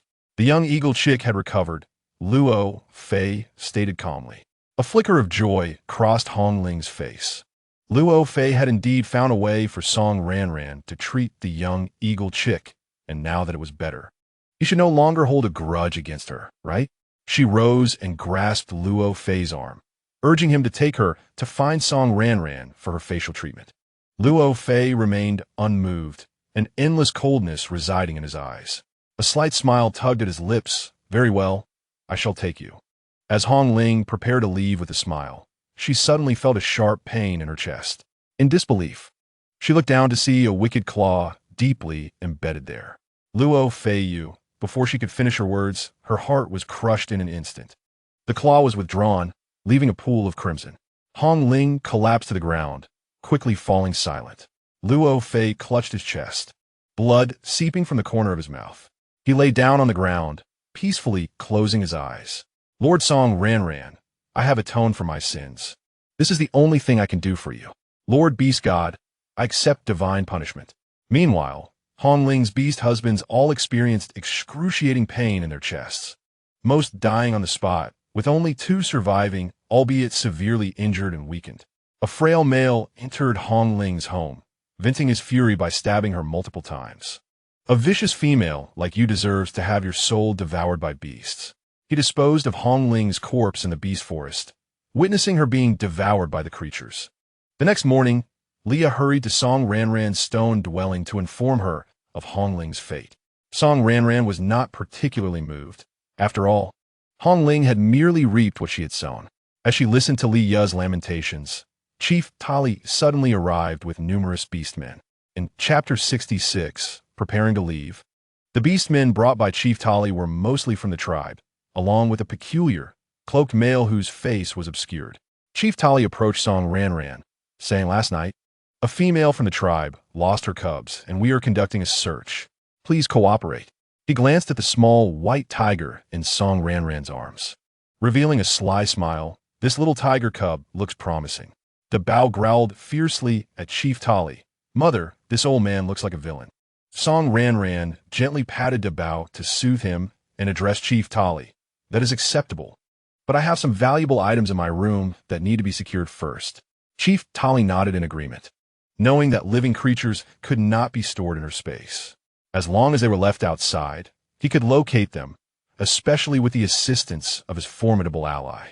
He cast a sidelong glance at the cloaked male, confident of his victory. After Song Ranran entered her room, she soon emerged, saying, "Chief Tali, you may enter now." Chief Tali led the beastmen inside to search. The room's furnishings were laid bare, and they meticulously uncovered every covered area, but found nothing.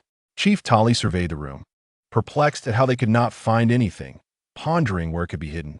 He scrutinized again, but uncovered nothing, even checking Ming Chu's room and the bathing area. To no avail. He looked toward the cloaked male, who shook his head slightly. Chief Tali's expression darkened. How could there be nothing? Was it possible that Sangda had deceived him? He composed himself and stepped out, addressing Song Ranran. "The search is complete. Thank you for your cooperation." Song Ranran replied coolly. Chief Tali departed with the beastmen, and as the cloaked male passed by Song Ranran, he suddenly paused before following suit. Once she confirmed that the chief and his entourage had indeed moved far away, she released the cubs concealed beneath her invisible cloak. Furrowing her brows, Song Ranran said to Ming Chu, "Ming Chu, we should not wait for the heavy rainy season to end. We must leave now. Today's search was suspicious. Chief Tali likely knows of the cub's existence. Ranran, we need not fear him. If he dares to come, I will kill him," Ming Chu asserted. "Indeed, Ranran, we are strong." Yin Shan added. "One down, another two down," Yin Song chimed in. "While you are indeed powerful, this is ultimately Chief Tali's territory. If we wait for him to come, we will be at a disadvantage. He will certainly be well prepared.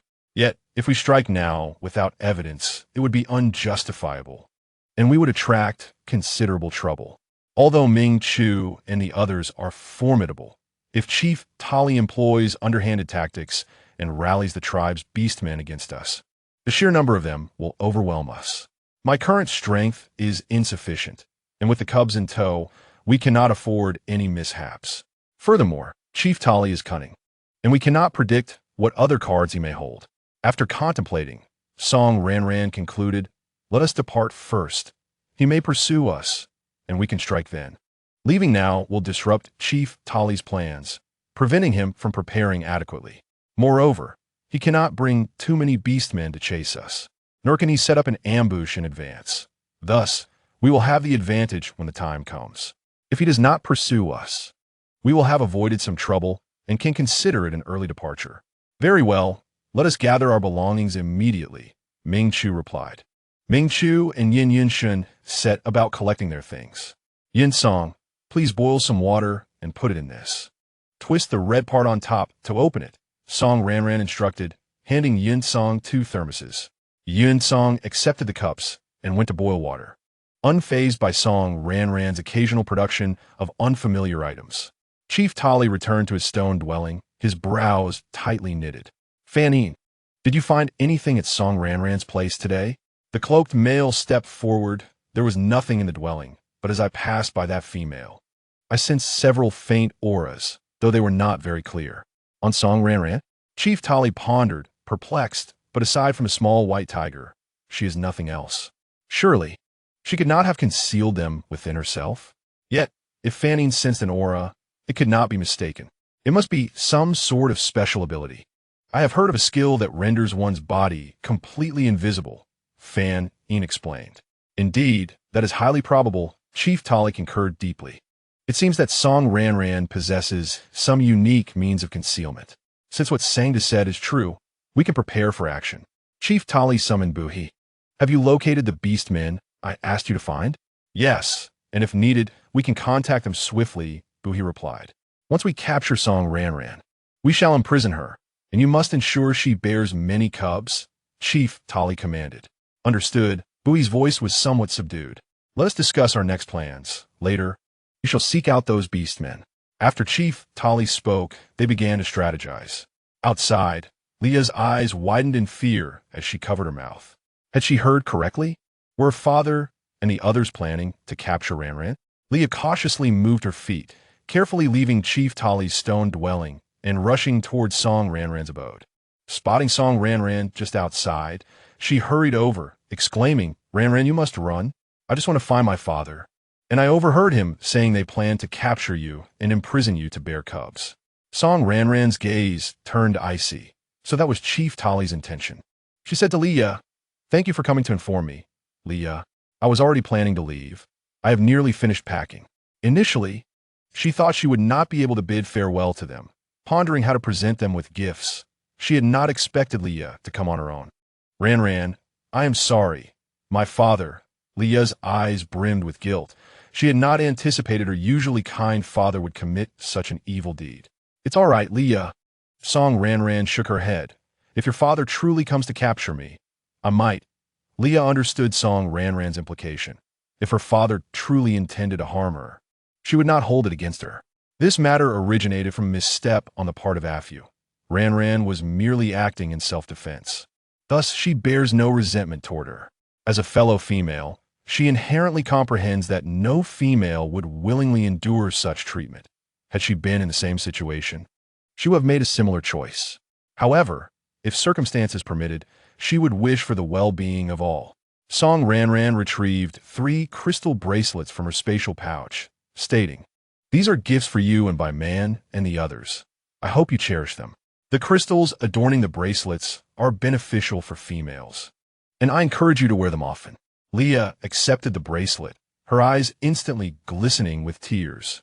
Song Ranran then produced a yellow crystal necklace, requesting Leah to deliver it to Aji, assuring him that the crystal would aid in his cultivation and expressing her joy in having made his acquaintance. These were parting gifts that Song Ranran had thoughtfully selected before her departure. Leah accepted the necklace, tears streaming down her cheeks, and affirmed, I will do that. Song Ranran gently wiped away the tears from the corners of Leah's eyes, adding, of course, I too am delighted to have met you. Leah stepped forward to embrace Song Ranran, weeping, Ranran, I cannot bear to see you go. Chapter 67. Aji's decision. Song Ranran patted Leah's back, reminding her that every reunion is inevitably followed by a farewell, and there is no need for excessive sorrow. Perhaps one day, we shall meet again. A sense of reluctance stirred within her, and her eyes misted over. Leah responded softly, Ranran, everything is packed. We can set off now, Mingchu announced as he approached. Song Ranran gently pushed Leah aside, saying, Leah, I must take my leave. Farewell. Please extend my regards to Bai Man, Miley C, and Aji as well. Goodbye, Ranran. Leah replied, biting her lip to stifle her tears. Song Ranran reluctantly waved goodbye to Leah, climbing onto Mingchu's back while clutching the little white tiger. She cast one final glance at Leah, patted Mingchu, and departed. Leah watched as Song Ranran's figure gradually faded from view, unable to hold back any longer. She squatted down and embraced herself, sobbing uncontrollably. Ranran, farewell. After shedding her tears, Leah, with swollen eyes, sought out Bai Man and Miley C, presenting them with the bracelets and informing them of Song Ranran's departure, explaining that it was the Tali clan leader's intent to harm her that prevented her from bidding them farewell. Bai Man and Miley C, upon hearing this, also wept as they held the bracelets. Leah ultimately went to find Aji. Aji accepted the necklace, asking, has Ranran already left? Yes, Leah replied. She expressed her happiness in having met you and asked me to bid you farewell, and this crystal can assist you in your cultivation. I understand, thank you. Aji acknowledged before leaving. He arrived at Song Ranran's stone dwelling, entering the now desolate space, sitting on the stone bed, leaning against the wall, absorbing the last remnants of Song Ranran's presence. Time passed, and eventually he rose to leave. Aji returned to his own stone house and transferred all his belongings into Mei Lan's abode. He handed her a leather pouch, stating, "Mother, this contains all the beast crystals I have collected over the years. They're all yours, along with everything in my room." He knelt down, declaring, "I have decided to forcibly sever my ties with the family and venture out for training. Perhaps I shall never return." The perilous journey of a male in the beast realm is fraught with danger. It is likely that one might vanish into the unknown, and typically, the distance traveled means most do not return, thus allowing for the forcible severance of family ties. Mei Lan was taken aback. "Aji, why this sudden desire to train? Are you truly willing to abandon your mother?" "Yes, my decision is made," Aji replied resolutely. He bowed deeply. "Mother, I am grateful for your years of nurturing. I have repaid you to some extent during these years, but from now on, I desire my own life." Aji stood and decisively walked towards the door, for there was nothing left here to bind him. Mei Lan feigned a heartache, hoping to employ her usual tactics once more, but this time, Aji did not look back. Mei Lan gazed at the scattered belongings, slumping against the headboard in despair. She understood that her most obedient and filial Aji would not return. Aji clutched the necklace at his chest, gazing skyward, as if he could once again see that familiar, smiling face. "Ranran, I hope that we may meet again in the future. I wish that next time I shall be able to protect you." Aji resolutely embarked upon the unknown path, gradually disappearing into the night. The Tali clan leader also received word of Song Ranran's departure. "What? Song Ranran has left the tribe? Are you certain?" The Tali clan leader was unwilling to accept the news reported by Buhi. How could Song Ranran have departed so suddenly? He had yet to finalize his plans.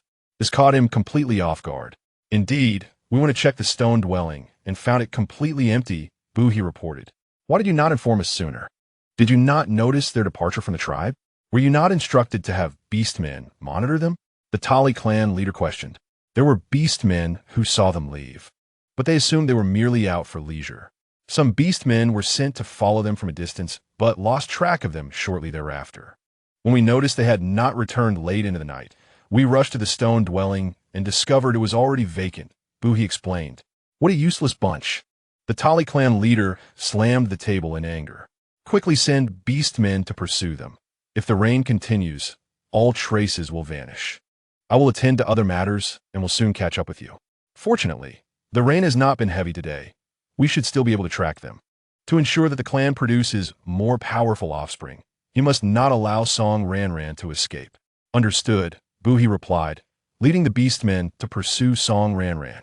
The Tali clan leader organized affairs within the tribe and then ventured into a distant forest to meet several beastmen. "Are you the ghost wolf?" Before the Tali clan leader stood an exceptionally robust male with a scarred face, flanked by several intimidating males. "Yes. Are you here to negotiate with me?" Ghost Wolf sneered dismissively. "Do you understand our identity and rules?" "I am aware. You are the wandering beasts," the Tali clan leader stated. Offering Ghost Wolf a pouch of beast crystals, this is a down payment. Ghost Wolf scrutinized the Tali clan leader. "You certainly have the audacity to engage and trade with us." After inspecting the contents of the leather pouch, he confirmed the quantity is satisfactory. "What do you require us to do?" "I need you to assist me in dealing with 3 males, one of whom possesses strength exceeding the 6th rank." The Tali clan leader was cognizant of the existence of Yin Yunshin and Yun Song, yet he was unaware of their precise abilities. Ghost Wolf pondered for a moment. His current strength was close to the 8th rank, and he had several at the 7th rank. In the wilderness, few beastmen could rival them, making it entirely feasible to handle a mere 6th rank beastman. He readily agreed. "Very well, lead us to them." There was a minor incident that allowed them to escape. "We need to pursue them," the Tali clan leader explained. Ghost Wolf frowned, visibly irritated. What a hassle. The Tali clan leader offered a conciliatory smile. "My apologies. We will catch up with them immediately. They have a female with them, so they cannot have gone far." Upon hearing about the female, Ghost Wolf's interest peaked. All right, let us hasten. My time is precious. The Tali clan leader led Ghost Wolf and his companions, following the markers left by Buhi. However, Ming Chu and the others employed a bit of sleight of hand along the way, making it likely that their pursuit would not be as straightforward. Song Ranran and her companions ran throughout the day and found a cave to rest after nightfall. Ming Chu set Song Ranran down, saying, "Ranran, you stay outside to rest while we clean the cave." Song Ranran placed the other baby eggs down, retrieving a thermos and formula to prepare milk for the eldest. Yin Yunshin assisted her. "The eldest has not slept all day. Are you not tired?" Song Ranran inquired. The little tiger, perhaps too excited from its first outing after hatching, had not slept a wink, continually peeking around while nestled in Song Ranran's arms. The eldest shook his head, his bright eyes sparkling as he exclaimed, "Not tired. The eldest is very happy." Song Ranran stroked him gently. "Come, drink your milk." The eldest contentedly sipped his milk. The cave was swiftly tidied, and Ming Chu and the others began to roast meat. Cooking was rather inconvenient here, so they decided to have roasted meat for dinner. The eldest, watching the meat roasting, wrinkled his little nose, exclaiming, "So fragrant." Song Ranran smiled as she gently tapped the little nose of the fidgeting child. "You haven't grown any teeth yet, so you can't eat. Once your teeth come in, your mother will surely give you some delicious meat." The child, Debeo, obediently nodded and nestled into Song Ranran's embrace, inhaling the comforting scent of his mother, which made him forget about the meat. Thus, they continued their journey for another day. On the third day at noon, while they were having lunch, a group of beastmen suddenly surrounded them. Chapter 68, The Clumsy Stray Beasts. From this group, a short, stout male with protruding teeth leaped forward, proclaiming a classic declaration: "This mountain is mine, this tree is mine. If you wish to pass this road, leave behind some beast crystals." Beside him, a slightly taller, dark-skinned male smacked him on the head, dismissing the idea of leaving beast crystals. The dark-skinned male raised his chin and looked at Song Ranran and the others, demanding, "Leave the females." The buck-toothed male was puzzled, asking, "What about the beast crystals?" The dark-skinned male pondered, "Females are of greater value." Behind them, a tall male raised his hands and simultaneously slapped their heads, stating, "Only the young ones get to make choices." His booming voice declared that both beast crystals and females should be left behind. As the elder brother said, the dark-skinned male shrank his neck, chuckling, "It's my first time being a stray beast. I'm not very skilled." The buck-toothed male also shrank back, confessing, "Me too, I'm still quite unpracticed." Song Ranran remarked, "Where did this bunch of fools come from?" Ming Chua and the others stood up to protect Song Ranran and the children. "Are you strays?" Ming Chua felt they did not appear to fit the description. "Yes, we are ferocious strays. If you wish to be spared, hand over your beast crystals and females," the tall male declared. Yin Yunshin raised an eyebrow at Yun Tsang, suggesting, "Your little brother should handle this."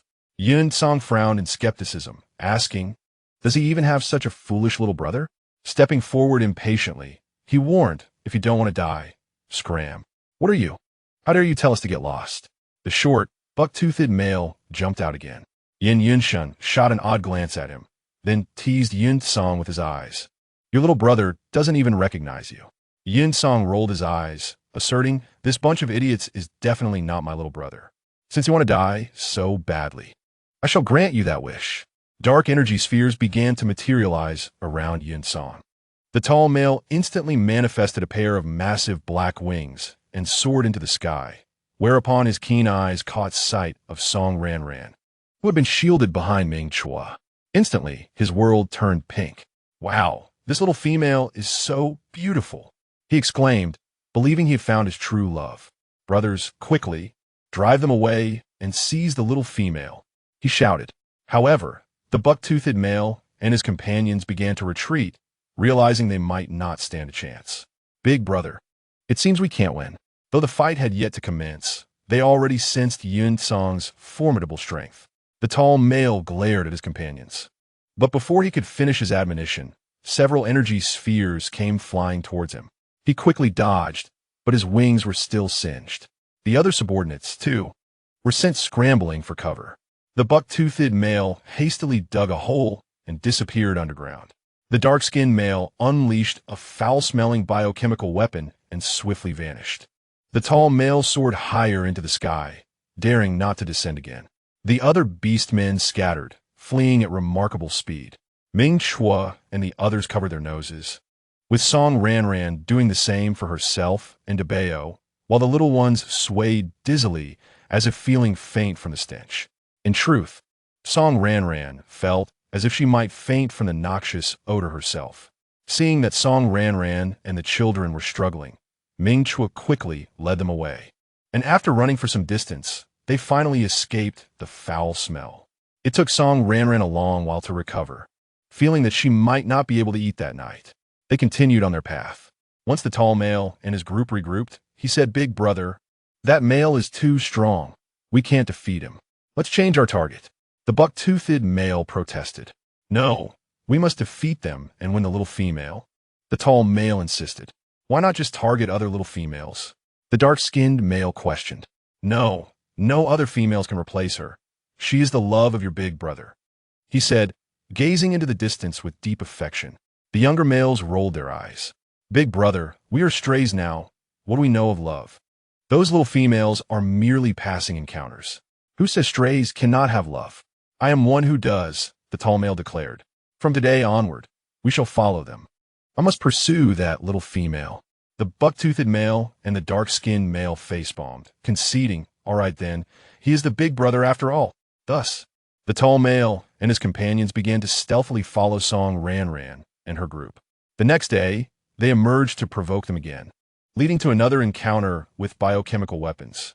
Song Ranran felt utterly exasperated, pondering how to shake them off. That afternoon, they were surrounded once more, but this time it was the Tali clan leader and his group. "Ming Chua, hand over Song Ranran, and I shall spare your lives," the Tali clan leader boasted shamelessly. "Humph, you think you can?" Ming Chua instantly conjured numerous ice blades, declaring, "You mere lackeys are no match for me." No sooner had he finished speaking than the ice blades surged toward the Tali clan leader. The Tali clan leader dodged and retreated a few steps, acknowledging, "I know I cannot defeat you, but do you think I would come without allies?" He shouted toward the back, "Gui Lang, if you want the remaining beast crystals, come help me."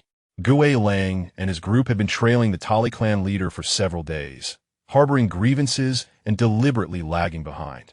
Upon hearing the call, Gui Lang waved his hand impatiently, saying, "Brothers, get ready to work." They quickly made their way toward the Tali clan leader. Ming Chua did not wait for the Tali clan leader to summon reinforcements and swiftly launched an attack, with Yin Yunshin joining in to assist. Yin Song, in his beast form, carried Song Ranran and the young ones to the side to observe the battle. Seeing Ming Chua and Yin Yunshin handle the situation with ease brought Song Ranran a measure of comfort. Debeo, nestled in her arms, watched intently, occasionally waving his little paws in excitement. The Tali clan leader and his group were no match for Ming Chua and Yin Yunshin, quickly suffering casualties and showing signs of defeat. Just then, Gui Lang and his group arrived. The Tali clan leader breathed a sigh of relief, knowing their reinforcements had finally arrived. "Ming Chua, my allies have arrived. They are all 7th-tier beastmen. If you hand over Song Ranran now, you may still have a chance," he said. Ming Chua remained undaunted, retorting, "Less talk. No matter how many allies you have, I will kill one for each you send." The Tali clan leader pointed at Ming Chua and Yin Yunshin, declaring, "They're the beastmen you need to deal with." Gui Lang glanced at Ming Chua, his tone dismissive. "You're quite boastful. Let me show you what I can do." Nearby, Yin Song observed Gui Lang with a mixture of disbelief and exasperation. Realizing that the Tali clan leader had summoned Gui Lang as his ally, he raised his head and let out a mighty roar. Gui Lang and the strays behind him froze at the sound. Isn't that the boss's voice? Chapter 69. The Fate of the Tali clan leader. Gui Lang and his comrades turned towards the source of the roar, spotting a massive spotted leopard in the distance, upon which sat a beautiful little female. Due to their prior focus on the Tali clan leader, they had not noticed Yin Song and his group right away. Now, their eyes widened in shock. It's really him. But who is that sitting on his back? They wondered, astonished that their boss would allow a female to ride him. Isn't she afraid of being torn to pieces? As Gue Lang and his companions contemplated approaching Yun Song, a mere glance from him halted their advance. Yin Song did not wish for Song Ranran to discover his identity as a stray beast just yet. He feared she would disdain him and cast him away. Lacking confidence, he decided to wait before revealing the truth. Roar. Yin Song let out another thunderous roar. The ghostly wolves swiftly comprehended Yun Song's intent. He was instructing them to depart post-haste. They had not anticipated that among the orcs tasked by the Tali chieftain to confront them was their own leader. Goodness! Had they known Yin Song was present, even tenfold courage would not have dared them to approach. He was, after all, at the pinnacle of the 9th tier, capable of extinguishing their lives with a mere flick of his wrist. As one ascends in strength, the disparities between each level become increasingly pronounced. Yet, Yin Song's power had not fully returned. The rogue beast trembled in fear, retreating silently. The ghostly wolves glared at the Tali chieftain, asserting that they could not undertake this task, and that the deposit would be considered travel expenses. He turned to the rogue beast behind him, urging, "Brothers, let us depart." The rogue beast nodded fervently, eager to leave, fearing that lingering longer might spell their doom at the hands of their leader. The ghostly wolves, having arrived hastily, vanished just as swiftly as if fleeing for their lives. Song Ranran watched in astonishment, realizing that the Tali chieftain's choice of allies was rather unreliable. Yin Song nodded in satisfaction. This was more akin to the demeanor of subordinate. Ming Chu appeared perplexed, while Yin Yunshin seemed contemplative. The Tali chieftain, witnessing the sudden flight of the ghostly wolves, spat out a mouthful of old blood in fury. Indeed, the rogue beast proved untrustworthy, having taken his beast crystal, yet done nothing in return. Sensing the dire turn of events, he signaled to the severely injured Bu He and hastily threw several black energy stones, enveloping the forest in a thick shroud of black smoke. The Tali chieftain and Bu He fled rapidly. Ming Chu, intent on pursuing, was called back by Yun Song, who instructed, "Ming Chu, take Ranran to find a place to rest for the night. I shall pursue the Tali chieftain." Ming Chu, without objection, departed alongside Yin Yunshin and Song Ranran. Yin Song quickly set off in pursuit of the Tali chieftain. He bellowed loudly, his voice piercing through the forest, causing the ghostly wolves to immediately change direction towards Yin Song. "Boss," Ghostly Wolf called out as he rushed to Yin Song. "Capture those orcs with whom you just traded. Allow none to escape," Yin Song commanded. "Understood." The rogue beast swiftly pursued the Tali chieftain and his cohort. It did not take long before the Tali chieftain was apprehended. Kneeling before Yun Song, he exchanged glances between Yun Song and the ghostly wolves, suddenly realizing, You are a rogue beast? Or perhaps their leader? Oomph. You are not worthy of knowing my identity, Yun Song scoffed. He stroked his chin, narrowing his eyes. Ghostly wolf, uncover the Tali chieftain's dark secrets for me. To kill him outright would be too merciful. For daring to lay a hand on Ranran, I wish to make him suffer a fate worse than death. The ghostly wolves immediately resorted to cruel tortures to interrogate the Tali chieftain and the other orcs from the Songshur tribe. Among the orcs brought by the Tali chieftain were several of his confidants, who had aided him in many nefarious deeds. They soon succumbed to the tortures, revealing the Tali chieftain's past crimes in detail. Upon hearing their confessions, Yin Song's expression turned sardonic. These orcs were even more vicious than the rogue beasts. Hey Yin, take them back to the Songshur tribe and make them confess their crimes before the entire tribe. Once they have repented, remove their useless tongues as well. His tone was frigid. Should the tribal beasts show too much kindness, you are to ensure they receive proper retribution against these malevolent orcs. However, given the multitude of grievances, it is likely the tribesmen will find it hard to remain benevolent. Tali chieftain, enjoy your fate. Considering that your female offspring is a friend of Ranran, I will refrain from personally attending to you. Yes. Hey Yin led several rogue beasts away with the Tali chieftain. Ghostly wolf, go fetch a few orcs from the nearby tribes for me, Yin Song ordered. Boss, what kind of orcs do you desire? Ghostly wolf inquired. Yin Song whispered a few instructions, causing Ghostly Wolf's eyes to widen in disbelief. However, he dared not ask Yin Song to repeat himself and promptly followed his orders to capture orcs. Once Yin Song dealt with the Tali chieftain, he set out to locate Song Ranran and the others. The Tali chieftain was soon brought back to the Songshur tribe, where He Yin compelled them to reveal their misdeeds before the entire tribe, one by one. The tribesmen were taken aback, many incapable of believing the revelations. Numerous members of the tribe emerged to identify the Tali chieftain and his companions, leading to an outpouring of outrage among the Songshur tribe. They had not anticipated such malevolence from their chieftain, who had committed so many atrocities behind their backs. These wicked orcs truly deserved death. Indeed, they all ought to perish. The victims and their families were filled with unbridled fury. Some had suspected wrongdoing, but lacked conclusive evidence. You are the ones who caused my brother's demise. I shall kill you. My offspring was also taken by you. I will seek vengeance. No, death is too lenient. We must incapacitate them, imprison them in damp, dark caverns, and torment them daily, rendering their existence worse than death. The Tali chieftain and his comrades knelt in utter defenselessness. After exposing their crimes, He Yin, following Yun Song's orders, severed their tongues. The tribe's beasts extracted their beast cores, severed their limbs, and confined them within the tribe, subjecting them to relentless torment to vent their pent-up rage. Leah was shocked to discover the extent of her father and brother's misdeeds. After bidding them farewell, she sorrowfully departed the Songshur tribe with Yufu to seek refuge in another tribe. The Tali chieftain lay despondently in a shadowy cavern, his eyes filled with regret and despair.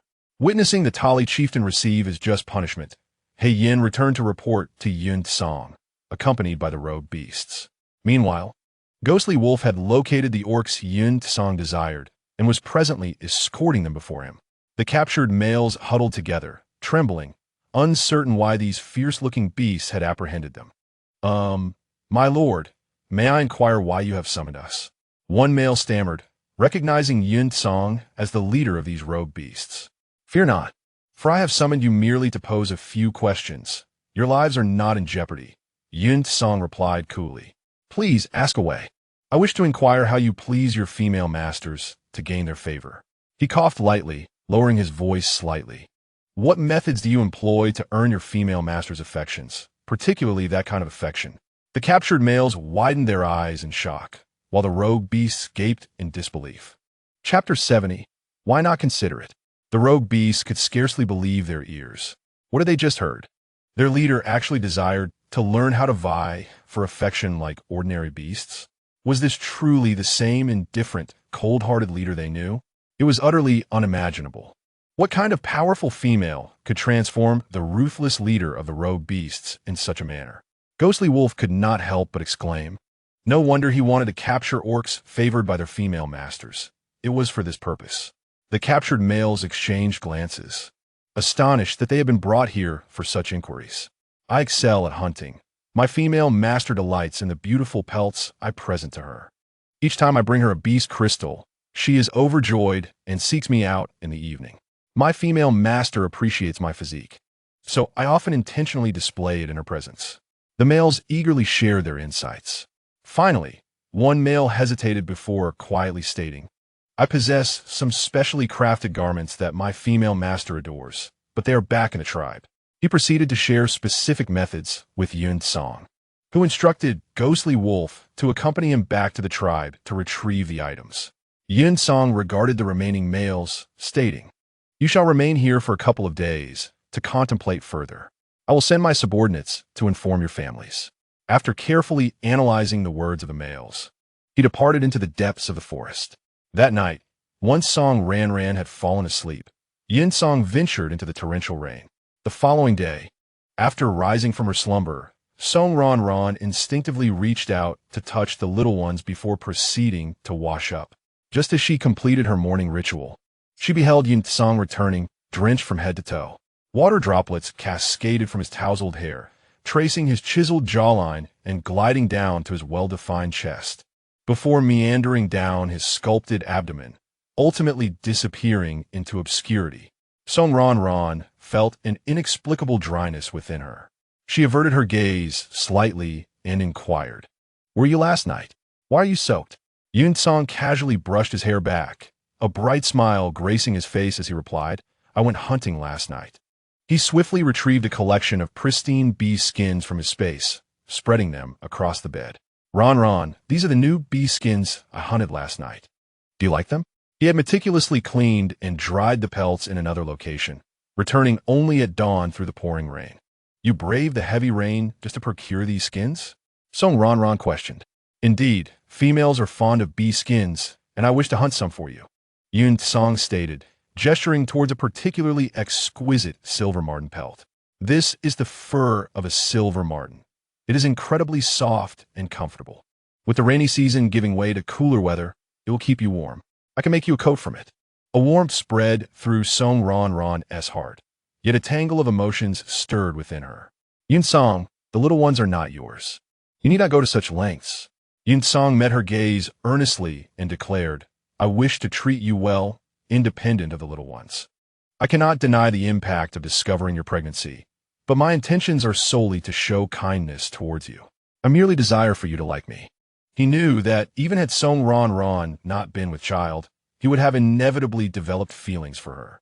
Song Ranran felt a swirl of confusion within. She was uncertain how to respond.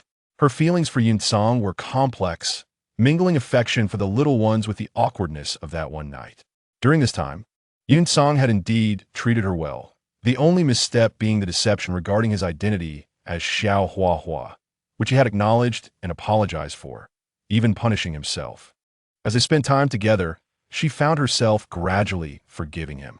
Song Ranran scrutinized Yun Song, noting his handsome features and impressive physique, and contemplated the possibility of him being a father figure to the little ones. These bee skins are quite lovely. Thank you, she smiled. Upon witnessing her acceptance, Yun Song felt a surge of joy, recognizing it as a sign that Song Ranran was beginning to embrace him. He resolved to strive even harder to win her affection. Ming Chu and Yin Yunshen observed the pleasant atmosphere between them with a hint of jealousy, silently deciding to procure fine bee skins for Song Ranran. Ranran, breakfast is ready.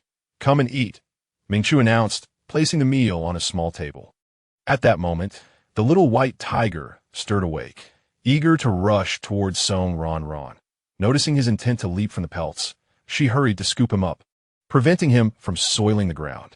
The little white tiger nuzzled against Song Ranran, playfully seeking affection. Ming Chu lifted the little white tiger and said, Ranran, you should eat first. We will tend to Da Bao. Yin Yunshin prepared milk for Da Bao, while Song Ranran proceeded to enjoy her breakfast, with Yin Song joining her shortly thereafter. The rain was particularly heavy that day, prompting them to decide against venturing out and instead rest in the cave. As they engaged in playful activities with the little ones, a group of beastmen suddenly approached the cave. Noticing the cave was occupied, they called out, Hello, we seek shelter from the rain. May we come in for a while? We will repay you with our game and will not stay long. We will leave as soon as the rain subsides. In the beast world, once a cave was claimed, the first occupants held the rights to it unless a forceful takeover occurred. Thus, entry required the consent of the current occupants. Ming Chu and the others looked to Song Ranran, silently seeking her guidance. She covered the eggs and nodded, believing it best to avoid unnecessary conflict, especially since the beastmen appeared courteous, not intruding hastily. The rain had been falling for quite some time and was likely to lessen soon. You may enter, Ming Chu said. The males left most of their game outside, bringing in only a single piece. The cave, already small, felt even more cramped with the sudden influx of 5 males. Upon entering, several of them were captivated by Song Ranran, particularly 2 younger males whose eyes widened at the sight of her. Ming Chu and the others felt a twinge of displeasure, casting a cold glance at the 2, who quickly averted their gaze but continued to steal glances at her. Thank you for allowing us in. Here is our offering, one male said, presenting a still writhing wild rabbit to the nearest Yin Yunshin. We were out hunting a few days ago, and with the rain intensifying, we sought refuge in this cave. We apologize for the intrusion. Yin Yunshin turned to Song Ranran. It's all right. You needn't offer your game. Please take a seat over there and feel free to build a fire. Song Ranran directed, pointing to a corner. Thank you, the male replied, placing the rabbit outside. The males awkwardly settled in a group, gathering nearby firewood to start a fire. The cave fell into a tranquil silence, punctuated only by the crackling of the fire. A young male broke the quiet, asking, "Little female, what brings you to this secluded cave? Shouldn't females be in the tribe? Why venture into the deep mountains during the rainy season?" "We are passing through on our way to another location," Ranran responded. "But traveling during the rainy season can be perilous. It rains daily, making the journey difficult. Would you consider finding a tribe to stay with?" The young male suggested, his eyes hopeful.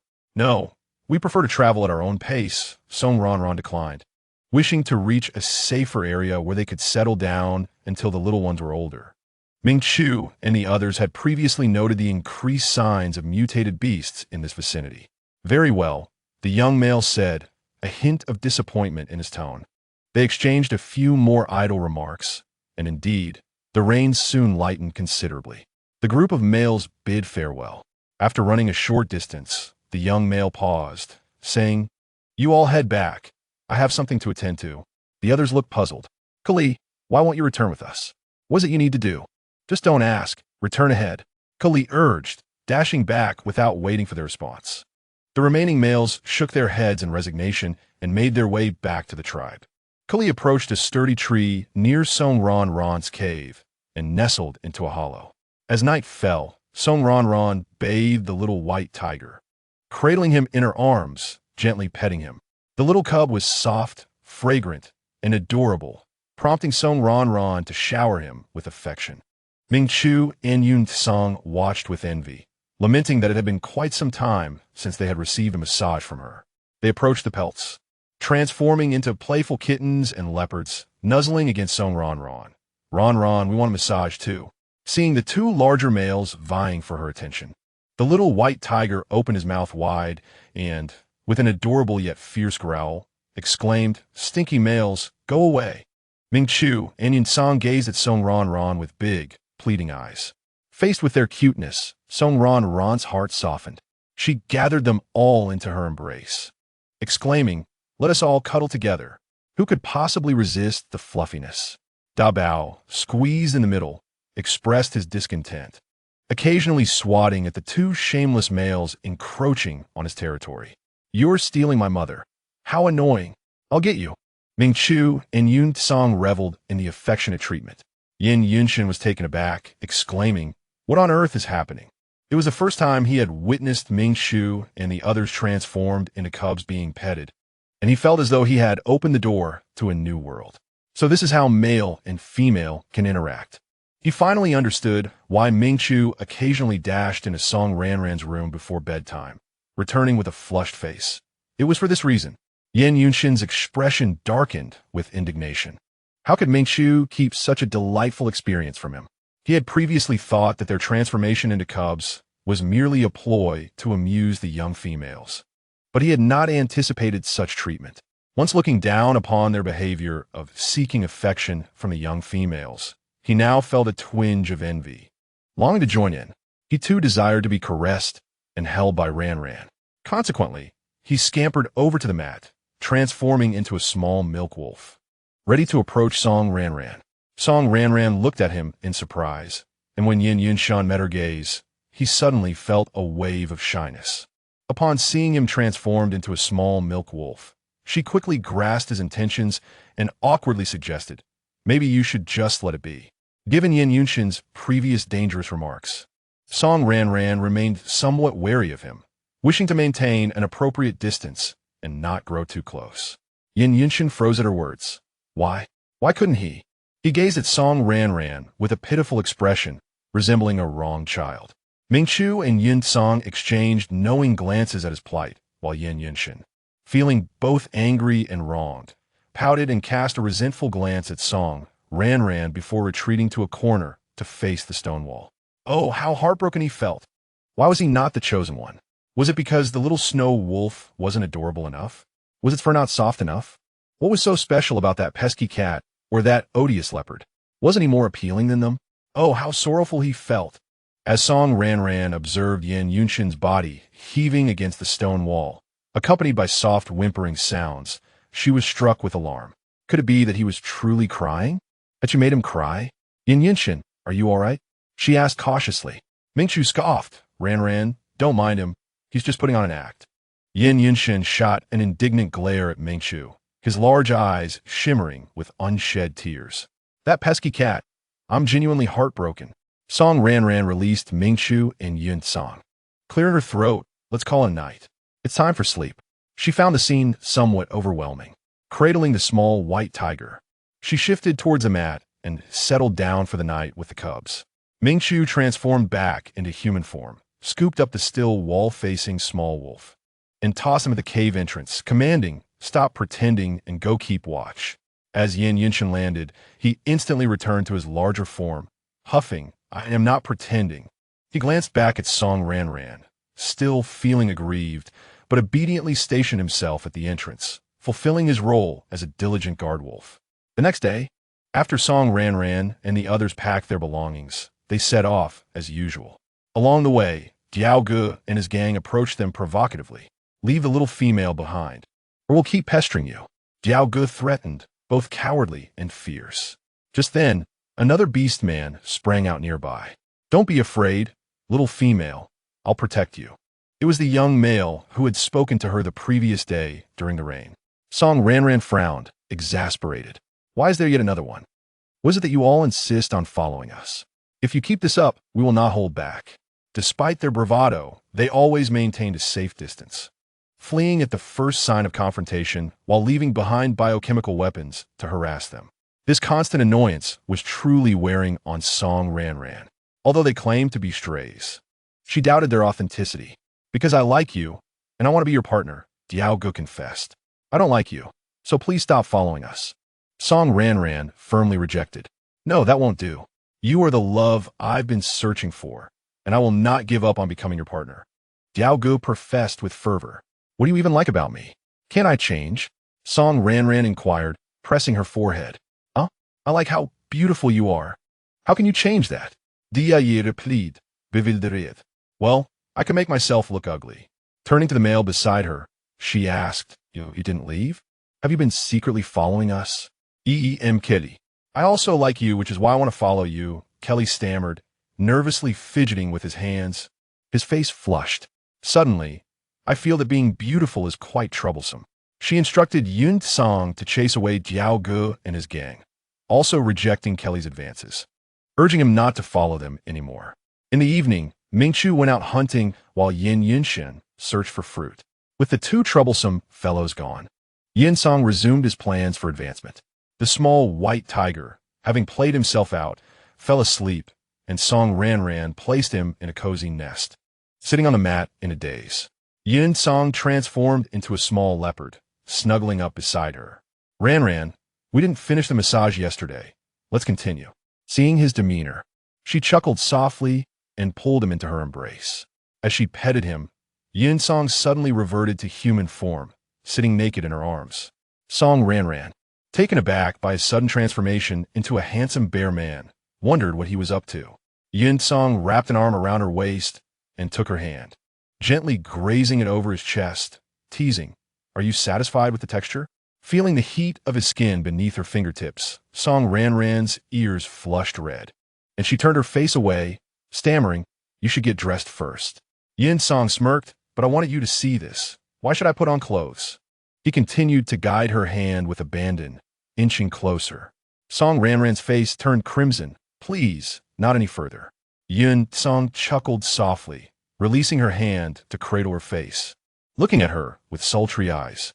His fingers brushed over her rosy lips as he leaned in closer, their breaths mingling in the air. Suddenly, a loud crack interrupted them. Startled, Song Ranran turned her head, her eyes lighting up with excitement as she shoved Yun Song away and dashed toward the egg nest. The displaced Yun Song scowled. You little rascal, perfect timing. Chapter 72. The arrival of the second cub excitedly. Song Ranran perched by the nest, propping her chin in anticipation of the eggs hatching. Yin Song, now dressed, sat beside her waiting. The eggshell had only split a small seam, and after some time, the crack widened. Ming Chu and the others had not ventured far.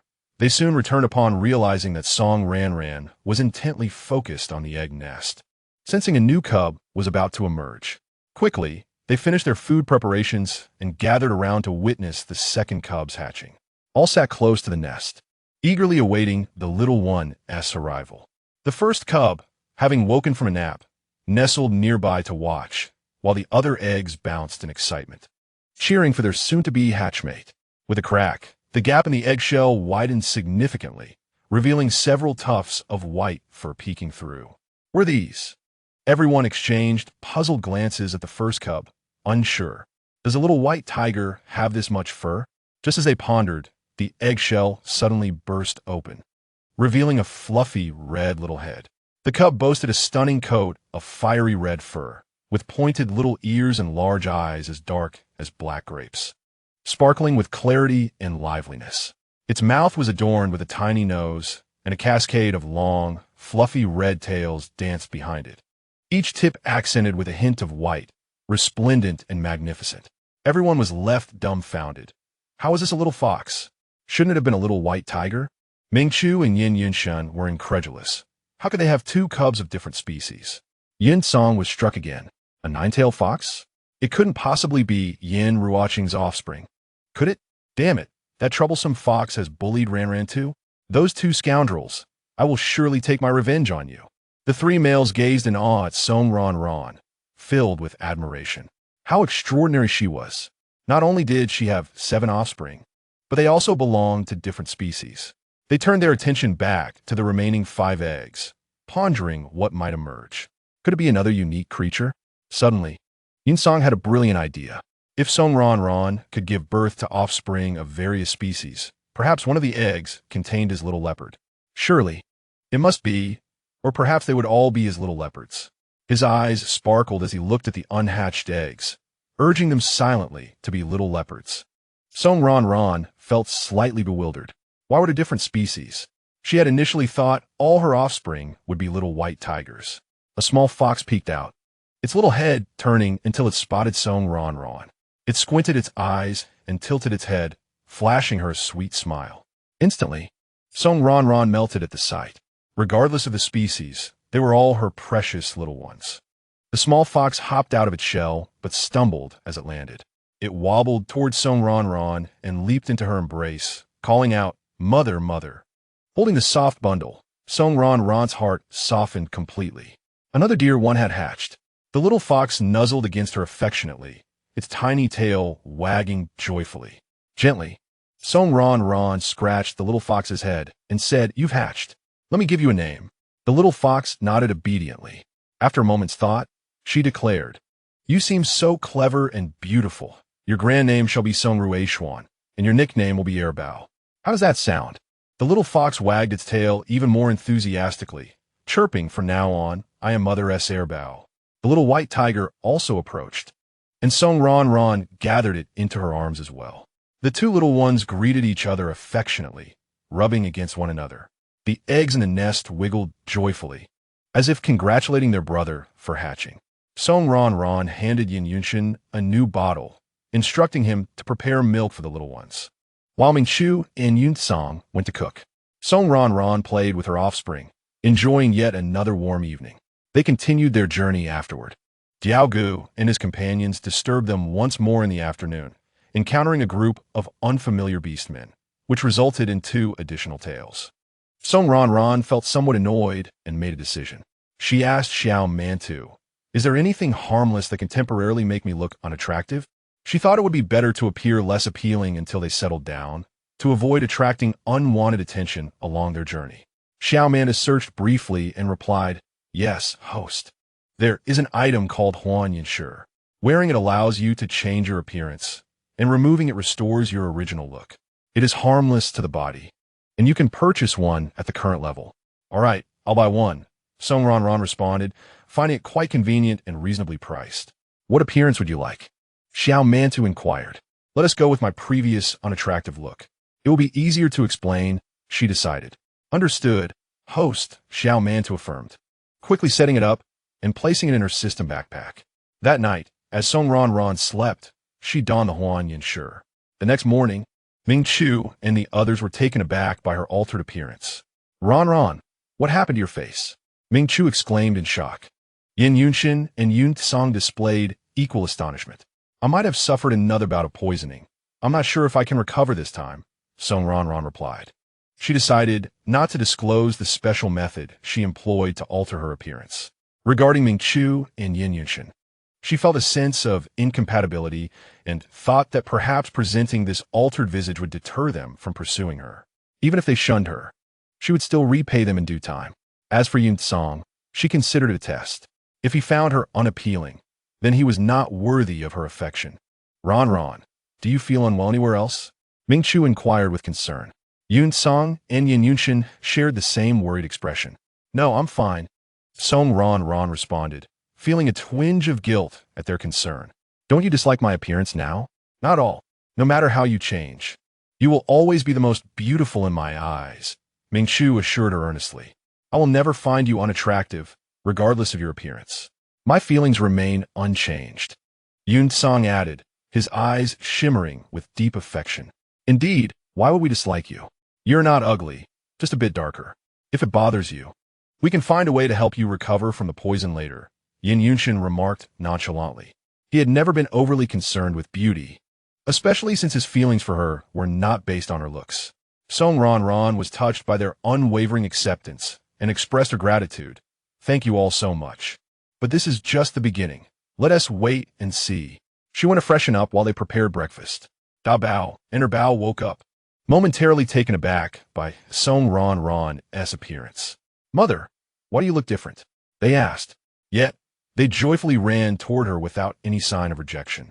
Ranran felt a wave of relief and warmth. Indeed, children do not disdain their mother's appearances.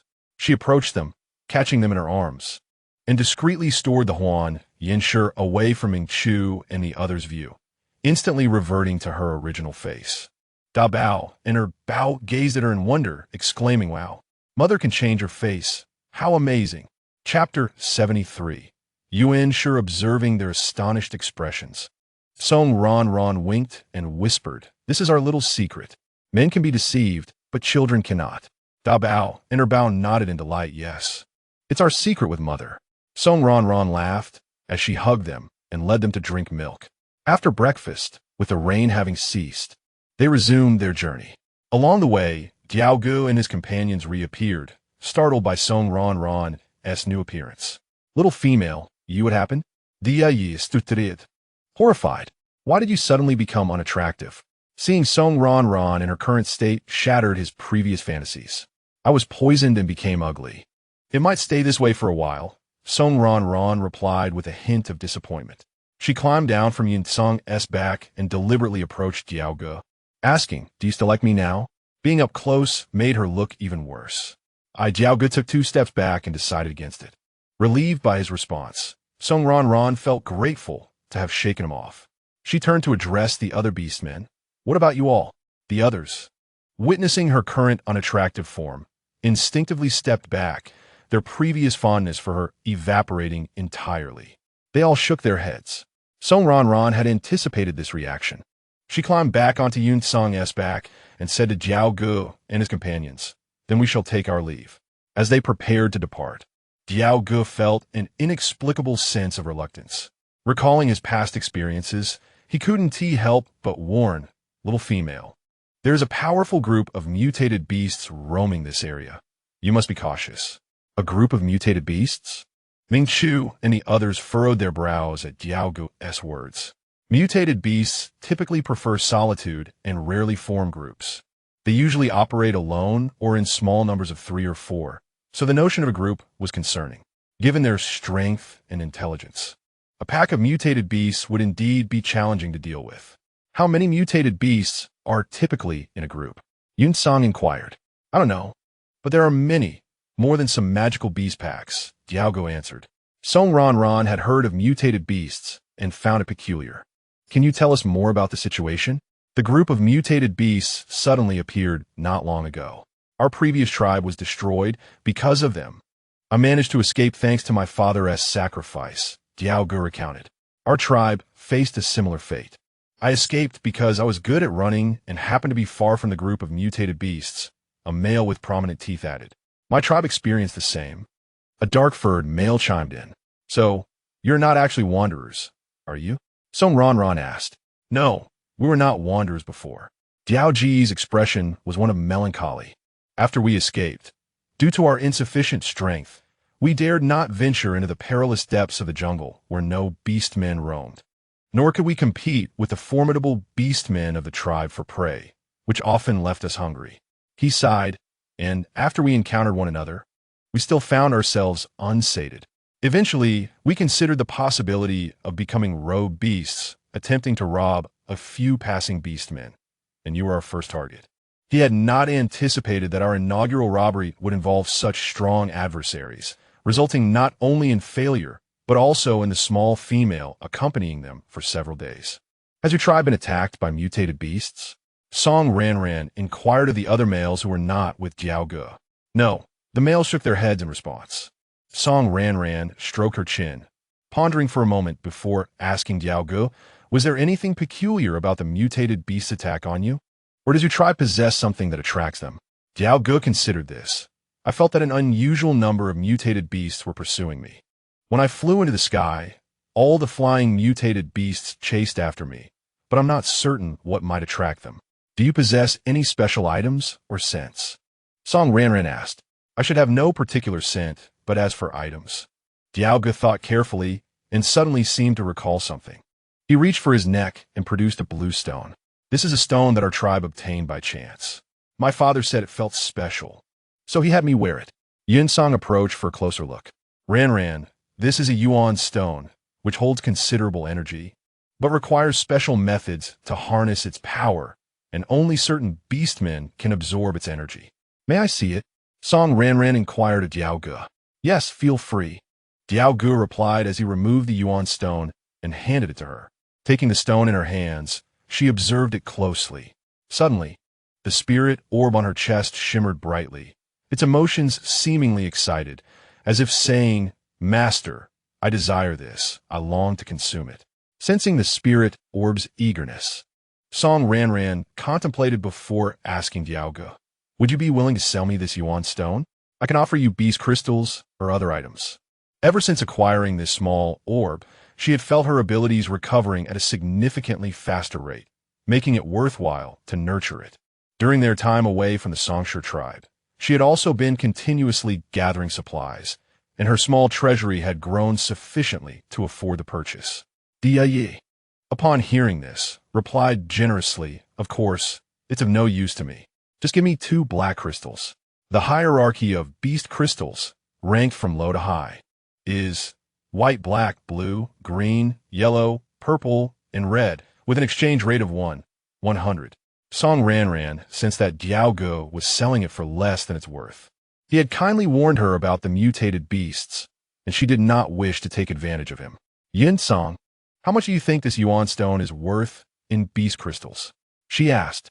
Generally, it would be worth about 1 green crystal, Yin Song replied.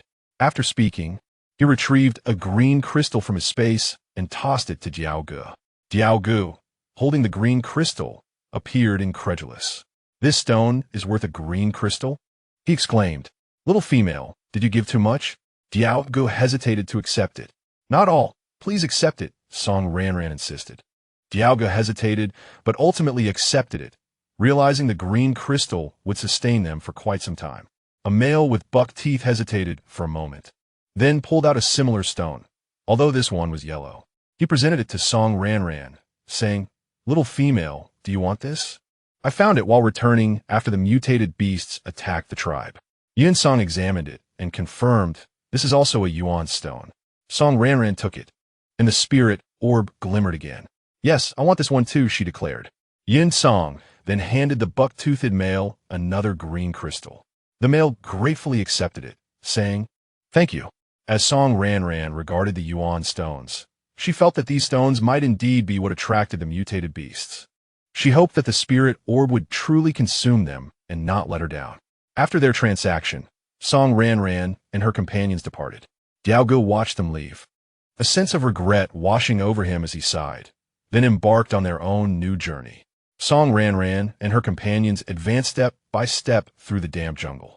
Suddenly, Ming Chu sensed several familiar scents and turned in their direction, his brow furrowing. Oh no, my kin are approaching. Chapter 74. Confession, feeling his kin drawing near.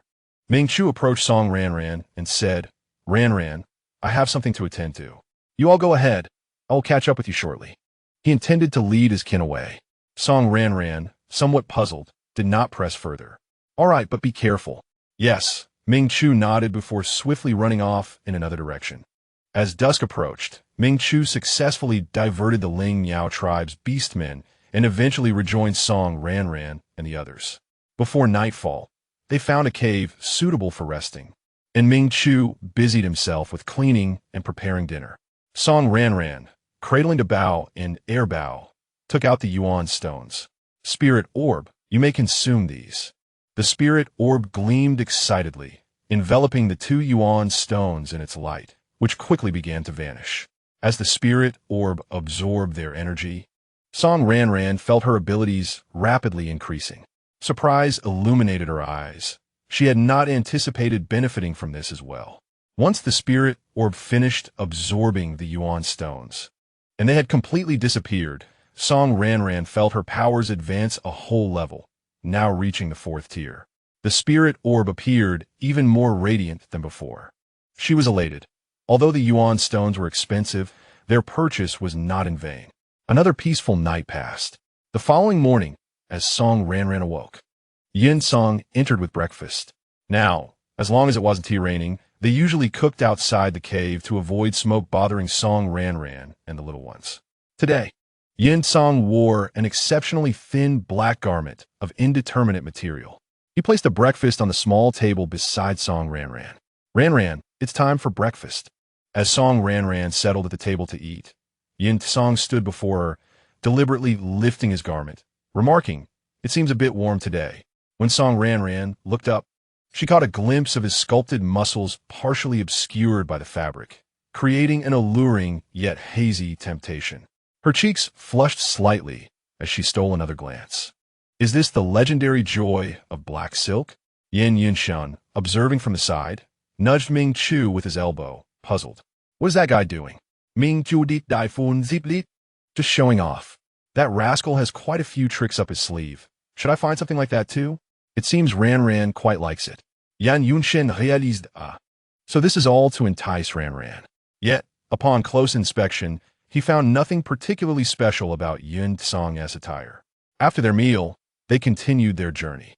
Bao, nestled in Song Ranran's embrace, curiously surveyed the surroundings. Having just hatched, he was full of wonder about the world and frequently chattered with Bao. Along the way, Yin Song spotted a signal from the ghost wolf and informed Song Ranran that he needed to step away for a moment. She nodded in understanding. Yin Song approached the ghost wolf. Boss, we have finished dealing with the Tali tribe leader. He Yin reported to Yin Song about the fate of the Tali tribe leader upon returning to the tribe, to which Yin Song nodded, appearing satisfied. Recalling Jiao Gu's warning about the mutated beasts, Yin Song instructed the ghost wolf and his companions, stay close behind us. If Ranran is in danger, step in to protect her. Understood, the ghost wolf and his companions responded in unison, somewhat surprised by their leader's evident concern for the female. Yin Song quickly returned to Song Ranran. Ranran, my friend just informed me about some matters concerning the Tali tribe leader, he said eagerly, believing she would be pleased to hear of the leader's tragic fate. Song Ranran, puzzled, recalled that Yin Song had previously mentioned dealing with the Tali tribe leader. She had assumed he had already eliminated him. Yin Song recounted the Tali tribe leader's grim outcome. After hearing this, Song Ranran felt something was amiss. Her delicate brows furrowed as she questioned, Yin Song, are you hiding something from me? Yin Song was taken aback by Song Ranran's keen insight and found himself at a loss for words. As he gazed into her clear, bright eyes, he felt unable to utter even a half-truth. A wave of anxiety washed over him as he pondered whether to confess.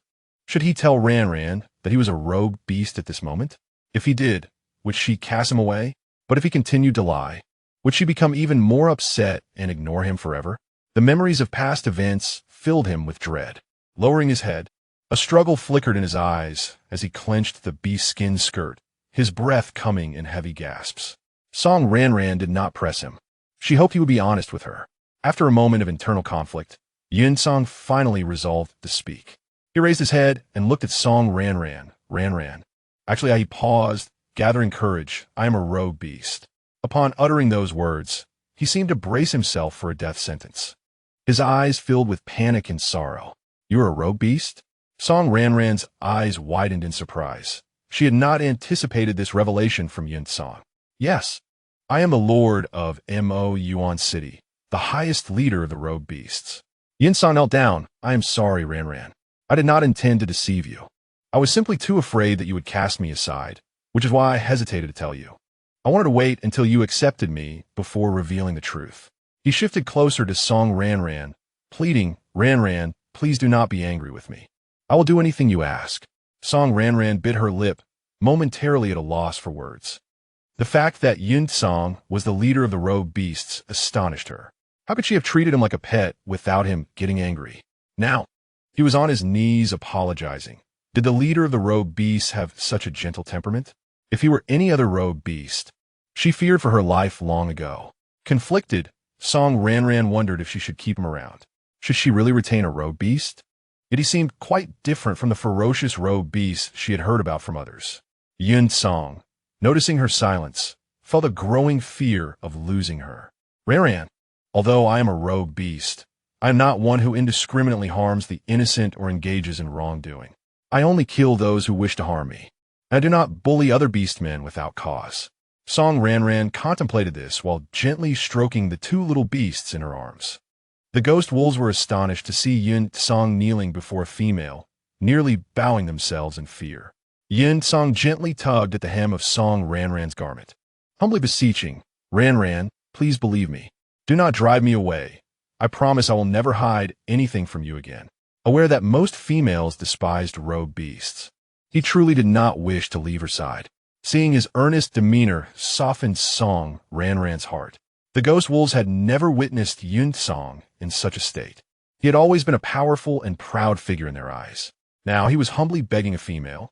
They could hardly believe their eyes, as this was a side of Yin Song they had never seen before. He was not only their leader, but also the one who had saved their lives. The ghost wolves could no longer restrain themselves and rushed forward, kneeling before Song Ranran. Lady Wong, the Lord is truly not a wicked rogue beast. He has ordered us not to bully innocent beastmen, while we are rogue beasts and not the best of creatures. We have never plundered tribes or forced females against their will. Yes, Lady Wong, we were abandoned as children. Becoming rogue beasts was not by choice. The Lord is a good beast. He has saved our lives. Several rogue beasts stepped forward to speak on Yin Song's behalf. Song Ranran quickly recognized them. Aren't you the assistants of Chief Tali from before? The ghost wolves felt somewhat awkward. Yes, we were the assistants of Chief Tali. Yin Song was speechless as the ghost wolves emerged. He did not know whether they were there to assist him or to incriminate him further. Regardless, he had to speak the truth eventually. We made a deal with Chief Tali without knowing he intended to harm you. We only sought profitable contracts. Although we sometimes lacked discernment, it was our means of survival, the ghost wolf explained. They had initially thought that a female was taken by males from the tribe. As rogue beasts, they were not bound by conventional morals. As long as they were not asked to do anything against their principles, they would not concern themselves too much with other matters. Song Ranran pondered their words seriously. Perhaps not all rogue beasts were as malevolent as described by other beastmen. If Yin Song were truly a wicked beast, how could he have treated her so kindly? Moreover, if they had become rogue beasts due to abandonment, that was an unfortunate situation beyond their control. Recalling her own status as an orphan, Song Ranran felt a surge of sympathy, fearing that she might not forgive him. Yin Song hastily asked the ghost wolves, "Do you have anything sharp?" The rogue beasts shook their heads in unison. The ghost wolf pondered for a moment and suddenly produced a massive, spiky object from his space, placing it before Yin Song. Song Ranran gazed closely and realized it was a durian. How am I supposed to kneel on this? Yin Song thought, but ultimately decided to proceed. He shifted the durian slightly before kneeling upon it. Song Ranran observed him. Now I see a real-life durian kneeling. The ghost wolves looked on in astonishment and fear, realizing their leader intended to kneel on the durian, which looked painful. One of the ghost wolves lamented, "Had I known, I would have brought him something flatter. I hope he won't be harmed too badly by this." As the rain began to fall again, Song Ranran and her companions sought refuge in a cave.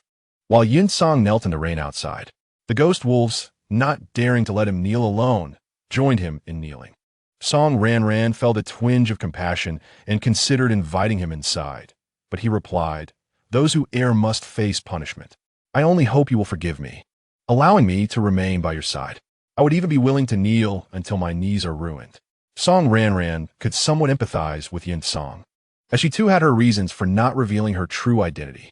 After spending time together, she was willing to extend her trust to him once more. However, a little punishment to instill a lasting lesson wouldn't hurt. The two little beasts, observing Yin Song kneeling in the rain, looked puzzled. "What are they doing? It looks so painful," the younger one asked. The elder one contemplated. "They must have done something wrong and are being punished by Mother." The younger one nodded. "Then those bad fathers of ours should be punished the same way." The elder one agreed wholeheartedly. Exactly. After a lengthy downpour, the rain began to subside. Song Ranran ventured outside to offer Yin Song a piece of bee skin to dry his hair. Suddenly, with a crack, the durian beneath him split open, releasing a strong aroma. Some beastmen wrinkled their noses, while others quickly covered their noses. Song Ranran's eyes lit up with delight. "Oh, we can eat durian now." She pointed to the durian and instructed Yin Song, "Give that to me." Yin Song obediently retrieved the durian. The ghost wolves sighed with relief, finally free from kneeling. And just as they prepared to stand, Song Ranran posed another question. "Ghost wolf, do you have more of these?" The ghost wolf produced a large pile of durians. Song Ranran pointed at the durians and said to Yin Song, "You should change your kneeling position and kneel on these." Yin Song merely stared. The ghost wolf muttered, "It's over." Yin Song picked up another durian and resumed kneeling, shooting a glare at the ghost wolf. "Why did you bring so many?" He glanced at the other durians on the ground. The rogue beasts quietly picked up a durian each and, with tears in their eyes, knelt down as well, feeling that good brothers should share the burden together. Yin Song glanced at the ghost wolves but said nothing, silently observing the durians beneath his knees. Truth be told, it was rather painful, but having company was comforting. Moreover, with so many durians, it felt as though he would never finish kneeling. Song Ranran watched them, struggling not to laugh. Perhaps some rogue beasts were not as terrifying as they were made out to be. She prepared to carry the durian inside, and Ming Chu hurried over to his sister. Song Ranran instructed Ming Chu to split open the durian, and an even stronger aroma wafted into the air. Debeo, with a yearning expression on his face, exclaimed, "Ah Mu, I wish to taste this delightful treat." Erbao, while not as enthusiastic, also expressed a desire to try it. Song Ranran believed that it would be fine for them to have a little, so she scooped some out for them to enjoy. Debeo was overjoyed, discovering the deliciousness of this delicacy. He thought that if he ever encountered his wicked father again, he would make him kneel for more. Erbao found it acceptable, licking his lips in delight. Ming Chu and Yin Yunshin held their breath slightly. "Ranran, is this also food?" Yin Yunshin questioned, puzzled by how much Song Ranran relished this smelly dish. "Indeed, this is a type of fruit, and it is quite tasty. You should try it too," she replied, breaking off a piece to offer them. Ming Chu and Yin Yunshin accepted and tasted it. Ming Chu was not particularly fond of it, but Yin Yunshin's eyes lit up. "Ranran, this smells foul, yet it tastes surprisingly good. Although it doesn't seem as smelly now," he observed, glancing at the remaining durian. "May I have another piece?" "Help yourself. There's plenty outside," Song Ranran said, looking out of the cave. Yin Yunshin happily indulged, calling out to the others outside, "Kneel a bit more. This little wolf enjoys eating." Little did he know that he would end up kneeling even more in the future. This time, Yin Song did not kneel for as many days. Once the durians cracked open, Song Ranran allowed him to rise. "I forgive you this time. Do you have any other secrets to confess?" "Speak now," she said. "No, nothing at all, and I promise I won't hide anything from you again." Yin Song hurriedly gestured. However, Song Ranran's willingness to forgive him and accept his identity brought him immense joy, alleviating some of the pain in his knees. "Very well, remember your words. Come inside to rest," she instructed as she entered the cave. Yin Song slowly stood up and limped in after her. The strays also gradually got up, supporting each other as they made their way to the cave entrance. They then set off together with Song Ranran. Along the way, Mingqiu sensed a familiar aura again, but this time he intended to lead them away completely. He understood that continuing like this would easily expose Song Ranran, and he did not want her to be implicated. Ranran, I need to speak with you privately, Mingqiu said. Song Ranran nodded, and they moved to the shade of a large tree nearby. Ranran, I might have to be away for an extended period, Mingqiu began. This time, it may take longer. Song Ranran felt a pang of reluctance, but she knew this day would come eventually. All right, she replied, reaching into her system space to retrieve a blue orb. Mingqiu, this is for you. It's called the Bing Piju, and it will aid in enhancing your abilities. With her VIP level increased, she finally had access to better items. Mingqiu did not refuse and carefully accepted the orb, recognizing it as a gift from Ranran, since he would not see her for a while. Having it would allow him to cherish the memory of her. Song Ranran then produced some beast crystals. These are my way of repaying you for taking care of me during this time and for the food. Upon seeing her present him with the beast crystals, Mingqiu felt a twinge of sorrow. Ranran, what are you doing? I don't want your beast crystals. Why was she being so distant? He could accept the gift.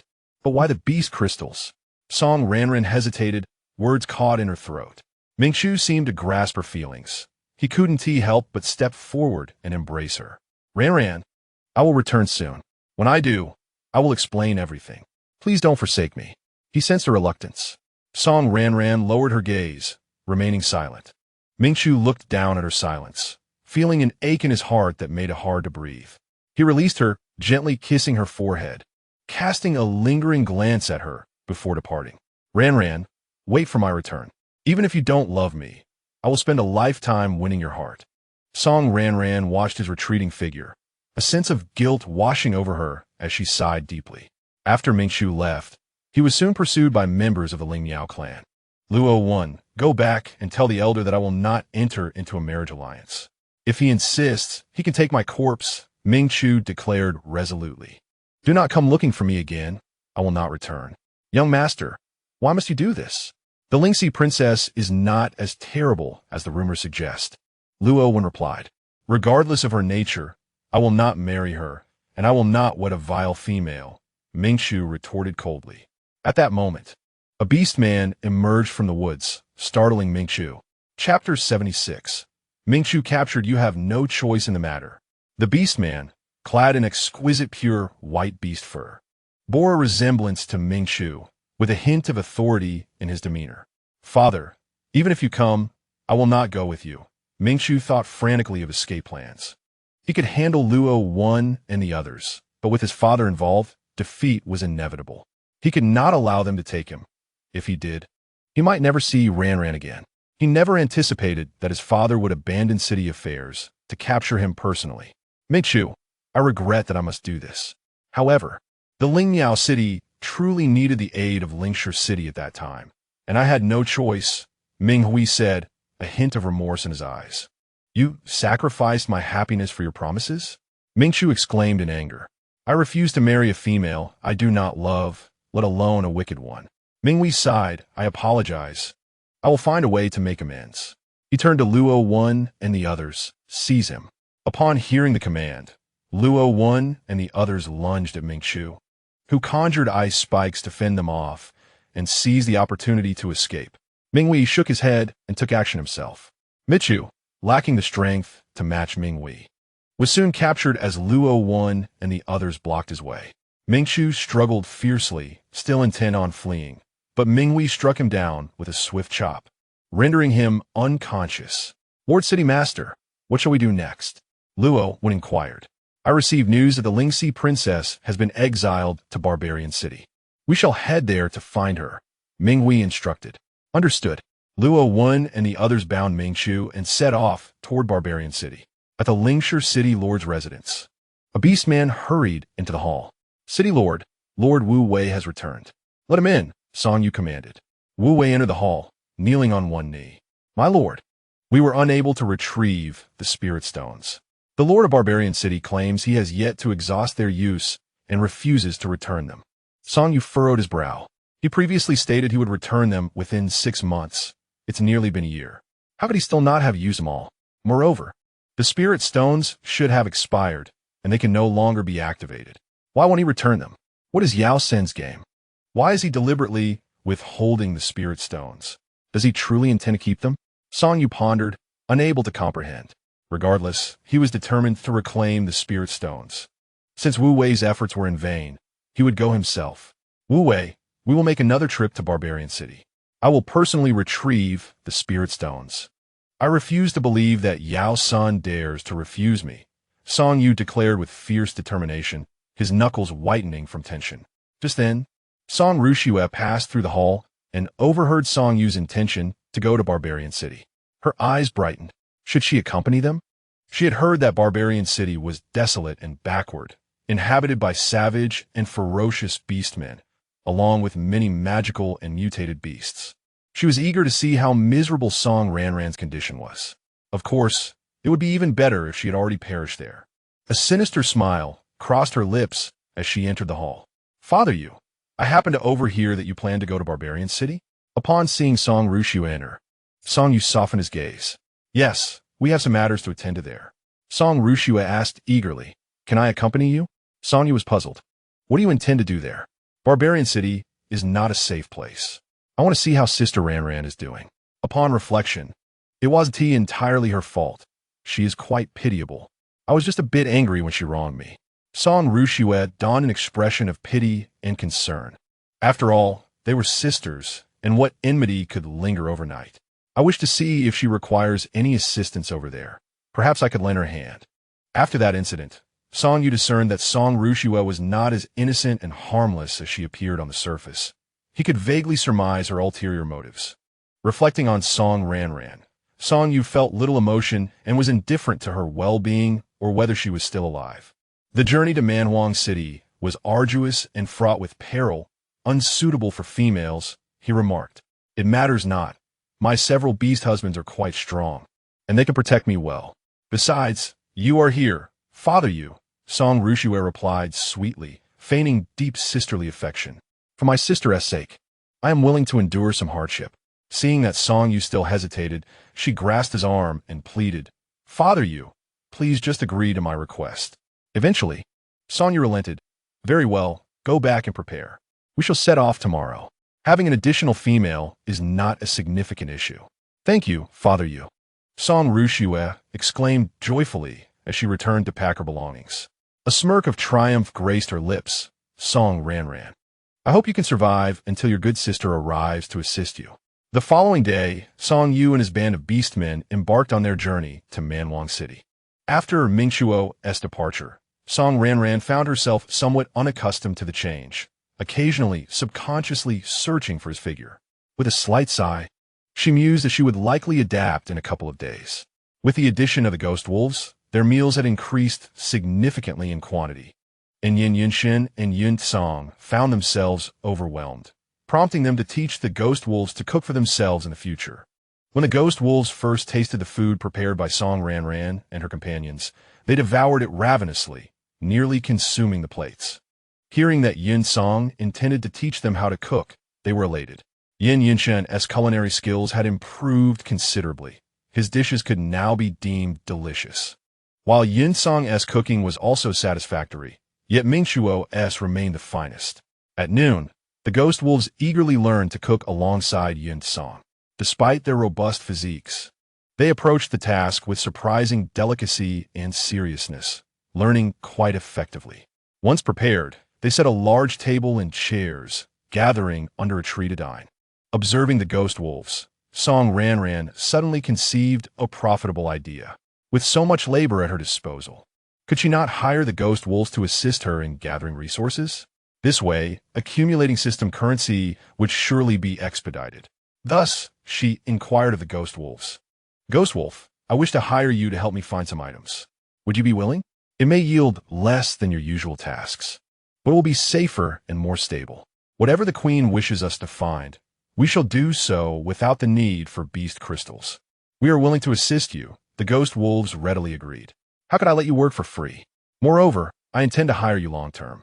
If I do not provide beast crystals, how will you sustain yourselves in the future? Song Ranran responded.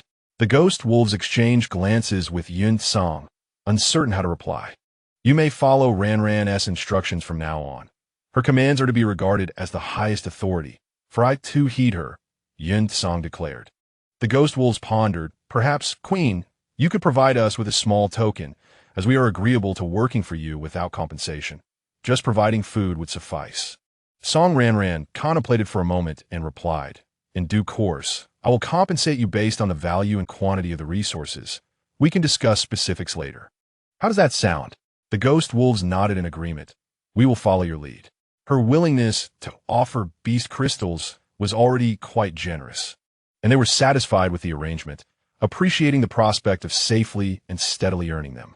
From now on, do not call me Queen. Address me by my name. Song Ranran instructed. That is quite impossible. You are the esteemed female leader. The ghost wolves expressed their discomfort. It is indeed inconvenient to call you that. Please choose another title, Yun Song suggested, as his identity needed to remain concealed to avoid causing trouble for Ranran. The ghost wolves contemplated. What if we call you Big Sister? Big Sister? Song Ranran glanced at Yun Song. Isn't that a bit premature? We are not yet together.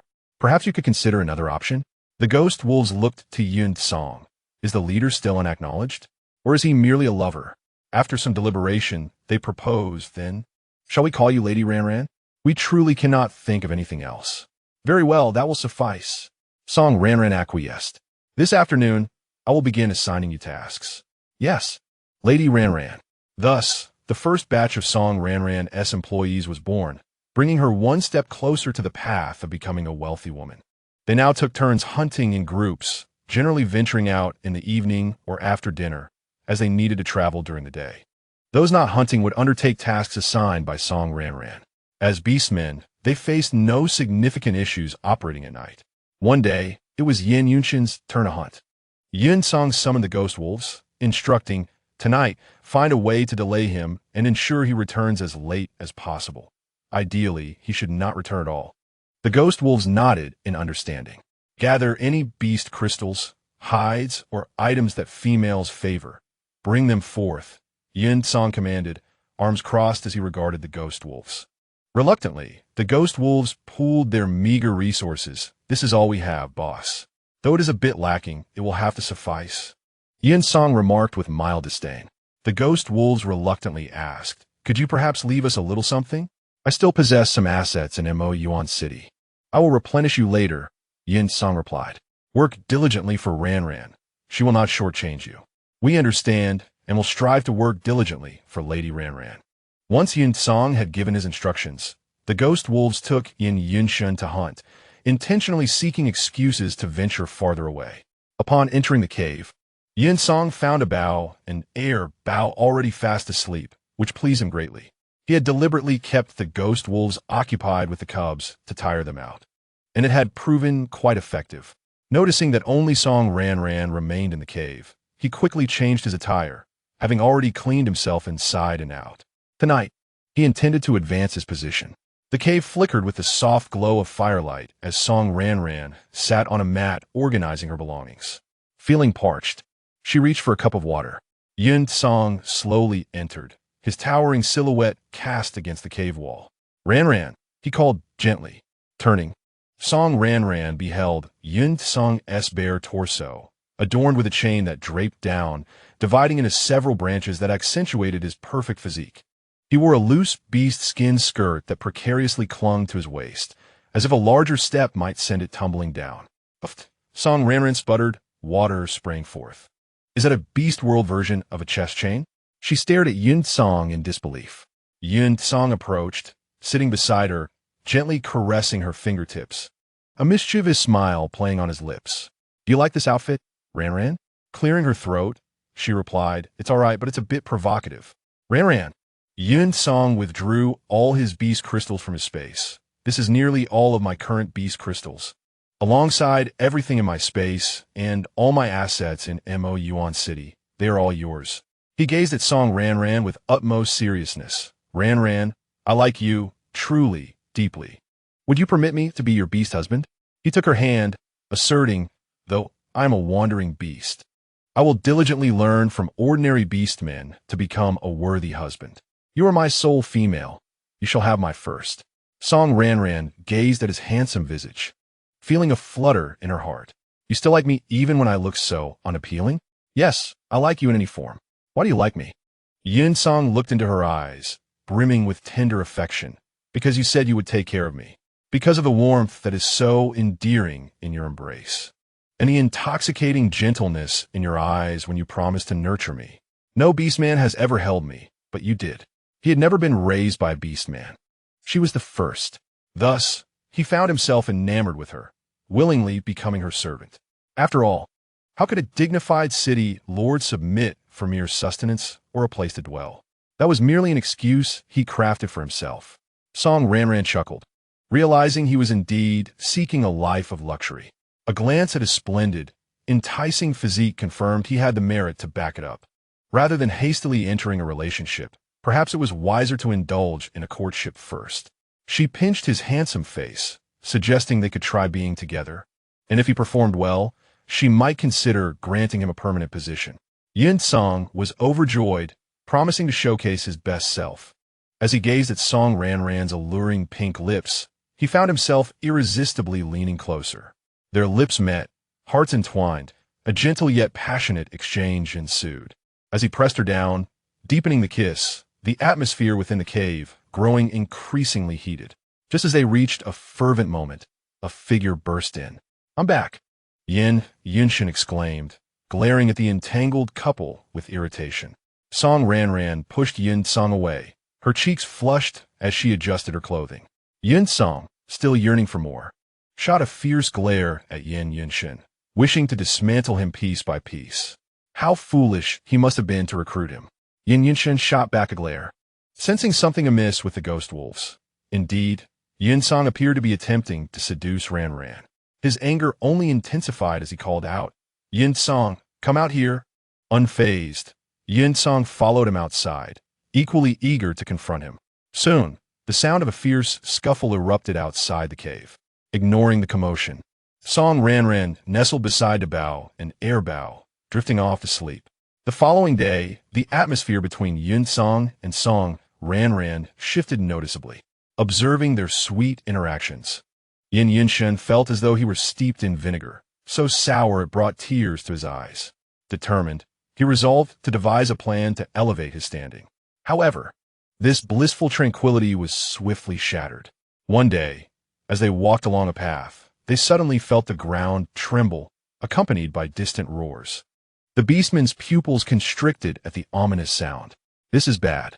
It's a horde of mutated beasts. Yin Song commanded He Yin to scout the positioning of the beasts. Upon returning, He Yin's face was pale. Boss, it's not good. The mutated beasts are rapidly closing in on us. Chapter 78. Crisis. Yin Song furrowed his brow. We must flee immediately and shake off the mutated beasts. Transforming into his beast form, Song Ranran quickly climbed onto his back. Ranran, hold on tight. Okay. She gripped Bao and Bao firmly, slightly lowering her body as she patted Yin Song. With renewed speed, Yin Song dashed forward, the frigid wind rushing past their ears. Yin Yunshin and the others transformed into their beast forms, forming a protective circle around them as they sprinted ahead. Despite their swift pace, the mutated beasts were equally relentless, particularly the flying variants, which possessed a natural advantage and drew closer. In no time, the first flying mutated beast caught up and launched an attack. They evaded the blows while continuing to run. Soon after, the second and third beasts joined the chase. Block them, Yin Song shouted. He Yin transformed into a colossal black eagle, soaring into the sky with 3 other flying beastmen to engage the airborne mutated beasts, providing cover for Song Ranran and the others to escape. However, the sheer number of mutated beasts was overwhelming, with some breaching their defenses and attacking Song Ranran's group, slowing their progress. She noticed that their side seemed to be targeted more heavily by the mutated beasts. Why did it feel as though the beasts were specifically after her? Was there something about her that attracted them? Perhaps it was her absorption of the Yuan stones? Gradually, the horde of mutated beasts closed in, launching a relentless assault on Song Ranran's group, rendering them unable to advance. Soon, they found themselves encircled by a multitude of mutated beasts. Yin Yinshan shielded Song Ranran within their ranks, summoning a wall of vines for temporary protection. Like Song Ranran, he belonged to the wood attribute. How could there be so many mutated beasts? The ghost wolves retreated in fear. The bow and air bow, frightened by the sheer number of mutated beasts, clung tightly to Song Ranran. She comfortingly patted them, binding them to her with leather straps, ensuring the eggs behind her were secured to prevent them from falling. Seeking assistance, she turned to Xiao Mantu. Xiao Mantu, is there anything in the system that can deal with these mutated beasts? Host. The currently available weapons with considerable attack power are light artillery shells and bombs. However, based on system analysis, they can only harm beasts of rank 5 or lower. The number of mutated beasts is excessive, and many high-ranking ones have been detected. The system estimates the probability of successful escape is nearly 0, and there are no suitable escape items available at the moment. You may purchase some immobilization talismans, with a maximum of 15 available. Song Ranran's heart sank at the news. Would they face annihilation today? What about the elixirs you mentioned that can enhance strength? She inquired. Yes. The breaking stage pill can instantly enhance strength, but is detrimental to the body. Each pill can provide one enhancement. The higher the strength, the lesser the effect. A maximum of 3 can be consumed at once, and the more consumed, the greater the energy expenditure. Please use with caution. Song Ranran purchased some immobilization talismans, bombs, and 3 breaking stage pills. She estimated the pills would have little effect on Yun Song and the others, so she only bought them for herself as a backup. Yun Song, there are 4 mutated beasts with particularly strong auras. I suspect they are at rank 9, along with several at rank 8, Yin Yunshin said gravely. The ghost wolves felt an even greater dread at Yin Yunshin's words. For rank 9 mutated beasts, along with others of rank 8, how could they possibly contend with such forces? Have you noticed something strange about these mutated beasts? They seem unusually aggressive, Yin Song remarked. Yin Yunshin pondered, sensing something was off. He felt that a faint bloodlust glimmered in the eyes of these mutated beasts, a sensation he had not experienced with previous encounters. Something feels amiss, he concluded. The ghost wolves approached Yin Song. Boss, with so many mutated beasts, what should we do now? There are too many to kill. We can only carve a path and find a way to escape, Yin Song replied. He had to protect Song Ranran and the little ones. A head-on clash was not an option. Yin Song, I'll hold off those 4 rank 9 mutated beasts while you take Ranran away, Yin Yunshin proposed. Understood. Yin Song nodded. Song Ranran distributed her items among them. She handed Yin Yunshin 4 immobilization talismans. If you stick this on a mutated beast, it should immobilize it for a time. Keep it on a spot that's hard to remove. Unsure how effective the talismans would be against high-ranking mutated beasts, she expressed her concern. Yin Yunshin, please be careful. She knew that confronting so many high-ranking mutated beasts would be perilous. Ranran, don't worry. I will keep myself safe. Yin Yunshin assured her with a reassuring glance. Even if it cost him his life, he would hold off the mutated beasts to ensure Ranran's escape. Song Ranran also allocated 1 talisman to Yun Song and the ghost wolves, keeping 1 for herself. In a critical moment, it might serve as a lifeline or a means to defeat their foes. She distributed some bombs to them, explaining their explosive nature, which could harm beasts of rank 5 or lower. You can use these as needed, she instructed, demonstrating their use. Though their effectiveness might be limited, it was better than nothing. They accepted her offerings, astonished at the miraculous items she possessed, while Yun Song and the others were accustomed to her capabilities. The wall of vines soon showed signs of breach. Yun Song instructed Gue Lang and the others to attack the comparatively weaker areas and break through. Gue Lang and his companions swiftly identified the vulnerable spots within a mutated beast horde and pounced upon them. Yin Yunshin also charged towards the 9th-tier mutated beasts. He summoned a multitude of vines that ensnared the beasts, manifesting numerous sharp thorns to assail them. The mutated beasts quickly tore through the vines, uniting their strength to counter Yin Yunshin. Although he found himself slightly overwhelmed by 4 9th-tier mutated beasts, he managed to hold his ground. Yet the prolonged engagement posed a significant risk. Meanwhile, a greater number of mutated beasts launched an offensive against Yun Song and Song Ranran.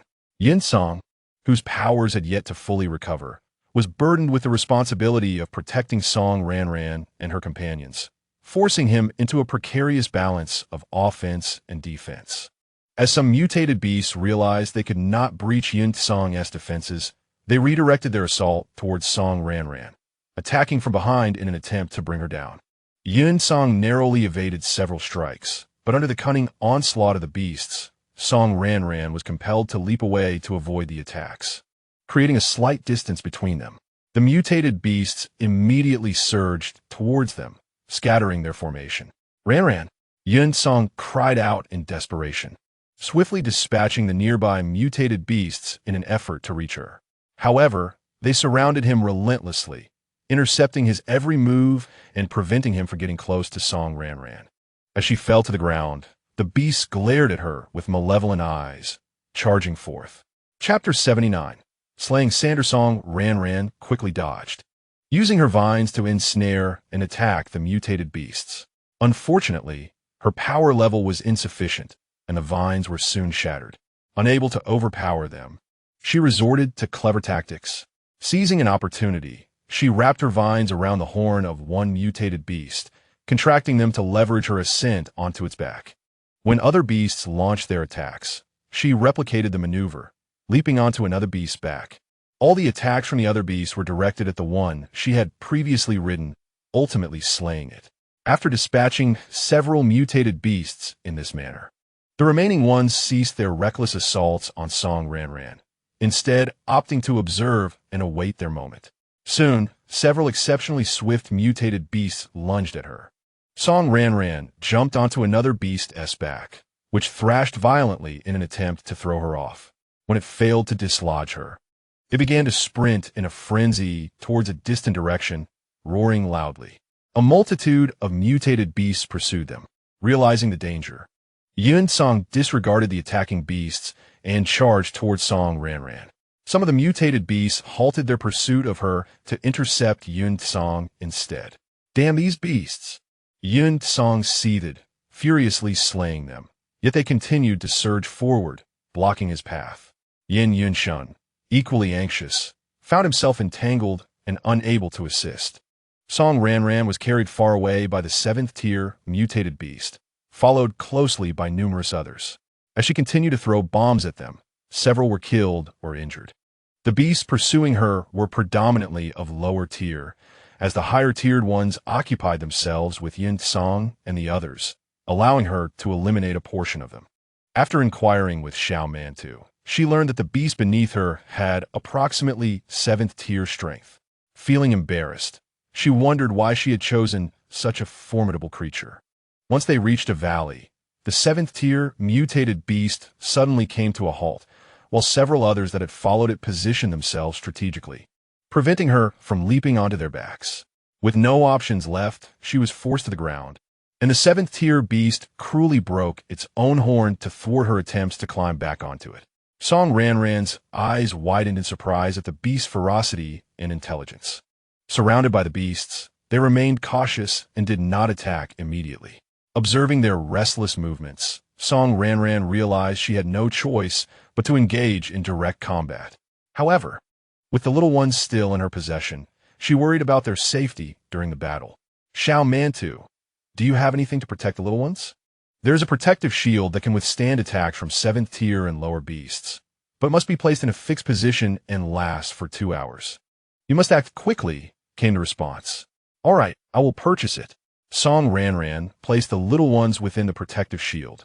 My darlings, Mother is going to fight the wicked beasts. Stay here and wait for me. Do not wander off, understood? The elder two nodded obediently, expressing their concern. Mother, be careful. The other little ones also swayed, echoing the sentiment.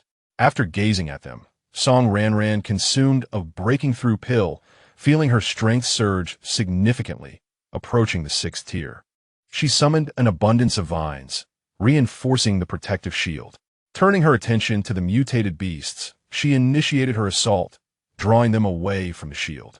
The lower-tier beasts quickly fell to her prowess, but the 7th-tier beast remained formidable, forcing her to temporarily evade while she dealt with the lesser threats.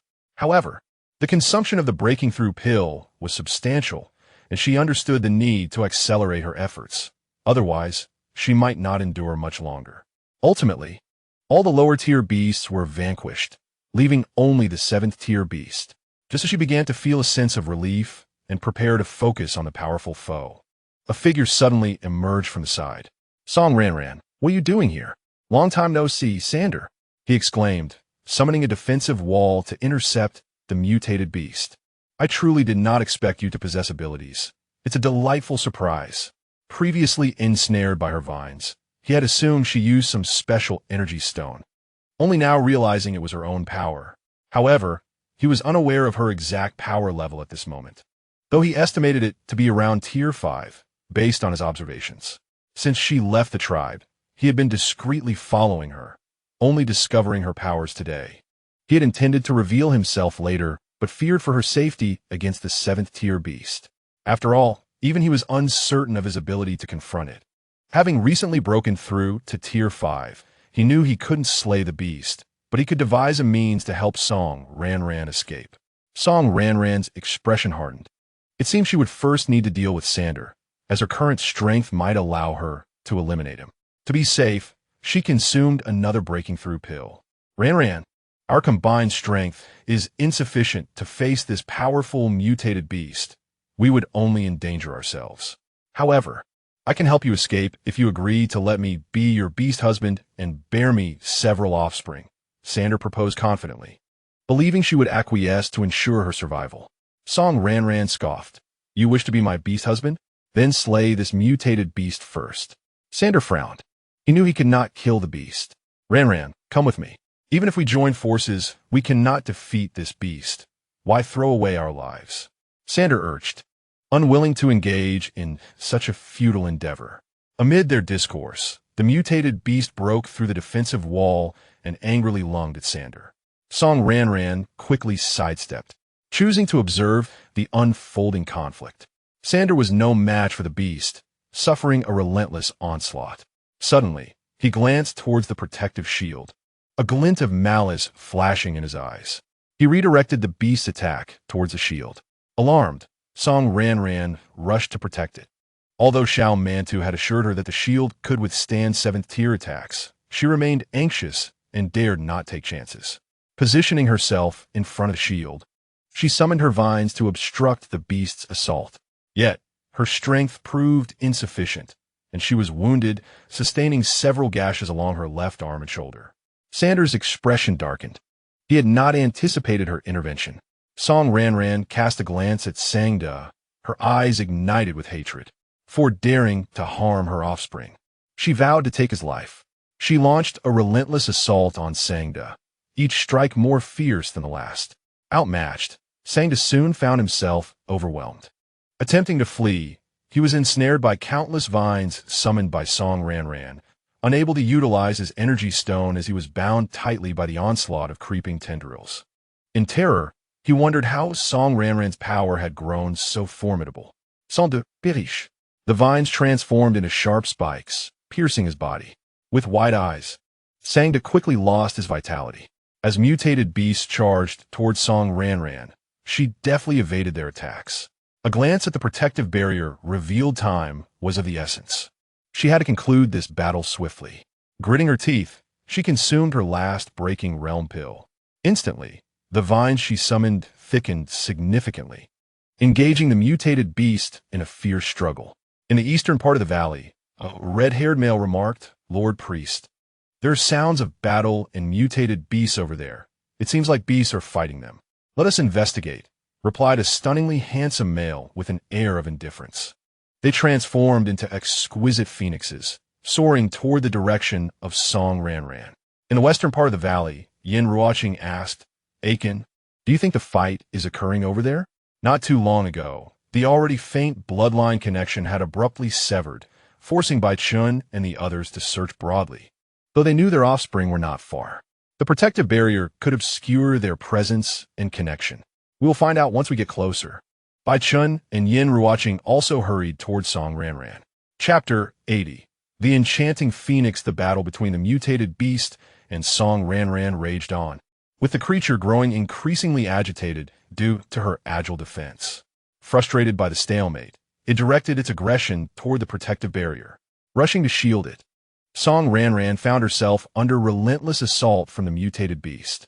To safeguard her offspring, she had no choice but to endure the onslaught at the barrier. Yet, she realized this was not a sustainable strategy. She had to eliminate the creature swiftly. As the beast lunged at her once more, Song Ranran chose not to remain passive. In a decisive moment, she ensnared it with thick vines, utilizing the brief pause in its movement to affix a binding talisman upon it. Seizing the opportunity, she summoned several massive spikes that thrust into the mutated beast.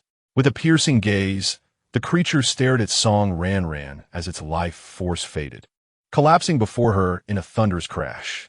It had not anticipated its demise at the hands of a seemingly frail female beast. Yet, Song Ranran too paid a price, as she had been unable to evade all of the beast's attacks, exacerbating her injuries. Having vanquished the mutated beast, Song Ranran exhaled deeply, sinking to the ground in relief. It was finally dead, and for now they were safe. She quickly consumed a recovery pill and a healing pill to restore her strength and mend her wounds. She felt utterly exhausted. Bai Chun, Yin Ruoqing, and the phoenixes arrived to witness an extraordinary scene. A gigantic mutated beast was assaulting a protective barrier made of vines, while a diminutive female bravely defended it. The beast relentlessly attacked her fragile form, yet she remained steadfast in her protection. Just as they prepared to intervene, the massive creature suddenly collapsed, slain by the seemingly delicate female. How could such a fragile female have defeated a powerful, mutated beast? Wasn't a female typically delicate and in need of protection from males? This little female was astonishingly strong, capable of slaying a high-level mutated beast. The males stood in disbelief, captivated by this unexpected display of strength. They were also curious about what could inspire such fierce protection from her. Upon seeing that the mutated beast was utterly defeated, Song Ranran withdrew the vines, revealing her offspring. The phoenix males were astounded. Were these several tiny creatures? A female sacrificing her life for her offspring. How could this be? In the beast realm, females typically displayed indifference towards their young, with the responsibility of caring for them falling predominantly to males. The level of concern and attention given by females was generally low, with only female offspring receiving a bit more consideration. Yet, a female like Song Ranran, willing to fiercely protect her young, was indeed a rarity. Bai Chun and Yin Ruoqing were equally moved upon seeing the little white tiger and little fox. This female had risked her life to protect their offspring. They looked at Song Ranran, her body marked with scars, their expressions filled with complexity. Was she truly the malicious female they had imagined? The Bao and Air Bao, witnessing their mother-s injuries, burst into tears, rushing into her embrace as they sobbed, "Mother is hurt. It hurts so much." The other egg babies also rolled over, snuggling against her, calling out, "Mother, mother." Song Ranran held them close, wiping away the Bao and Air Bao's tears, reassuring them, "Do not worry. Mother is fine. I will be better soon." The two little ones nestled against her, gently weeping. The males were profoundly moved by the scene. Bai Chun and Yin Ruoqing felt a pang of guilt. Several phoenix males landed gracefully, approaching Song Ranran. "Little female, are you all right?" A gentle voice reached her ears. Song Ranran looked up to be struck by the breathtaking visage of a male with ink-black hair, skin as pale as snow, and features as if sculpted to perfection, with an ethereal grace that commanded reverence and admiration. Adorned in a simple white bee-skin skirt, he exuded an air of elegance and transcendent beauty, akin to a celestial being from a painting. Regaining her composure, Song Ranran instinctively took a cautious step back. "Who are you?" She noticed several tall, handsome males accompanying him. "Do not be afraid. We are not malicious beastmen and will not harm you. We merely came to investigate after hearing the sounds of battle," he softly stated. "I am Feng Jinshun from Fengming City." For reasons unknown, the sight of the injured female stirred a pang of pain within his typically calm heart. He had never encountered such a resilient female, who bore such severe wounds without uttering a word of complaint or pain. He had also never seen such a tender mother, who cared for her offspring so devotedly. He felt a twinge of concern, realizing that they had no shaman with them. He wished he had thought to bring one along. The phoenix males behind him were wide-eyed. Was this truly their lord priest? Was he not typically reserved around females? To see him speak to a female with such warmth and concern was astonishing. Seeing the clarity in his eyes and the poise he exuded, Song Ranran sensed he was not a malicious beast-man and slightly lowered her guard. The males, upon seeing her imperfect countenance, showed no signs of disdain, their demeanor remaining amiable. Red-haired Feng Yin observed the offspring beside Song Ranran with confusion. He nudged Feng Yu beside him. Why are there so many little ones with this female? Could she be a beast trader? Otherwise, how could a single female be out here in the wilderness? Song Ranran retorted, You are the beast trader. Your entire family are beast traders. Feng Yu shot him a glare. Have you ever seen a beast trader who protects their young so fiercely? Where could all these little ones come from? Surely, she didn't give birth to them all herself. Perhaps she picked up abandoned wildlings? Feng Yin speculated, eyeing the little ones. The Bao and Heir Bao glared at him with indignation. You are the unwanted male? We are born of our mother. The egg babies fumed. We want to rush over and teach him a lesson. Feng Jinshun cast a cold glance at Feng Yin. Silence yourself. If you cannot speak wisely, do not speak at all. Feng Yin, receiving the sharp gaze from Feng Jinshun, immediately covered his mouth, daunted into silence. The other phoenix males snickered, serve him right. Though they too were puzzled, they knew that this female was certainly not a beast trader. Such a gentle and kind female could not possibly be a beast trader. Feng Yin was truly foolish. Bai Chun and Yin Ruoqing also cast him a disapproving look. Feng Yin withdrew quietly, retracting her head. I wouldn't say anything. So why are you all so fierce? Bai Chun and Yin Ruoqing gazed at the remaining egg babies, their brows furrowing. Could it be that these are also their offspring? This little female is remarkably fertile. They were aware that Song Ranran could give birth to more than one offspring at a time, but they never anticipated there would be so many. After the cubs of the beast world are born, the protective barrier of the eggs virtually eliminates any bloodline sensing, unless enhanced by special techniques, which allows for a slight perception at close range. From a distance, only a general direction can be sensed. The bloodline connection is strongest at the moment of shaping and birth. Bai Chun and the others were able to sense it earlier because the Bao and Heir Bao had hatched, and they had employed secret techniques for more precise tracking. Thus, they were uncertain about the remaining eggs. Little female, where is your tribe? We shall escort you back. You're injured and require immediate treatment. Feng Jinshun spoke gently, handing Song Ranran a small vial. This is a healing potion. You may take one, as it will aid your wounds. Song Ranran looked at him, declining, thank you, but I have my own medicine. Suddenly, raindrops began to fall from the sky, quickly increasing in number.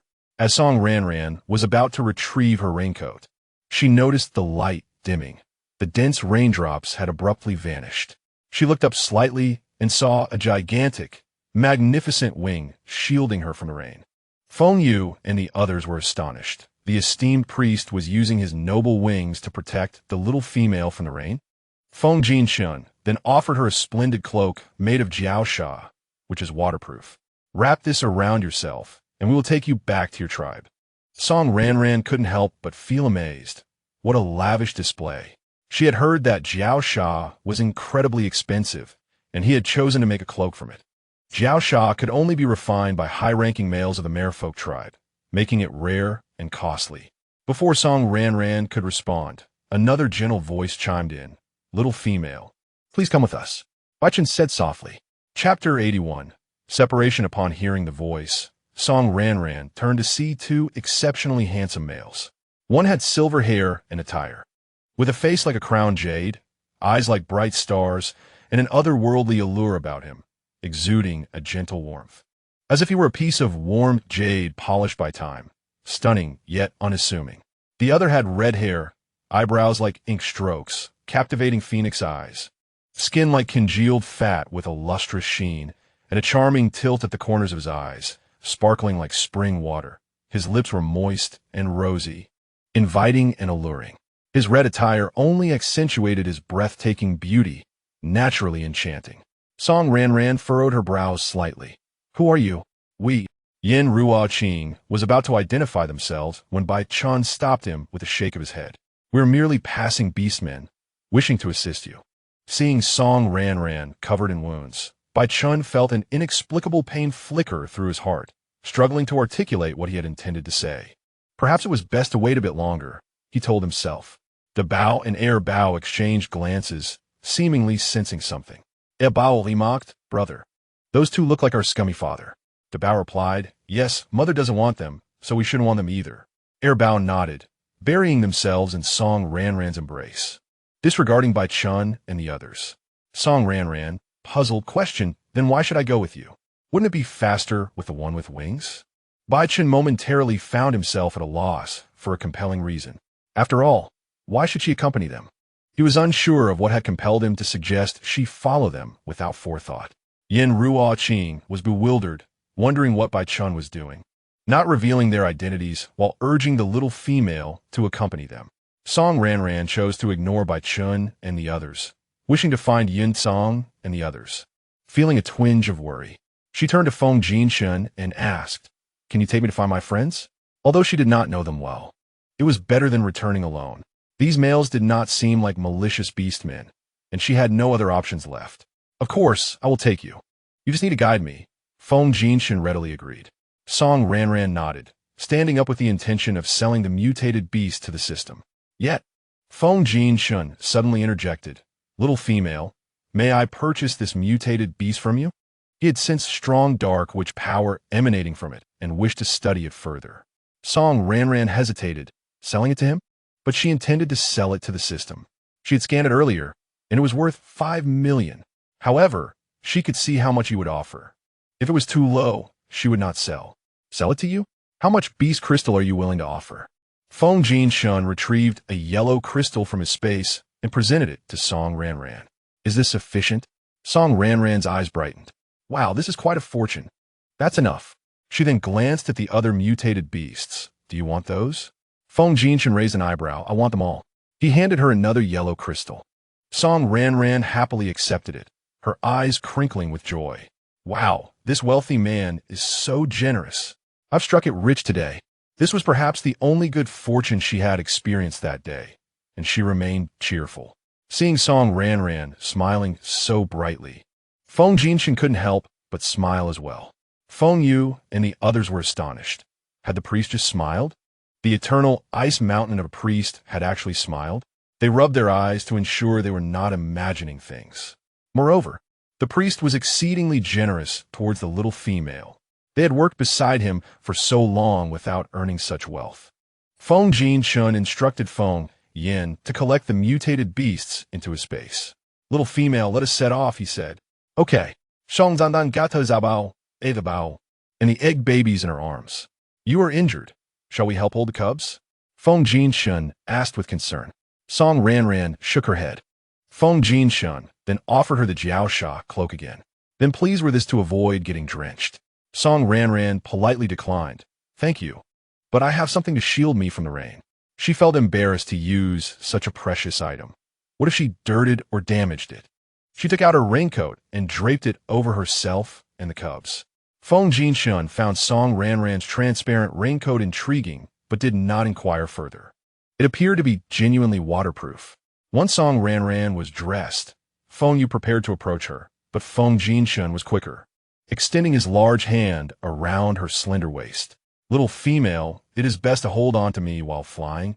It will be steadier, Feng Jinshen said. His face slightly flushed.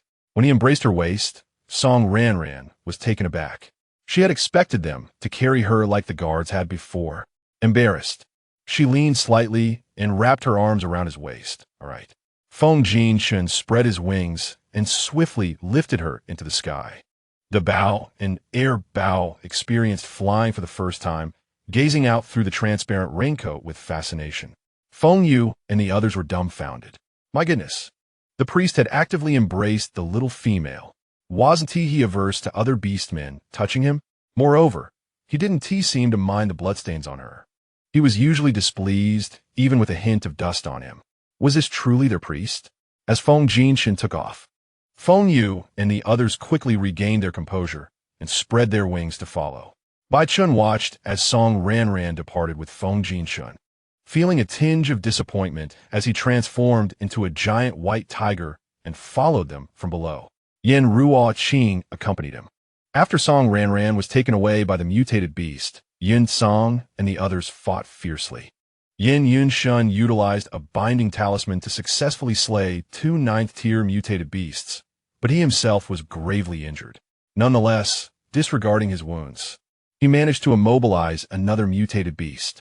As for the last one, unable to contain it, he broke through the encirclement and charged towards Song Ranran's direction. Yin Song, too, disregarded everything and carved a bloody path in pursuit. Gui Lang and the others followed closely behind Yin Song. Due to the sudden downpour, Song Ranran and the traces left by the mutated beasts were quickly washed away.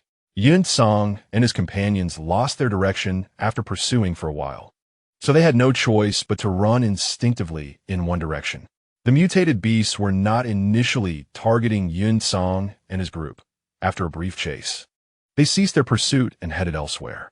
After searching for a long time without finding Song Ranran, both Yun Song and Yin Yunshun began to feel anxious.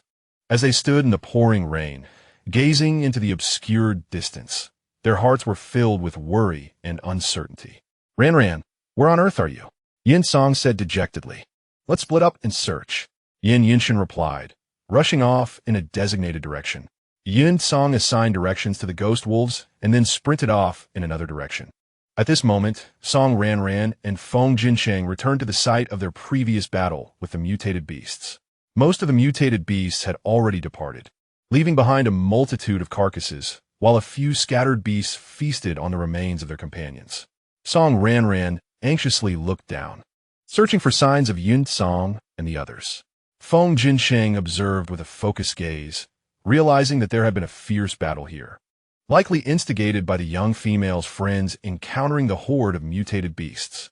The remaining mutated beasts below possessed some dark witchcraft, though most were relatively weak, with only a few stronger ones, now reduced to mere skeletons. Help the young female find her friends, Feng Jinsheng commanded. Understood. Feng Yu and the others scattered to search for Yun Song and his companions.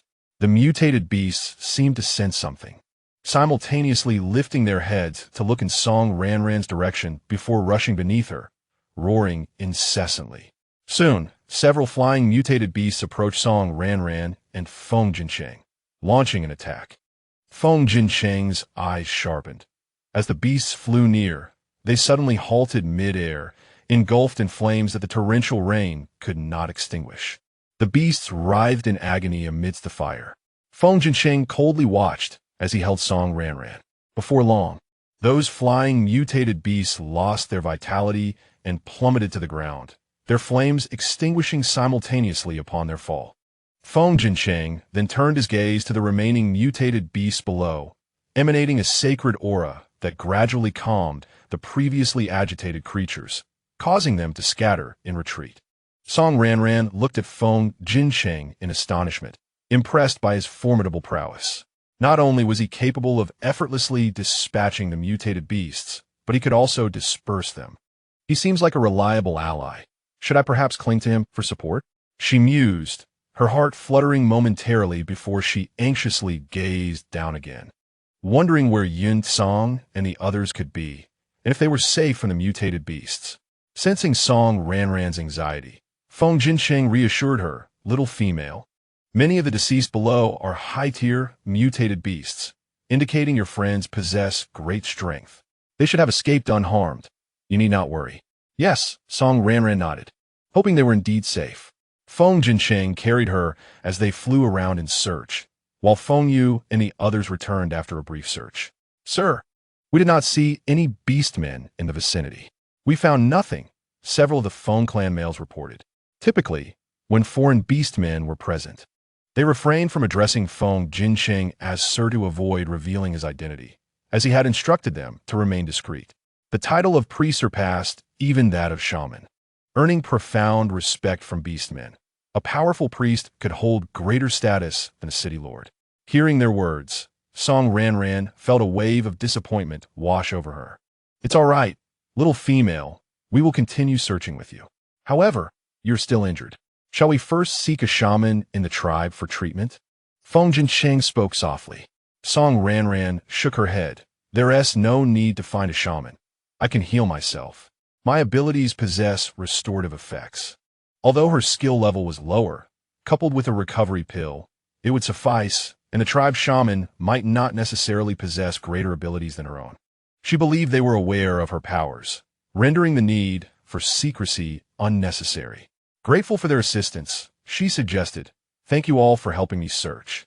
Since they are no longer here, let us find a place to take shelter from the rain." It was considerate of them to accompany her, and she did not wish to see them drenched. They quickly located a cave. "Sir, please wait a moment," Feng Yu said. Feng Jinsheng nodded slightly. Feng Yu and the others swiftly entered and began to tidy up. Shortly after, Feng Yu emerged. "Sir, it's ready." Feng Jinsheng took Song Ranran inside. Upon entering, Song Ranran was taken aback by the cleanliness.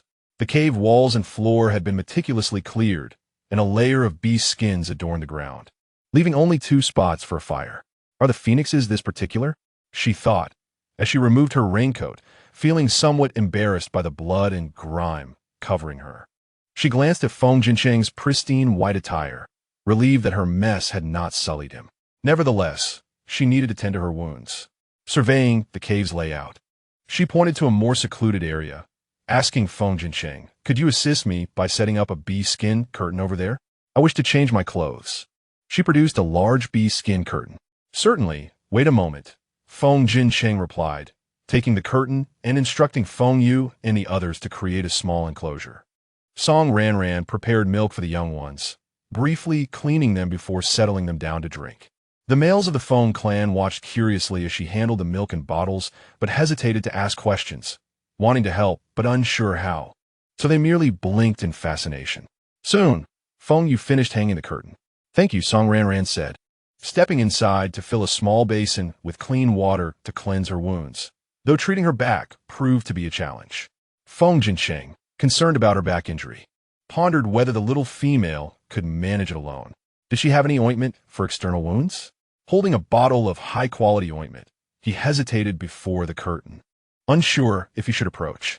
"Ouch!" Song Ranran exclaimed lightly as she accidentally brushed against her back wound. Unable to resist any longer, Feng Jinsheng stepped forward and asked, "Little female, I possess an excellent ointment for external injuries, particularly effective against wounds from mutated beasts. It will expedite healing and prevent scarring. Would you like to use it? These mutated beasts carry a virus, and their wounds may heal slower." He glanced at the curtain, feeling slightly nervous, and continued, "I noticed you have an injury on your back. Would you like me to assist you?" Song Ranran furrowed her brow, contemplating whether to accept help from a stranger. However, she recognized the difficulty of treating her back herself, and she desired a swift recovery. After a moment's hesitation, she softly replied, "All right, fine. Please wait a moment." She decided to brush aside her reservations. He was merely trying to help, and if he harbored ill intentions, she doubted she could overpower him. She donned her clothing, exposing only her back, and said, "You may come in now." Upon hearing her consent, Feng Jinsheng's heart raced. He steadied his nerves, gently lifting a corner of the curtain and stepping inside. With her back turned to him, Song Ranran revealed her flawless skin. The sight of her snow-white back, smooth and delicate, with a slender waist that captivated the heart, was breathtaking. The scars on her beautiful back only enhanced its allure, adding a touch of vulnerability that evoked a sense of tenderness. Feng Jinsheng found himself momentarily entranced, unable to avert his gaze. "Thank you for your help." Song Ranran mumbled shyly, her head bowed. "No, it's no trouble at all," he stammered, flustered. Feng Jinshan regained his composure, his ears flushed with heat, and his heart raced even more vigorously. He collected his thoughts and slightly turned his face away, unable to meet her gaze again. He approached, crouched down, and took a deep breath, redirecting his gaze to the pristine expanse before him that stirred his emotions. He noticed that there were still some bloodstains on that beautiful back that had not been cleaned properly. "Little female, it seems you haven't tidied up your back. Allow me to assist you." "All right." Song Ranran's cheeks flushed slightly. It was already like this, so it wouldn't matter much, being clean would certainly feel more comfortable. Feng Jinshan wrung out a piece of beast skin from the basin nearby, and as he drew closer, his hand trembled slightly. Steadying himself with a reddened face, he gently and meticulously began to wipe Song Ranran's back, as if handling a rare treasure. Song Ranran clutched the beast skin beneath her, feeling her face grow increasingly warm. Once she sensed that her back was clean, she handed him a bundle of cotton swabs, saying, "Just dip this and apply it." "Understood." Feng Jinshan accepted it and applied some medicinal liquid to her wounds. As he gazed at the gruesome injuries, an involuntary pang of pain surged within him. He was exceedingly gentle, fearful of causing her discomfort. The atmosphere was quiet, filled only with the sound of their heartbeats. Upon finishing the last application, Feng Jinshan felt an unexpected reluctance to part with the moment. He scolded himself internally, sealing the medicinal bottle. "Little female, all done." Song Ranran replied softly. "I'll leave the medicine here. I'm stepping out for a while." Feng Jinshan reluctantly departed. Song Ranran sighed in relief, covering her flushed cheeks. Finally, it was over. She proceeded to apply medicine to her other wounds, only putting on her clothes once the medicinal liquid had dried sufficiently. The effect of the medicine was indeed remarkable. It felt cool upon application, alleviating much of the pain. Feeling a bit hungry, Song Ranran stepped outside and saw Feng Yu and the others of the cave entrance, tending to their catch. They had helped her today, and she felt the urge to repay them. "How about I prepare some food for you all later?" she proposed. The males shook their heads in unison, insisting, "No way, little female. Are you hungry? We will finish preparing the meat for you shortly. I just want to repay you." "I cook quite well, truly," Song Ranran insisted. "But you are a female. How can you cook? Besides, you are injured." Feng Jinshan disagreed. With so many males present, how could they allow a female to cook? Shouldn't her beast husbands be taking care of her? The thought of her, a lone female, managing so many cubs outdoors, suggested that her beast husbands were a band of irresponsible males. His heart ached for Song Ranran even more. "It's all right. Females can cook too," she asserted. Feng Yu and the others looked to Feng Jinshan. "I truly wish to repay you," Song Ranran sighed. "My injuries are nothing. They hardly hurt anymore. If you help me gather everything, I can whip something up without much trouble." She looked to Feng Jinshan with hope. Feng Jinshan did not want her to toil, but found it hard to refuse her. "Very well, we will assist you. Let us handle whatever we can." Song Ranran happily directed them to prepare. Feng Jinshan and the others were astonished as she produced one unfamiliar item after another. Following her instructions, they efficiently completed the tasks. Feng Jinshan himself joined in, and soon the initial shock wore off. Their esteemed priest appeared entirely different in the presence of the little female. Once the ingredients were ready, Song Ranran began cooking. Feng Jinshan and the others watched in awe as she added this and that, stir-frying with finesse. Could meat be prepared this way? They were truly gaining insight. As the enticing aroma wafted through the air, they could hardly resist swallowing. The cubs, drawn by the delightful scent, rushed to Song Ranran's side. "Mother's cooking smells so good," they exclaimed. Unfortunately, they could not partake just yet, but the aroma brought them immense joy. The ground was carpeted, so Song Ranran paid them no mind. Before long, she had prepared several dishes. Lacking a table, she hastily acquired a set of wooden chairs and a table, as the previous one was with Yin Song. As she finished each dish, they placed it on the table. Finally, she boiled some noodles as a staple. Once everything was ready, they gathered around the table, prepared to dine. Song Ranran taught them how to use the utensils, and they clumsily but earnestly practiced. At last, Feng Jinshan took his first bite of the food, his eyes lighting up. The little female's cooking was truly delicious. He had never tasted anything so exquisite. Though the food before him tempted him to indulge, he maintained an air of elegance. Feng Yu and the others, upon tasting the food, widened their eyes in disbelief. "Little female, your cooking is absolutely delightful. This is the best I've ever had. You are truly remarkable," they exclaimed in admiration. "Thank you. I'm glad you like it." Song Ranran smiled in response. Feng Jinshan regarded Song Ranran with admiration glimmering in his eyes.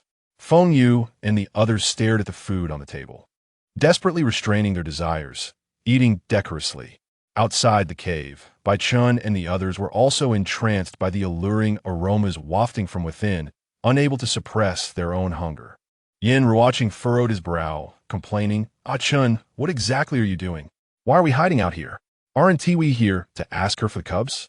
Though he felt a twinge of compassion, he could not allow the precious cubs of the Joey Fox clan to remain outside. He would ensure she received ample compensation. I'm not sure what I'm doing, but Etchen admitted. After all, weren't they here to retrieve the cubs? Yet, seeing that frail yet resilient figure, he found himself at a loss for words. "Let us wait a bit longer," he sighed softly, his gaze downcast. Yin, watching, glanced at Bai Chun helplessly. Tempted by the enticing aroma and the sounds of praise emanating from within, his own hunger growing insatiable. Inside the cave, Feng Yu and the others waited for Song Ranran to finish eating before they began to feast heartily. After they had eaten their fill, Feng Jinshan bit his lip and finally asked the question he had longed to pose. "Little female, may I know your name?" "My name is Song Ranran. You may call me Ranran," she replied. "Ranran."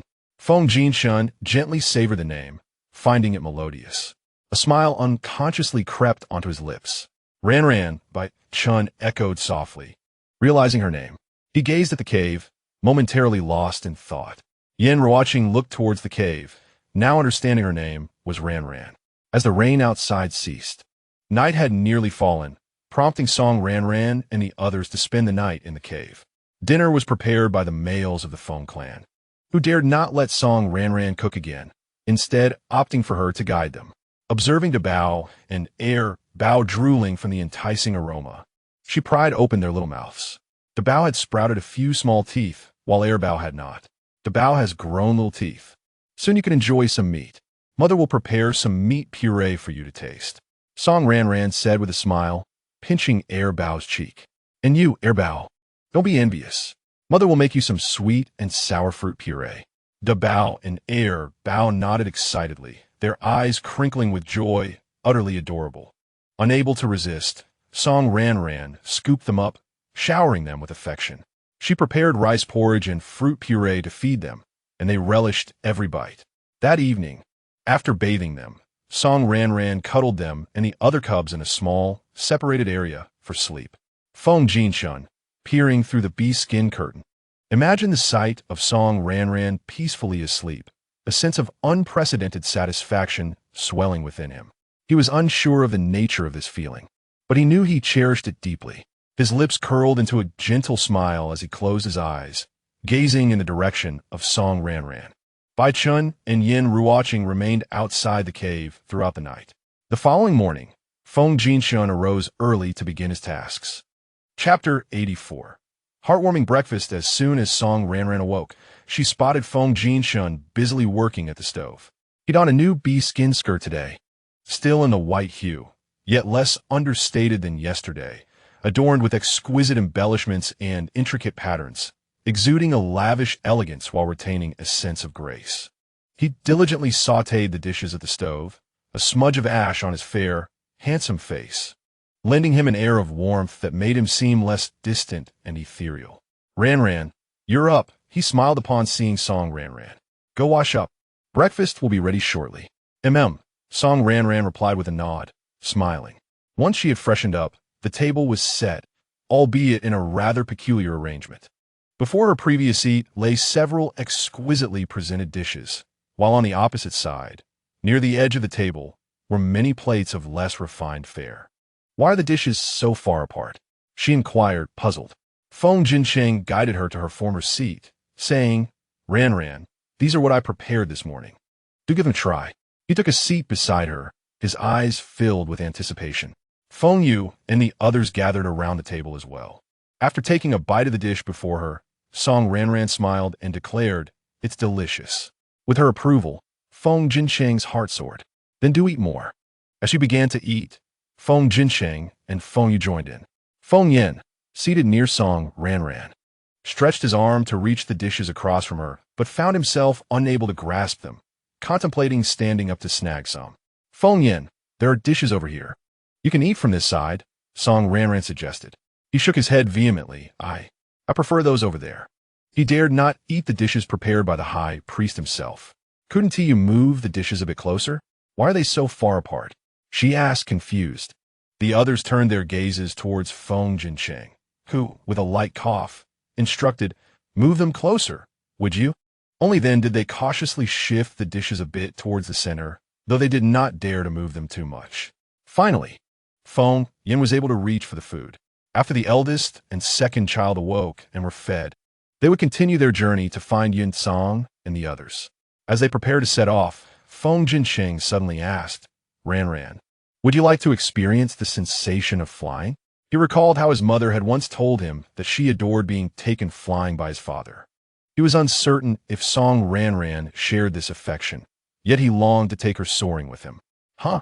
Song Ranran replied, confused. "Weren't we flying just yesterday?" "It's a different kind of flying," Feng Jincheng clarified. "All right," she said, her curiosity piqued. Seeing her agreement, Feng Jincheng beamed. "Would you prefer to sit in front or behind?" After a moment's thought, she answered, "In front." "Very well." Feng Jincheng ensured the little ones were settled securely before positioning himself behind her, enveloping her in his arms. Song Ranran felt herself surrounded by a warm and refreshing aura. The intimate pose caused her cheeks to flush slightly. "Are you ready?" Feng Jincheng asked softly.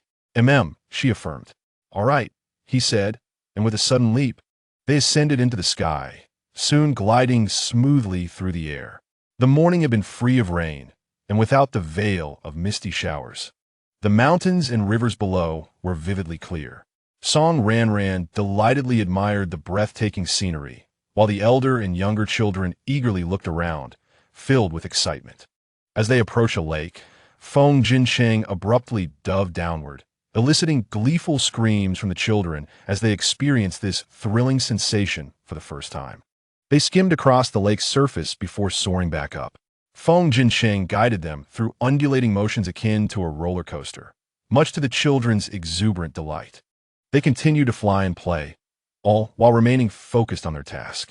Nestled in Feng Jincheng's embrace, Song Ranran truly felt as if she were flying. She envied those who possessed wings, able to soar freely through the skies. By the end of the morning, the children's fondness for Feng Jincheng had skyrocketed. At noon, they found a place to rest and prepare a meal. After landing, the elder and younger children, still brimming with excitement, gazed at Feng Jincheng with bright, eager eyes, as if to say, "We want to fly like that again."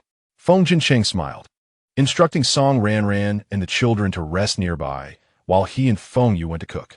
As smoke rose from the cooking fire, the previously tranquil and cool forest was infused with warmth and liveliness. Song Ranran sat beside the elder and younger children, watching Feng Jincheng and the others prepare the meal. Feng Jincheng and several males were responsible for chopping vegetables and meat, while Feng Yu and his companions tended to the fire. In the midst of moving supplies, Feng Yin accidentally dropped something, which landed squarely in a puddle. With a splash, murky water sprayed up, leaving several yellow spots on Feng Jincheng's white garment. He glanced at his beast's skin skirt, his brow furrowing instantly as his expression darkened. Feng Yan's heart sank. This was disastrous. Feng Yu and the others gasped, realizing the gravity of the situation. Not only had he soiled the high priest's clothing, but it was also the attire he had meticulously chosen after numerous changes that morning specifically for Lady Ranran. Under the weight of Feng Jincheng's intense gaze, Feng Yan's heart raced. "And master, how careless you are. That outfit was chosen with great care by the high priest this morning," Feng Jincheng rebuked coldly, fixing an icy glare on Feng Yan. "You will be responsible for all the hunting this month." "Yes," Feng Yan replied, his face contorted in distress, daring not to argue. Recognizing this punishment was relatively lenient, Feng Jincheng furrowed his brow and changed into another bee-skin skirt. Song Ranran blinked, realizing that Feng Jincheng appeared to have a bit of a cleanliness obsession. It was no wonder the cave was kept so immaculate. Thankfully, she and T dirted his clothes yesterday. As they continued their preparations, a few beastly roars echoed from a distance. Song Ranran quickly secured the little ones and moved to Feng Jincheng's side, who shielded her behind him, directing his gaze towards the source of the noise. Feng Yu and several males took to the sky to investigate. Soon, they spotted several beastmen rushing towards them, pursued by a horde of magical beasts. "Help us!" a female cried out. They hurried towards Song Ranran and the others, the magical beasts hot on their heels. Upon seeing the unfamiliar beastmen approaching, with magical beasts trailing behind, Feng Jincheng's brow furrowed. He cast an impatient glance at Feng Yan. He had little interest in assisting them, but he did not want their presence to leave Ranran hungry. If those magical beasts charged over, their meal preparations would be disrupted. Receiving the command, Feng Yan led several males to confront the magical beasts. With their formidable strength, they quickly dispatched the creatures. The beastmen breathed a sigh of relief. Fortunately, they had spotted smoke from this direction, indicating the presence of beastmen, and had come seeking assistance. As the beastmen approached Song Ranran and the others, she glanced up to see 6 males and 2 females. The 2 females' eyes widened as they caught sight of Feng Jincheng, their pupils dilating as they gazed at him, unable to tear their eyes away. Feng Jincheng, however, paid them no mind, guiding Song Ranran to the table. "Ranran, please wait a moment. The meal will be ready shortly." Song Ranran replied, taking a seat with the little ones. The 2 females regained their composure. Their cheeks flushed as they approached Feng Jincheng. Eileen. "We were out playing and accidentally encountered magical beasts, which chased us here. Thank you for saving us." The speaker was a fair-skinned female with delicate features, quite lovely indeed. "No need for thanks," Feng Jincheng replied expressionlessly, returning to his tasks. Song Ranran felt somewhat astonished. This was the first time she had witnessed Feng Jincheng exhibit such indifference, especially towards a beautiful female. Eileen's brows furrowed. It was the first time in her life she had been treated so coldly. Her beauty had always drawn the attention of unbonded males in the tribe, all vying to become her partner, so she had never encountered a male who was so unresponsive to her charm. This male was clearly still single, yet he remained unfazed by her allure. However, he was undeniably handsome, the most attractive male she had ever encountered. Her heart fluttered at first sight, though she was uncertain of his strength. Given their wings, they must belong to the Feng tribe, an ancient race known for their formidable power. He should be no exception. Yet, even if his abilities were lacking, his striking appearance would be enough to win her over, and having a phoenix beast husband would be quite impressive. Eileen patiently inquired, "Are you preparing a meal? It smells delightful. We have been pursued by magical beasts for quite some time, and are quite famished. May we join you for a meal?" Feng Jincheng cast a cold glance at Eileen and directed his attention to the side. Feng Yu stepped forward and addressed Eileen, this young female. "The magical beasts have been eliminated. If you are unharmed, I kindly ask you to leave." Eileen's companion, a female with slightly yellowish skin, was taken aback by Eileen's rejection. Eileen was the most popular female in the tribe. It was astonishing that this male had turned down her request. Typically, males do not refuse a female's request for food. "Could you not spare us a little to eat? We are truly starving," she pleaded. Feng Yu looked towards Feng Jincheng, who replied indifferently, "Give them some meat." Feng Yu handed them a portion of raw meat. "You may cook it over there." Eileen could not help but protest, "But don't you have cooked food?" The aroma was irresistible, and she longed to taste the exquisite meal prepared by the handsome male. Feng Yu's expression darkened. "This is all we have. If you do not wish to take it, please leave." Eileen instructed her companion to put away the meat, and they moved to a distance to start a fire and cook. She cast a resentful glance at Song Ranran, seated at the table. Why could that unattractive female dine with them, while they could not? Those males must be blind to favor such an eyesore. Feng Jincheng and the others soon finished their meal, joyfully gathering around the table. From time to time, Feng Jincheng would pass dishes to Song Ranran, feeling a deep sense of satisfaction as he watched her enjoy his cooking, his eyes reflecting warmth and happiness. Eileen was filled with indignation and jealousy at the sight of Feng Jincheng's kindness towards Song Ranran, who was so plain in comparison. Was there something wrong with that male for being so nice to an ugly creature? Her companion, the yellow-skinned female, voiced her discontent. Could it be that male has taken a liking to that ugly creature? He treats her so well. Don't you think his taste is questionable? Even if he does not fancy me, he should at least fancy you. Eileen's frustration intensified as she gnawed on the dry, tough meat. After their meal, Feng Yu and the others tidied up and prepared to leave. Eileen rushed over as she saw Song Ranran and the others about to depart. She feigned a pitiful demeanor and sweetly asked Feng Jinsheng, "Our tribe is nearby. Could you escort me back? I'm afraid of encountering magical beasts on the way." "Sorry, we are not available," Feng Jinsheng replied coldly. He approached Song Ranran and gently asked, "Ranran, are you ready? If so, we shall set off." Song Ranran nodded in agreement. Unable to contain herself any longer, Eileen exclaimed, "Why are you bringing along such an eyesore? Not only is she ugly, but she also has wild offspring from other males." Eileen glared at Song Ranran, feeling deeply aggrieved. What made her so superior? He would rather take such an unsightly creature than her, despite her beauty. Feng Jinsheng's eyes turned icy as he contemplated a reprimand. However, Dabao and Air Bao, quicker than him, leaped from Song Ranran's arms and each gave Eileen a sharp claw swipe. "Umph, dare to insult our mother, and we will scratch you to pieces.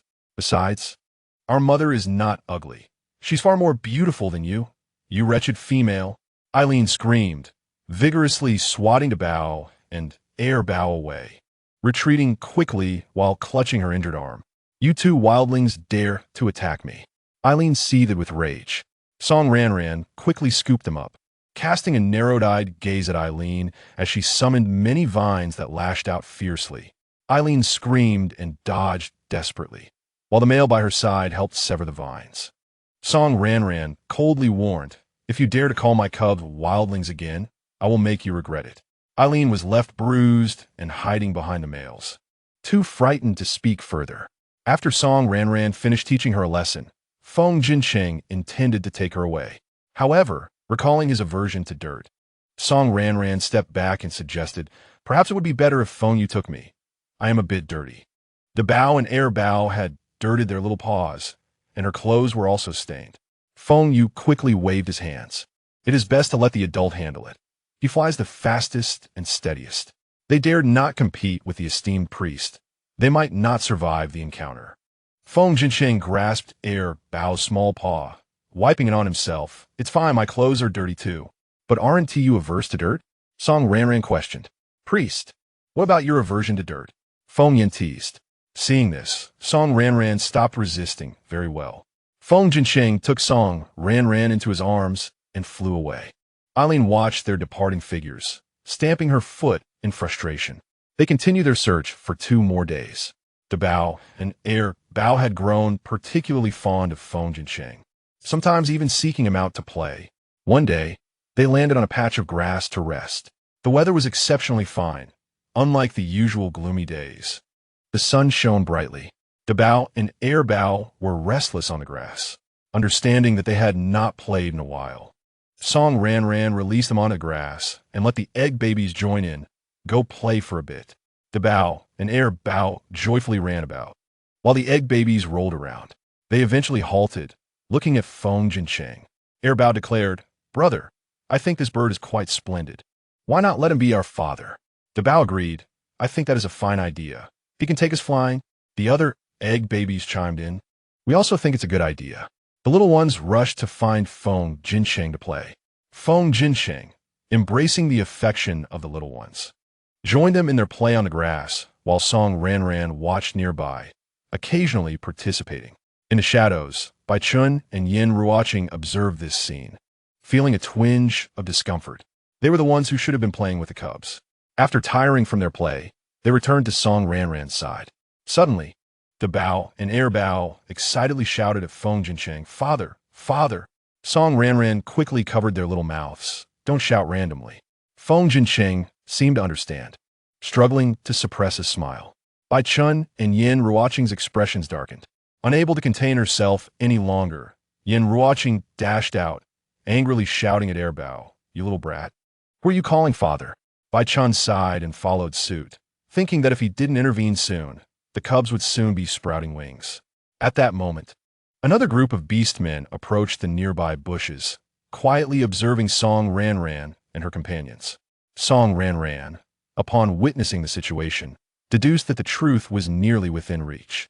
She addressed Bao, urging him to speak honestly with his mother. Bao nodded his little head. Yin Ruoqing reverted to his human form, admonishing, "You should clearly understand that your father is here. Do not mistakenly identify others as your father." Hearing Yin Ruoqing's slightly reproachful words, Song Ranran's gaze turned icy. What does it matter that you are his biological father? He may call whomever he wishes father. What concern is it of yours, and what right do you have to dictate? The male retorted, "Little female, I am indeed his biological father. Thus I possess the right." Yin Ruoqing's tone became somewhat exasperated. "We are here today to take them away." He softened his tone, adding, "He is a precious bloodline of my Jiawei Fox clan, and I cannot allow him to be lost to the world." He glanced at Debeo, then at Bai Chun, along with the little white tiger and the unhatched offspring, who should also be the progeny of both him and Chun. "We wish to take them with us. Whatever you desire, feel free to state it, and we shall fulfill your request." "What did you say? Take them away?" Song Ranran tightened her embrace around Debeo and Erbao, her eyes growing even colder. "By what right do you claim to take them? We are their biological fathers. Naturally, we can take them away."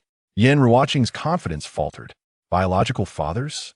Have you ever fulfilled the responsibilities of a father for even a single day?" Song Ranran sneered. "The children belong to me. I will never allow you to take them. Little female, state your conditions directly. There is no need for such roundabout negotiations to increase your leverage." Yin Ruoqing's expression hardened. "What leverage? In your eyes, are the children mere commodities to be traded? How absurd!" Song Ranran mocked. "I have no conditions. I ask you to leave. To me, the children are my most treasured possession. But initially, it was you who cunningly used that wicked item, the mesmerizing stone, to enchant us." Yin Ruoqing expressed his anger. "We do not know what methods you employed to conceive our offspring, but since they are born, we accept that. Has all your effort not been aimed at gaining benefits from us? Why must you now feign innocence? The mesmerizing stone is a dark sorcerous item that amplifies pheromonal allure 100-fold, rendering unbonded males nearly defenseless against it. In the past, some noble females would procure it to compel resistant males. The use of the mesmerizing stone is not only unethical, but its creation also involves heinous methods, requiring the blood of 100 juvenile males over 100 days, combined with dark sorcery to produce a single stone. Males detest such items, and they are regarded as forbidden objects in the Beast World continent. Bai Chun and the others had initially believed that Song Ranran had used this item, which caused them to lose their senses and spend a night with her. What mesmerizing stone? I know nothing of it, whether you believe it or not. I was also drugged, which led to our encounter. I never used that cursed, mesmerizing stone, nor did I intend to gain anything from you." Song Ranran's anger flared. She had no interest in them at all. However, the mention of the mesmerizing stone sounded ominous. Bai Chun appeared conflicted. Indeed, she had not used the mesmerizing stone, leading them to misunderstand her. No wonder she had appeared in the wilderness. They had previously found it strange that a noble would venture to such a place. "You did not use the mesmerizing stone. How could that be?" Yin Ruoqing found it hard to believe, yet deep down, he began to trust Song Ranran's words. Such an item is not easily obtained, and based on their observations over the past few days, he indeed did not perceive her as the malicious female they had imagined. It was merely that long-held beliefs were being overturned, leaving him momentarily at a loss. How could this be? If she had been drugged, then she was the victim. What did that make them? What should they do now? Yin Ruoqing found himself in a state of disarray. "Little female, I apologize. We previously misjudged you," Bai Chun said. His eyes filled with remorse. "We did not intentionally neglect your care." He continued explaining, "We thought you had used the mesmerizing stone to seduce. Such a thing is typically only accessible to the most powerful nobles. We assumed you were a noble, surrounded by males to care for you." He looked at Song Ranran sincerely, adding, "Regardless, it was our fault, and we will make amends. I require no compensation from you. Since everything is clear now, I ask you to leave. I will not part with my children." Song Ranran replied coldly, "No, I will not ask you for the children again. I merely wish to remain and care for you." "To make amends," Bai Chun stated. "Ah Chun, what do you say?" Yin Ruoqing was at a loss for words. If Ah Chun stayed, what of him? Should he remain as well? "I do not require your care. You all should leave, Song Ranran insisted. Little female. Previously we were at fault. I sincerely apologize, Bai Chun reiterated. You have cared for the children well.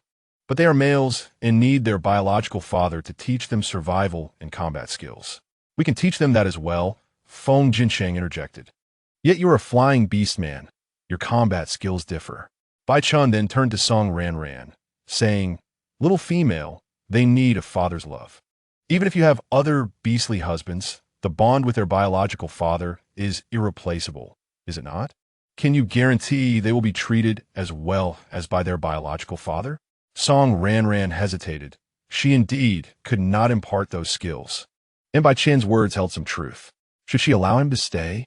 Ranran, if you do not wish to keep him, we can find others of a similar race to instruct them in survival and combat skills, Feng Jincheng suggested. After pondering, Song Ranran replied to Bai Chun, You all can leave.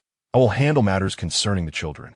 Upon hearing Song Ranran's refusal, Bai Chun felt a pang of disappointment, yet understood that it was difficult for her to accept their presence directly. However, he would not give up.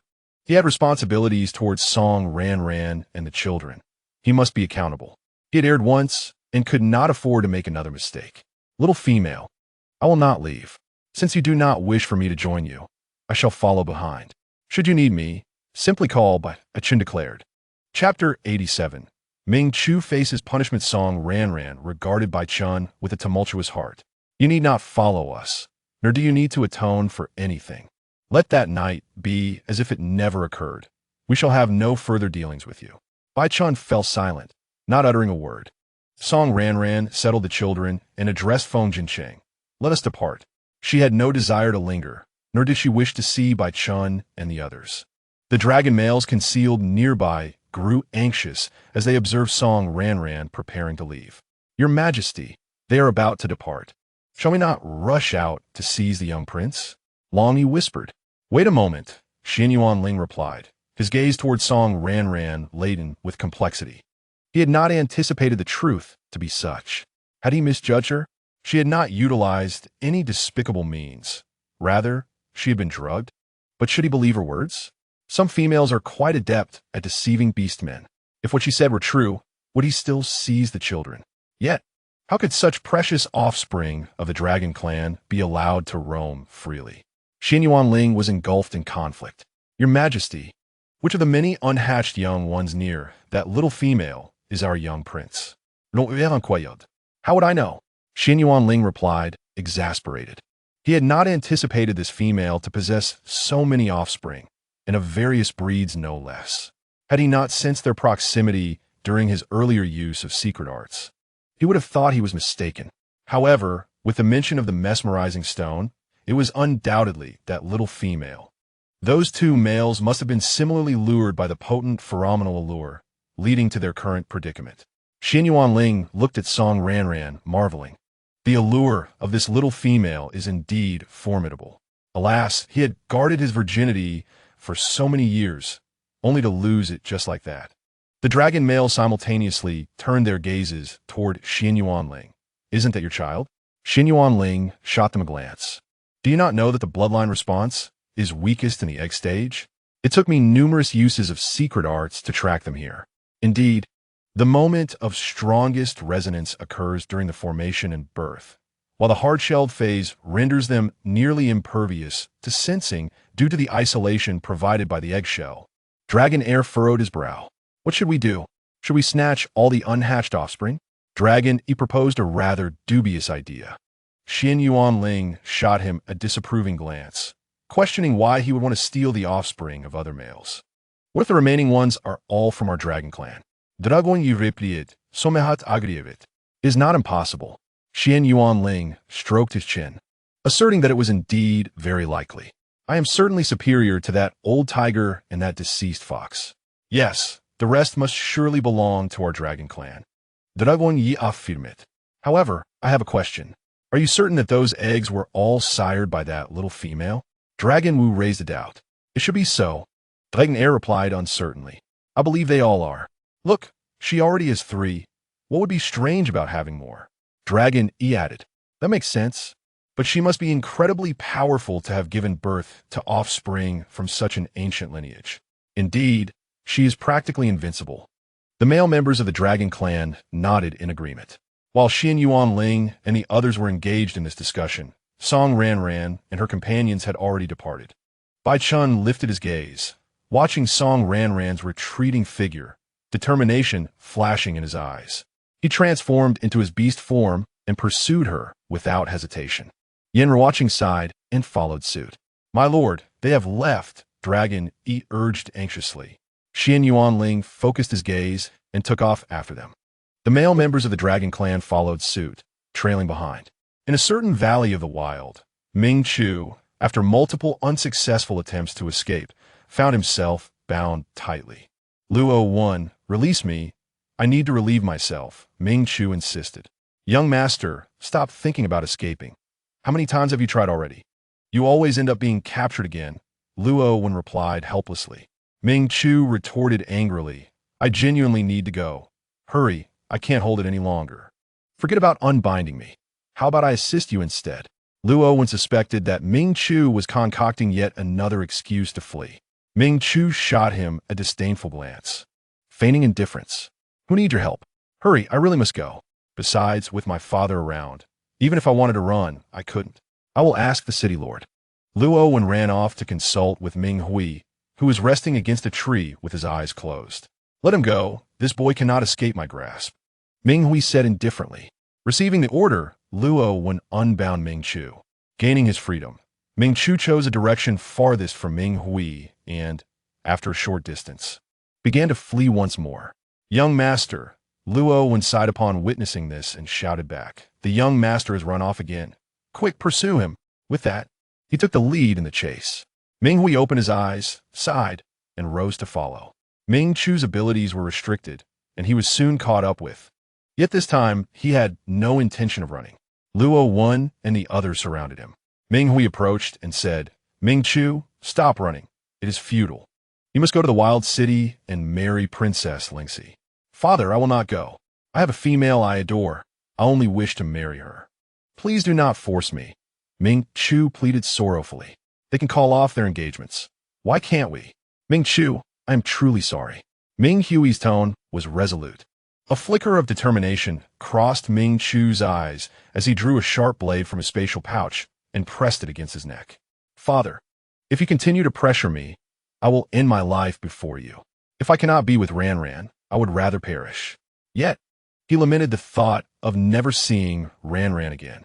The mere thought of Song Ranran stirred feelings of longing and sorrow within Ming Chu.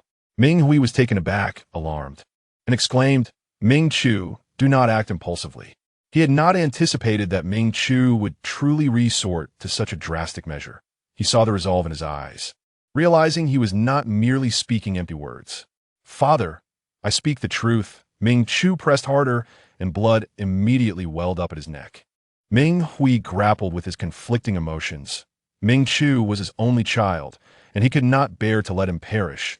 Yet they, the Ling Cat clan, could not breach their promises. Seeing that Ming Hui still refused to relent, Ming Chu pressed down even harder, observing the deepening gash on Ming Chu's neck. Ming Hui ultimately conceded. "Very well, if you wish to call off the engagement, you may, but you must endure the punishment of the 3 burning spirit arrays as per clan rules." Ming Hui sighed. Ming Chu's spirits lifted. "Really? I am willing to accept the punishment. As long as I can call off the engagement and be with Ranran, I am prepared to face any punishment. In the burning spirit array, one cannot use their abilities and must endure the pain. Once activated, the flames would engulf the body and scorch the soul, causing unimaginable suffering, with each successive flame more intense than the last. Should you find it unbearable, you may call for it to stop." Ming Hui expressed his concern, urging him to speak up if he truly could not endure it. "I am not afraid and will not stop," Ming Chu declared resolutely. Ming Hui shook his head, hoping that Ming Chu could withstand the ordeal. Ming Hui produced a uniquely shaped stone, dripped his blood onto it, and then cast it to the ground. A magical array illuminated the ground instantly. Ming Chu resolutely stepped into the array. Flames erupted within the array, engulfing Ming Chu in an inferno. A searing pain assaulted him almost immediately. Gradually, he found it difficult to stand and sank to his knees, gritting his teeth to endure. The second wave of flame struck. The agony intensified, and he struggled even to maintain his half-kneeling position, yet he refused to give up.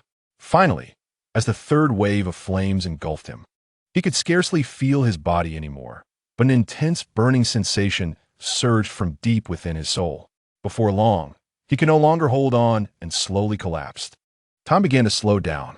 Ming Chu clutched the ice soul pearl that Song Ranran had given him, his heart filled with a singular conviction: to persevere. For if he did, he would reunite with Ranran. The male members of the Ling Cat clan gazed at the nearly lifeless Ming Chu, their eyes filled with emotion. Ming Hui clenched his fists tightly, suppressing the urge to intervene. At last, the flames dissipated, and Ming Chu's breath became faint. Ming Hui let out a sigh of relief, pain flickering in his eyes, and he smiled, saying, "You have won. Thank goodness you are still alive." Ming Hui lifted Ming Chu into his arms. "Father, I too wish to see what kind of female is worth risking your life for. Regarding the engagement, I agree to it. Ming Chu smai fai li, dan dan. I'm coming back." Chapter 88. The competition Song Ranran and her companions had searched tirelessly for a long while, but still found no trace of Yin Song and the others. Gazing at the vast, uncertain path ahead, Song Ranran felt a twinge of despair. The beast world is so expansive. When will we be able to find them? She left markers along the roadside, while Feng Jincheng helped her mark the trees. Throughout their journey, she left signs for Yun Song and the others, hoping they would find their way. In the evening, they found a cave to rest in. Just after finishing their meal, a torrential downpour began outside. Song Ranran and the males of the Feng clan huddled inside the cave, watching the rain with a hint of boredom. Dabao and Air Bao lay quietly in her arms, observing the rain, while the egg babies rolled about leisurely nearby. The cave they found today was quite spacious, and noticing the ample ground space, Song Ranran realized the cubs seemed a bit restless. She took out a small leather ball and asked cubs, "Would you like to play with the ball?" Dabao and Air Bao's eyes lit up at the sight of the ball, eager to play. Song Ranran had given them a similar ball before, and today, with the cave being larger and the ground carpeted, it was the perfect setting for them to kick the ball around. The egg babies also perked up, expressing their desire to play with the small ball. Song Ranran set Dabao and Air Bao down, tossed the ball to them, and encouraged them to play. The cubs began to kick the small leather ball around on the ground. The males of the Feng clan found the small ball to be quite novel. Watching the cubs play was amusing, and they felt a surge of excitement, eager to join in. However, after glancing at their own sturdy physiques and then at the tiny ball, they all sighed. Feng Yin watched with keen interest, feeling quite envious. He longed to join the fun. The Bao delivered a powerful kick, sending the ball soaring into Feng Yin's arms. Unable to contain himself any longer, Feng Yin asked, "Lady Ranran, may I join the cubs in playing?" Song Ranran initially believed that he intended to engage in a game of ball with the little ones, and she nodded in agreement, saying, "Sure." Delighted by Song Ranran's consent, Feng Yin swiftly transformed into a small phoenix resembling a chick, eagerly joining the little ones. Song Ranran looked at him in astonishment. Was this truly how he envisioned playing? The other males observed Feng Yan's antics and could no longer contain their excitement. Inquiring of Song Ranran, "Lady Ranran, may we join in the fun as well?" Amused, Song Ranran replied affirmatively. Soon, she witnessed them transforming into small phoenixes and joining the fray, creating a lively scene that was, however, somewhat chaotic. The little ball flew about, with the youngsters and the small phoenixes colliding with one another. Song Ranran chuckled as she observed several eggs and a flock of chicks mingling with two fluffy balls, all scurrying after the little ball, creating a rather comical spectacle. Feng Jincheng sighed, feeling embarrassed, noticing the multitude of participants. Song Ranran thought it would be more interesting to organize them into teams to play by football rules to reduce the chaos and perhaps even enjoy a match herself. "Please wait a moment," she called to them, and they immediately halted. "Let us change the rules of the game." She briefly explained the basic rules to them, stating that the winning team would receive rewards from her. They found this idea quite intriguing and expressed their enthusiasm to play in this manner. Consequently, Song Ranran divided them into two teams, realizing that one team was short a member. She turned to Feng Jincheng, suggesting, "How about you join us?" Though Feng Jincheng felt it was somewhat undignified, he could not refuse Song Ranran's bright, shining eyes. He nodded slightly, transforming into an exceptionally beautiful small phoenix and gracefully stepping into the group of beast men. After organizing the teams, the youngsters Feng Jincheng and several small phoenixes formed the egg team, while Feng Yin and the other small phoenixes comprised the phoenix team, with goals established for their match. The competition commenced shortly thereafter. Song Ranran watched with great interest, cheering for the little ones from time to time.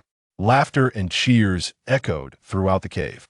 Outside, the male dragons perched in the trees, observing the match within the cave, occasionally cheering enthusiastically, thoroughly engrossed in the spectacle. "It looks so fun. I wish we could join in," Long lamented. "I want to join too." While they play inside, we can only endure the rain on the trees, Long sighed. In stark contrast to the lively atmosphere within the cave, the male dragons felt a profound sense of desolation. Xin Yuan Ling envisioned himself playing with the little dragon cubs in front of Song Ranran and suddenly felt a sense of longing. Bai Chun transformed into a white tiger and lay beside the cave, the icy rain having soaked his fur, yet he paid it no mind. Fixating his gaze on the interior, listening to the joyful laughter within, Bai Chun felt a surge of envy and yearning, hoping that one day he too could play like that in her presence. Yin Ruoqing covered herself with her long tail, nestling beside Bai Chun, feeling both envious and melancholic. She asked, "Ah, Chun, shall we just stay here and not seek shelter from the rain?" "I wish to remain here. If you wish to find shelter from the rain, you may do so on your own," Bai Chun replied indifferently. Staying here allowed him to better protect them and hear their voices. A little rain was inconsequential. It might even alleviate some of his guilt. "Ah Chun, are you truly going to stay?" Yin Ruoqing felt a twinge of uncertainty. "Yes, I have made my decision," Bai Chun stated firmly. "Are you planning to marry that little female?" Yin Ruoqing inquired. "I am not. I will not marry someone I do not love, which is why I called off the engagement. I merely wish to protect them and fulfill my responsibilities. It should be like that, right?" Bai Chun felt a flicker of confusion within. "How long do you intend to stay here?" "I do not know, but it should be quite a while." Bai Chun himself was uncertain. "What about your white tiger city? You are the lord of the city. How can you be absent for so long?" Yin Ruoqing asked with concern. "White Sun and the others are there. It will be fine," Bai Chun replied, appearing unconcerned. "They could manage for a while, but for an extended period, it might not be feasible. Especially since your brother has always coveted your position as lord, he may attempt to seize power in your absence. Do not worry. I have already made arrangements, and nothing will go awry." "Very well, as long as you are aware." Yin Ruoqing felt somewhat reassured upon hearing Bai Chun's words, knowing he was doing all this to help him pursue Ling Zhu. Thinking of Ling Zhu made him angry. Where on earth had that wretched leopard hidden her? "Ah Chun, do you think I should stay?" Yin Ruoqing still felt somewhat lost and hesitant. Chapter 89. Protection. It is up to you. If you choose to leave, I will take care of Bao, Bai Chun said. Yin Ruoqing gazed at the cave, lost in thought. Should he stay? Although the little female claimed that what happened that night was unrelated to her and the little ones, could he truly abandon them? Over an hour passed, and the match within the cave concluded. The little ones were panting from exhaustion, but were utterly exhilarated. The soccer match was so much fun. The male phoenixes were equally thrilled, and Feng Jincheng had shed his dignified demeanor, no longer the austere high priest. The egg team emerged victorious by a single point. The losing team felt a tinge of regret, but remained joyful. Song Ranran distributed lollipops to Bao, Bao, and Feng Jincheng, saying these are called lollipops. They are today's rewards. These candies were specially crafted by the system, providing nutritional benefits for the little ones. She unwrapped one and handed it to Bao and Bao, who savored the treat with delight, exclaiming, "The candy is so delicious." Feng Jincheng and the others followed suit, unwrapping their treats to try. Feng Jincheng's eyes lit up as he declared, "This lollipop is sweet and truly delightful." Indeed, the high priest has a penchant for sweets. Conclusion reached. He carefully stored the remaining candy, intending to savor it slowly later. Song Ranran picked up the remaining egg babies, as they had yet to hatch, saying, "Mother will save the rewards for you. Let me give you a kiss first." She kissed each of the egg babies affectionately. The egg babies joyfully wiggled, declaring, "We love Mother-esque kisses." The Bao and Air Bao rushed over for their own kisses, and Song Ranran bestowed a kiss on each of their foreheads. In that moment, Feng Jinsheng felt the sweetness of the candy diminish, as another reward seemed far more enticing. The night passed amidst laughter. The next morning, Feng Jinsheng summoned Feng Yu and the others. "Where are the lollipops that Ranran gave you yesterday? Hand them over," he instructed. Reluctantly, Feng Yu and the others surrendered their lollipops. Feng Jinsheng confiscated all of their treats, stating, "These were Ranran-esque prizes. It is fortunate that you each got to enjoy one." Feng Yu and the others pouted, feeling a mix of indignation and resignation. They too enjoyed lollipops. Could the high priest not leave them even one? "If only we had eaten them all yesterday," they lamented. After Song Ranran finished her morning routine, Feng Yu led her outside the cave. He pointed to a pile of prey, asking, "Lady Ranran, these seem to be the ones caught by those two males yesterday. How should we handle them?" Song Ranran glanced at Bai Chun and the others nearby, replying, "Let us return them."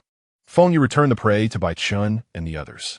Bai Chun lowered his gaze, quietly gathering the prey. Subsequently, Song Ranran received daily offerings of prey and pelts. Yet Bai Chun and the others remained elusive, deliberately hiding in the shadows. Song Ranran did not accept the offerings, leaving them in place. After they departed, Bai Chun and his companions emerged from their hiding spots. They gazed at the untouched prey and pelts, their eyes betraying their unmistakable disappointment. One morning, Feng Jinsheng suddenly sensed a strong surge of dark sorcery. He turned to the newly awakened Song Ranran, saying, "Ranran, I have something to attend to and need to leave for a while. Can we set off a bit later today?" Song Ranran nodded. "Go ahead. We can depart whenever you are ready. I will return shortly," Feng Jinsheng said gently. With that, he took a few males and flew away. Feng Yu and the others were preparing a meal outside the cave. Due to the shifting winds, they were concerned that the smoke would seep into the cave, prompting them to maintain a safe distance. This particular cave was relatively elongated, with Song Ranran and the little ones residing at the innermost part. With little to occupy her time, Song Ranran decided to check on the little ones to see if they had awoken. Upon entering, she found a Bao and Air Bao just rousing from their slumber, and as they spotted her, they greeted her with sweet smiles.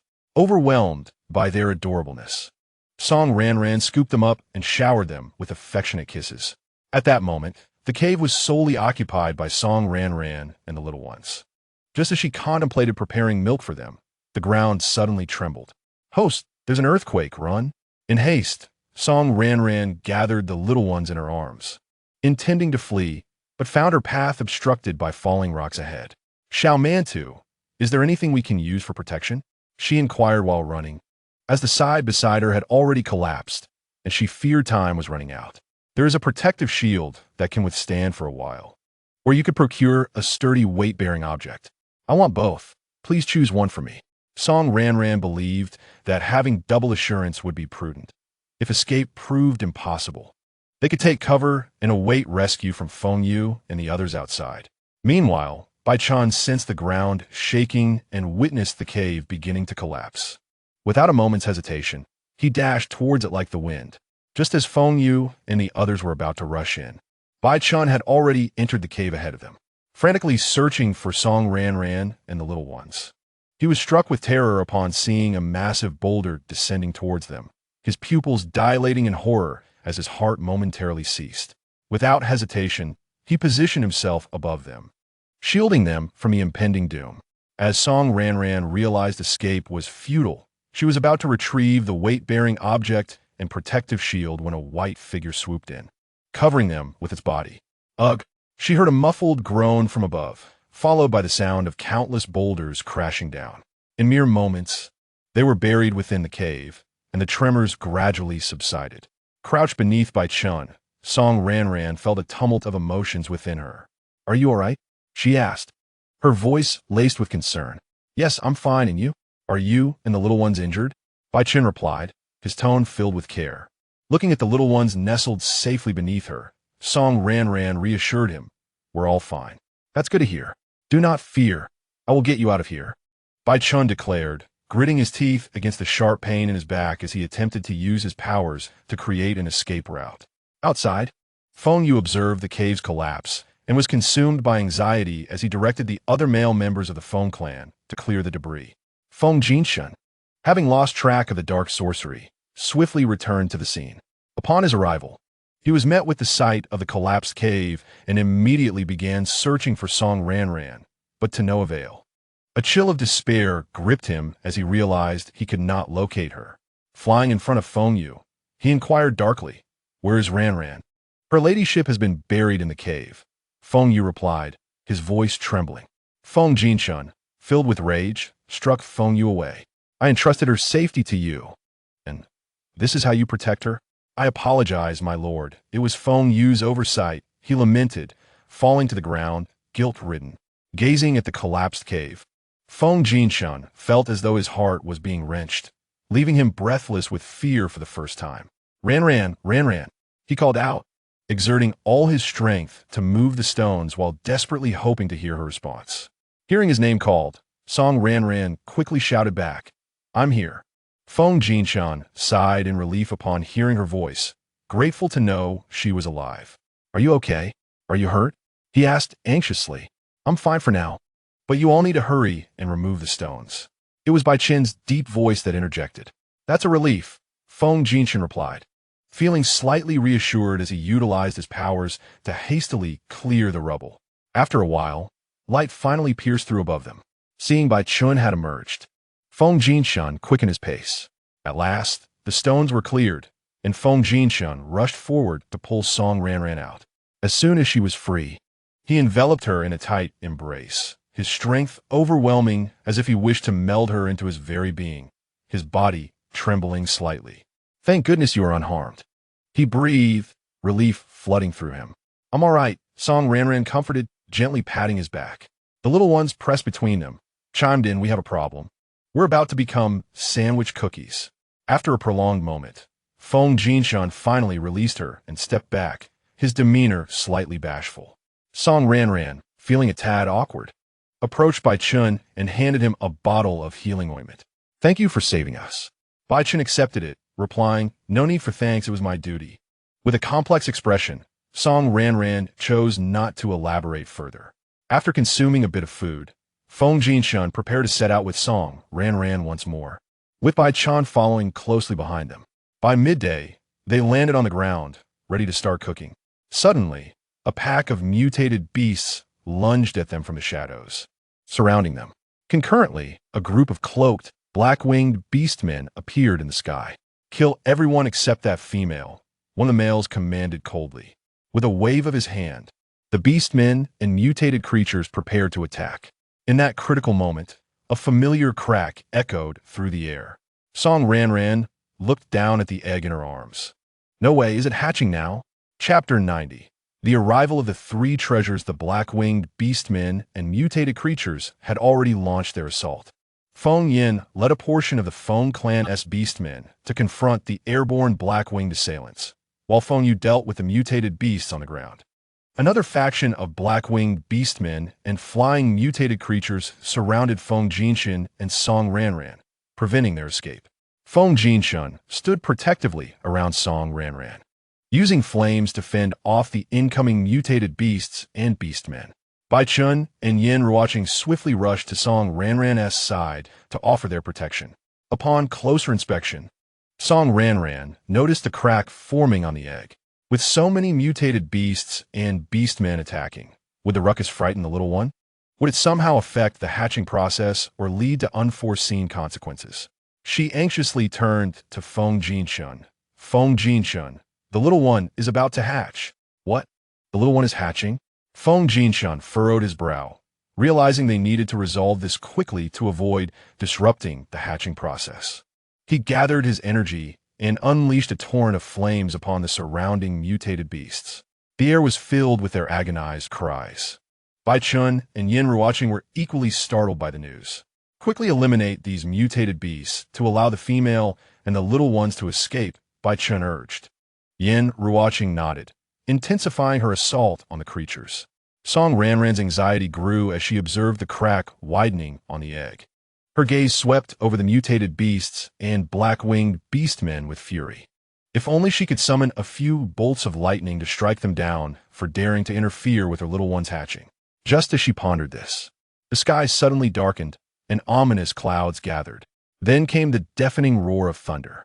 Countless bolts of lightning surged towards the black-winged beastmen and mutated creatures, accompanied by the sound of explosions reminiscent of firecrackers. The black-winged beastmen and mutated creatures were left in dire straits, their bodies torn apart.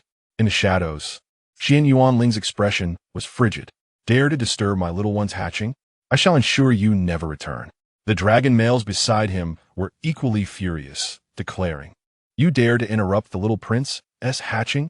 You shall be annihilated. Song Ranran's eyes widened in astonishment. Wow, what is happening? Is it a spell that follows words? Since when has she become so powerful? However, witnessing their disarray was immensely satisfying.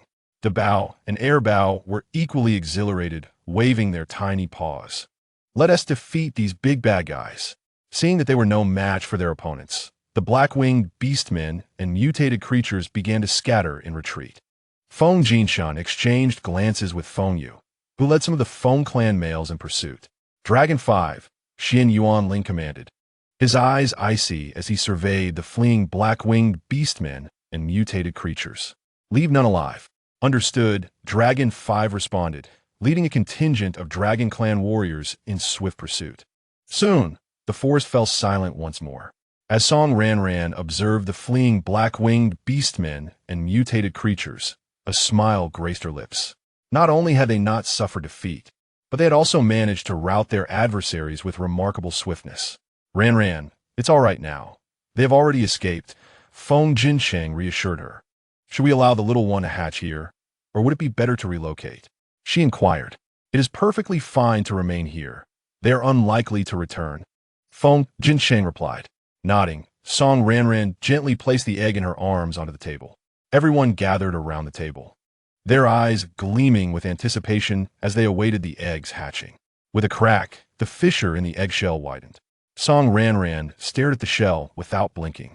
Feng Jinsheng, feeling a surge of anxiety, clutched the hem of his garment, his breath slightly heavy. Beside him, Feng Yin, puzzled, asked, My lord, why are you so tense? It has nothing to do with us. It can't possibly be a little phoenix. Feng Jinsheng shot him a glare, be silent. Although he knew it had no direct connection to him, he still held great expectations for Ranran's offspring. Bai Chun and Yin Ruoqing held their breath, wondering whether it would be a little white tiger or a little fox. Xian Yuanling, with a worried expression, declared it must be his dragon offspring. The male members of the dragon clan clenched their fists, hoping fervently that it would indeed be their little prince. Amidst the collective anticipation, there was a sudden loud crack, and half of the shell flew off.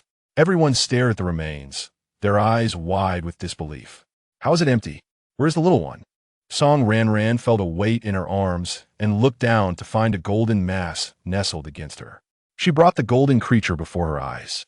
The little one was covered in dazzling golden scales, with two adorable little horns atop its head, sparkling golden eyes radiating brilliance, a slightly round face adorned with baby fat, a plump little body supported by 4 dainty paws, and a long, slender tail that swayed gently behind it.